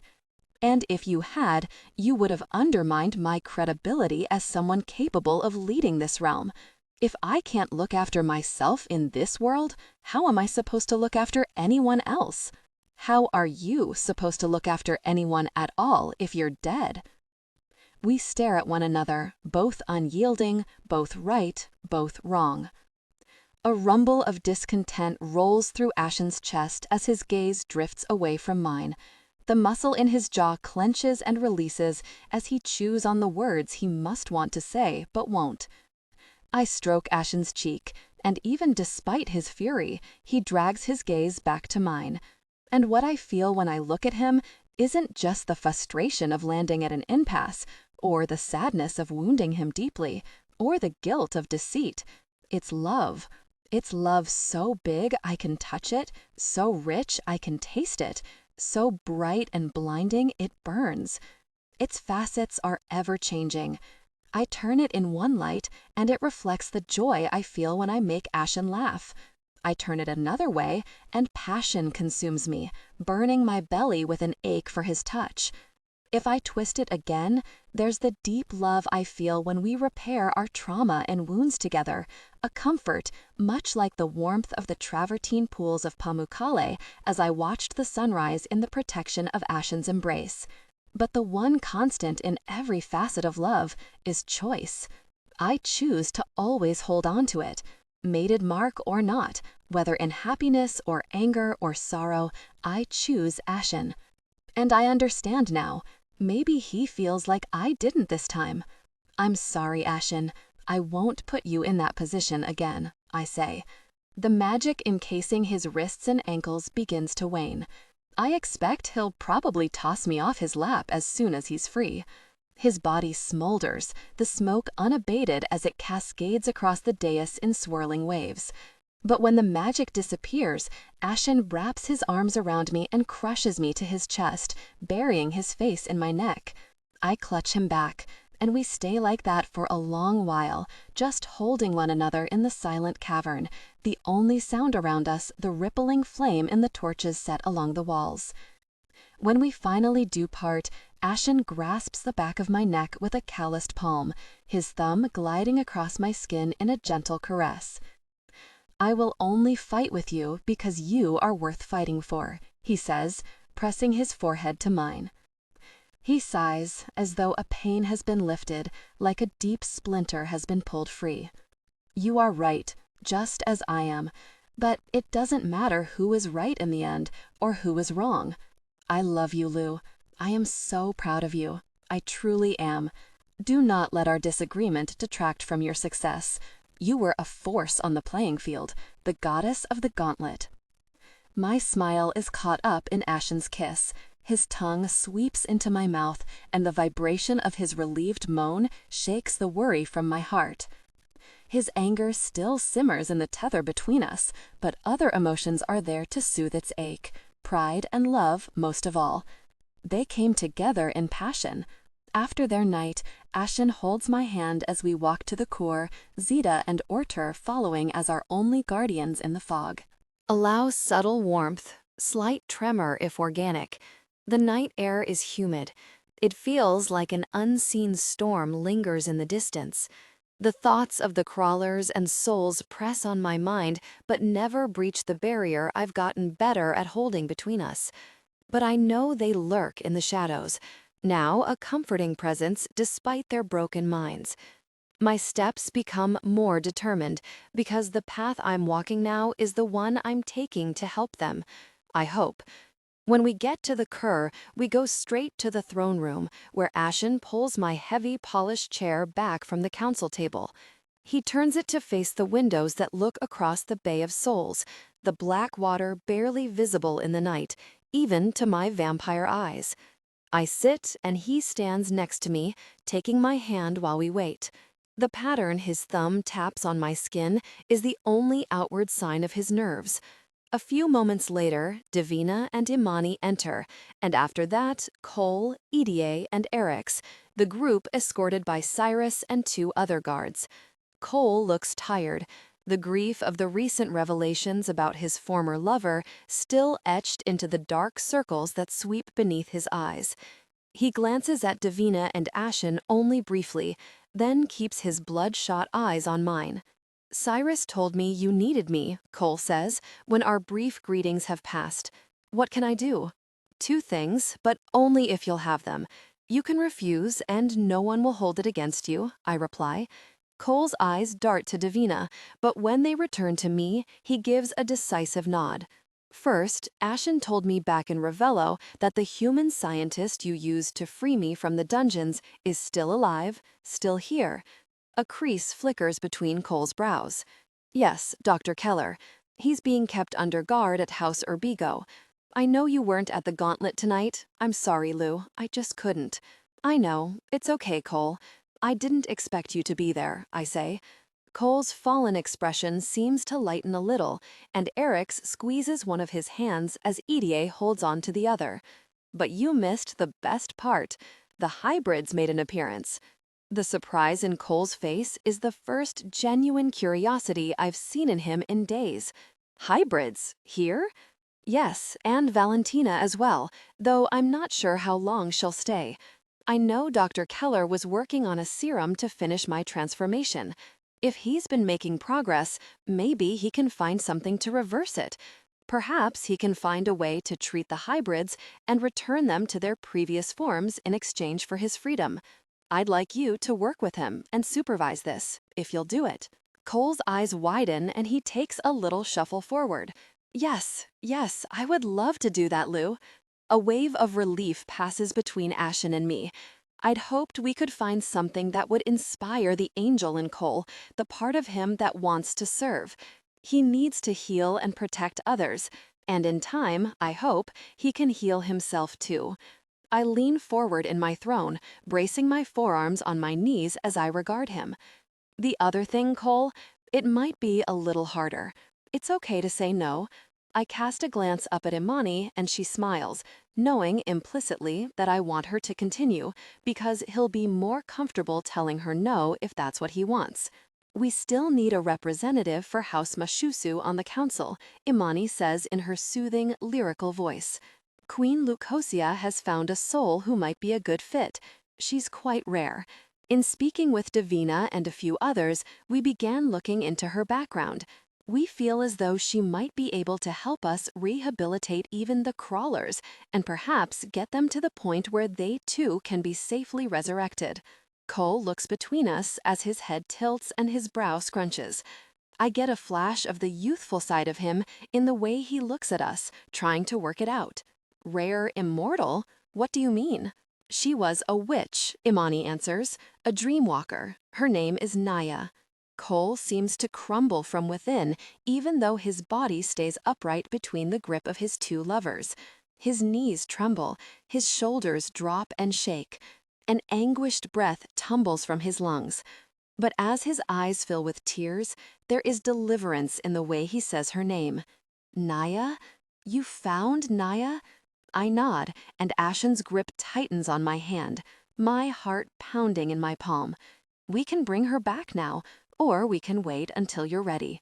There's no rush, no time limit. But when we do bring her back, I would like you to help her adjust, because she'll need somebody. Maybe it should be you. Cole doesn't hesitate, even despite the tears that flow down his skin in glistening channels. Yes, I will do it. Now is good. You're sure? A vigorous nod is his only reply. I look to Cyrus and he whistles toward the open door behind us. A moment later, a guard walks in, his hand gently clasped around the arm of a soul with cloudy gray eyes and wispy, shoulder-length hair. They draw to a halt in front of Davina. Are you ready? Davina asks, her words soft and kind. Cole nods once more and wipes his face, but more tears replace the ones drawn away by his sleeve. When Davina turns toward the soul, she raises her palms and begins to chant, the sigils etched into her skin glowing with golden light. She closes her eyes as she whispers, and when she opens them, the green flame within reflects on the soul's translucent skin. Davina pushes her palm to the soul's chest. Sag anir nigika udmi nibzalzal, she says. Light erupts from the specter's skin, and she falls to the floor. Convulsions spasm through her muscles. She thrashes on the cold stone, her alabaster skin warming to a rich, medium brown as golden light eats through her flesh. Tattoos burn to the surface of her chest and arms. The geometric face of a hyena, the symbol of House Mashusu, overlays patterns of honeycomb and flowers that spread from her heart to her shoulders and back. She gasps for breath, curling her legs to her chest as Davina kneels at her side and covers her with a black silk robe. After a few moments, she's able to sit up, and she pushes her dark hair from her eyes to take in her new surroundings. What is this place? Where am I? Naya says between the shelter of Davina's hands. Her dark eyes land on me, her confused mind already recognizing the authority a golden throne conveys. You're in the shadow realm, Naya. You're safe now, I reply. Naya looks down at her arms. She flips her hands over as though she can't believe they're real. She touches her chest to feel her beating heart. I was in a dream, a nightmare. This is real, Cole says, and he takes a step toward her. Naya registers his presence for the first time. A sharp inhale sets her heart racing, and she recoils in fear, but Davina's there to hold her steady. I was the one who reaped your soul, Cole says as Eric's and Edie release his hands, and he takes another step closer to the trembling new demon. She tries to push further away from him, but she doesn't yet have the strength to fight her way free. Cole kneels but comes no closer.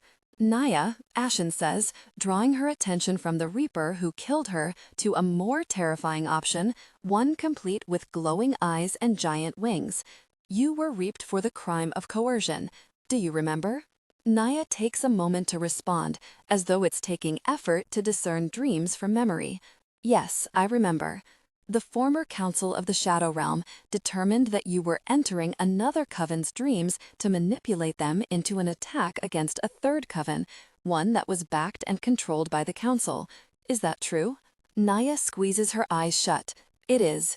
No matter your motivation or the advantage the former council gleaned from your actions, you already know it is a violation of the rules governing immortals. You were only to use your powers to guide and to heal, not to coerce, Ashen says, his tone firm but not unkind. Naya's head drops with a heavy sigh, and she takes a deep breath before nodding. I know. I rise from the throne and approach her with careful steps, crouching near the woman who's doing her best to keep pace with the situation that's long outrun her. Allow subtle warmth, slight tremor if organic. But despite her fear and confusion, she's holding her gosh together. The only sign of her distress is the tremor that jitters through her body. Naya, look down at the words that scroll across your chest, I say. She reads the letters and meets my eyes. Shala Su Ningsa, she whispers. Merciful justice. I squeeze Naya's arm. I can't free you of this place, not for the crime you've committed, but I can give you the chance to use your residual gifts to help other souls and rebuild this realm. I am offering you a position on the council and the opportunity to use your Dreamwalker capabilities to guide the most broken souls back from their suffering. And Cole will help you do it. Naya darts a wary glance to the demon kneeling nearby. His hands are folded in his lap. Tears still glass his eyes, but only a few fall. I'm sorry, Naya. I'm so sorry I took you from the living realm, he says. I want to help you find a purpose here. You can help the realm find the path back to what it was meant to be. If I don't accept, Naya asks in a whisper, as though she doesn't really want to know the answer. Then you return to being a wraith, Ashen says. We've looked through the texts. The rules are very clear. 10 years for every mind you coerced to commit the attack. 120 years is your sentence. Naya was only reaped a year ago, but each moment must have felt like a lifetime because the sound she makes is one of pure anguish. My heart sinks thinking what the other souls here must be enduring if 120 years is unfathomable to an immortal. Even despite knowing what she stands to face, Naya reins in her fear and nods. May I think on it?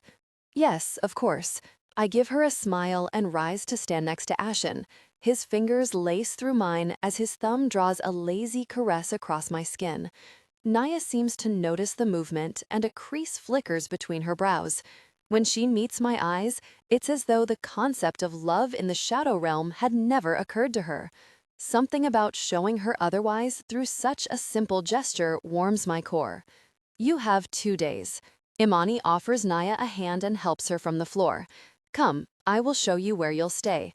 Naya's gaze is still on me as her head tilts. Her eyes narrow as she tries to remember if we've ever met, though I already know we haven't, unless she recalls fractured images of me in her time as a lost soul. Who are you? She finally asks, when she's sure she can't wrest my name from history. But before I have the chance to answer, it's Cole who speaks. She is Lukosha of Anthemosa, he says. When he looks at me, I feel my Cole looking back, the one who once said, we can give ourselves permission to accept love, even when it's tarnished and imperfect, even when we feel unworthy. When Cole smiles, I know the bruises he feels now are on the way to fading. She's the queen of this broken realm, and she's going to fix it, one soul at a time. I'm standing in the ruined living room of the cliffside manor that will one day be our home. Ashen is upstairs, his hammer a comforting beat that travels down the stone staircase. Agliope scrubs a section of the floor where we've already swept away debris. I'm brushing down one of the walls with soapy water, and I hum a little tune to the beat of my strokes. Sometimes I think of Bian and cleaning in the Swan, and I smile, wondering if she's sitting in the lobby doing her crosswords as the world is ready to fall apart around her. It should be a disturbing image, but somehow it feels fitting for Sanford. Something makes me think the rest of existence could be destroyed, and that hotel would still be standing. The Annals of Beluda state that the Nephilim are creatures trapped between realms, malevolent beings that were punished by the gods for the insurrection of Akur, Eric says, talking just as much to himself as to the rest of us as he scrubs a tapestry that was hanging on the wall. Ever since he went to the realm of light and spent 2 days in the library in the ziggurat, he's been a non-stop fountain of historical information, though there's been less about the Nephilim than I'd hoped for. In the prophecy of the seventh oracle, Nunamnir, it was believed some Nephilim had remained in the living realm in hiding, possessing the bodies of mortals as slowly regained power. That's what I remember from the early stories. Possession this, possession that, ghost stories. It seemed like it was another human myth, I reply. Aglioke's laugh is like music that warms the stone walls, and Eric's glances over his shoulder with a look of awe. We do know a thing or two about hiding beneath the stories of humankind. I hum in agreement. Anything else, Mr. Art Historian Angel? I ask, as Eric's rinses the tapestry, the bright colors starting to show through now that the centuries of dirt are being washed away. Only that immortals would open a channel to the space between realms and allow the Nephilim in. Great. So if that's true, then how many Nephilim are lurking in the living realm? I ask. Not sure, he says with a shrug. It seems like the channel can only be open for short period of time, in an ancient city called Rusalamim. A gasp leaves my lips as I turn to face Eric's. Pieces of memory shift into place, my pulse humming with the excitement of a picture coming into view. The hammering stops upstairs, Ashen surely sensing the sudden shift in my emotions. His footsteps flow down the staircase, and he joins us in the living room. What's going on? He asks, looking between us. Rusalamim. What about it? Mila Karas. Aman Hassan told us the first time that we went to his apartment that the witch Mila Karas had died in an accident in Jerusalem. Do you remember? Obviously, we know it wasn't true, since she had been working with Semyon to create hybrids when she stole Valentina's castle and identity. Ashen's brow furrows. Okay, so what's the connection to Rusalamim? Eric's just said one of the texts he was reading stated immortals would open a channel and allow Nephilim into the living realm in Rusalamim, the first city of Jerusalem, at Gihon Spring, he says, the realization stretching his voice into little more than a whisper.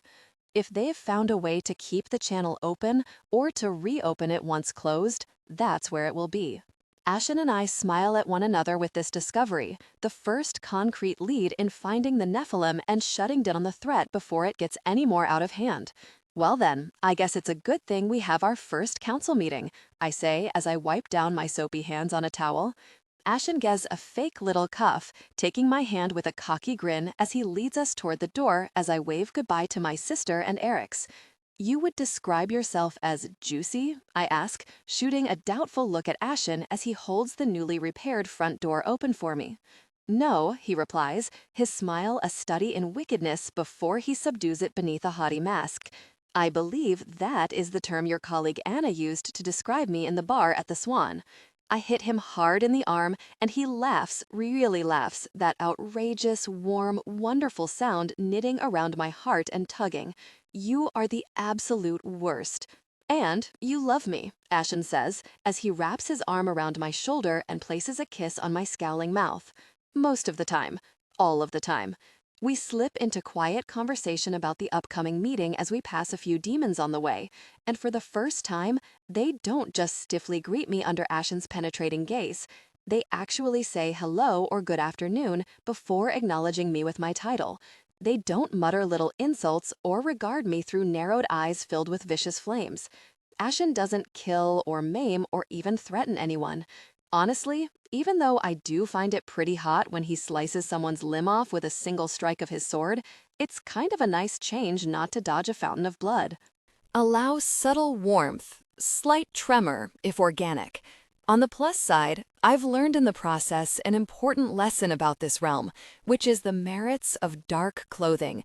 When Ashen got brains on my cream sweater, I implemented Rule 5, keep the light clothing at home. I push away thoughts of beheaded demons as we enter the Kur, the structure still imposing despite its growing familiarity. We're the last to arrive in the council room, and everyone stands when we enter. Cole nods to Ashen with a faint smile, and my own hope and relief are a mirror of what I feel from my husband, rippling like gentle waves beneath my skin. Cole still seems a little tired, but so much better now that Naya has agreed to the terms of our offer. Though I can smell the adrenaline that enriches her scent of citrus and jasmine, she at least seems at ease next to him. When we're settled, we start our first meeting as the complete council of the Shadow Realm.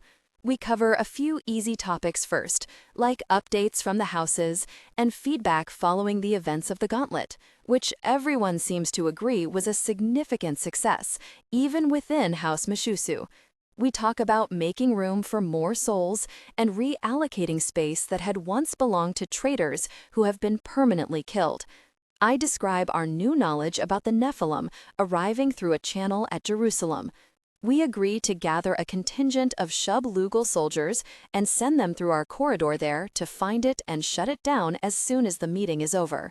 When it comes to the other corridors to the living realm that still remain closed, everyone agrees that we need to maintain the rotation of opening select portals so we can bring Reapers home. But it does lead us into the most pressing matter, and the one I'm most worried about. It's the one I'm most afraid no one will say yes to, and sure gosh, I'm not wrong. My proposition is quite simple. We need to go to the realm of light and find the key to sulfate. No, Hataru says, when I propose reaching out to the realm of light for permission to search for the next stone. Watch your mouth, Ashen snaps. Hataru rolls her eyes. No, Your Grace. She shifts her attention from Ashen to me. The Anunnaki cannot be trusted, whether we have made alliances with individuals there or not, she says, her gaze slicing to Cole and back again. The stones can only be taken by immortals under specific conditions, correct? Yes, I reply with a nod. An ancient immortal with the capability of traveling the realms without a chaperone. So we can only send you, and the Anunnaki likely have traitors among them, just as we have had among our own kind. Whether Ember was working with the Nephilim for their true purpose of controlling the fates, or whether they had successfully deceived her into starting a war among the realms to distract us all while they took what they wanted, she still was in contact with the enemy, operating from the inside. Who's to say the realm of light does not suffer the same affliction of traitors in their midst? If we send you, the Anunnaki could seize our queen, and the Nephilim could take the soul fate key before forcing you to give up death fate as well. They would bring war here, crushing this realm until they either found what they were looking for or until you couldn't bear it any longer, giving them exactly what they wanted. Do not let the future run too far away from you, Hataru, Imani says, as she leans forward in her chair and laces her graceful fingers on the black marble table. Our queen hasn't even set foot from the throne room, and you have her future mapped to her downfall. Hataru scowls and crosses her arms. It's called risk mitigation. She has a point, Davina interjects, as her eyes fix to mine. It's dangerous to send you. Is there someone else we could send? Someone who also has the capability of obtaining the stone, but who would be less likely to catch the attention of potential traitors? That's a good question. Who else has the ability to travel the realms without someone to guide their entry? I ask. I always went with someone, both here and to the realm of light. Yes, but only because you didn't know where the passages were or how to activate them, Ashen replies. I look up and meet his eyes. His cognac gaze flowing over my skin, taking in my unusual glow here that I can't see, but all the demons can. You already had access to the realm of light after you saved me in Sanford. You are able to travel to and from the Shadow Realm now that we've made it. Who else has that ability? Maru asks. Anyone else? I do, Cole says. I would need to have a reason to meet with someone in the realm of light to go back. Otherwise, it would arouse suspicion if I showed up without cause. I might also fit the requirements, Ashen replies, a crease appearing between his brows as he thinks through the possibilities. I can be summoned by the Anunnaki Aloros. Technically, though he needs to request my assistance, I can pass into his realm without a guide. If that is sufficient to fulfill the conditions of retrieving a fate key, then he would also be to do it. He has the same ability to travel here if I summon. If that's true, they might already have the Soul Fate Stone freed if he's found it, Maru says, as he runs a finger across his forehead, his gaze trapped on the surface of the polished table. Perhaps, but they also might not even know where it is, just like we had no idea it was at the bottom of the sea, I say. I sigh, leaning back into the plush gold cushions of the throne. What about me? Edia asks. I have the free pass to the realm of light. I could go. What would it take to have the same unchaperoned access here? Probably a reaping and then a resurrection from Davina, I would guess, unless there's another way, I reply, as I glance up to Ashen, whose mouth is set in a grim line as he shrugs. Perhaps my sister fits the requirements too. Are there any texts related to unchaperoned access to all realms? If there are any passages, I'd be willing to bet they're in the book you took from Amon Hassan's, Ashen says, as I let out a groan. I really hate that book and the mental gymnastics it's taking to decipher its intricacies. Ashen smirks as though he can read my thoughts, which probably isn't hard. I'm sure they're written all over my face. Naya leans forward, letting her gaze rest on each person as she speaks. Regardless of how it's done, I don't think we need to make more of us who could be taken and used for the purposes of securing the second stone. The fewer the better. Cole nods next to her. There could be more individuals out there that we don't know about who fit the criteria. Now that we know only one stone is needed to pass the gate, we need to find the others before the Nephilim do. We have the Death Fate Stone, Hataru says. Our realm is protected. If we keep our corridors shut, we will weather this storm, as we always have, alone. I rise from the throne, waving for the others to remain seated. Silence follows, as I walk to the windows overlooking the Bay of Souls, the dark water below glistening like an oil slick.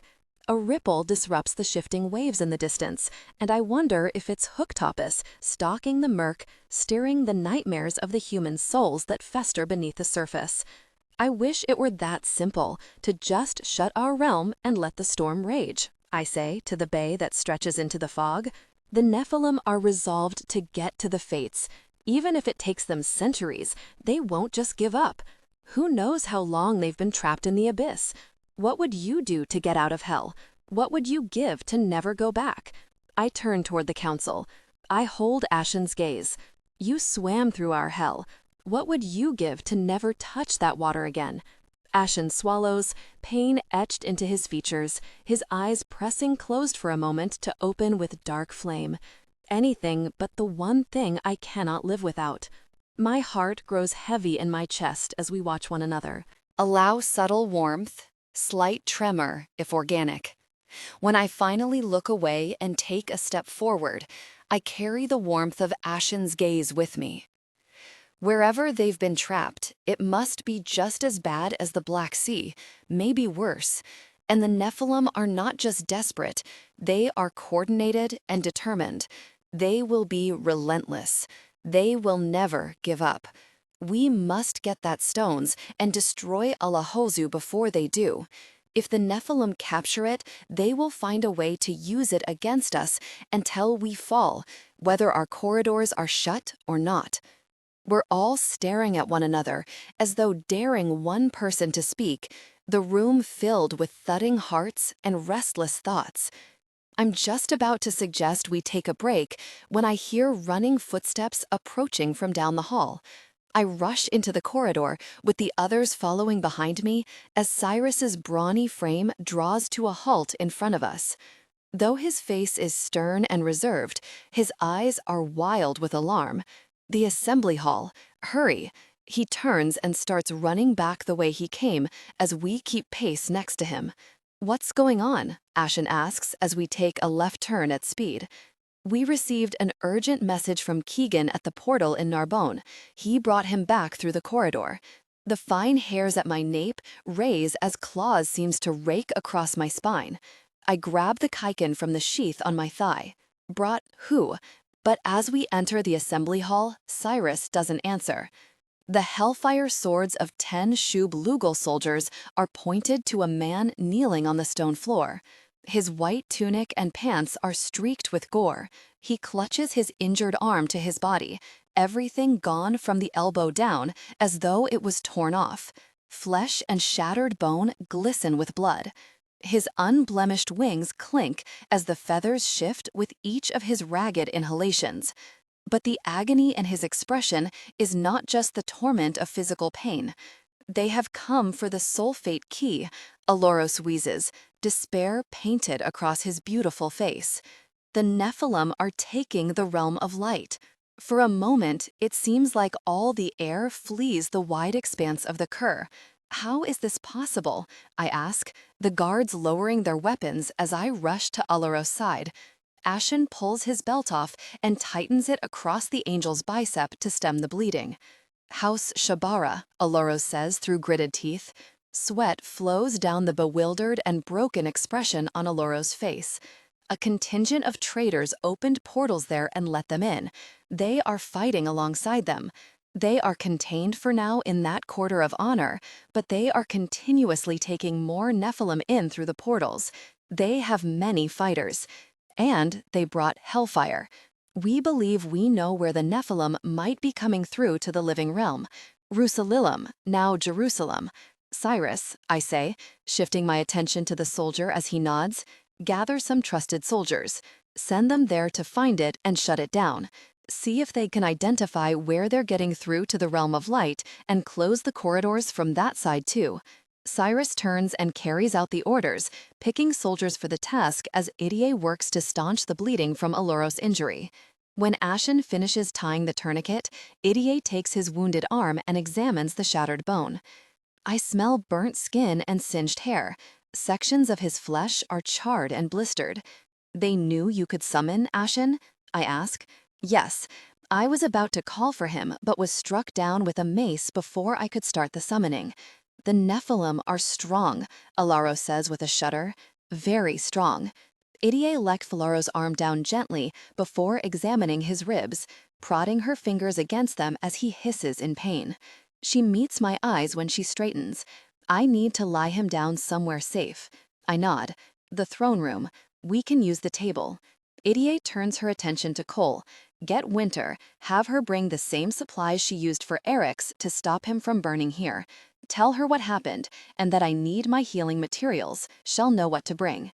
Cole motions for 2 guards to go with him, and they take off running for the residences, as Ashen moves to Aloros' uninjured side and heaves the angel's heavy arm over his shoulder. Aloros is the taller and broader of the two, but Ashen's formidable strength keeps him steady with ease as he pulls the angel to his feet. When the two are balanced, Ashen focuses on the corridor ahead, and they start to limp in the direction of the throne room. Aloros steals a puzzled glance at my husband, as though he never expected to receive the care he's being handled with, and a little surge of pride balloons in my heart for Ashen. He feels it and slides a scowl in my direction. If he touches you with those wings, I will tear the other arm off myself. Wings too, Ashen says, and I smile, if only for a moment. We walk in tense silence as we return to the throne room. Of the council, only Imani dares to come close to the angel in our midst as she brings Aloros a glass of water after Ashen heaves him onto the table. The other demons of the council keep back from the table, watching with both curiosity and suspicion. How did you get here? How did you know where to go?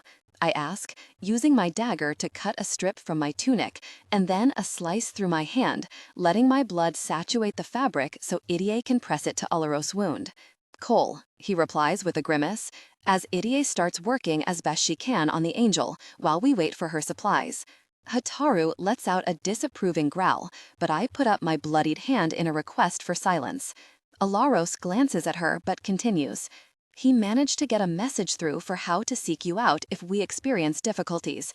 I never, he says, trailing off as his gaze falls to the floor.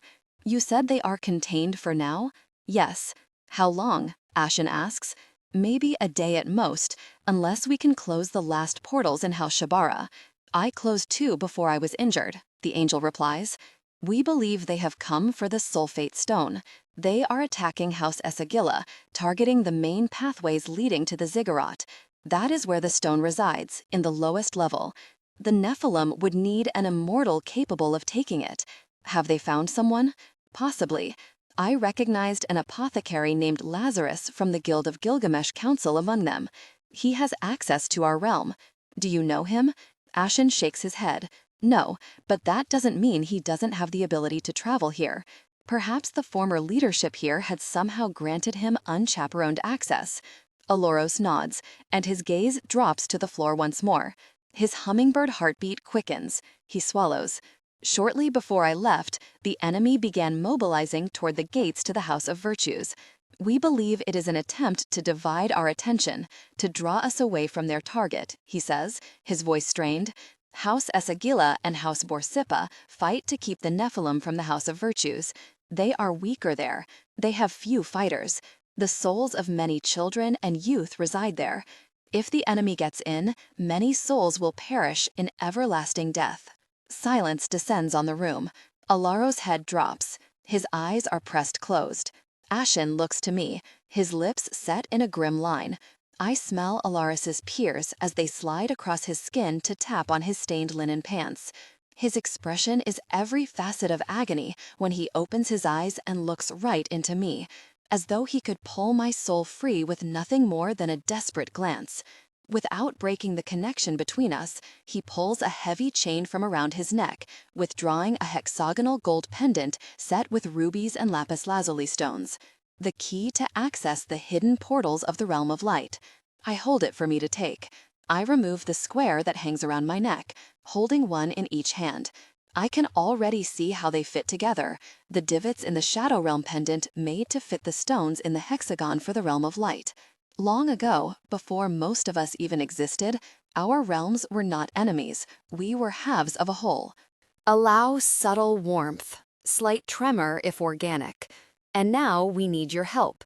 We call for the mercy of the Shadow Realm. I close my fingers around the gold and gems, imprinting them on my palms. And we will come, I say. No one argues, but I see the wariness in their eyes when I look around the room. I gaze back into Aloros's soul, just as he's looked into mine. We will fight for the realm of light. I'm quite capable of dressing myself for battle, I say, as Ashen kneels before me next to the bed in our greenhouse bedroom of the Cliffside Manor. My hands lay on his shoulders as I balance on one foot, the other resting on his bent leg. His fingers trace a slow path across my skin as he pulls the first leg of a pair of leathers up my calf, his tattoos glowing with gentle light as the war draws ever closer. I know, but it's more fun when I do it. Actually, it's more fun when you take them off. Ashen smiles, his eyes not straying from the steady work of his hands. I intend to do that too, he says, placing a kiss against my knee. After we win, if we do. Another kiss embellishes my flesh with a whisper of Sumerian, this time to the inside of my thigh. Kianga Gassan, he says, those words warmed by the core of his soul.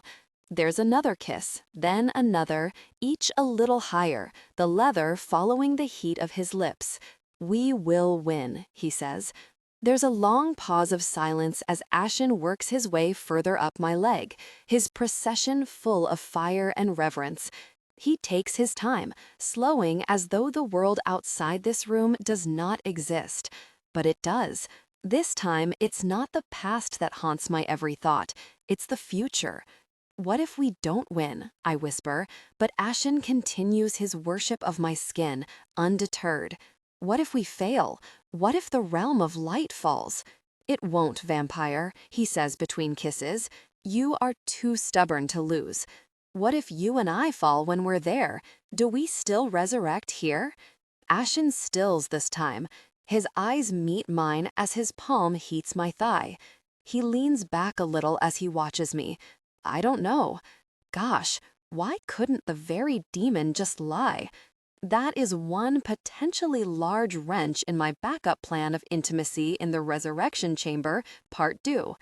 The grimace creeping through my face must be worse than it feels because Ashen releases his hold on my leg and grips the back of my neck with his calloused hand, his gaze latching to mine. We will not find out the answer to that particular question, he says. But sexual fantasies aside, Ashen purrs as he rises enough to push my body back, my leathers forgotten on my leg. We are not going to give the enemy the chance. And if you like the resurrection chamber so much, vampire, you just have to say so. I will gladly bend you over the altar and we can share a passionate connection. A shiver slithers up my spine. Goosebumps pepper my arms. Filthy demon, I hiss, as Ashen presses my back into the mattress, his smile tracing the pulse in my neck. We're supposed to be getting ready for war. We are, Ashen says between kisses that flow down my chest. He kissed my chest through the black lace of my bra, letting go to cast me a wicked smile. I'm eliminating distractions. I would not want you to be mired in sexual fantasies while battling Nephilim. I snort a laugh that turns to a gasp when his fingers trace the edges of my panties, circling the sensitive fabric. What about you? What about me? You're the master of war. How do I ensure you're not distracted? You already know I have a thing for the resurrection chamber. Maybe you should tell me one of your fantasies so we can ensure it doesn't steal your focus on the battlefield. A rumbling growl resonates in Ashen's chest. Within a breath, our positions are flipped, and I'm straddling the Reaper with his desire evident beneath my panties. He grips my breasts as he moved intimately against me. You want to know one of my many fantasies of my wife? Then pull your panties to the side and we can connect deeply, and I will tell you. My grin is full of devious mischief as I roll my hips and tease the edges of his demands. I glide over his form and he groans, his palms growing hotter through the lace covering my breasts. I like it when you make promises in our bed, Reaper. Ashen trails a finger slowly from my chest, down my stomach, then beneath the hem of my panties. He makes a show of bringing that wicked finger to his lips and hovering there before tracing his fingertip with his tongue. He pulls it out slowly, his gaze holding mine without letting go. Almost as much as you like my demands. Now pull your panties to the side, vampire. As much as I'm suddenly desperate for him to connect with him and sate the ache I feel deep in my core, I do love to tease this man. I could be such a brat right now, I whisper with a sinful grin. But you won't be. You don't think so? Ashen shakes his head, an equally devious smile corking the corners of his lips as he folds his hands beneath his head like he has all the time in the world. I moved intimately against him, but aside from the skipped beat in his heart, nothing about him changes. I sit back a little and look at Ashen with suspicion, my touch tracing the carved muscles of his abs. What are you up to, demon? Ashen tries to control his smug grin, but he can't smother the sparks igniting in his eyes. I realized something in my careful observations of the volatile, vicious creature who is my blood-mated wife. I like the flattery. Continue. She doesn't just tolerate surprises. She doesn't just like them. She adores them. He has a point. When they come from him, I do love his surprises. So you're going to, what? Bribe me into behaving myself? More like I'm going to lavish an ancient and powerful immortal with offerings until she grants me the wish of acquiescing to my demands, for once. I bite my smile into submission. Lavish, with what exactly? Ashen reaches for the edge of the bedspread, knocking pillows to the floor as he pulls it back, to reveal a series of black boxes, sliding one across the bed toward us. My smile erupts as I take in the massive bow and a matching black card, the note written in gold ink with Ashen's precise penmanship. not a weighted blanket. I give him a suspicious smile and lift the lid from the box. Inside is a set of silky, intimate sheets, but in a creamy white with a matching nightgown. The edges are embellished with gold piping, the pillowcase embroidered with a message in blue thread, the color of my mated mark. I let out a riotous laugh, holding up the scrolling stitches. "I'm feeling fantastic," the embroidery says. "Oh my God, Ashen, you know the path straight to this vampire's heart." Ashen beams a broad smile at me, his skin vibrant. The lantern light captures every angle of emotion in his face. Mischief and delight glow in his eyes. He pulls the next box toward me, this one heavier. Another black card is nestled beneath the bow. "Not 50 times your size," the cryptic note says. Warmth blooms beneath my bones, knowing he remembered my passing comment about finding clothes that fit before we were separated in the Nephilim attack. I set the lid aside. A charcoal-colored tunic rests folded on top of matte black chainmail of the finest quality I've ever seen. The links tinkle as they shift into place when I lift the armored shirt. "It's so light," I say, balancing the weight in my palms. "Ceramic composite, the finest the realm produces. I figured you would need armor sooner or later." Ashen's eyes darkened with desire. "Put the chainmail on, then I'll show you what's next." His demands ignite a tingling current in my skin. Tension broke. They gave in to desire, connecting deeply.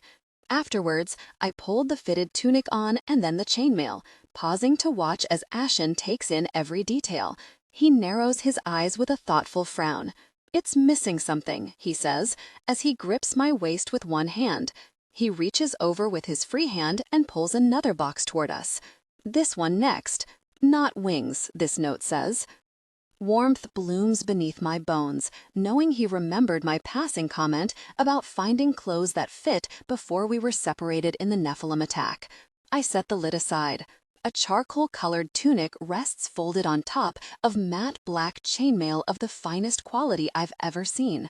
The links tinkle as they shift into place when I lift the armored shirt. "It's so light," I say, balancing the weight in my palms. "Ceramic composite, the finest the realm produces. I figured you would need armor sooner or later." Ashen's gaze darkened with desire. "Put the chainmail on, then I'll show you what's next." His demands ignite a tingling current in my skin. Tension broke. They gave in to desire, connecting deeply. Afterwards, I pulled the fitted tunic on and then the chainmail, pausing to watch as Ashen takes in every detail. He narrows his eyes with a thoughtful frown. "It's missing something," he says, as he grips my waist with one hand. He reaches over with his free hand and pulls another box toward us. "This one next. Not wings," this note says. Allow subtle warmth, slight tremor if organic. I open the box to reveal a brushed gold scale mail cape and matching corset. The short cape flows over the shoulders and partway down the back, the layers of scales designed to protect the wearer's scapula. It looks nearly like a set of folded short wings, the garment bordered by heavy gold chains that balance the fine craftsmanship of the scales. "No axes this time, I hope," Ashen says, his voice low and rich as I hold the pieces up and marvel at the detail, the precise tooling, and the drama of the layered sheafs of gold. "Put it on." I slide the corset over the black chainmail. The mixed pieces settle in place like a second armored skin, Ashen letting out a low rumble of appreciation at the way the scales of the corset hug my curves. Desire flared between them, a silent understanding passing in their heated gazes. "I've never experienced intimacy quite like this before," I say, my voice breathless as I slip the cape onto my shoulders, fixing the chains closed across my ribs to keep it in place. Good. In such a long, immortal life, I'm happy to have been able to give you a first of anything. I lean over Ashen, tracing the slope of his cheek and the line of his jaw. "You've given me all my best firsts, Ashen." I relish the glimmer of surprise in his eyes before I press my lips to his throat. "My first trip to another realm? You consider that a good first? He asks, his tone skeptical. I'd say it turned out pretty great in the long run, the interlude with Gallus aside. I reply with a press of my lips to his surging pulse. The taste of his inked skin threads across my tongue, mixing with the nectar of venom. You gave me my first comfort in flame, I say between kisses, remembering the way Ashen's arm had slipped behind my back when we passed through his corridor into the shadow realm for the first time. My first dance among the reapers. My first introduction to the merits of silky intimate sheets. My first Fangria. If I remember correctly, you suffered for that one. It was worth it. You brought me bacon the next morning. I think you like to bring me snacks. You even brought me my first takeout jerk meal. The human with the crooked nose and Ravello? No one had brought you prey before? I shake my head, smiling fondly at the memory. No, you were the first. Just like you were my first binding spell, my first rescuer in the realm of light, my first resurrection. Ashen smirks, a knowing look in his eyes. If I'd realized earlier how much you liked the resurrection chamber, we'd be there right now. First time making love in the resurrection chamber, but definitely not the last, I say with a fading laugh. My touch traces the lines of Ashen's mark. There are so many moments in the few short months we've known each other where I shared with him something I'd never shared with anyone, and so many moments I would never want to have again. Not because I want to forget, but because each is a precious star so bright that its hue could never be replicated. You gave me my first time making love above the clouds, my first and only wedding, my first and only mate, my first and only all-consuming love that lives in my very soul. My smile dims as I lean back and my gaze tangles with Ashen. I watch these secrets of mine settle into his heart. The first time someone told me they loved me when I had nothing to give in return, and yet they still loved me anyway. The first time I tried everything I could to push someone away, and yet they still kept coming back for me. That was you. You're all my best firsts, Ashen. Ashen whispers my name, and his palm warms my cheek as a sudden swell of tears glass my vision. He swallows, his throat bobbing. A shine films his eyes before Ashen shudders his gaze away and draws me down into a kiss, its fire equal parts love and desire. When we part, I push myself up and shake the heavier emotions away, biting back the rise of tears to give Ashen my sweetest smile. You look enchantingly wicked, Ashen says as his eyes narrow. Well, depending on what's in that last box, Reaper, you might even give me my first time being a well-behaved, obedient little vampire. Oh, how I love the way the crimson flame glows in his eyes as my words hit their target. Ashen hand darts out for the last box, and I smile as he slides it toward us, resting it on his chest. Not horns, the note says. He lifts the lid for me, and my breath lingers in my chest, clutched tight by my lungs. I know the instant I see it that Ashen made it. The simple gold crown glows against the black velvet lining of the box.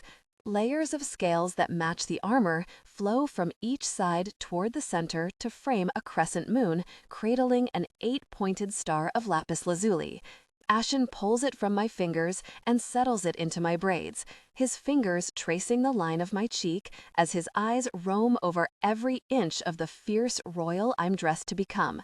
My warrior queen, he whispers. You made this, didn't you? I say as I run my touch over the delicate scales adorning my hair. Yes, from the gold mask that was on the statue the Nephilim broke. It felt right to take that which was meant to hide you and reform it into the symbol of your power. My heart aches with Ashen's words, my hand resting over its armored encasements like I could catch the beats that skitter through my chest. But before I can lose myself too deeply in everything I feel, Ashen gives me a grin that grows, every bit as sinful as what I would expect from the most powerful demon of the Shadow Realm. My answering smile is suspicious as I tilt my head and regard him. What? What is that look? There is one more offering for my immortal queen. But it didn't make sense to put it on the bed, Ashen says, nodding his head toward the door that leads to the sculpture garden and the stairs to the lower levels. In the kitchen, a rocket apartamento espresso machine. I go completely still and silent. I don't even breathe. Ashen's smirk is one of absolute triumph. You got what? That espresso machine, vampire. Surely your infallible vampire memory has not forgotten. You know, with the copper circles. If I recall correctly, vampire, that's the one you had in Sanford. Oh, and I had another installed in the Cur, and at Bit a Column. You know, just in case. I managed to blink. Not much else. Ashen's eyes spark into dark, devious flames. A thick swallow passes down my throat, and Ashen watches the motion with ravenous hunger. Give me literally every debauched fantasy and demand that you've got, demon, because I will be the best behaved vampire you have ever seen. Probably. I blink, and on my back with one of my wrists pinned above my head, the other trapped between us on my chest. Sadly, we will have to save some of the fun for later, considering we're needed in the Cur imminently, Ashen says in my ear, his voice low and filled with desire. However, he says, as he braces his free hand on the mattress and stares down at me with heated longing, I would love nothing more than to listen to my wife express her deepest desires as she wears her armor and crown. Ashen slowly winds my braid around his fist, pressing searing kisses to my jaw. A war? The fate of the realms? The enemies nearing our doorstep? These are distant dreams, nightmares for another world to worry on. I'm waiting, vampire. My breath shudders. Ashen's gentle bite to my throat contains a devilish smile. I want you to take me, slow at first as you watch me, until you can't help but go a little faster, a little deeper, each movement bringing us closer and closer to a shared peak, I say, my free hand sliding down my armor beneath Ashen's watchful gaze. Before we get too close, I want you to flip me over. I want you to push my thighs together and take me from behind. But I don't just want you to take me. I need you to claim me. For a breath of time, I think I've broken my husband. Sparks swirl in his eyes. The crimson flame flares to life. Smoke coats the bed as Ashen's grip tightens on my braid, the tension almost imperceptible. Allow subtle warmth, slight tremor if organic, except to a vampire? I give Ashen an innocent grin. Tension broke. We gave in to desire, connecting deeply. Passion peaked. When our breath came back to us, Ashen cleaned me with gentle strokes of a soft towel, pressing a kiss to my hip when he was done. We dressed in silence. I lace up my leathers and strap my kaikin on my thigh, then pull on my boots. I watch as Ashen straps on his armor, then turns to me. His dark smile banks the embers of worry that seem to flare brighter in my chest with every moment that passes. I'm under no illusions about who just conquered who, wife, Ashen says as he holds my katana aloft, the brightening glow of his knuckles reflecting on the midnight sheets. Now, let's go win a war. I once again stand on the dais in the Cur, feeling a slight stickiness on my legs. I shift a little on my feet. My skin tugs where it adheres to my leathers, and I groan a little in irritation. You missed some of the residue, Reaper, I whisper to Ashen as he stands to my right, looking over the demons standing before us. At least you're wearing pants this time, he whispers back. We fall into silence as the Shub Lugal file into the assembly hall of the Cur, fanning out behind the audience of demons who shift their attention among those of us on the dais. Most linger on the injured angel, their expressions distrustful. I scent the musk of fear in the room. When the soldiers are standing at attention, Cyrus moves to the front of the platform. "Hail, Queen Leucotia!" his voice booms across the hall. "Hail, Queen Leucotia!" the Shadow Realm replies. It still feels strange to me to hear that, but maybe a little less so now than it did in the beginning. I've come to realize that it's not like a piece of armor that you just put on and it fits. It has to settle over your skin.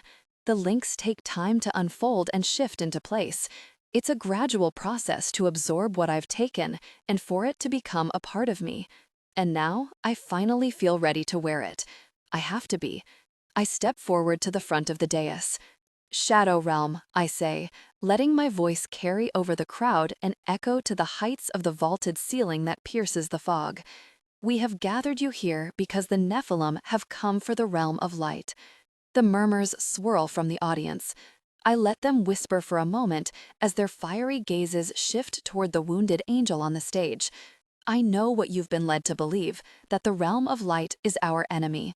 I know many of you question why we should care what happens to the home of the Anunnaki, but this was not always the way. It is the deception you've been fed over millennia, and all the while, both sides were puppeted against one another, until the whisper of war became a shout. We all believed we could take from one another and stand on our own as the world crumbled around us. We believed in good, I say, holding the hexagonal pendant of the realm of light in my left palm, the chain dangling from my hand, versus evil. I raise the square of the key to the portals of the shadow realm. The whispers of the crowd rise again as I fit the gems of the two pendants together. I feel them slide into place together between my hands. I press my palms tight and twist the two halves in opposite directions. There's a click as they lock to one another, and a burst of wind surges from behind me, nearly forcing me to steady myself with a step forward. The audience gasps, some of them stepping back, knocking into one another, the flames in their eyes growing brighter as they take in the sudden portal. I turn, meeting Alora's eyes for an instant as I pivot to see the rupture of the realms behind me. There's a section of the air that looks torn and filled with still water, the edges glowing with tiny flickers and flares of light. Beyond, I can see part of an empty art studio, abandoned canvases and paints lit with the flickering glow of flames beyond the windows. House Isagila. The art studio, Alora says. I nod and click the pendant again with another turn. The scene on the other side of the portal changes. There's fire and fighting, angels battling one another, and soldiers in golden masks with unfamiliar armor. Nephilim. An angel on the other side takes note of the sudden portal and gasps, lurching backward. The voices of the demons behind me grow louder with alarm. House Shabara, Aloris confirms, his voice grave. I click the pendant again. This time, I recognize the location. We see angels gathering the souls of young children, ushering them down a cobblestone road as fire rages from a building down the street. Some of the children cry, tears streaking glistening paths through the soot on their faces. Some carry blank expressions, the fear and confusion too overwhelming for them to process. House of Virtues, Aloris whispers, his voice choking around the three words. I twist the two pendants apart and turn to the audience, closing the portal. Reapers of the Shadow Realm, I say, stepping forward until I'm at the edge of the dais. The voices simmer down, but the sense of confusion and fear and even rage grows stronger on the thrum of heartbeats before me. The Nephilim know I have the first stone and are now searching for the second one, which is hidden in the realm of light. If they obtain it and find the gateway, they will have access to the fates. Their aim is to seize control of the last of the gods and remake every realm to their design. The Nephilim appear to have found someone who can remove the stone and will destroy anything that stands in their way. Make no mistake, Shadow Realm. There is no hiding. There is no shutting our borders and believing we can endure. They will come for us, and they will decimate our realm, unless I can get to the Sulfate Stone before they do. We need to get it out of their reach.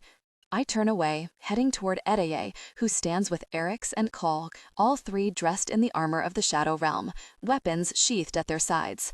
You look like a badass, difficult person, I whisper to Edaye, as my gaze rakes down the matte black breastplate and the black leathers clinging to her legs. You look pretty hot yourself, very queenly. Fake it till you make it, right?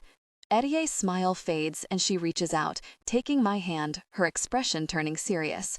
You never faked anything but death, Lou. It's why you were meant for this. I try to contain the love I feel for my best friend, but there's no way I can. I surge forward and grip her in a tight hug, reaching out to take Cole's hand as I do. Be careful. I don't know what you're going to find on the other side. I know, she says, pressing a kiss to my cheek. We'll be okay, Lou. We'll take as many as are willing to come. When we let go of one another, I turn toward Eric's. His wings shift behind him as he straightens. What can I do? Guide us from the art studio to the ziggurat in Housey Sagila. The stone is there, in the lowest levels. Eric's nods, and I turn to Hotaro next. Your Grace, she says, worry weighing heavily in her eyes as they flick to where the portal had just been on the dais. I need you to take these, I say, giving her the 2 keys. She swallows as she looks at the pendants I drop onto her palms. I need you to work with Aloris to shift the portals and send whoever is willing to fight to the right places. He will help guide you. Just fit them together and twist, I say, mimicking the motion with my hands. Hotaru meets my eyes and I smile. I know you care about this realm. I saw it in you. I trust you, Hotaro. A look of concern flashes across Hotaru's face before she nods. Yes, my queen. Winter, I say, turning next to the apothecary who stands with Roman in the shadows at the edge of the dais. She steps forward with a bow of her head. Any demons who wish to come through to the realm of light, can you make it comfortable to do that, like you did for Ashen? I ask, nodding toward my husband, whose covered wrists are stamped with bands similar to Eric's. As many as you can manage, if there are any at all. Allow subtle warmth, slight tremor, if organic. Winter glances to the audience and back to me, determination fueling her beating heart. Yes, I can do that. I place a hand on her shoulder and glance up to Roman, a silent understanding passing between us to keep the apothecary safe. A deep breath fills my lungs as I let go and turn, stepping to Ashen's side. Fear pulls the tether taut between us. Pride and determination warms every point of the scepter embedded in my skin. Ashen doesn't smile as he withdraws his sword. The hellfire ripples as it comes alive on his blade. I stay close to my husband, but turn to the audience one more time. Maybe the last time. That thought crumples the flesh of my heart. I look across the demons who watch me, the thoughts of souls pressing on the veil in my mind, and I worry for all of them. Not just the souls or the crawlers, but for the reapers themselves. Because I've come to realize the most important truth of this realm. I will not force any of you to fight this battle, not even the Shublugal, I say, and a murmur floats through the room, quiet protests joining from the council behind me. I can only ask you to. I have felt an echo of what you felt. I know you suffer in the reaping, and I've come to believe the soul of a demon is the brightest soul of all. You sacrifice a piece of yourselves to give justice. It hurts you, it scars you, and still you endure. You never asked for that life, and yet you persevere. So, I will not force you to sacrifice anything more when you give so much already. But even though it might not seem like our war today, it is, and it will come for us sooner or later. There is no way the realm of light will win without the help of the shadow realm. You are the only ones who can save them now, because there is no other creature as resilient, as determined, or as powerful as you. Before I can see their answers in their eyes, I turn away, nodding once to Hotaru. She presses the keys together and clicks them into place, turning them once to create the portal to the art studio of Asagila. I withdraw the katana at my back and smile up at my husband. I'm gonna hiss really loud this time, like a lot. Ashen gives a breath of a laugh and spins his sword in an arc, the glyphs on his knuckles glowing as though they sense the impending battle. I might growl a bit. With the wings? Maybe. I wouldn't complain. Our smiles fade, and I look over my shoulder as Eric's closes ranks behind us, giving a nod as he readies his sword for whatever we'll face on the other side. I cast one fleeting glance to the sea of demons behind me, and I smile. Then I turn ahead and stride through the portal into the battle for the realm of light. We step through the watery film separating the realms and into the dimly lit art room that smells of paint and pastels, canvas and clay. Distant flames flicker on the other side of the window, casting the space in a warm orange glow that feels discordant with the shouting and the clank of weapons that come from the city streets. We say nothing as we glance at one another and head to the nearest window. We're one story above the road, which appears quiet at first. The fighting must be a few streets over, but it sounds vicious. We watch in silence, and it isn't long until a few souls rush by, glancing over their shoulders as they run. They disappear out of view as a small contingent of 5 Nephilim march down the street, their faces covered with golden masks, obsidian axes clutched in their hands. An angel lands in front of them, halting their progress as she engages them in a short-lived fight. The Anunnaki holds her own for a few minutes until one of the Nephilim strikes her ribs with an axe, another hitting the joint of her wing as she falls, feathers scattering on the cobblestones like bloodied blades. A third Nephilim soldier withdraws a small ampule from a pouch at his side and lights it before throwing it down on the injured angel. When they seem satisfied that the Anunnaki will not put out the flames in her writhing anguish, they walk away, leaving her to scream and die in solitude. Christ, I whisper, laying a hand on my armored chest as my heart thunders. That was fast. 5 against 1? Still, they've brought hellfire, Eric says. And Ashen nods. I guess they're not counting on the demons coming to our aid. They must know you can withstand it. We shouldn't count on the Shadow Realm coming either, I reply. We need to assume it will just be the 3 of us until at least Cole and EDA can make it. That might be all we've got. Eric's gives a grim nod.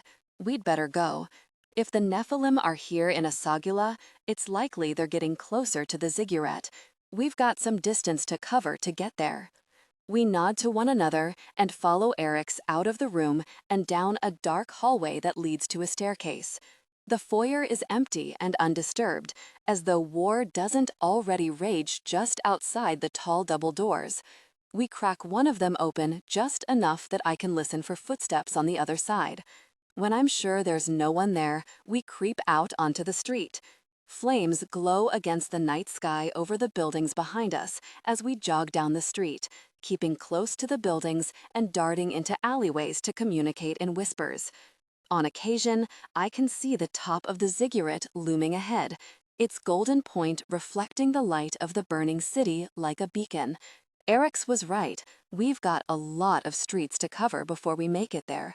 And it doesn't take long for us to run into trouble. We round a corner and are clinging to the edge of the street as a slew of arrows rains down on us, their whistling trajectories the only warning for us to find cover. Eric's is quick to move and shelters all 3 of us with his wings. Arrows clink on his feathers and fall to the road, and the onslaught is just starting to slow when I hear 3 pairs of footsteps running toward us. Ashen pushes his way free of Eric's wings before the arrows have stopped and meets the first Nephilim with his sword, cutting him down with a slice across the throat. The enemy hasn't even hit the ground when Ashen is on the next one, plunging his sword through the aggressor's armor and into his heart. Smoke erupts from Ashen's shoulders, and I push myself up to rush forward, dropping into a slide beneath the cover of Ashen's wings to slice the Nephilim's inner thigh. It cuts through the artery and brings him to the ground in a rush of blood. I thrust my sword into the Nephilim's back and cut my way up as I stand, his bones snapping like a beat to the melody of my vicious hiss. Well, I say, as Eric's joins us, I guess they might know we're here now. Eric's gives a weak smile, and we start running before the arrows begin to fall. We make it another 2 blocks before we engage in battle again, this time with 4 Nephilim, though we're joined by an injured angel who manages to take down 2 on his own. We keep pushing onward, gaining and losing more angels as we go, encountering larger groups of Nephilim soldiers as we gradually inch our way closer to the ziggurat. It takes at least 2 hours of fighting to make it just 4 blocks closer. Even despite the slow fighting, the blood, the death, the screaming and fire that surrounds us, it isn't until we turn onto a wide main road that when I truly believe we might be really in trouble. Other side streets and alleyways are barricaded, whether by the enemy or the angels, I don't know, but there is no other way but to pass into the carnage that's erupted on the road, marked with a simple sign, Spes Eterna. Everlasting hope. But there is no hope here. The road is slick with blood. Nephilim fight with savage grace against the angels trying to hold them off from progressing closer to the ziggurat. And even through the flames, I can see that this is a straight line to the structure. The dead are everywhere. Enemies, Anunnaki, even souls, their weapons still clutched in their hands, their unseeing eyes unblinking. Allow subtle warmth, slight tremor, if organic. We're sucked into the battle as though swept away by an unforgiving, relentless tide. There are bursts of flame as incendiaries are thrown from Nephilim, hiding in shadows or crouching on the tops of buildings. Angels fly overhead, trying to subdue them, some falling from the night sky as they're struck down by balls of flame. I fight forward through the chaos, the shining eye of the ziggurat like a lure in a raging sea. I kill and maim my way deeper into the street, inch by bloody inch. I lose sight of Ashen and Eric's, but we shout to one another to keep contact. Sometimes they're closer, sometimes further away. Sometimes I hear them yell instructions to the other angels who battle at our side. All too often, I hear one of our new companions fall in the battle, the scent of sickly sweet blood heating the debris on the cobblestones. I end up stalled behind Ashen and Eric's as I get caught up between fire and fighting next to a little bakery. The scent of bread mingles with the death on the road. I cut down the Nephilim, delaying my progress, and my sword is still carving an arc through the air when a sudden heat warms my belly. For an instant, shorter than a heartbeat, I remember the battle with Ashen when we first met, the warmth of his hand on my stomach as he pulled me from the fight. All right, vampire? The next instant, I'm gasping for breath, lying on the cobbles, my belly burning with heat. It's not until instinct takes over and I'm patting down the flames that I realize I've been hit with an incendiary. A cry of panic escapes past my lips as memories of burning at the stake surge to the forefront of my mind. I manage to push them down as I extinguish the fire, burning the accelerant that coats my heating armor. But my moment of distraction has cost me. A Nephilim strides forward through the flames on the road. He swings a mace above his head. I can't see his face behind his golden mask, but I know his eyes are fused to mine. And I know there's no way I get out of his path in time. He's bringing the mace toward me when it suddenly slips from his hand. He lurches to a halt. A collar of glowing glyphs clamps around the Nephilim's throat. No, not a collar. Tattoos. My husband's hand. The enemy chokes a desperate breath. His feet lift from the ground. His mask is torn from his head and falls through the flame to the cobblestone road. Ashen's face comes into view next to the man's wide, bloodshot eyes, the tiny blood vessels within their white surface bursting from the pressure of the Reaper's unrelenting grip. Mine, Ashen growls into his ear. Ashen's fingers sink into his skin, his other hand clamping around the enemy's chin. The Nephilim's scream is lost in a gurgling rush. With a roar of rage and restitution, Ashen wenches the man's head backward and strips a section of his spine free, blood and torn flesh surging across the space between us, its thick heat dousing the nearest flame. He tosses the head aside with a wet thud, his other fist trembling around the bloodied column of bone. A fleeting gasp of relief tumbles past my lips. If we live through this, you are getting the most incredible intimacy, I whisper, trying to swallow the tremor in my voice. Ashen's snakeskin wings flare wide, and he drops the spine, vertebrae snapping beneath his boot as he strides toward me. Fireballs burst around us, and I curl into myself as I cover my head against the flames and sparks spilling heat from every direction. "It's all right, vampire. I've got you," Ashen says, wrapping his arms around my shaking ribs. His wings drape over us like a fire blanket, a burning cannonball landing on one of their edges. He tightens his grip when I flinch and cry out, letting go only long enough to pat out the flames that crawl toward us beneath his wing. "I can't, Ashen." Tears stream down the soot on my cheeks as the sound of raging fire mixes with the swell of villagers chanting voices as I burned a lifetime ago. Seared leather, melting flesh, singed hair and embers that eat skin. I can't tell what's real from what's a terrible memory I can never run far enough from. I can't. "I know," Ashen says as he presses me to his chest. His wing shudders as an arrow tears a hole through the snakeskin, pinning it to the road. "I promise, it will be okay. It's hellfire, Lou. It will not hurt me. I will not let it harm you." No sooner do the words leave his lips than a blast of flame hits his back, heat and light rolling across his wings, brightening the edges of his scales. He takes the hit with little more than a grunt. "Ashen, trust me," he says, grasping my face between his stained hands, his eyes holding mine and not letting go. The shoe blue gall are coming. Cyrus will not let us down. My lower lip trembles despite how hard I try to keep from falling apart beneath the weight of my worst memories. Ashen eyes soften as they rake across my skin. "Do you know what Cyrus said, Lou?" I shake my head between his hands. "That no one deserved to lead the Shadow Realm more than you. That it had never felt like a place that could foster light until you came along." Ashen leans forward and presses a kiss to my lips, brushing back the tears that still slide down my skin. "They will come," he promises as he pulls away, "and I will keep you safe until they do." Time slows. I count every color in Ashen's eyes, the copper seams, the crimson rings, the black flame. Sweat beads our brows in the heat. Tears dampen my lashes, and Ashen wipes them across my skin. We breathe together, slow breaths like deep waves that fill my chest. The fire growing around us glows behind the curtain of Ashen's wings, but in a strange twist of fate, it shields us from the view of the archers in the distance. Silver arrows fall like rain through the flames, but most clatter across the stones. Most.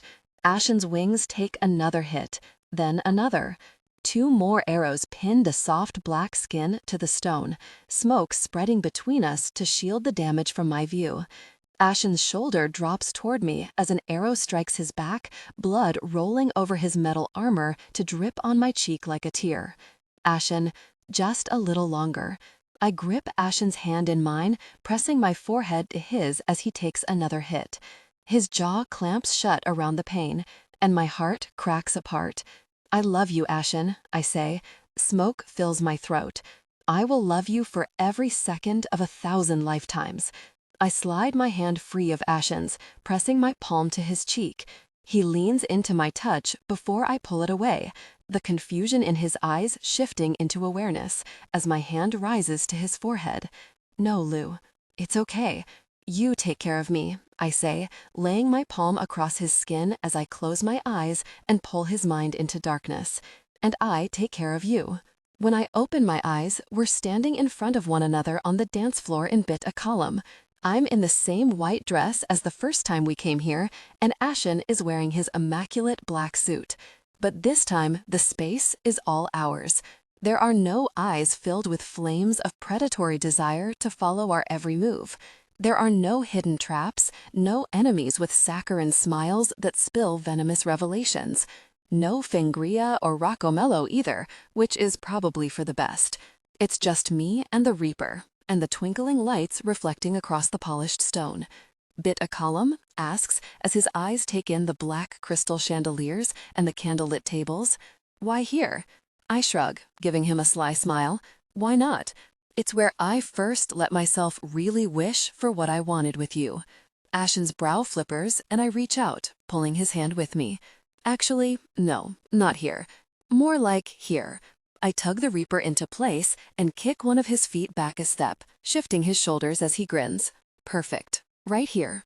I place Ashen's hand to rest behind my back and grasp his other one to hold it aloft, arching backward and pulling him with me until he dips me toward the floor. Do you trust me, vampire? He asks, catching the memory from those months past that seems so long ago. I trust you, husband, I whisper. Allow subtle warmth, slight tremor if organic.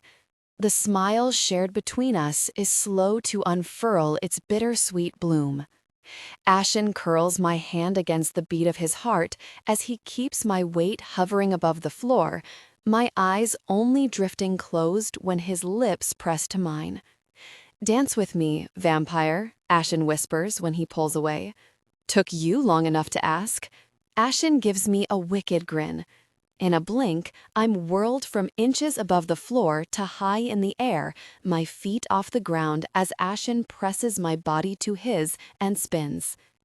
My laugh is a riot of sound in the still space of our shared illusion. Music swells around us from a source unseen, and Ashen sets me on my feet only long enough to take my hand and lead us into the steps of an elegant Viennese waltz. Each spin is more dramatic than the last, every turn more sweeping, every lift a little more risky, all to make me laugh. We glide across the floor and I start to sing. I've always sung someone else's song, but this time I sing my own, my song for Ashen. When I couldn't trust, you changed it. When I needed love, you gave it. When I broke my heart, you saved it. Even your darkest stars still shine. Lou, he whispers, just my name, and yet it contains everything he feels. Ashen presses a kiss to my neck as our steps flow unbroken over the polished floor. If I need the stars, yours guide me. If your love's a light, it blinds me. If I'm ever lost, you find me. Even your darkest stars still shine. Ashen holds me closer as the edges of the room flicker. His breath heats my neck. His scent of unsmoked tobacco lingers in the air. In every breath, I want you. In every wish, I see you. In every life, I'll love you. Even your darkest stars still shine. Crashing metal echoes through the empty space. Candles blow out. Chandeliers flicker and dim. The music fades. Over here, a voice calls. I hear her. I blink in the darkness. A heavy weight lifts from my lungs and I suck in a breath. A fireball streaks across the sky high above us, but a wave of arrows answers back. They're alive, the voice calls out. Cyrus. I look down the length of my body, my armor and leathers covered with soot and streaks of blood. Cyrus braces Ashen's shoulders as he helps him to sit. 3 arrows jut from the Reaper's back. His torn wings are draped behind him beneath a thin cascade of smoke.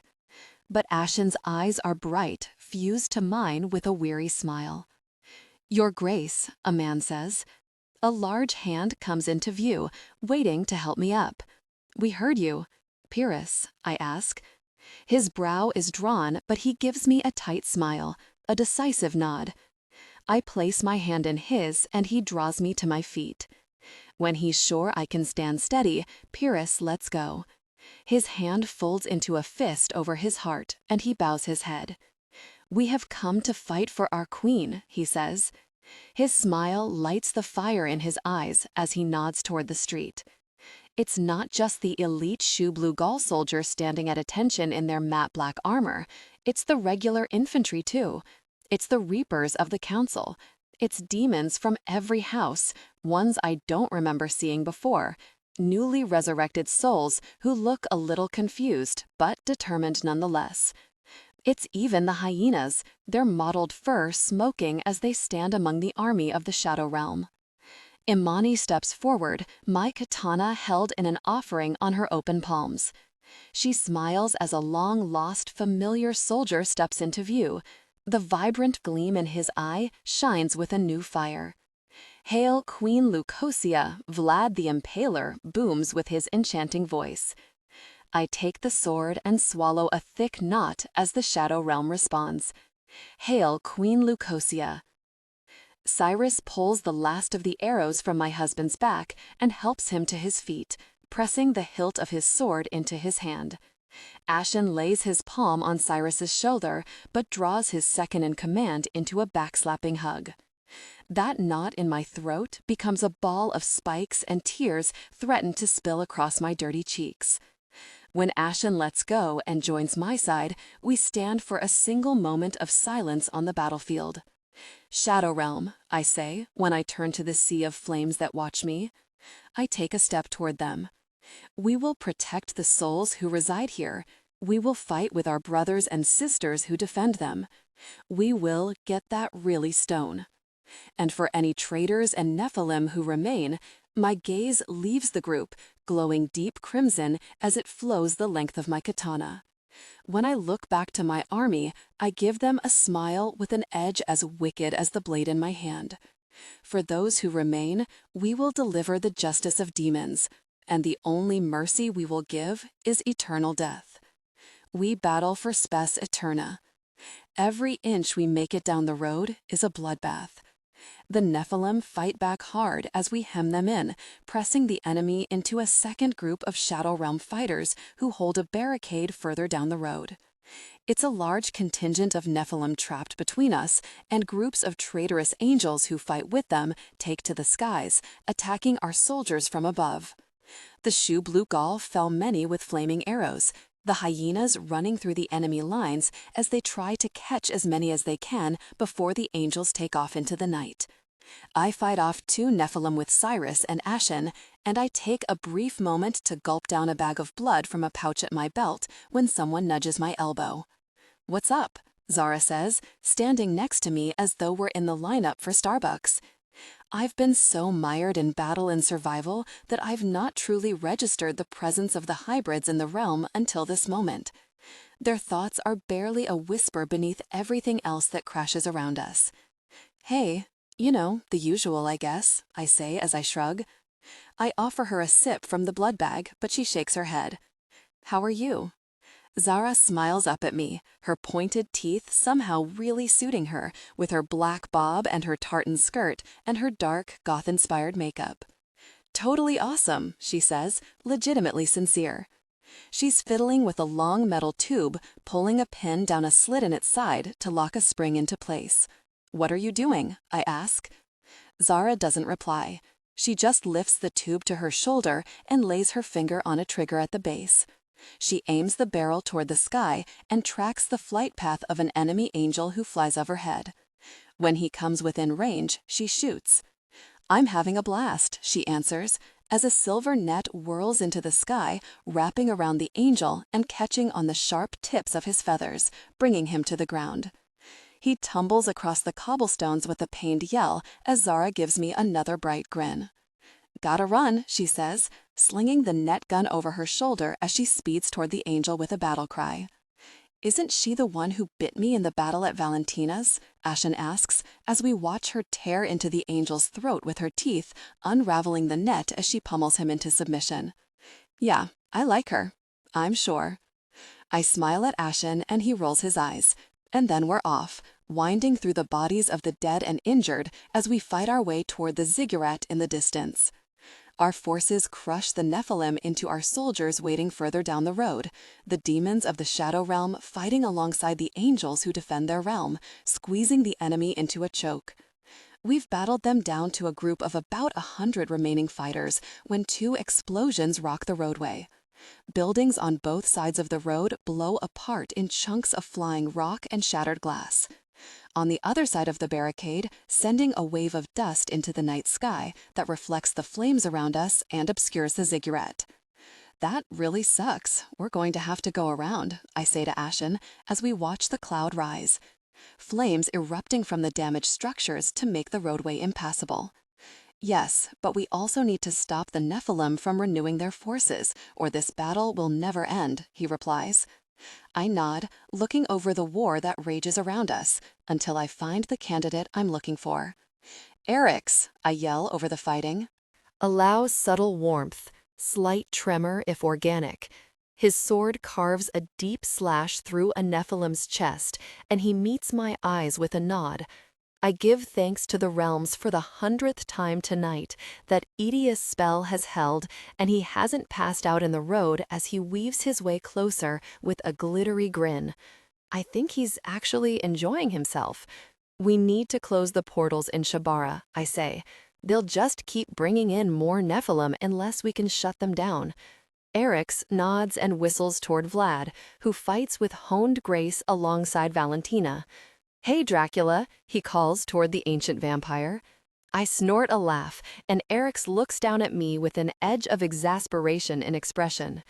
Yeah, ever since some of the souls recognized him and Valentina explained the name, he insists on being called Dracula.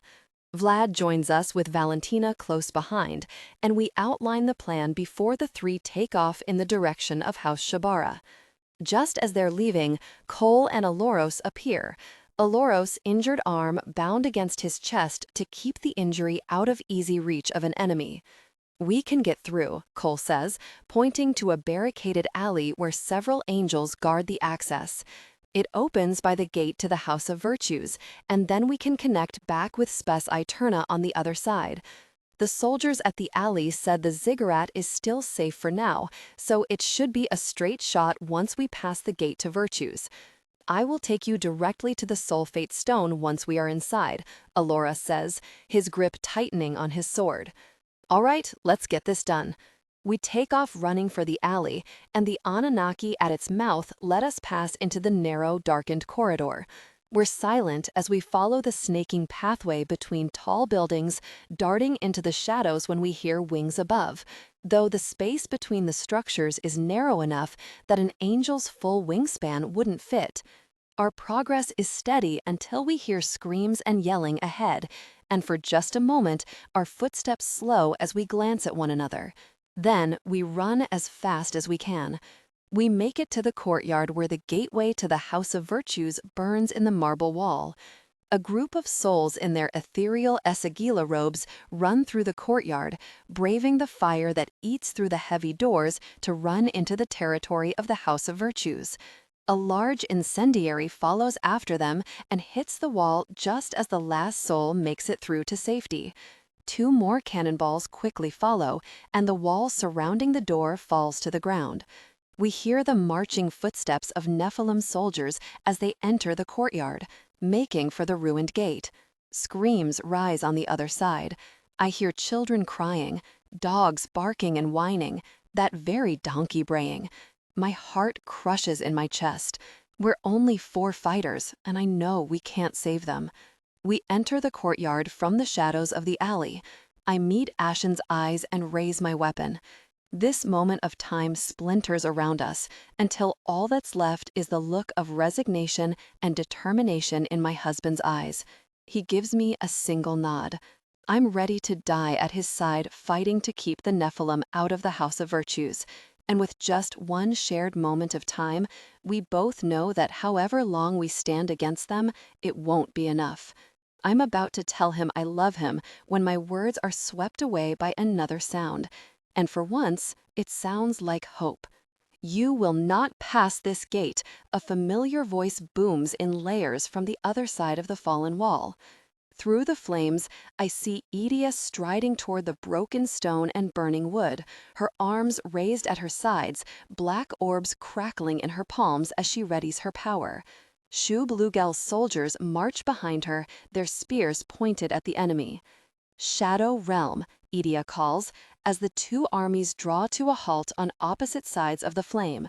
"Show these really difficult people the meaning of hell." Edia's black orbs fly through the flames as Ziada whips past her over the fire and debris, her hiss bouncing off the stone buildings surrounding the courtyard as she takes down her first enemy. Magic rains down on the soldiers, hit after hit, striking them down one by one. The Shu-Blugal run at the Nephilim, their battle cry rising around us as they pierce through armor and hit the enemy with wave after wave of aggression. Urtor lopes into view and joins Zeta, tearing a wing from an traitorous angel as the snake's fangs sink deep into his chest. We need to move, Cole says, casting a final, proud glance at Edea as he watches her wield orbs of magic, pressing the enemy back from the fallen wall. We turn and run from the battle, staying close to the edge of the courtyard as we find a connecting alley that leads back to the road to the ziggurat. We make it onto Spes-Eterna, and the road is eerily quiet on this side. We can still hear the distant fighting, but rows of Anunnaki soldiers wait in utter silence here, their golden armor glinting in the dim light as their lungs fill and empty.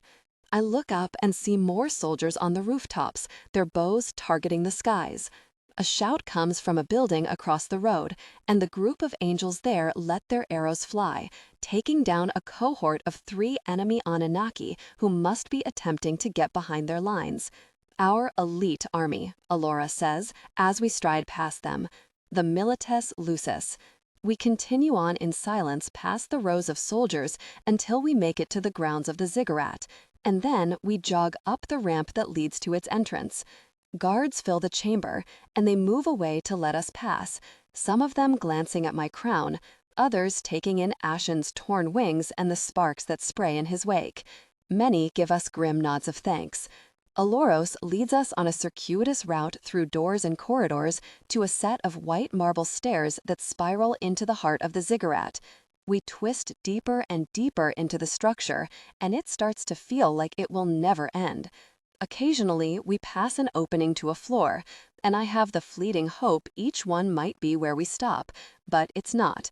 But after what seems like an eternity, we finally make it to the end of the stairway, the landing opening to a dimly lit corridor that in turn ends at a door of shifting light and color. Aloros places his palm to the door, and the mechanism inside registers his essence, the gears whirring to life within as a series of locks release within. With a final click, the door swings open, revealing a gold wall of ticking rings and a polished lapis stone at its center. The key of Soulfate, Alora says, and we enter the room. The ticking rings shift with metronomic precision in opposite directions, the Dingir text lighting the room in a gentle glow. What does it mean? Ashen asks as he takes a step closer, his gaze flicking across the room before it lands on the stone once more. The text? No freaking flu. No, he says. Well, yes, I guess that too. I mean, the voice. I tilt my head, my brow scrunching. Voice? Ashen looks around the room again as though searching for the sound of the sound. The whispering. It's getting louder. I gasp, a smile creeping across my face as his words suddenly fall into place. You hear whispering, I say, and he nods. It's not me. It's you, Ashen. I'm not whispering, he scoffs, his gaze darting to me and then the stone, then back again. What? It's you, Ashen. You are connected to the stone of Soulfate. Ashen laughs as though I'm crazy, but it dies off into silence as he realizes I'm dead serious. I give him a reassuring nod as the realization takes hold in his bones. No, Lucy, he says, shaking his head, that can't be true. Why not? You have the ability to travel to the realm of light, don't you? If summoned, yes. Chaperoned? Well, no. But Ashen looks at each of us as though there's some other explanation, running his hand through his thready hair, the Sumerian glyphs of his rank glowing on his knuckles. He rustles his wings, the torn snakeskin grazing the floor. Allows subtle warmth, slight tremor if organic. The burnt edges shift against the stone, and it cracks my heart when he gestures at himself as though he's broken, as though he's always been broken. No, Lou. I'm not. Not what, Ashen? Worthy? Just? Fair? I ask as I take his hand, leading him toward the stone. Super hot in swimwear? Slightly obsessed with butter? Ashen snorts a laugh that quickly dies. He swallows and opens his mouth to argue, but I squeeze his hand. I know what you are, Ashen. You're loving, courageous, resilient, honorable. You have a soul just as deserving of being chosen as anyone else that you love. I'm able to hear the whisper when it becomes a ribbon that snakes around the room, waving through the heights of the ceiling like a snake testing the boundaries of a cage. It spirals around us, dropping in height as it circles. Get ready to catch it, I say, keeping my hand wrapped around Ashen's wrist. The ribbon shoots toward the door, heading for the stone. Ashen grabs the end, and I start chanting with the whisper, nodding to him in encouragement to do the same. Ashen repeats the Dingir incantation, and I help him to wind the ribbon up his arm.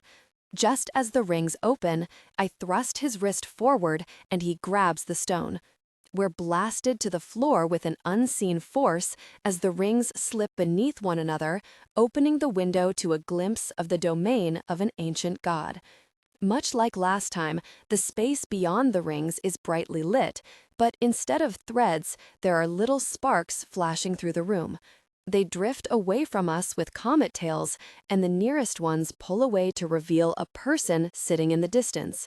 There's too much light to make out any more than their basic form, and it's only a moment before the rings close once more, and the entire scene is hidden from view. "She spoke to me," Ashen says, his voice a little odd as he looks down at the lapis stone humming in his hand. "She said, Ashen Gud Urbigum, Rockbu Shisitum, Eteru Sut." I'm guessing that's the same kind of message I was given. They're asking for us to save them. Ashen meets my eyes and smiles, and despite everything, I see a little relief in him. Then we'd better do just that. We need to get back home and regroup so we can figure out where the gateway is. He turns toward Alloros as he places the stone into a small bag attached to my belt. "Do you have any ancient texts related to the fates that we could take with us?" "Likely, yes," Alloros replies, and he nods for us to follow him back out the door, shutting it behind us. The locks click into place. "I will take you to the area where they are most likely located in the library." We follow Alloros up several flights of the spiral staircase, and he leads us to one of the floors and down a long corridor that connects to a wide foyer through a door. When it shuts behind us, the doorway disappears into the wall. I realize that the stairs we just took must have been part of a hidden passageway system. The foyer is bright and airy, filled with gold and white marble sculptures, and our footsteps echo across the unusual angles that follow the pitch of the slanted roof. Alloros leads us to a row of doors and holds one open for us to enter a beautiful library whose walls seem to radiate a gentle white light. The far wall is all windows, looking out toward the grasslands and the gradual lightening of dawn in the distance. The horizon is pristine, unaffected by the war that surely still rages not far beyond these walls in the city of Anor. Alloros takes us to a section of the library where the light is dimmer and ancient leather texts and scrolls line the golden shelves. He searches the spines and pulls out anything he feels might be useful, handing a few books and several scrolls over to me and Ashen.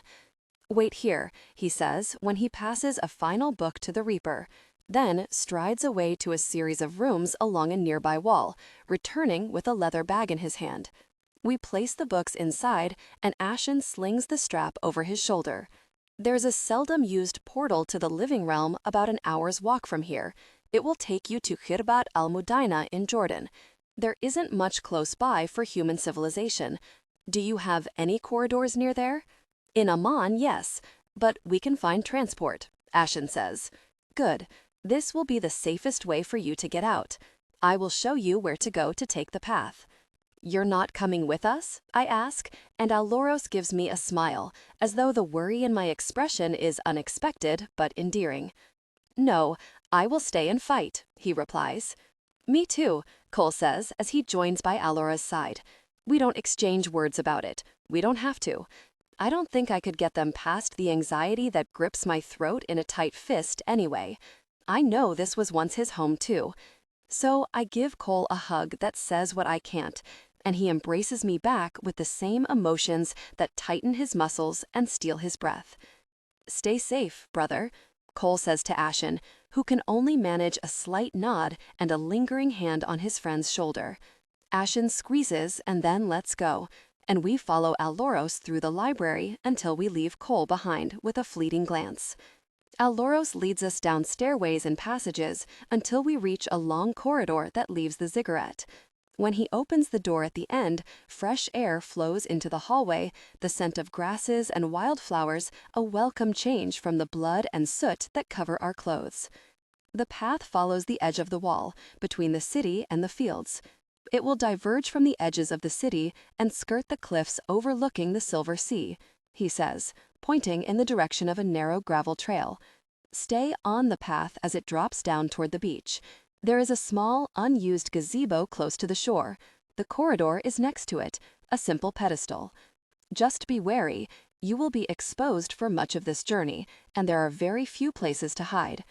Ashen and I nod, and I don't even try to stop myself from giving Alloros a hug, avoiding his injured arm in the process.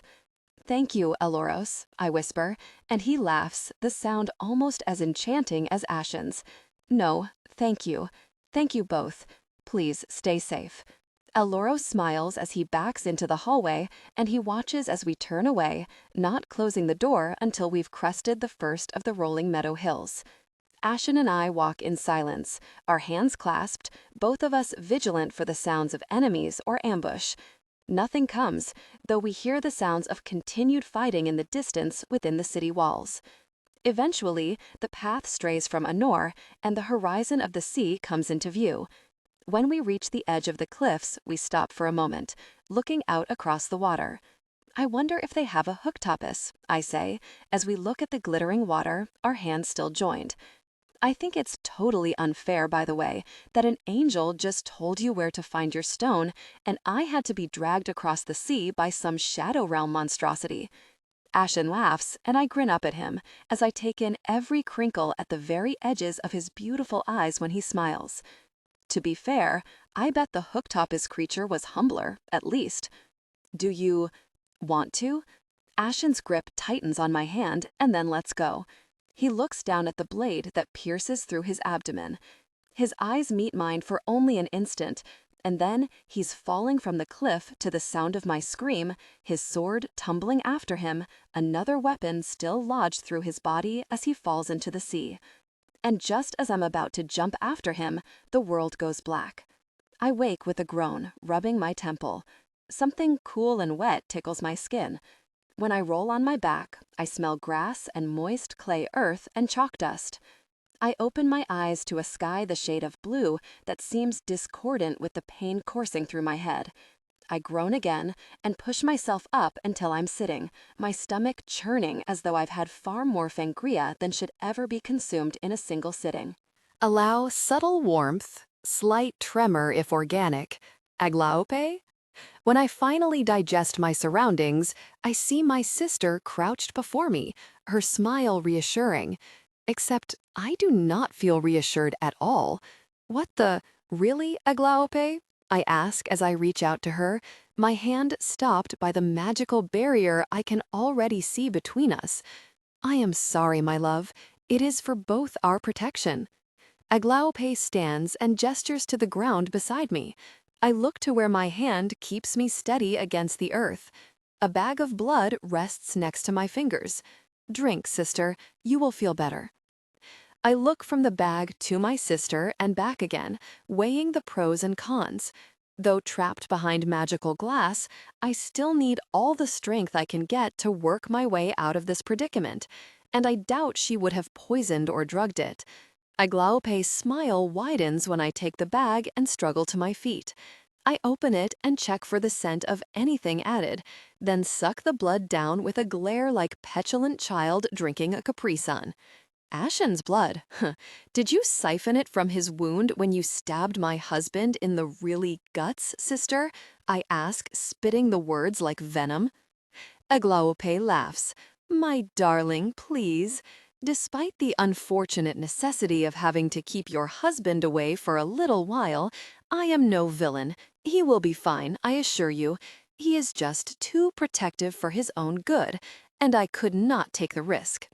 "What the really, Aglaope?" I snarl, throwing the empty blood bag toward her. It slaps the barrier between us. I cross my arms and stare her down. But it only looks as though she's trying not to laugh. There's another one behind you, really you. I pin her with a fierce, vampiric glare of crimson light before I turn around and retrieve the second bag, to the sound of Aglaupe's gentle laugh. The pain throbbing in the side of my head begins to lessen as Ashen's blood fizzes down my throat. I press my hand to my mark. There's a weakened sense of his emotions beneath my skin, and even with the dulled sensation, I can tell he's really enraged. I glare at Aglaupe again on his behalf. "Ah, yes," she says. "I am sure he feels a little angry. I do like him, my love," she says. "Yeah, I could really tell when you stabbed him and pushed him into the sea." Aglaupe lifts a shoulder. "It had to be enough to slow him down. A simple leg wound would not do. I like your eyes, by the way, sister. The sparks within are very pretty."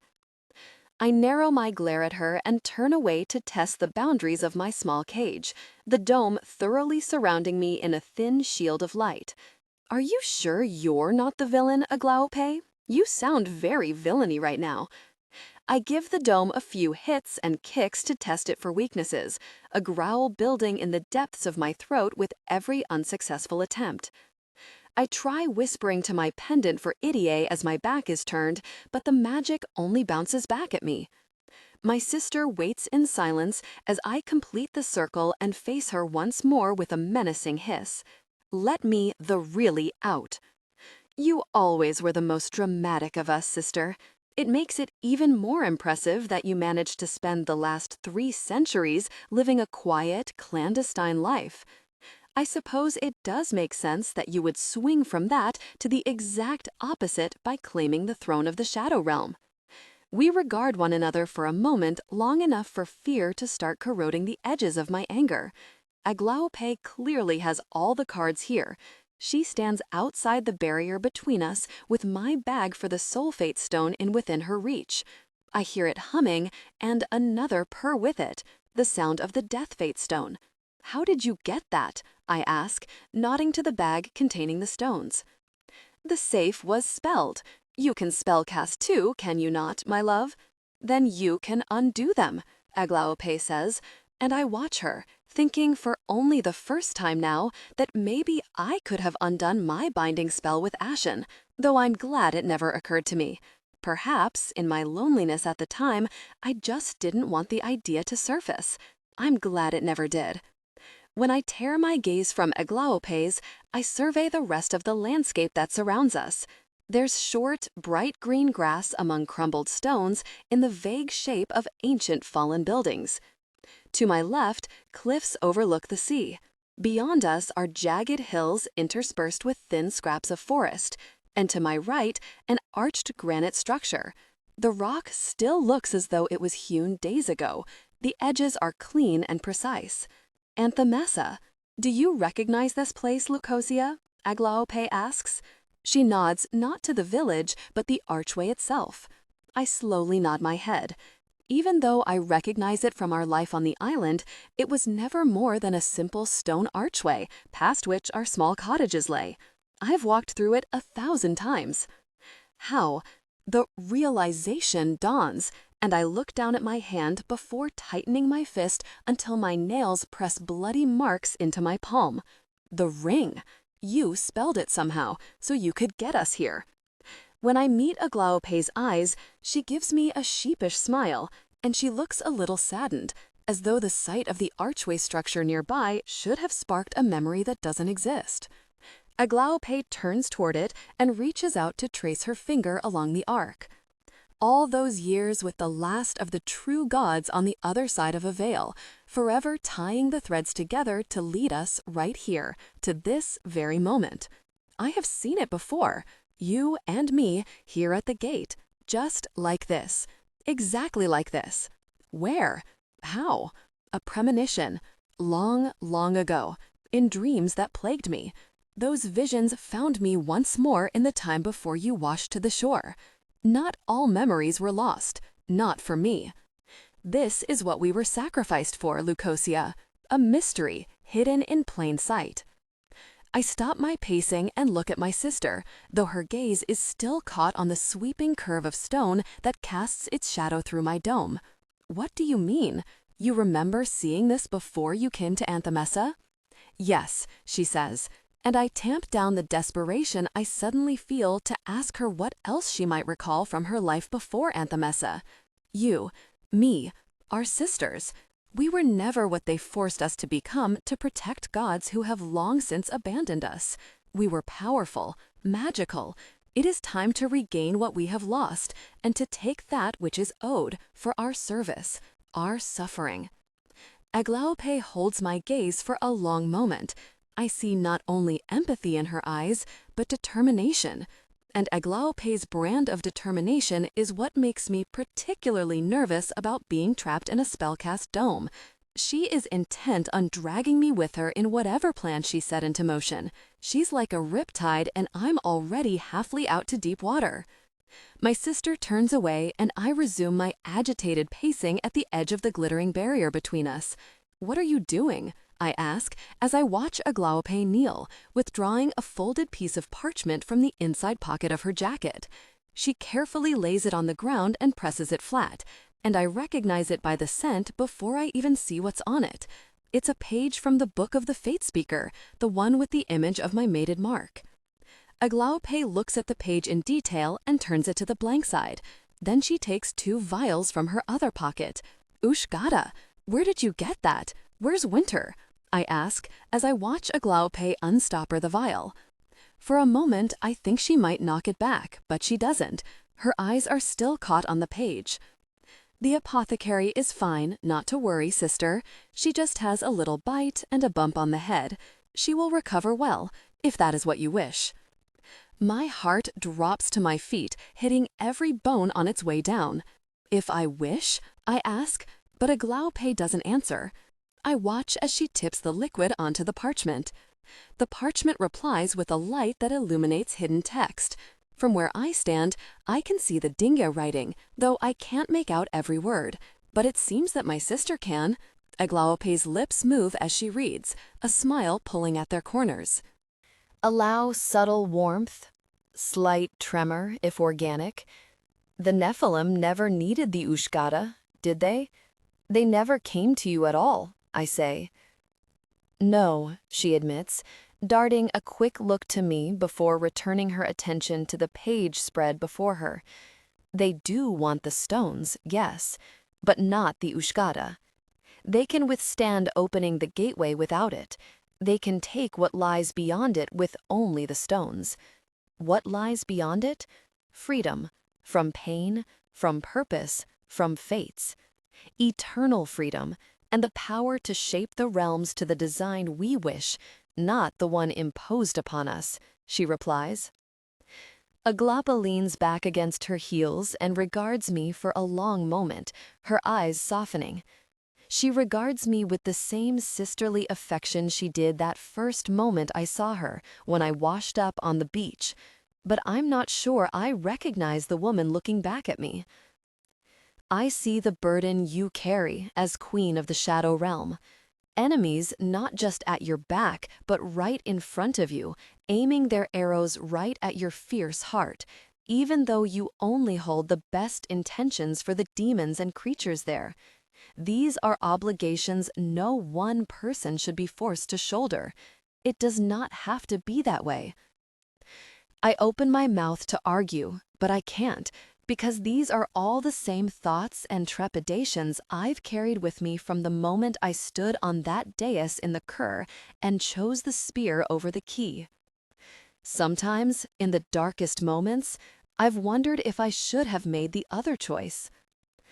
Aglaope gives me a knowing smile at my silence before turning back to the page, tapping the vial to add a little more liquid to the parchment.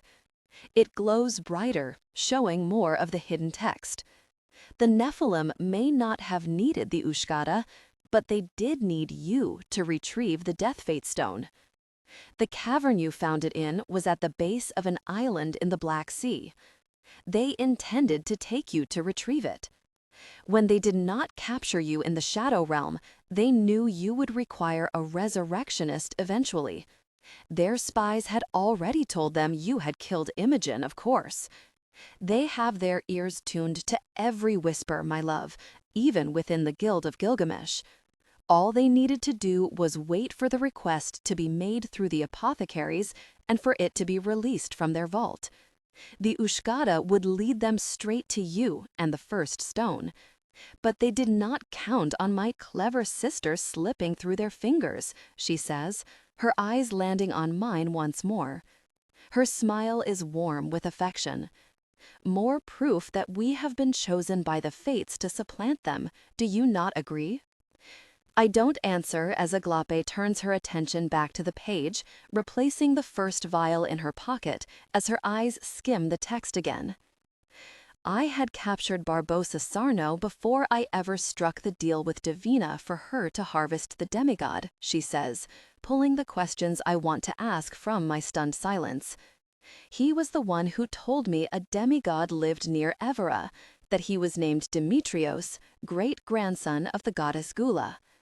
Barbossa had killed Divina's parents shortly before I captured him. When your husband told Divina of the existence of a demigod, she in turn told her mother, and Barbossa stumbled upon the information in the process when he took their lives. So you placed yourself in Divina's path, I say, as though fog is lifting to reveal a hidden realm. You already knew about the existence of the demigod when you showed up in Evora, so Divina didn't have to share information she shouldn't have known in the first place to get what she wanted. It made her more receptive to what you had to offer. Aglape gives me a slight nod and a proud smile. But how did you know what to use the harvest for? I ask. My sister unstoppers the vial of powder. She holds it over the page, the parchment still lit in a gentle glow, and begins to tilt the ampule. Because I never forgot where we came from, or what we were created to do. The powder hits the page. It crackles and sparks, and lifts the words away, turning them to silver smoke that rises from the parchment. I watch as Aglape gathers her long hair and a hand to hold it back from her face as she leans forward. She closes her eyes and takes a deep breath of the smoke. She inhales every wisp of script that curls from the page. When the last letter is gone, the last breath taken, my sister falls. Aglape slams down on her back as she seizes, her limbs contorting, her heels digging into the earth. Her teeth clatter as her body trembles. The ward still stands between us, and I press my palms to the surface, slapping it until my skin burns with the impact, until I form fist and pummel it with punches that do nothing to dislodge the strong magic. I slump down, powerless to do anything but watch as Aglape continues to convulse on the cold, damp ground. Thin channels of blood flow from her nose and ears and the corners of her wide, unseeing eyes. I whisper into the pendant again for Edie, but I can feel the magic of the summoning hit the barrier and reflect back to me, bouncing through the small space until it disperses. Aglape, what have you done, sister? Time feels endless. There's nothing I can do to help my sister. Whatever she's done is tearing her apart from the inside out. Sweat coats her body as though she blazes with a sudden fever. Her hair catches the blood trailing across her skin to paint patterns across her cheeks in the sudden wind. I press my fingers to my temples, too afraid to watch, but just as afraid to look away. I can't lose you again, Aglape. The convulsions become thrashing, desperate movements. A loud groan resonates in Aglape's chest. It gets louder and higher and turns into a scream, a piercing sound so loud that I cover my ears and curl into myself.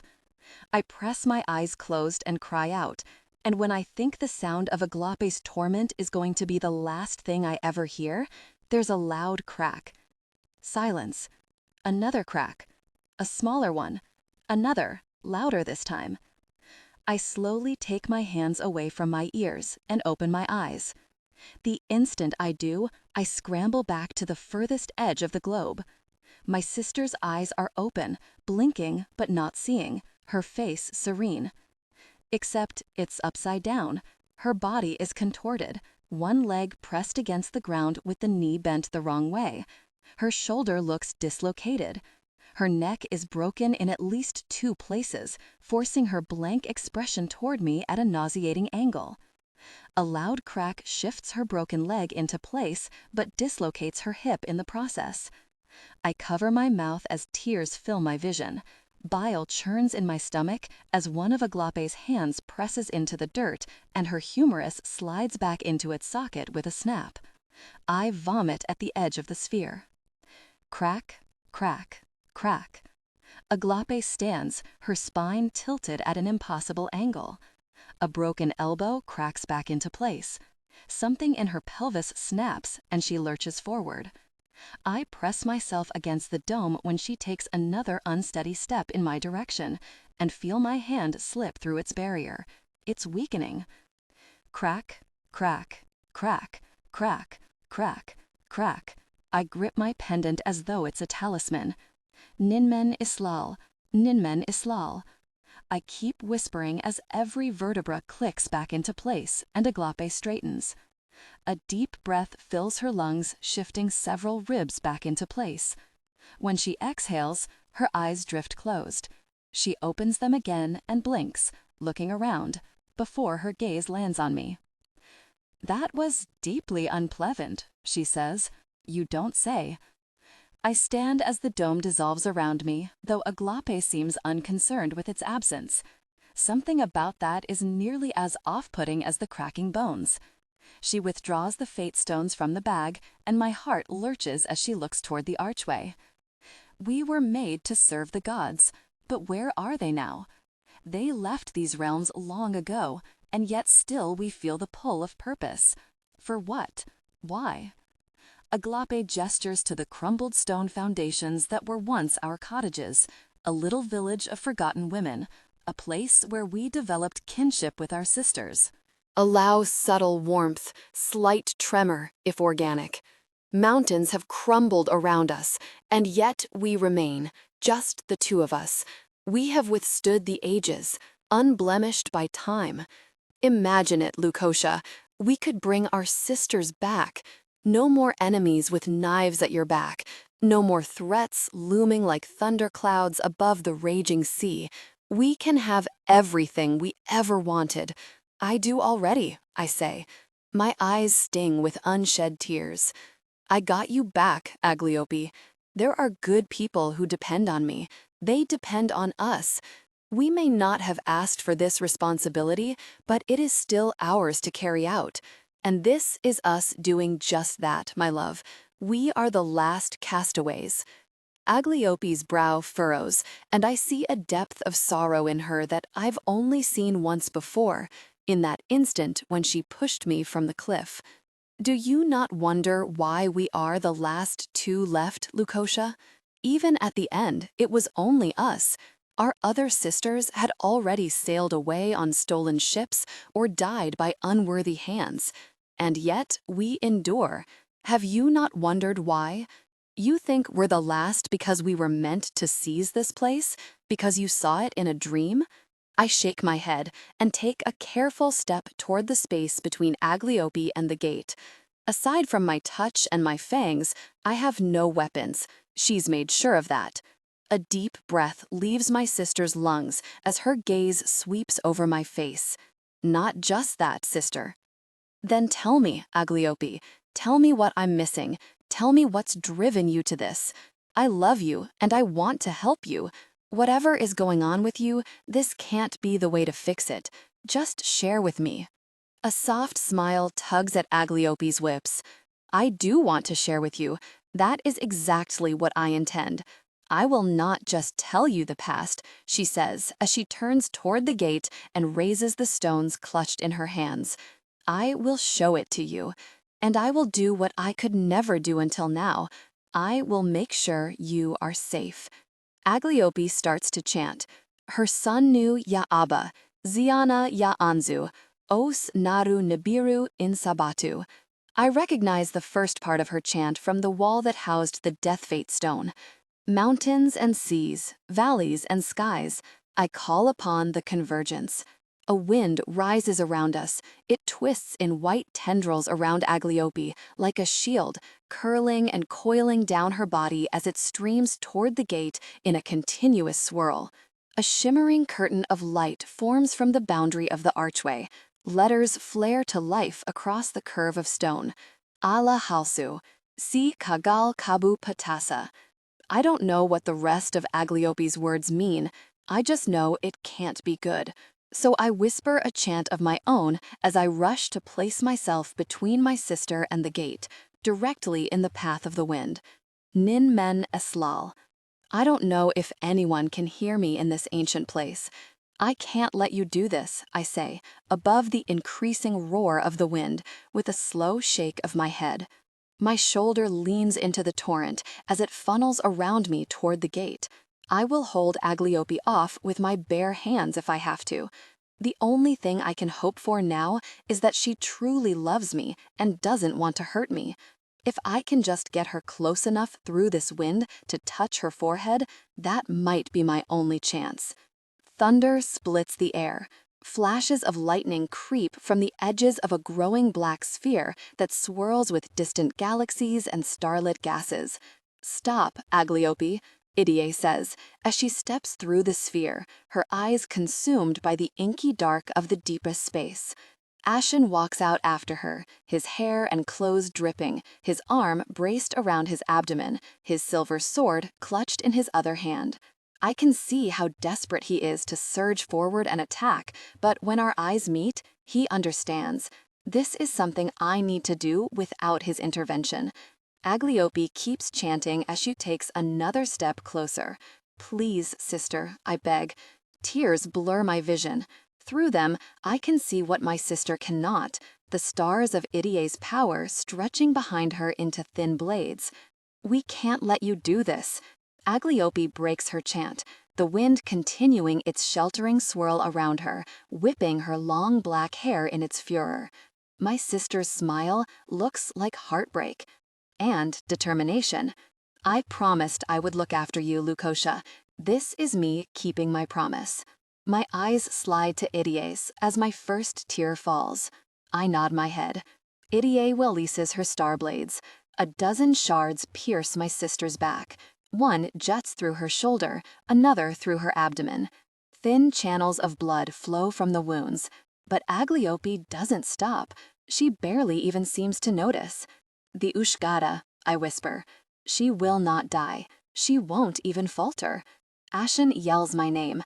When I meet his eyes, he draws his sword behind him, not to hit my sister, but for me to catch, so I can defend myself. It spins end over end, and I catch it by the hilt. I hold it raised behind me, keeping my other hand lifted in Agliope's direction, in a wordless plea for her to stop. But she doesn't.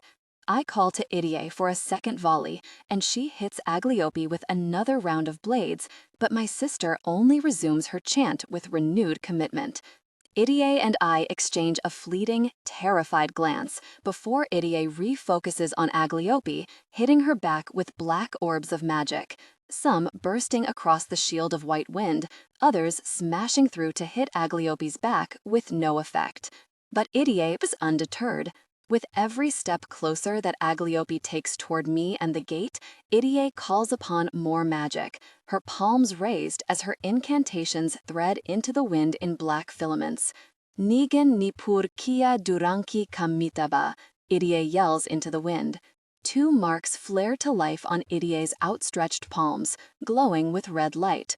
The sun disk of Shamash. Agliope, I plead, meeting my sister's eyes as she takes another step toward me. I take one backward. This is not meant for you. The fates never chose you for this. Just stop. Idaea hits Agliope with another desperate attempt to bring her down, but Agliope seems to pulse with magic. She stands right before me, star blades glistening in the sunlight as they pierce through her chest and abdomen. The stones hum in her raised hands. The wind snakes around her body. Stand aside, sister. You cannot kill me. I do not want to hurt you to get to the gate, but if that is what I must do to keep you safe, I will. Trust that I will make it right when I get to the other side. Tears burn my skin. I shake my head, but this time it's not a plea. You're right, Agliope. I can't kill you. I fold my free hand around the one that holds my husband's sword. But I'm the queen of the Shadow Realm. I can take your soul. I plunge Ashen's blade into my sister's heart. The stones fall, landing on the ground with heavy thuds. The wind fades away like fog. We both look down at the silver that shivers with the beat of Agliope's heart. We meet one another's eyes. Her hand slowly rises, her fingers shaking, and I think she's going to try to grip the blade, but her hand comes to my face instead. Her touch ghosts across the tears staining my cheeks. "No, Lucotia," she whispers. My voice is caught in the tight cord. Flame erupts on the blade, but despite the scent of burning blood, Agliope's skin isn't marked. "I'm sorry," I whisper. When I say it again, I can't contain the sob that wrenches from my heart. "I'm sorry, Agliope." "Stop, please, sister." Her pulse still pounds against the sword, but I feel the first essence of her soul pull into the blade. My heart breaks with hers. Tears warp my vision. "I love you, Agliope. I'm sorry." We fall to our knees. I grip the sword with both hands. I try to steady them, to not make her pain worse, but they shake no matter how hard I try to hold still. Agliope's soul strips away in tendrils, flowing through the blade like smoke. I can see the glow of it curling around the bloodied, shining silver that catches the sun. When it climbs to the hilt and touches my hand, it burns unlike any flame. It's a searing hiss of anguish and loss, of love and sadness, of memory. Part of my own soul is being carved away with her, and I cry out with the pain of a deep, unmendable wound. Allow subtle warmth, slight tremor if organic. I nearly release the blade, but Ashen's palm slides up my forearm to fold around my hand and strengthen my grip. "Steady, vampire. Hold it tightly." I can't. Tears carve fresh paths down my cheeks when I shake my head. I can't do this. My name is a whisper as Ashen kneels beside me. His grip on my hand never falters. He lays an arm across my back to grip my elbow, quieting the tremor there. "You can. You must hold steady, or you risk more pain to her soul. Keep her safe," he says, and I tighten my fingers beneath his warm embrace.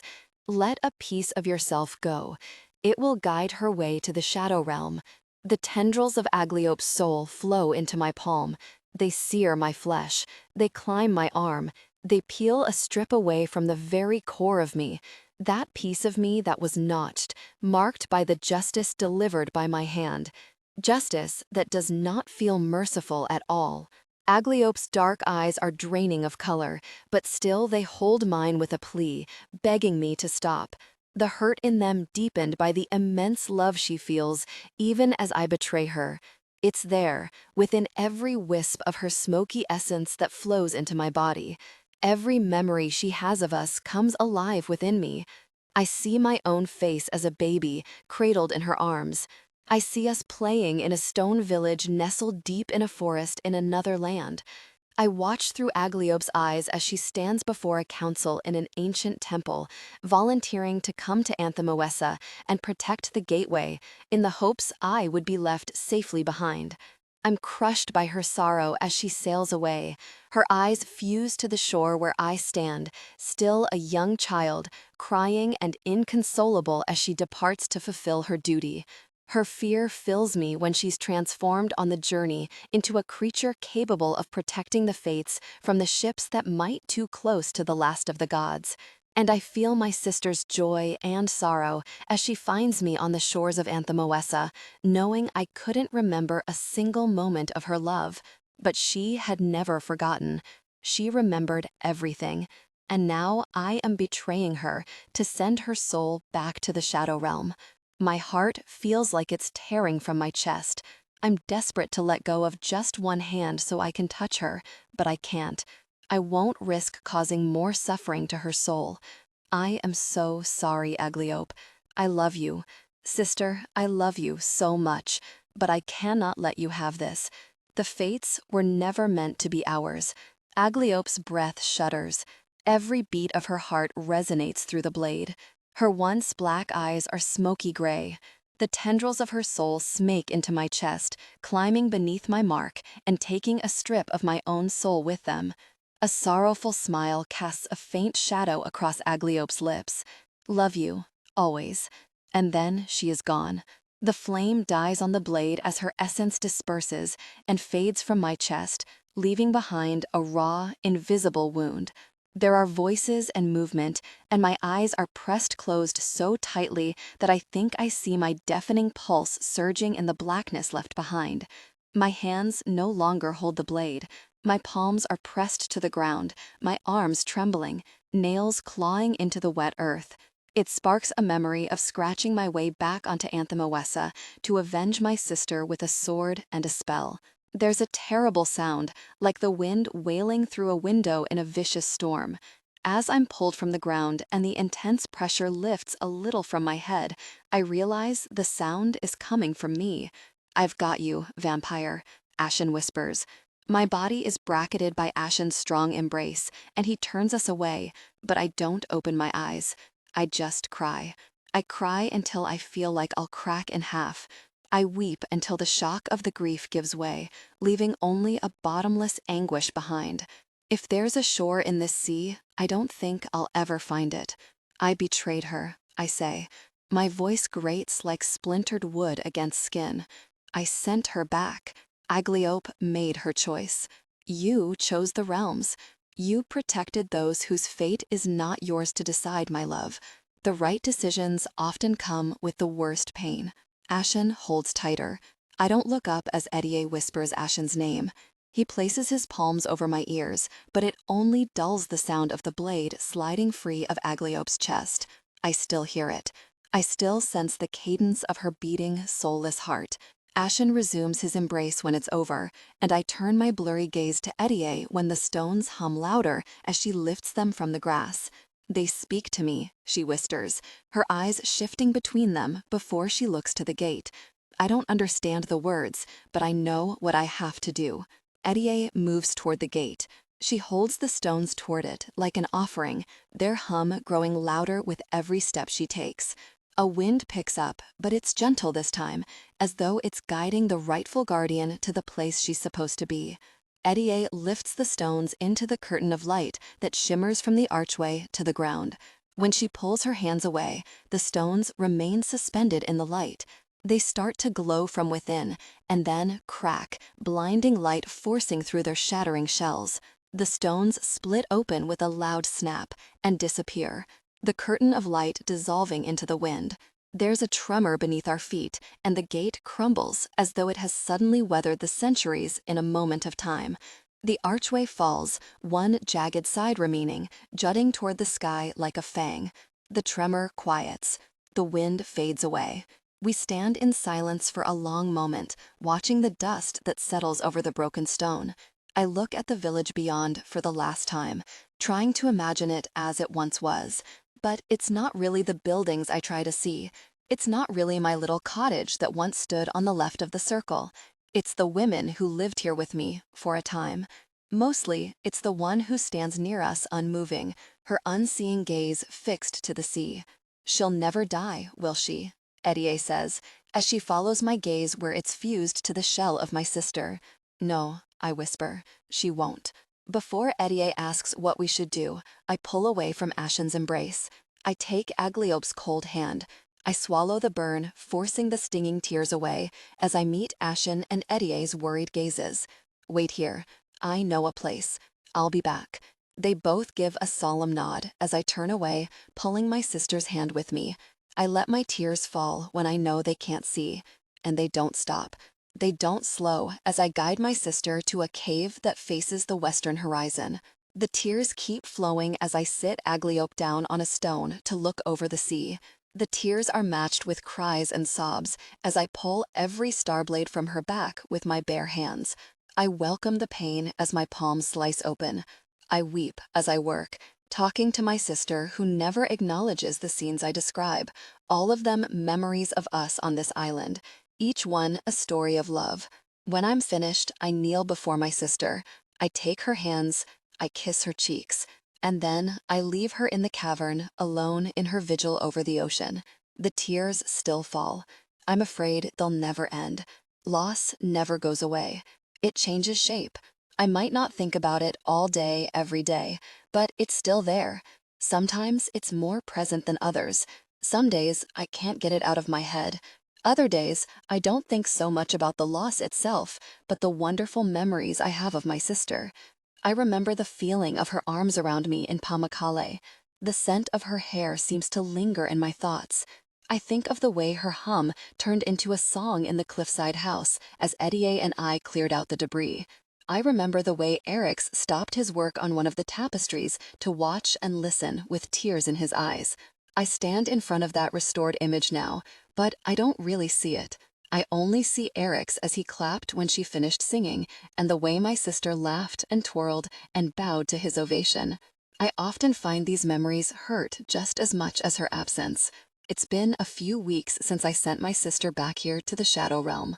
Allow subtle warmth, slight tremor if organic. When we found her soul walking listlessly in the garden maze that grows in the fog behind House Urbigu, I gave her an everlasting death with the poison on my katana. Her body still lingers on Anthemosa, staring out to sea. Her soul will not suffer this realm again. That moment of forcing to let her go and knowing for certain she will never come back seemed the hardest of them all. Most days get a little easier with the passage of time, just not today. 5,104 years ago, I washed up a different person on a foreign shore with no memory of anything but my name. Do not fear, my love. I will look after you. I sit at the edge of the cliff I leapt from only a few weeks ago. My feet dangle off the edge. When I close my eyes, I can almost feel Aglaupio's hand pressing the grains of sand to my shoulder after I washed up on the shore. I can see her smile as vividly as though we were just on the shores of Anthemosa moments ago. She never forgot, I whisper as I twist the ring she gave me on my finger. I don't open my eyes as Ashen kneels beside me and drapes his arm across my shoulder, pulling me into the warmth of his side. She never told me she'd remembered all along. Why do you think that is? Ashen asks, resting his chin on the top of my head as his thumb coasts across my skin. Maybe she thought the pain of not knowing what had happened was less agonizing than the realization we had been sacrificed by our own family. Ashen says, neither agreeing nor disagreeing. Maybe she knew she could love you better than those who left you behind. We fall into silence. I open my eyes and watch the waves below as they shift beneath the caress of the curling fog. Urter lets out a contented sigh at my other side as my hand drifts through his fur. How have you done it all this time, Ashen? How do you cope with it? The Reaper smiles a breath of a melancholy laugh into my hair and presses a kiss to my temple. It took me quite a long time to figure that out, vampire. I don't think I really understood until a beautiful, brazen vampire whispered a spell to save me and then hit me in the head behind a cheese store in a weird little village. She sounds smart and reckless. Everybody knows that's the best combination for a vampire. Ashen smiles again and grips my shoulder tighter. Come, vampire, he says with another kiss. I do have something that helps, and I'll show you what it is. This sounds suspiciously like a surprise, I reply, trying to muster the enthusiasm for one of Ashen's schemes, even though I'm not really feeling up for it. It is, and I promise you it will be worth it. You'll see. Ashen jostles my shoulder in a wordless request to get moving. He rises and holds a hand for me, and I take it, and we head back toward our cliffside home, with the jackal following on our heels. Urter stays back in the sculpture garden as we descend the stairs and pass the threshold of the newly repaired front door, down the path that leads back to the community of demons living within the fog. We go straight to the Cur, and when we arrive, Eric's, EDA, and Cole are already there waiting. What's going on, Reaper? EDA asks over my shoulder as we embrace. These two won't give me any information. Trust me, I've tried. I'm interested in what methods you might have used. Did it involve Little Mermaid Erics? Please, tell me more, I whisper into her hair. A hint of nerves color her scent, but it dissolves a little as she laughs. Seriously though, difficult person. You're holding out on much-needed details. Fine. Well, we'll break out the tequila tonight, and I'll fill you in. EDA presses a kiss to my cheek and keeps hold of my hand as we turn to face Ashen. Okay, demon, tell us what is going on. Ashen subdues his grin and the gleam in his eye as he nods toward Eric's. We're taking a little trip, the angel says, as he pulls a chain from his neck and withdraws the key to the realm of light. Cole smiles and pulls the key to the shadow realm from his pocket, and they fit the two halves together, twisting them in opposite directions until they find the portal they want. When we step through the watery barrier between the realms, the House of Virtues lays before us, roller coasters whirling overhead and laughter enveloping us on the churro-scented breeze. The evidence of war still lingers in the little details, like the metronomic clink of a hammer on a chisel as a mason repairs a stone wall, or the shine of fresh paint on the shutters of a house. But this realm is healing, and the souls who reside here greet us warmly. Are we doing our date? Is this a quintuple date? I ask as the little train passes by, tooting a welcome as the children within wave at us. Glee bubbles in my chest like a film over my simmering sadness as I bounce on the balls of my feet. I realize Ashen's hand isn't burning hot around mine and raise it up to see white bands glowing around his wrist. Anticipation starts to bubble and froth in my chest when I meet his grin with my own. We're going on the rides? And swimming? Surfing? The corners of Ashen's eyes crinkle with the warmth he tries to contain but can't. I did promise with blood, vampire. My bounce becomes little hops. I try to stride ahead and pull him with me, but he doesn't budge. What are we waiting for, Ashen? Our tour guide. My brow furrows as my confusion deepens. Ashen still keeps his faint smile, but something about it softens. A deep swirl of anxiety and anticipation fills my mark. And then I smell it, on the gentle breeze that sweeps over my shoulder. It's starlight and sage, and something different, something fresh and new. Sunshine on dew, honey on toast, sweet and delicate scents, happiness. Mama. Those two syllables seem to hover in the air around us, stretching time, pulling it thin as it sinks into my marrow. All my blood rushes to my heart. My flesh tingles with its absence. My lips part on an unsteady gasp. Tears are already blurring my vision when I turn to look at EDA. Her muscles are tense, but her bones seem to turn to liquid within. You are so brave, Mama. I saw you, at the gate to Asagila. Every cresting beat of EDA's heart is a symphony. She crumples with a shaking hand covering her mouth. Her palm can't catch the sound that escapes. Eric's grasps her arms and keeps her standing. There are tears in his eyes as he presses a kiss to her forehead and bends to catch her gaze. It's not a dream, love. Turn around. Eric's turns her slowly, and I pivot too, our eyes meeting for a fleeting moment before EDA faces the boy she lost so many years ago. Teo. Midnight skin, onyx eyes, a wide smile, full lips. He's thin but strong, just a boy destined to never grow old. He looks so much like EDA that I know with just a glance that it's her son. I missed you, Mama, he says as tears crest his thick lashes. EDA's cry would never need a vampire's memory to be remembered. It's the sound of a heart cracked in half by the kind of joy that feels like anguish when it's set free. EDA rushes forward and crashes to her knees on the cobblestones.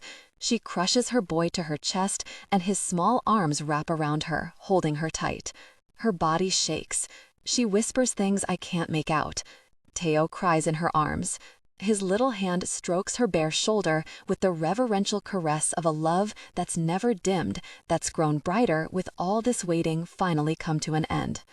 We watch for a long while, Ashen's arms wrapped across my middle, his chin resting on my shoulder. EDA pulls away just enough that she can cup Teo's tear-streaked face in her hands and places kisses to his skin until he laughs. It's a joyous giggle, a hint of mischief hidden in its depths. It leaves me utterly spellbound. She glows, I whisper, as Ashen's lips press to my shoulder in a kiss that lingers. I see it now. A gentle radiance illuminates EDA's skin from within. She's never been more beautiful. Allow subtle warmth, slight tremor, if organic. I know I haven't seen her smile the way she does when she turns toward me, her hands resting on her son's shoulders. The look that passes between us doesn't need words. I know I wouldn't have them anyway. I have no way to contain the happiness I feel within the boundaries of any language I know. "Greetings, dear friends," a deep voice says, and we turn to see Aloros, his injured arm renewed, his linen tunic and pants once again pristine, a simple gold crown adorning his short dark hair. He approaches with 3 unfamiliar angels following close behind, one carrying a white box held on his upturned palms. I cast my gaze across the crowd that steadily gathered around us. I notice for the first time just how many souls and angels have come to watch in silence, though they've kept back enough to give Eddie a space. She rises from the road and wipes her face, her other hand clutching Tayo's. Aloros drifts to a halt in front of her with a faint smile. "You helped to arrange this?" Idia asks, and he gives a single nod. Edia swallows, trying to keep another rush of tears at bay, though I can still see their glassy sheen. "Thank you." "No, we thank you." Aloros reaches his hand toward her, and Edia looks at it as though she's unsure before she takes it. "You stood for our souls. You held the gate. Protectress of the House of Virtues, we thank you." The crowd around us shifts like a wave as they descend to a knee, their heads bent in respect. They stay down on their knees when they turn their faces to her once more, their expressions a mix of hope and awe. Aloros lets go of Edia's hand and steps back, gesturing for the angel with the box to come forward.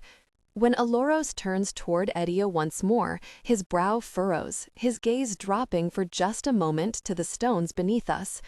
"We lost many in the battle. Most of our council is gone. Our rule has always been divided among our quarters of honor, and our rulers fought valiantly for their houses. But only I am left, presiding over Esagila." Aloros looks to Edia with the echo of sorrow beneath the glimmer of hope that shines in his eyes. "You were equally as brave as any Anunnaki, and you fought for a realm that was not yours to protect. As though that was not enough, we know what you did at Anthem-Oessa to save the fates." Aloros opens the box. A golden diadem glitters within, set with stones that glow with their own light as though they are stars plucked from the night sky. "We offer our highest honor, ascension, among the Anunnaki, and we offer a place on our council as Queen of the House of Virtues." Edia gasps and meets my eyes. I must look half crazed with excitement, because Edia cackles an incredulous laugh that dies as she realizes Aloros is serious. She looks between the crown and the angel who holds it, then to the souls around us. She swallows the heartbeats I hear surging through her chest. "But I don't know the first thing about ruling." "Neither did the dark-souled vampire, and look at all she has accomplished," Aloros says, snickering as he catches my good-natured eye roll. Edia and I exchange a fleeting smile, but the mirth in her eyes disperses as quickly as it came. She lets her gaze drift down to Tayo. I know she's delving into memories, sinking into the years we spent exacting revenge for this love that was once stolen from her. We left a thick trail of blood behind us before Edia found a way back to herself through the grief of her loss. "I have done things I regret, and I have done many things that I don't. I wouldn't take them back even if I could," Edia whispers. Her eyes linger on her son before meeting Aloros once more. "I'm not perfect." Aloros takes a step forward and lays his large hand on her shoulder. "It is our mistake for letting you believe you ever had to be." Tayo turns enough to watch his mother's face with a proud grin. Angels and souls wait with patience on bent knees, hope painted on their faces. Edia and I lock eyes. I smile, and she does too. When she returns her attention to the angels, I see the spark of distant stars in the galaxy of power buried within her ebony eyes. "I appreciate your offer of ascension, but I'm not ready to accept that, at least not right now. I like who I am, the way I am, Edia says, with a grateful bow of her head. I see the gazes of a few of the souls around us fall to the ground with dismay. However, if you would still allow it, I would be truly honored to lead the House of Virtues. Those gazes that fell around us snap back to Aloros, hope igniting in their eyes, as their attention shifts between the witch and the angel. For a moment, he gives nothing away, and then his smile grows. The honor would be ours, Aloros says. Excited murmurs swirl around us as he turns toward the angel holding the velvet-lined box. He lifts the crown and places it on Edia's head. It rests there as though it was always meant to shine with her. Aloros steps back, his smile growing wide. All hail, Edia, Queen of the House of Virtues. Hail, Edia, Queen of the House of Virtues, I repeat with the others, dropping to my knee. It's as though the crowd can't contain their excitement for more than just a brief moment of subdued deference. Cheers erupt from the angels and souls who jump to their feet, clapping and laughing as they draw in closer to surround Edia with words of thanks and welcome. We stand with them, sharing their joy as we hug Edia and meet Tayo for the first time, a sense of wonder and peace thriving in my chest when it feels as though I've loved him all my life. There have been times I thought my heart couldn't contain more love. It was already so rich with it that it overflowed. There have been moments of darkness where my heart felt filled with poison that was killing me with every beat.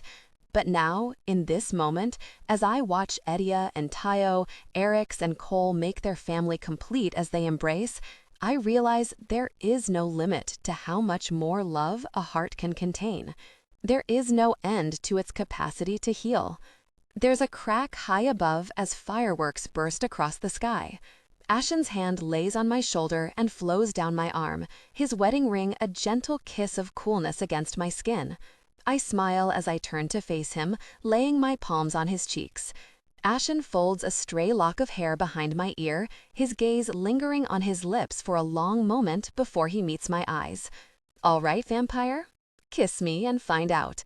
Ashen smiles, and I don't tell him, but he shines. And so we heal, one moment of love at a time. Ashen's loose cheek is cool against my chest. If I were to move her face, my mated mark would leave a pink impression of warmth against her skin. But I will not move my Lou. She sleeps so soundly in my arms. We spent hours in the realm of light. She played with Tayo, the two forging a fast bond as though they've been friends all their lives. They went on every ride. We surfed in the Silver Sea. She laughed and shouted. Lou shone as bright as a beacon to the sea. And now she's exhausted, deep in dreams, but happy. Sometimes Lou talks in her sleep, talks about ancient horrors that have long passed, fire, burning, falling. Sometimes more recent pain plagues her dreams. Agliope, Gallus, my sister, the thin shred of a long-buried hope that they stole from her in her time caged deep in the dungeons. On the nights she wakes me begging them to stop, I draw her close and stay awake to keep a vigil against the night.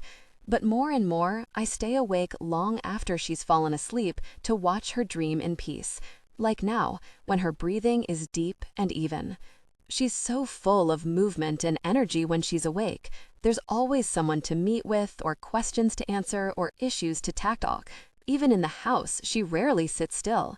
On the days when the recent pain rises to the surface, she's planting flowers or working on this old manor, bringing it back to life. On the brighter days, she's laughing, even dancing. Sometimes, more and more, she's singing. Allow subtle warmth, slight tremor if organic. So these moments are a gift, to be able to just watch in the quiet of night until I drift off beneath her.